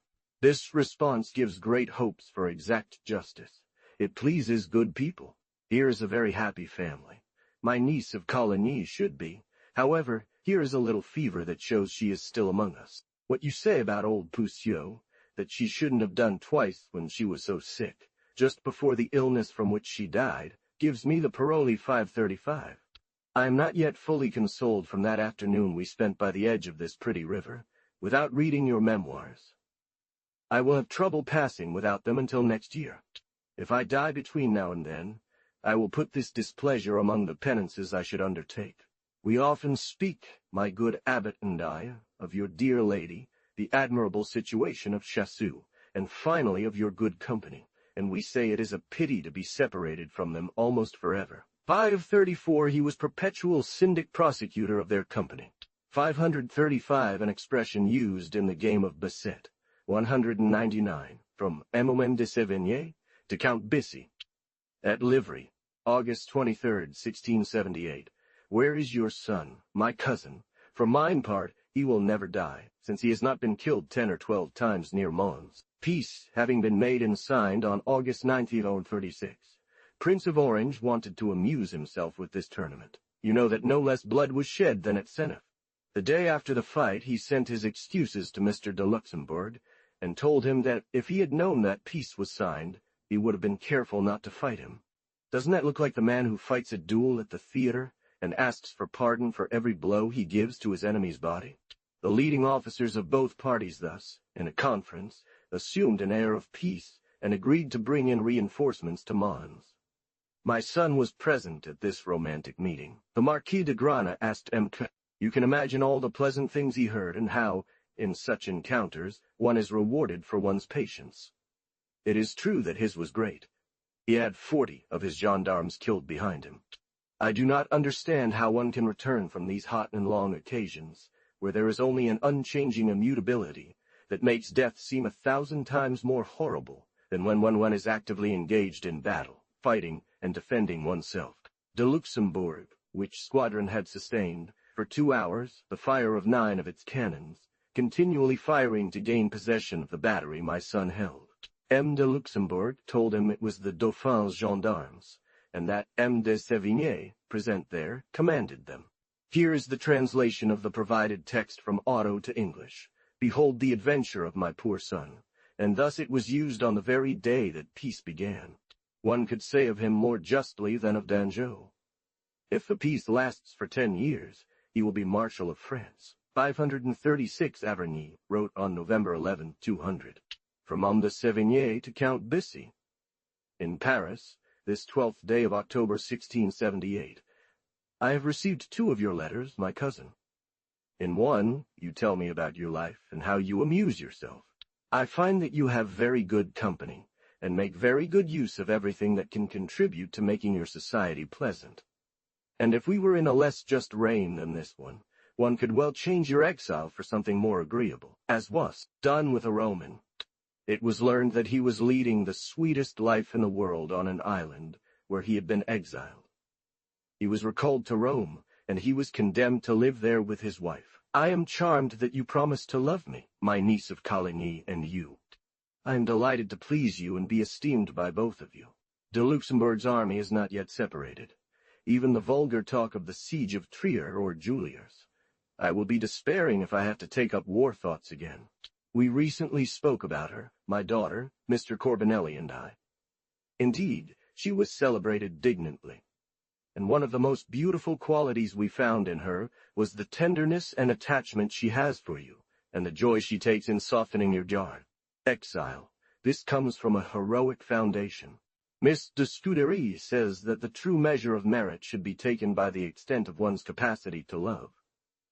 Judge by that the value of your daughter. Those who are worthy of being loved should also be praised. This concerns you, my cousin. Besides, I answer for your incorruptibility as long as you stay together. Mr. G. I would like to ensure that my son and my property are no longer exposed to their glorious sufferings. It is sad to venture into the land of misery. This is what is undeniable in your profession. You would know how to tell me more about it. You know, I believe that Madame de Mecklenburg, on her way to Germany, passed through her brother's army. She could make 10 campaigns and 10 journeys to Germany without thinking of me, and I would not be entitled to complain. She stayed there for 3 days, like Armide, amidst all these military honors that cannot be achieved in silence. I cannot understand how she could think of me in this state. She went further. She wrote me a very honest letter that surprised me extremely, for I have no dealings with her. I sent him word that I had read of princesses in armies, adored and admired by all princes, who were as many lovers, but that I had never seen one who, in this triumph, would dare to write to an old friend who was not a confidant of the princess. De Brandenburg and the Danes have so well driven the Swedes out of Germany that this elector has nothing left to do but come to join our enemies. There is fear that this may delay the peace of the Germans. You know that good word about Versailles. We returned from Livry earlier than we intended, due to a high fever that seized one of my young ladies from Grignan. Good Corbinelli is congested and staying in bed. The court is at St. Cloud. The king wants to go to Versailles. But it seems that God does not will it, because of the impossibility of making the buildings receive him, and because of the prodigious mortality of the workers, whose carts full of the prodigious mortality of the workers. Dead bodies are taken away every night, like from the Hôtel Dieu. This sad procession is hidden to avoid frightening the workshops, and not to disparage the air of this unmerited favorite. My daughter's health, which gave us some hope of recovery, has relapsed into illness, that is to say, extreme delicacy. This does not prevent her from loving you and honoring you. 537 The Marshal of Luxembourg. 240. From Amand de Sévigné to Count Bessy. Paris, December 18, 1678. O happy people, O demigods, if you are above the rage of youth, if you possess yourself, if you take time as God sends it, if you regard your exile as part of the order of Providence, if you do not look back on the past to repent for what you did 30 years ago, if you are above dallying and that, above ambition and greed. Finally, O happy people, O demigods, if you remain as I have seen you, and if you pass your winter peacefully in autumn with the good company that you have promised me. Vardes left it after so much suffering for him, and so many important services. And finally he brought her 200 pistoles for a year of the pension that he wants to give her. I haven't felt such joy in a long time. Our friend Corbinelli writes to you in my letter. Mr. the Cardinal of Retz, the most generous and noble prelate in the world, wanted to give him a sign of his friendship and esteem. He recognizes him as an ally, but much more as a likable man and very unhappy. He took pleasure in pulling him out of a situation where hers is much smaller. His gratitude alone is infinite. His philosophy remains unshaken, and since I know you love him, I am assured that you will be as pleased as I am. Returning to the Basset, it's something that can't be represented. You can easily lose 100,000 pistoles in one night. For me, I find that beyond what can be played with cash, the rest is in ideas and played at requie, like little children do. The king seems angry about this excess. Monsieur has pawned all his jewels. You have learned that the peace of Spain has been ratified. I believe that that of Germany will follow soon. When I want to think of something that pleases me, I think of both of you. The other day I saw my niece de Sainte-Marie. Through this sanctity one can see that she is your daughter, but, alas, what do you say about Mr. The poor beautiful countess is so affected by this great cold, that she has asked me to apologize to you and assure you of her true and sincere friendship, as well as to Madame de Coligny. Her chest, her ink, her pen, her thoughts, everything is frozen. She assures you that her heart is not. I say the same for mine, my dear children. De Navailles' affliction, who loses his son from a slight illness, after having seen him exposed so many times to the dangers of war. Human prudence that accumulated so many treasures, and made such great plans for the establishment of this boy, makes me laugh when it is confounded to this extent. I ask you for much friendship on Mr. Jeanin's behalf. My God, how much pleasure it would be to be in your company in Madame de Coligny's, and to speak openly at Chassou by a great fire. One day I will go, and I promise myself this satisfaction. For you know that it is always oneself one seeks to satisfy on all matters. Monsieur de Corbinelli, I saw a word from you, sir, which gave me great pleasure. If I were to listen to my enthusiasm, I would write you a lengthy letter of thanks. That is to say, driven by the heat of my gratitude, I might fall into ingratitude, for that is how one should refer to a long letter from me. I propose to examine with you many things, and inspire in you a sense of disdain for public approval of many people who do not deserve it. I even enjoy examining things I like, to see if I have not been mistaken. I ask you to approach this matter in the same manner. We will discuss court, war, politics, virtues, passions, and vices as honorable people. Furthermore, I have taken notes on 100 maxims by Mr. de la Rochefoucauld. Don't trouble to tell me that these are mostly synonyms. It's the language of laziness or ignorance. I am after defining everything, good or bad, it doesn't matter. Please do the same. I am currently examining this one. Grace is to the body what common sense is to the mind. I submit to your judgment whether it is easy to comprehend and what connection or proportion exists between grace and common sense. I find that in conversation, words are often used that, upon examination, are usually equivocal, and after being repeated over and over, do not convey the meaning most people think they should in most expressions. For example, I asked Madame de Coligny to define grace for me and to clearly mark the difference with good manners. That she tell me the one of common sense and judgment, the one of reason and common sense, the one of good spirit and common sense, one of genius and talent, the one of mood, caprice, and oddness, of ingenuousness and naivety, of honesty, politeness, and civility, of the pleasant, agreeable, and banter outre. What do you say about the sale of our charge? The king is buying it. He only wants to give 600,000 francs for it. However, they say that Tilladet will get it, and Knight Colbert will get it, and Knight Colbert it. Oh, happy people. Oh, demigods! 538 Antoine de Gondi had married, in 1463, Madeleine de Corbinelli d'Ottone. 539. This is Maxim 67 of the Duc de la Rochefoucauld. 202. From Homme de Sévigné to Madame de Grignon. Livery. Saturday evening, May 27th, 1679. You who know, my good lady, how I am struck by illusions and ghosts, you should have spared me the bad idea of your last words to me. If I do not love you, if I am not pleased to see you, if I prefer livery to you, I confess, my beautiful one, that I am the most deceived of all people in the world. I did my best to forget your reproaches, and it was not much effort to find them unjust. Stay in Paris, and you will see if I do not run there with far more joy than I came here. I regained some composure by thinking of all that you will do without me, and you know very well there are few hours when you can regret me. But I am not the same, and I like to look at you, and not be far from you, while you are in these countries, where your days seem so long. They would seem the same to me if I were as long as I am now. I wish that your lung could be refreshed by the air I breathed this evening.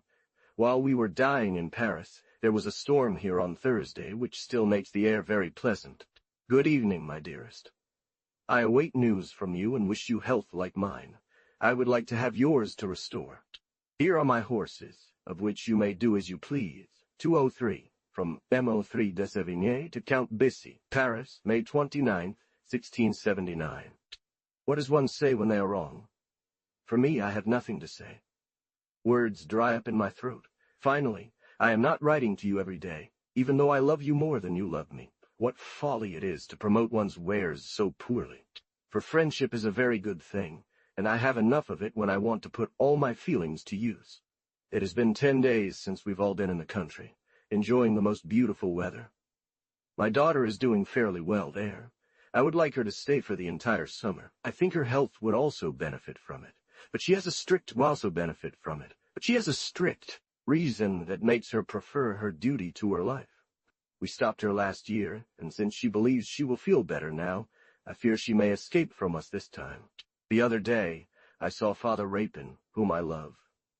He seems like a good man and a good religious. He gave a speech on history and the way it is written, which I found admirable. Father Bouours was with him. His mind was everywhere. I was glad to see them both. We paid homage to you as if to a person whose absence is not forgotten. Everything we know about courtiers seemed unworthy of comparison to you, and we placed your mind in the rank it deserves. There is nothing I speak of with such pleasure. Have you read the Life of Grand Theodosius by Abbé Fléchier? I find it beautiful. You know all the news, my dear cousin. What can I tell you? The way of reasoning about what has happened, no less than about the difficulties in Brandenburg, which still makes many officers travel to Germany. But what do you say about our poor Corbinelli? His fate forces him to support a lawsuit out of pure generosity for one of his relatives. His philosophy is entirely disturbed. He is in a constant state of agitation. He exhausts his health and chest there. Finally, it is a misfortune for him, of which all his friends are despairing. From Sévigné to Count Bissy, in Paris, this 27th of June, 1679. I have nothing to say to the first article of your letter, except that Livry is my favorite place to write.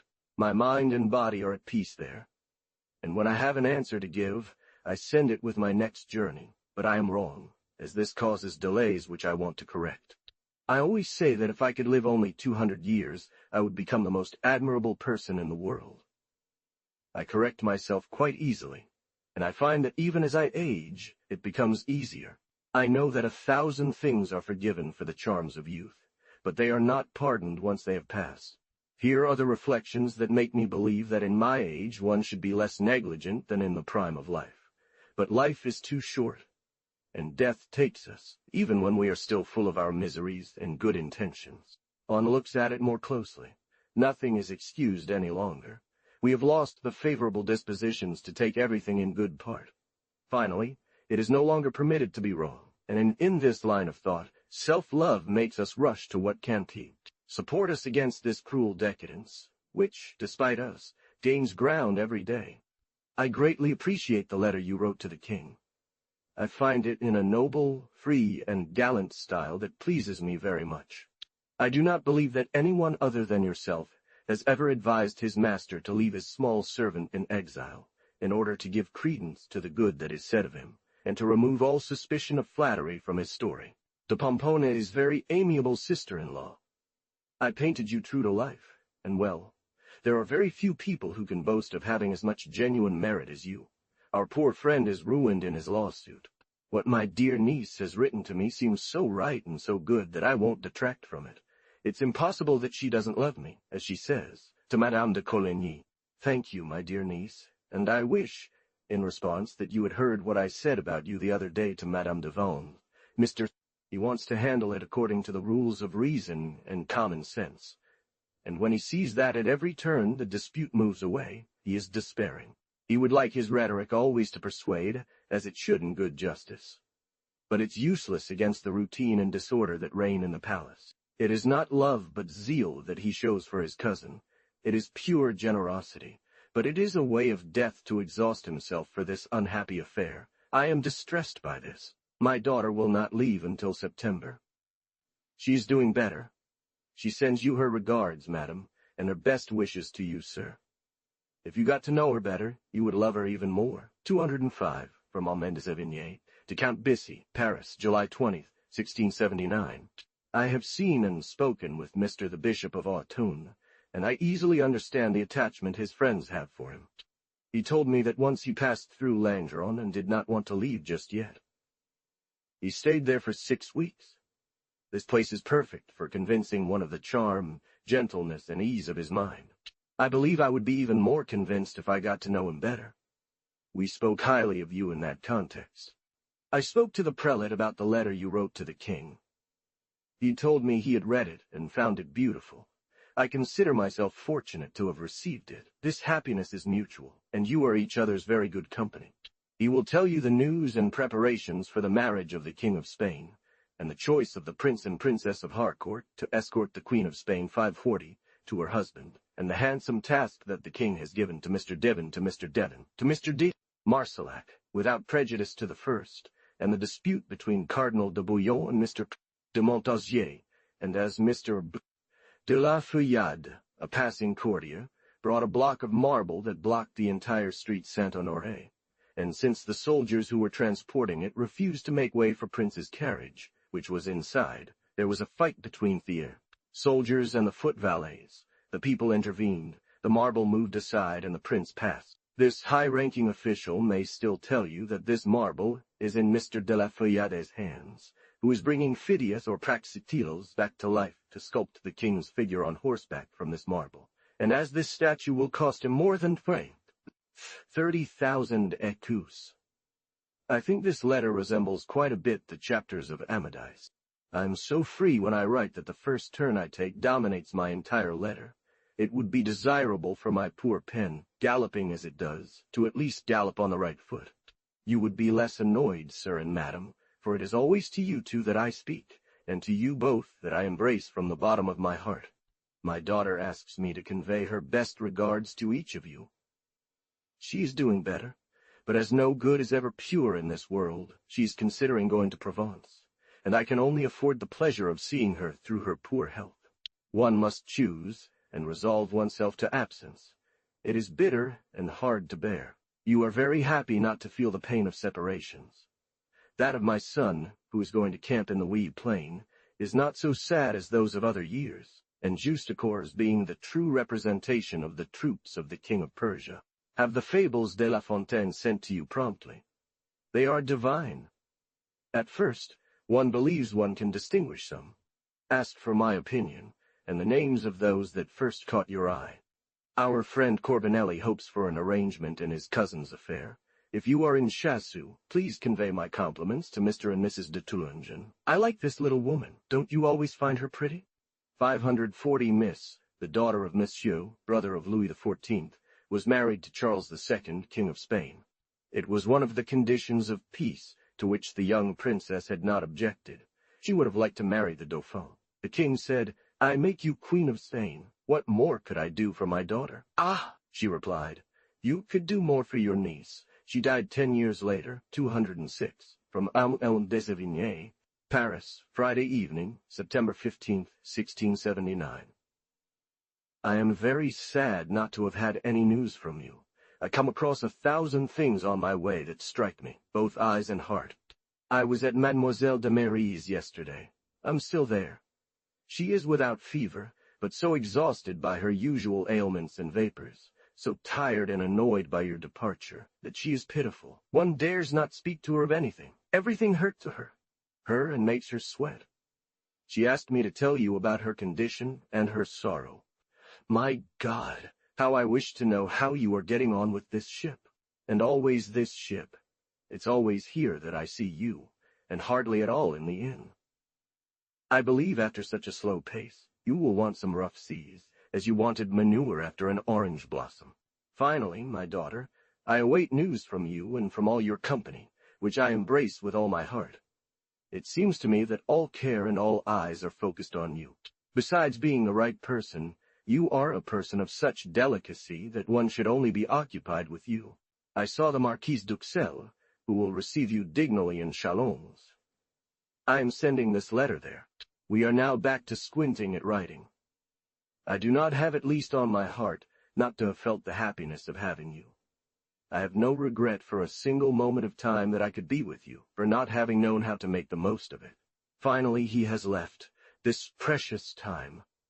My life passed too quickly. I did not feel it. I complained about it every day. They only lasted a moment. It is your absence that gives me the pleasure of feeling the duration of my life and all its length. I have no news. Whoever does not see much does not have much to say either. The King of England is very ill. The Queen of Spain cries and weeps. She is this month's star. I would like to talk to you more, but it is late, and I leave you in your rest. I wish you a very good night. Is it possible that I do not know what has become of that ship that I saw with so much regret moving away from me? It is not without much sorrow that I ignore this, but if you have not written, at least I have the consolation of believing that it is not your fault, and that I will receive one of your letters tomorrow. I was impatient for your letter, and needed to be informed about your state. But I could never read what you say about your reflections and repentance on my subject, without breaking down in tears. This is what everything will revolve around, instead of being with you every day and every night. 541 his son Nicolas Doublet, Marquis d'Uxelles, was governor of the city and citadel of Chalons. 542 Fable of the Two Pigeons, by L. Fontaine, Book 9, Fable 227. From M.O.M. de Sévigné to Madame de Grignan, in Paris, Monday, September 18, 1679. I have told you this many times before. I tell you again, and it is true. I am convinced that you do not want to abuse this, but it is certain that you always, in some way or another, by what you ask of me. Ah, my very dear, what do you want to tell me about penance and pardon? I see nothing now but all that you have that is lovely, and my heart is bent towards you, even though I am overly sensitive to everything coming from you. A word, a kindness, a return, a caress, a tenderness disarm and heal me in an instant, as if by a tenderness disarm and heal me in an instant, as if by some miraculous power, and my heart regains all its tenderness, which, without diminishing, simply changes name according to the different movements it gives me. God willed, my daughter, that I could see you again at the Hotel Carnavalet, not for 8 days nor to make penance, but to embrace you and show you clearly that I cannot be happy without you, and that the sorrows that the friendship I have for you has given me are more pleasant than all the false peace of a tedious absence. So do not fall back into such injustices.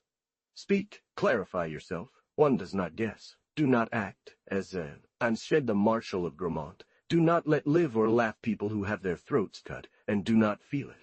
One must speak to reasonable people. It is through them that we understand each other. And sincerity is always a good thing. Time may perhaps convince you of this truth. I don't know how I became inadvertently drawn into this discourse. It may be inappropriate. You paint the life on board the ship very well. You are in your bed, but I fear you did not sleep as soundly as those who were on the pallet. I am delighted with the little Marquis at the foolish little boy who was by his side. That bad example will serve him better than all the lessons. It seems to me that one has a great desire to be the opposite of what is so evil. I have no news from your brother. If your heart were a little more open, you would not be so unjust. For example, is it not murder to have believed that one wanted to take you away from my heart, and then say hard things to me about it? And how could I guess the cause of these sorrows? You say that you were justified.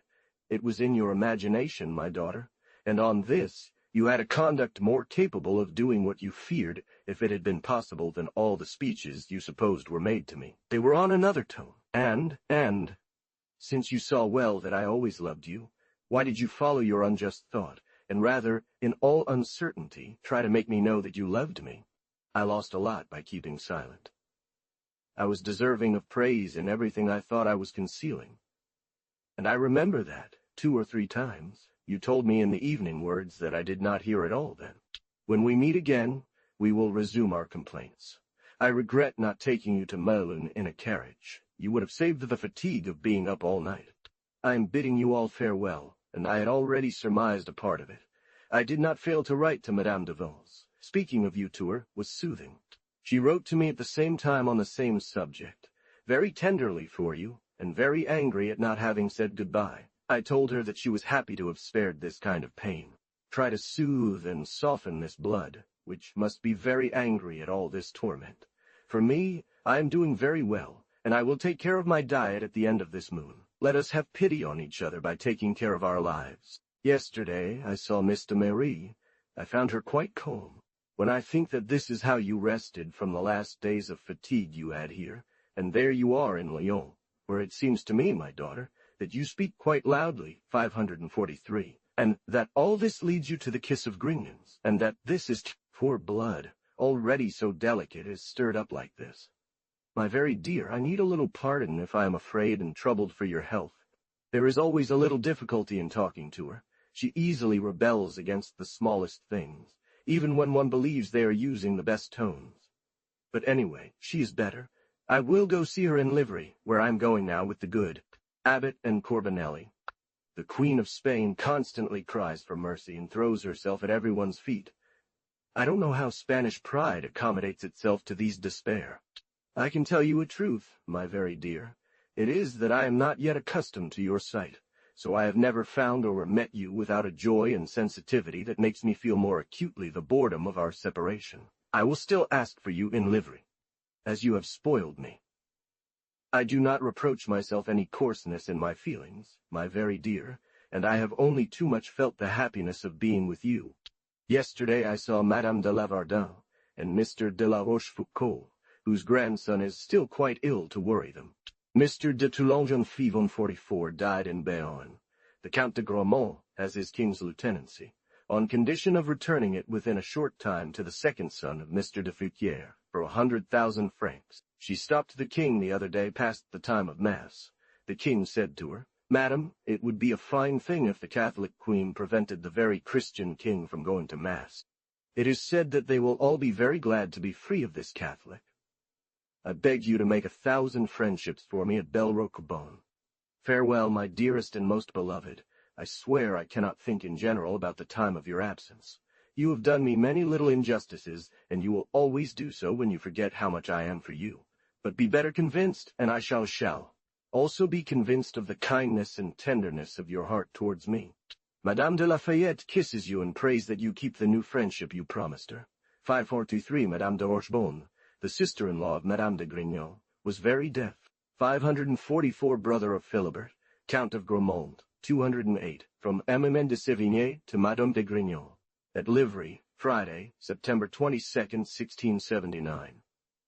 I still think of you, and since I have few distractions, I find myself with many thoughts. I am already too deeply moved by the extreme desire to see you again, and by the sadness of a year's absence. This prospect in general does not seem bearable. I am in this garden, you know, every morning. I seek you everywhere, and all the places where I have seen you hurt me. You see that even the smallest things related to you have made an impression on my poor brain. It always seems to me, my daughter, that I could not continue living without you. I feel I am making little progress in this endeavor, and it is such a great hardship for me no longer to have you, that I conclude there is nothing like the present good, and that it is very dangerous to become accustomed to good company alone. Separation is strange. I feel it, my very dear, more than you have leisure to feel. I will not bother you with such weaknesses, of which I am well assured that you laugh, without today's letter being a bit on the wind. I do not answer to anything, and I do not know any news. You are in Lyon today. You will be in Grignan when you receive this. I await the account of the rest of your journey from Auxerre. There I find midnight awakenings that hurt me just as much as Mademoiselle de Grignan. And what is the point of all this violence, since we were only leaving at 3 o'clock? This was enough to sleep through the fat morning. I find that we sleep badly in this car. And though I am ready to talk to you about all of this, it seems to me that upon receiving this letter at Grignan, you will no longer understand what I want to tell you about this ship, which is why I speak to you of myself, and of you, my dear child. My son only speaks to me of you in his letters, and of the part he takes in the pain I feel from having left you. He is right. I will not accustom myself for a long time to this separation. Your kind letters are all my consolation. I often reread them, and here's how I do it. I no longer remember everything that seemed to me signs of distance and indifference.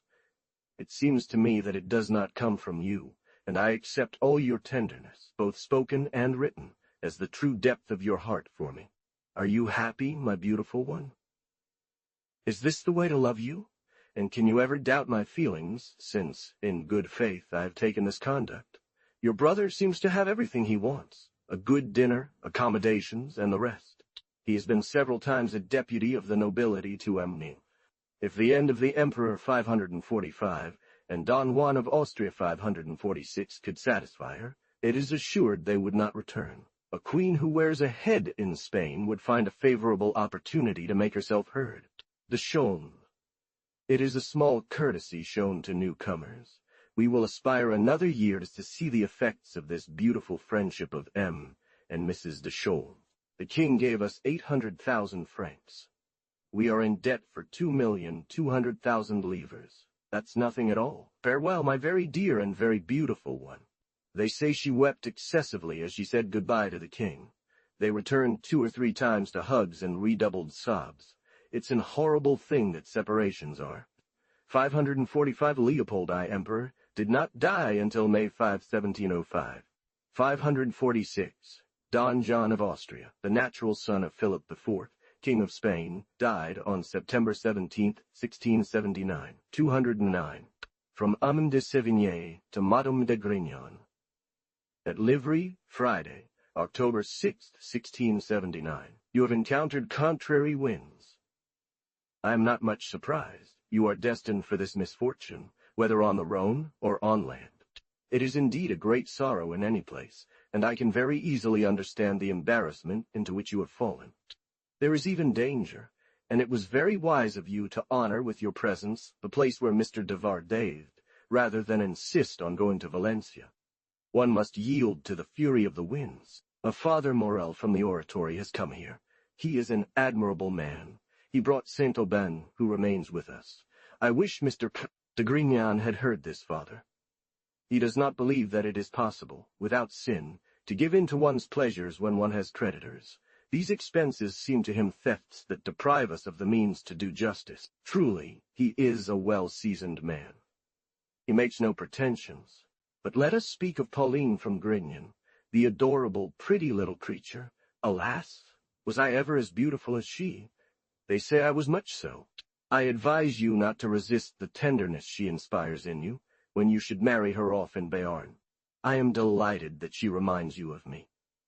I know it is not necessary, but still I feel a great joy. You depict her charming, and I believe everything you tell me about her. Keep her, my daughter. Do not deprive yourself of this pleasure. We'll take care of her. What circumstances mark our separation, if not the well-founded fear I have for your health? I believe I can hear the breathless kiss you send me. The young ladies from Grignan were quite right to find their father's castle very beautiful. But, my God, what hardships to get there. Many nights on the straw, without sleep, and without eating anything hot. My dear daughter, you do not tell me how you are bearing it, and how this chest is heated, and how your blood is irritated. Alas! Can I complain compared to what I suffer when all I endure is your absence? I thought nothing could be worse. One cannot imagine anything beyond this. I was unaware of the pain I am in. It is so hard to bear that I would consider myself tranquil in the state I was then. If only I could rely on you, and find solace in the hope that you will take care of both you and me, granting yourself time to rest, refresh, and take what might soothe your blood. But I see you paying little attention to yourself. Little sleep, little food, and this writing table always open. My daughter, if you love me, give me some rest by taking care of yourself. Dear Pauline, tend to your beautiful mother. As for me, I am doing very well. He has made the most beautiful weather in the world. The good abbot is perfectly cured. His cold went with his fever. The Englishman is a divine man. We do not think of making a longer journey than Livry. There remains a certain timidity after great illnesses, which does not allow one to stray far from help. I will write to Pelisson for Montgobert's brother. I will treat it as I did for my cure. My God, how full this book is of good sense. My son triumphs in politics. I also convey your friendships to him.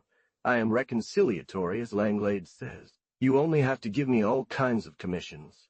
This is the most pleasant amusement I can have in your absence.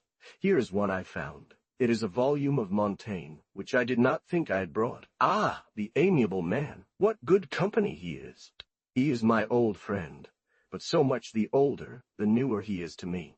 I cannot read what Marshal Montluc says about his regret for not having communicated with his son, and left him ignorant of the tenderness he felt for him without tears in my eyes. Read this place, I pray you, and tell me what you find of it. It is Madame d'Estisseps of the love of fathers for their children, 547. I have an extreme desire to know if you will be well rested, and if Guisoni has not given you some advice that you followed. They say the cold is very harmful to your chest. You are no longer in a state to take on anything. Everything is taken. What remains depends on your life. The good abbot told me just now that I should ask for Pauline, that she would bring me joy and amusement, and that I was more capable than ever of bringing her up well. I was delighted with this speech. Let's consider it. We'll think about it, won't think about it. Day, a thought comes to my mind, that you wouldn't want to give it to me, and that you don't have a high enough opinion of me. My daughter, hide this idea from me if you have it, for I feel that it is an injustice, and that you do not know me. I would be deliciously busy in preserving all the wonders of this little one. Mrs. of Grignan, don't you love her well? You should write to me and tell me 1,000 things, but naturally, without making it a big deal, and especially tell me how your dear stepmother is doing. That would accustom you to writing easily like we do. I would like the little one to continue playing the game of mail. Let us make him play alternately on the left instead of unaccustoming him to playing on the right and becoming adept. Saint-Aubin has found a good mail here. He plays it very well. De Grignan, I observe you. I see you coming. I assure you that if you don't tell me yourself about the health of your wife, after her terrible fatigue from her journey, I will be very disappointed in you. From Amand de Sévigné to Madame de Grignan. In Paris, Friday, October 20th, 1679. I tell him admirable things about his little camisson, and ask him about the paths that led him from the hatred and contempt we have seen to the esteem and tenderness we see now. He is a little embarrassed. He stumbles over his words, as Mr. de la Rochefoucauld says, when someone doesn't know what to say. Mr. With this answer, indeed, what you told me as you left. Trust me, I guarantee everything. I'm afraid you're only looking at this health superficially. If I receive a word from you, as I hope, I will make you a great amends. 547. We know that J.J. Rousseau has taken in this chapter many thoughts and expressions that adorn his Emile. 210. But the circumstances of your delicate health are so sensitive that they override everything else. Ask me now about your condition, but honestly.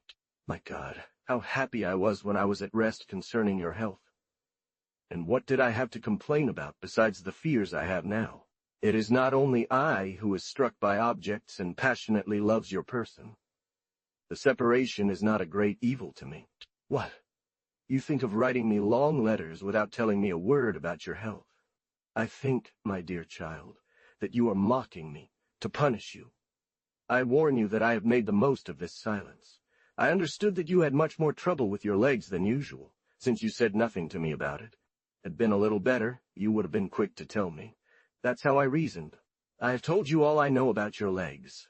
If you do not keep them warm, you will never be relieved. When I think of those bare legs for 2 or 3 hours in the morning while you write, I will see if you take care of me. I will purge myself on Monday for your sake.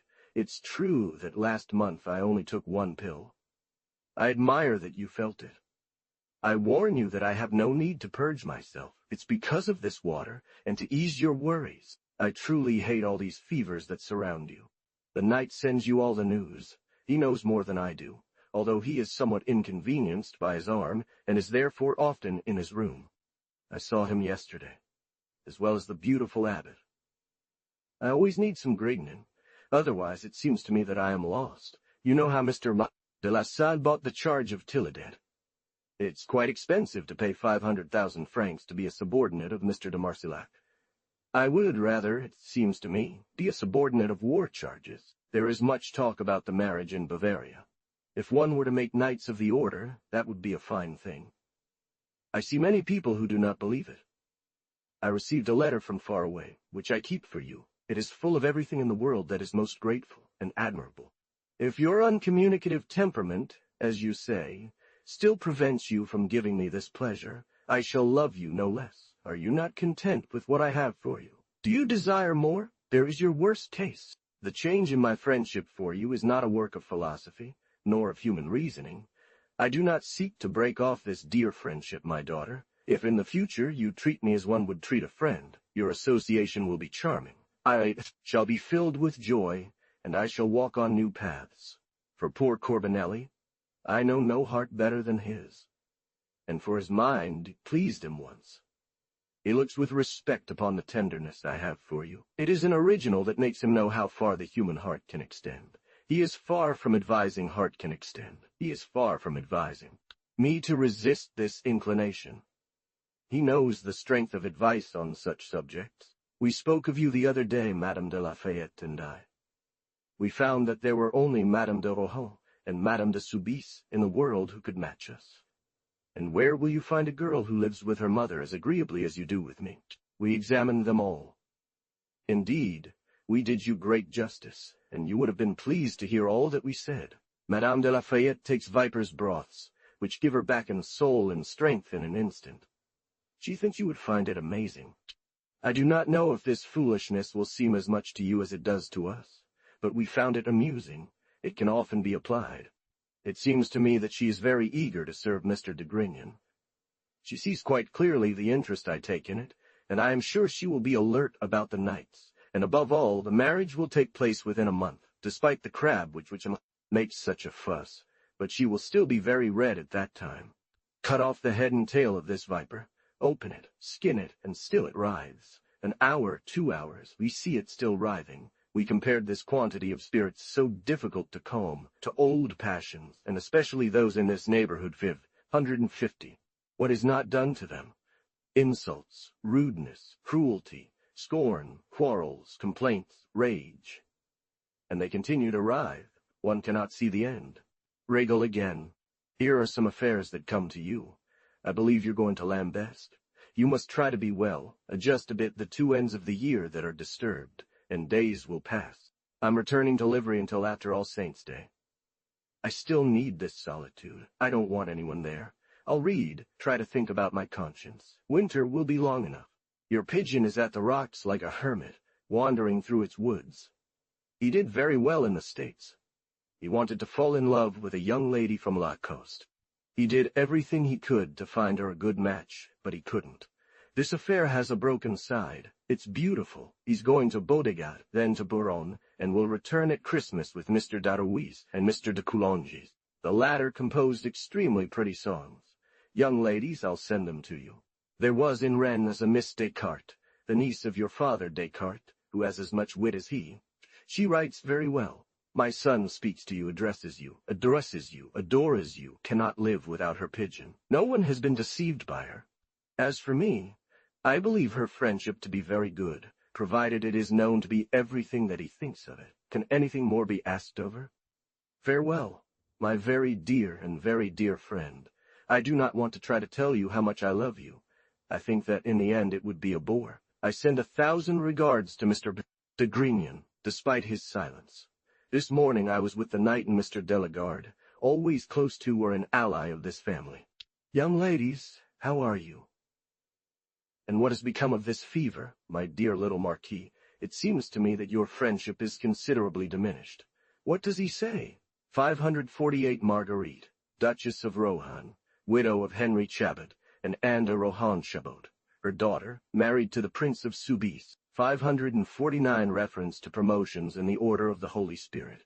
550 Madame de Lafayette, lived across from the Petit Luxembourg, where Miss de Montpensier resided. 211 from Am de Maigrinon.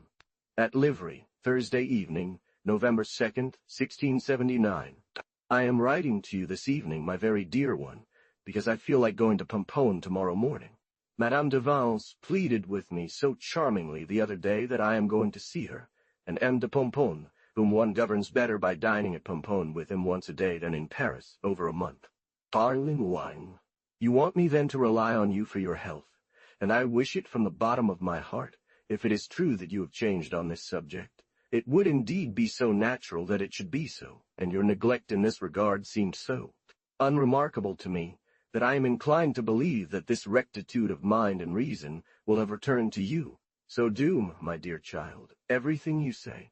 Take milk and broths, put your health before all things. Daze, and then say, I have taken milk, it does me no good.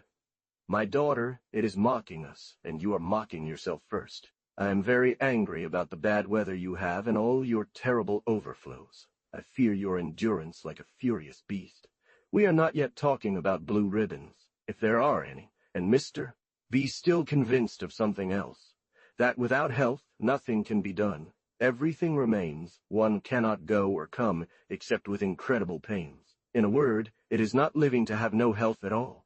The state you are in, whatever you say, is not a state of consistency. One must be better if they want to be well. De Grignon is obliged to return. I will receive him very well, but very sadly. For finally, instead of placing your journey as you did, it would have been much more reasonable and natural that you had waited for Mr. de Grignon here. But one cannot. Yes, and as you observed and consulted the wishes of Mr. from Grignon, as one used to do with the entrails of victims, you saw so clearly that he wished for you to go with him, that never considering your health in any way, it was impossible for you not to leave, as you did.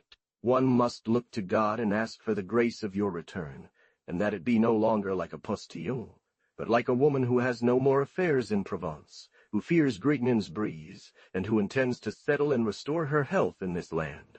I believe that I will write a treatise on friendship.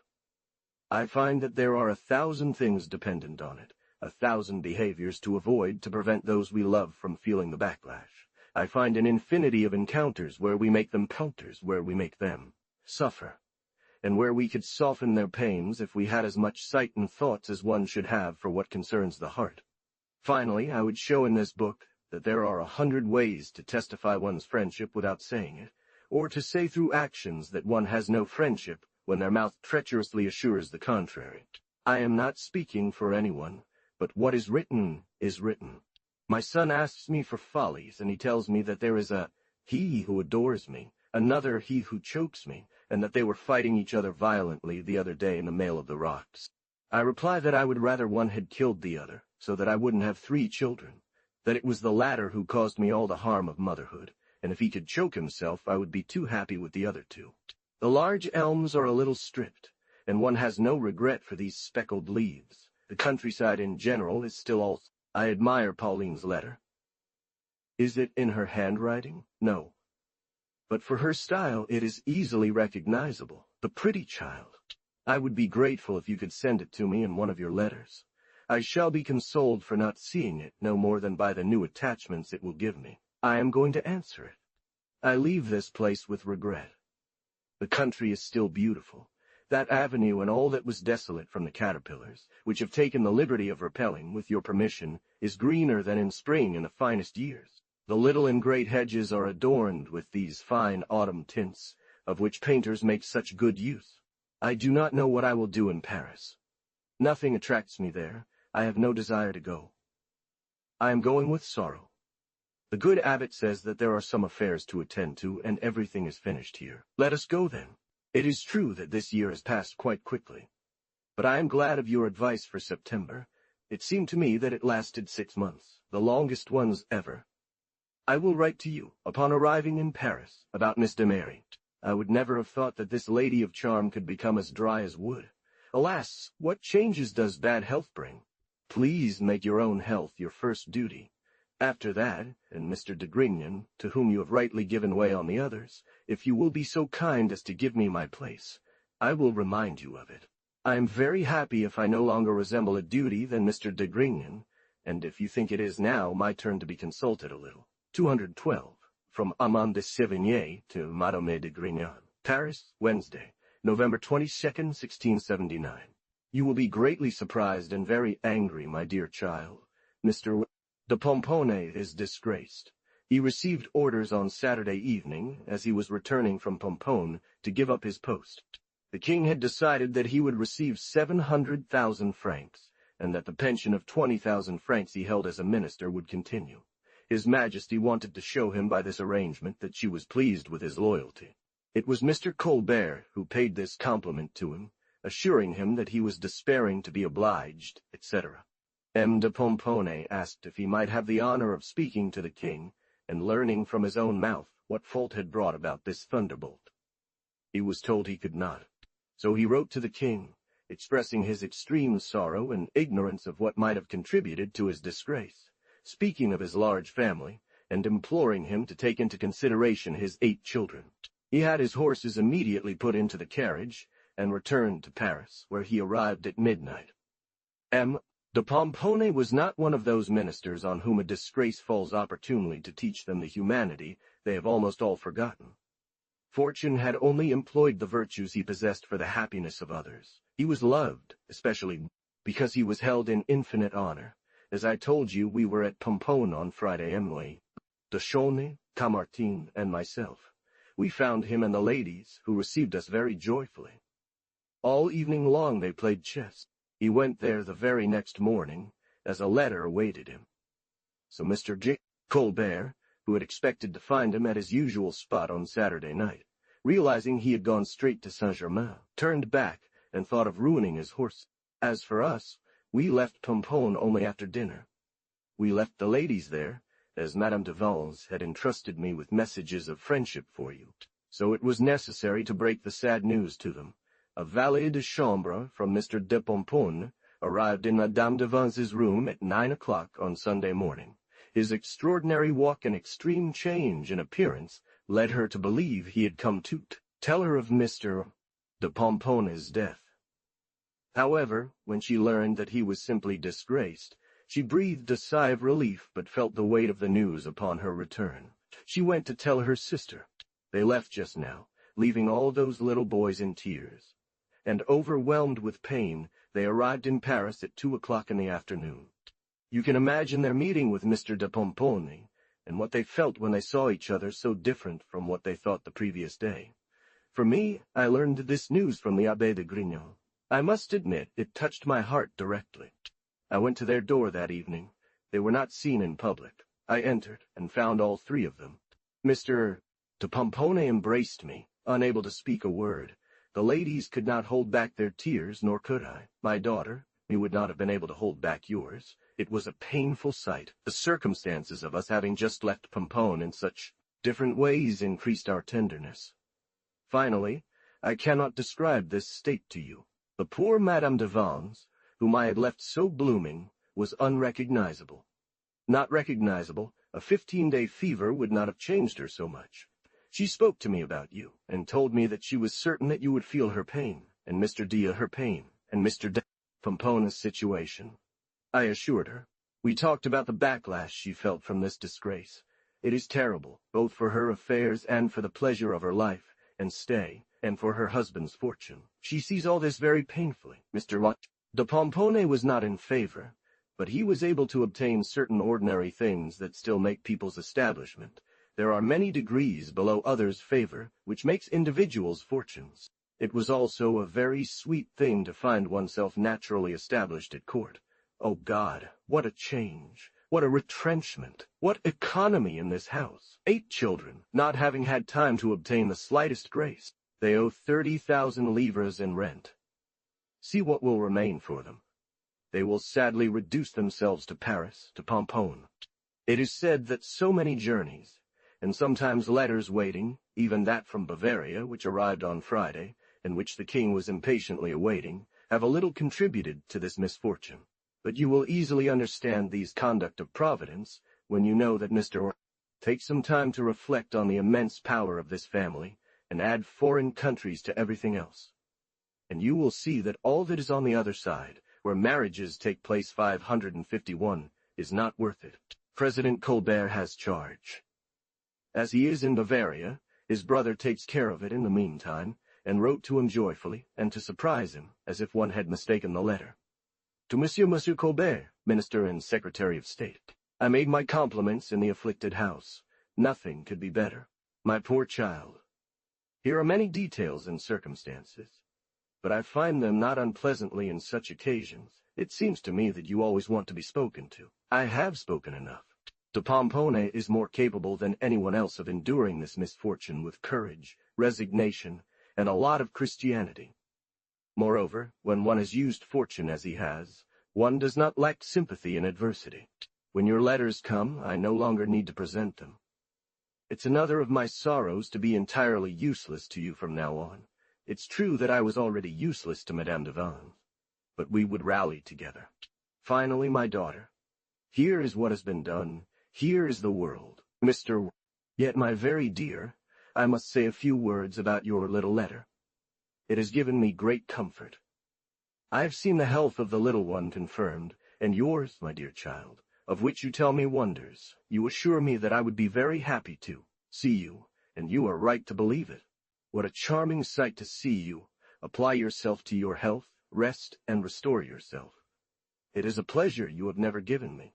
You see that this care is not in vain.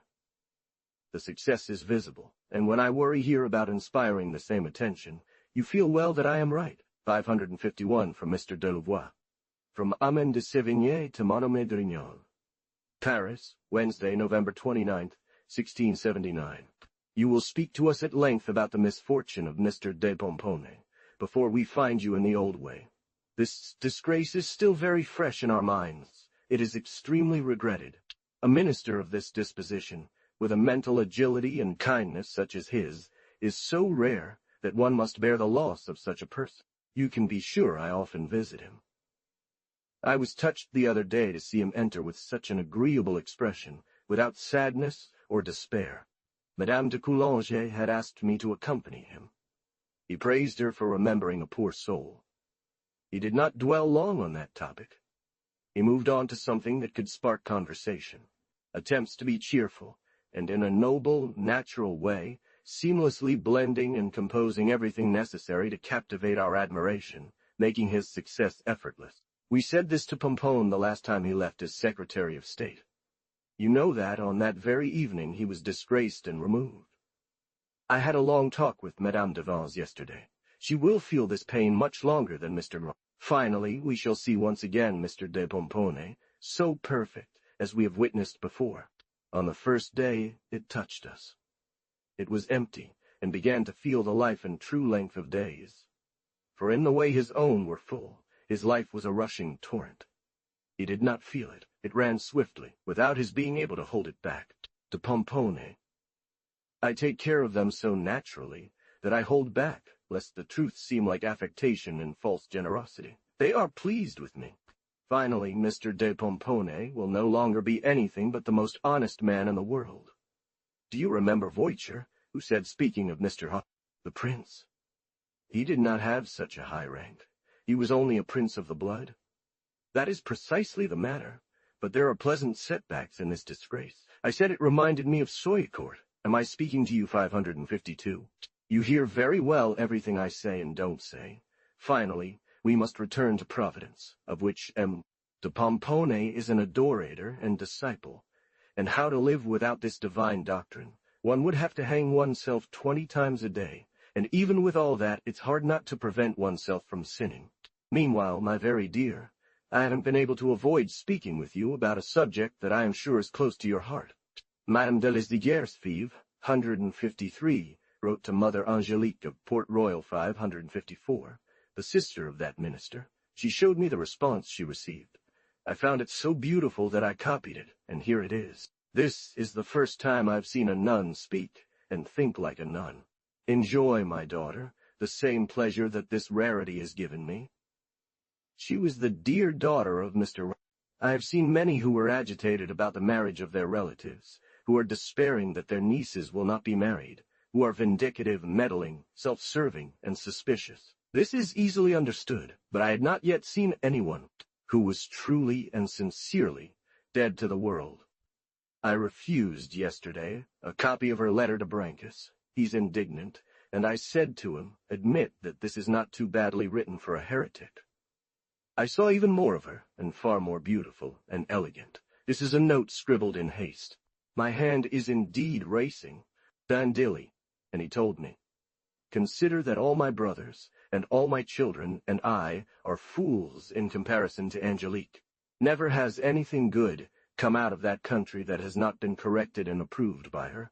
All languages and all sciences are infused into her. Finally, she is a marvel, especially since she entered religion at the age of 6. Oh, vanity! This beautiful little girl from Monchy has smallpox.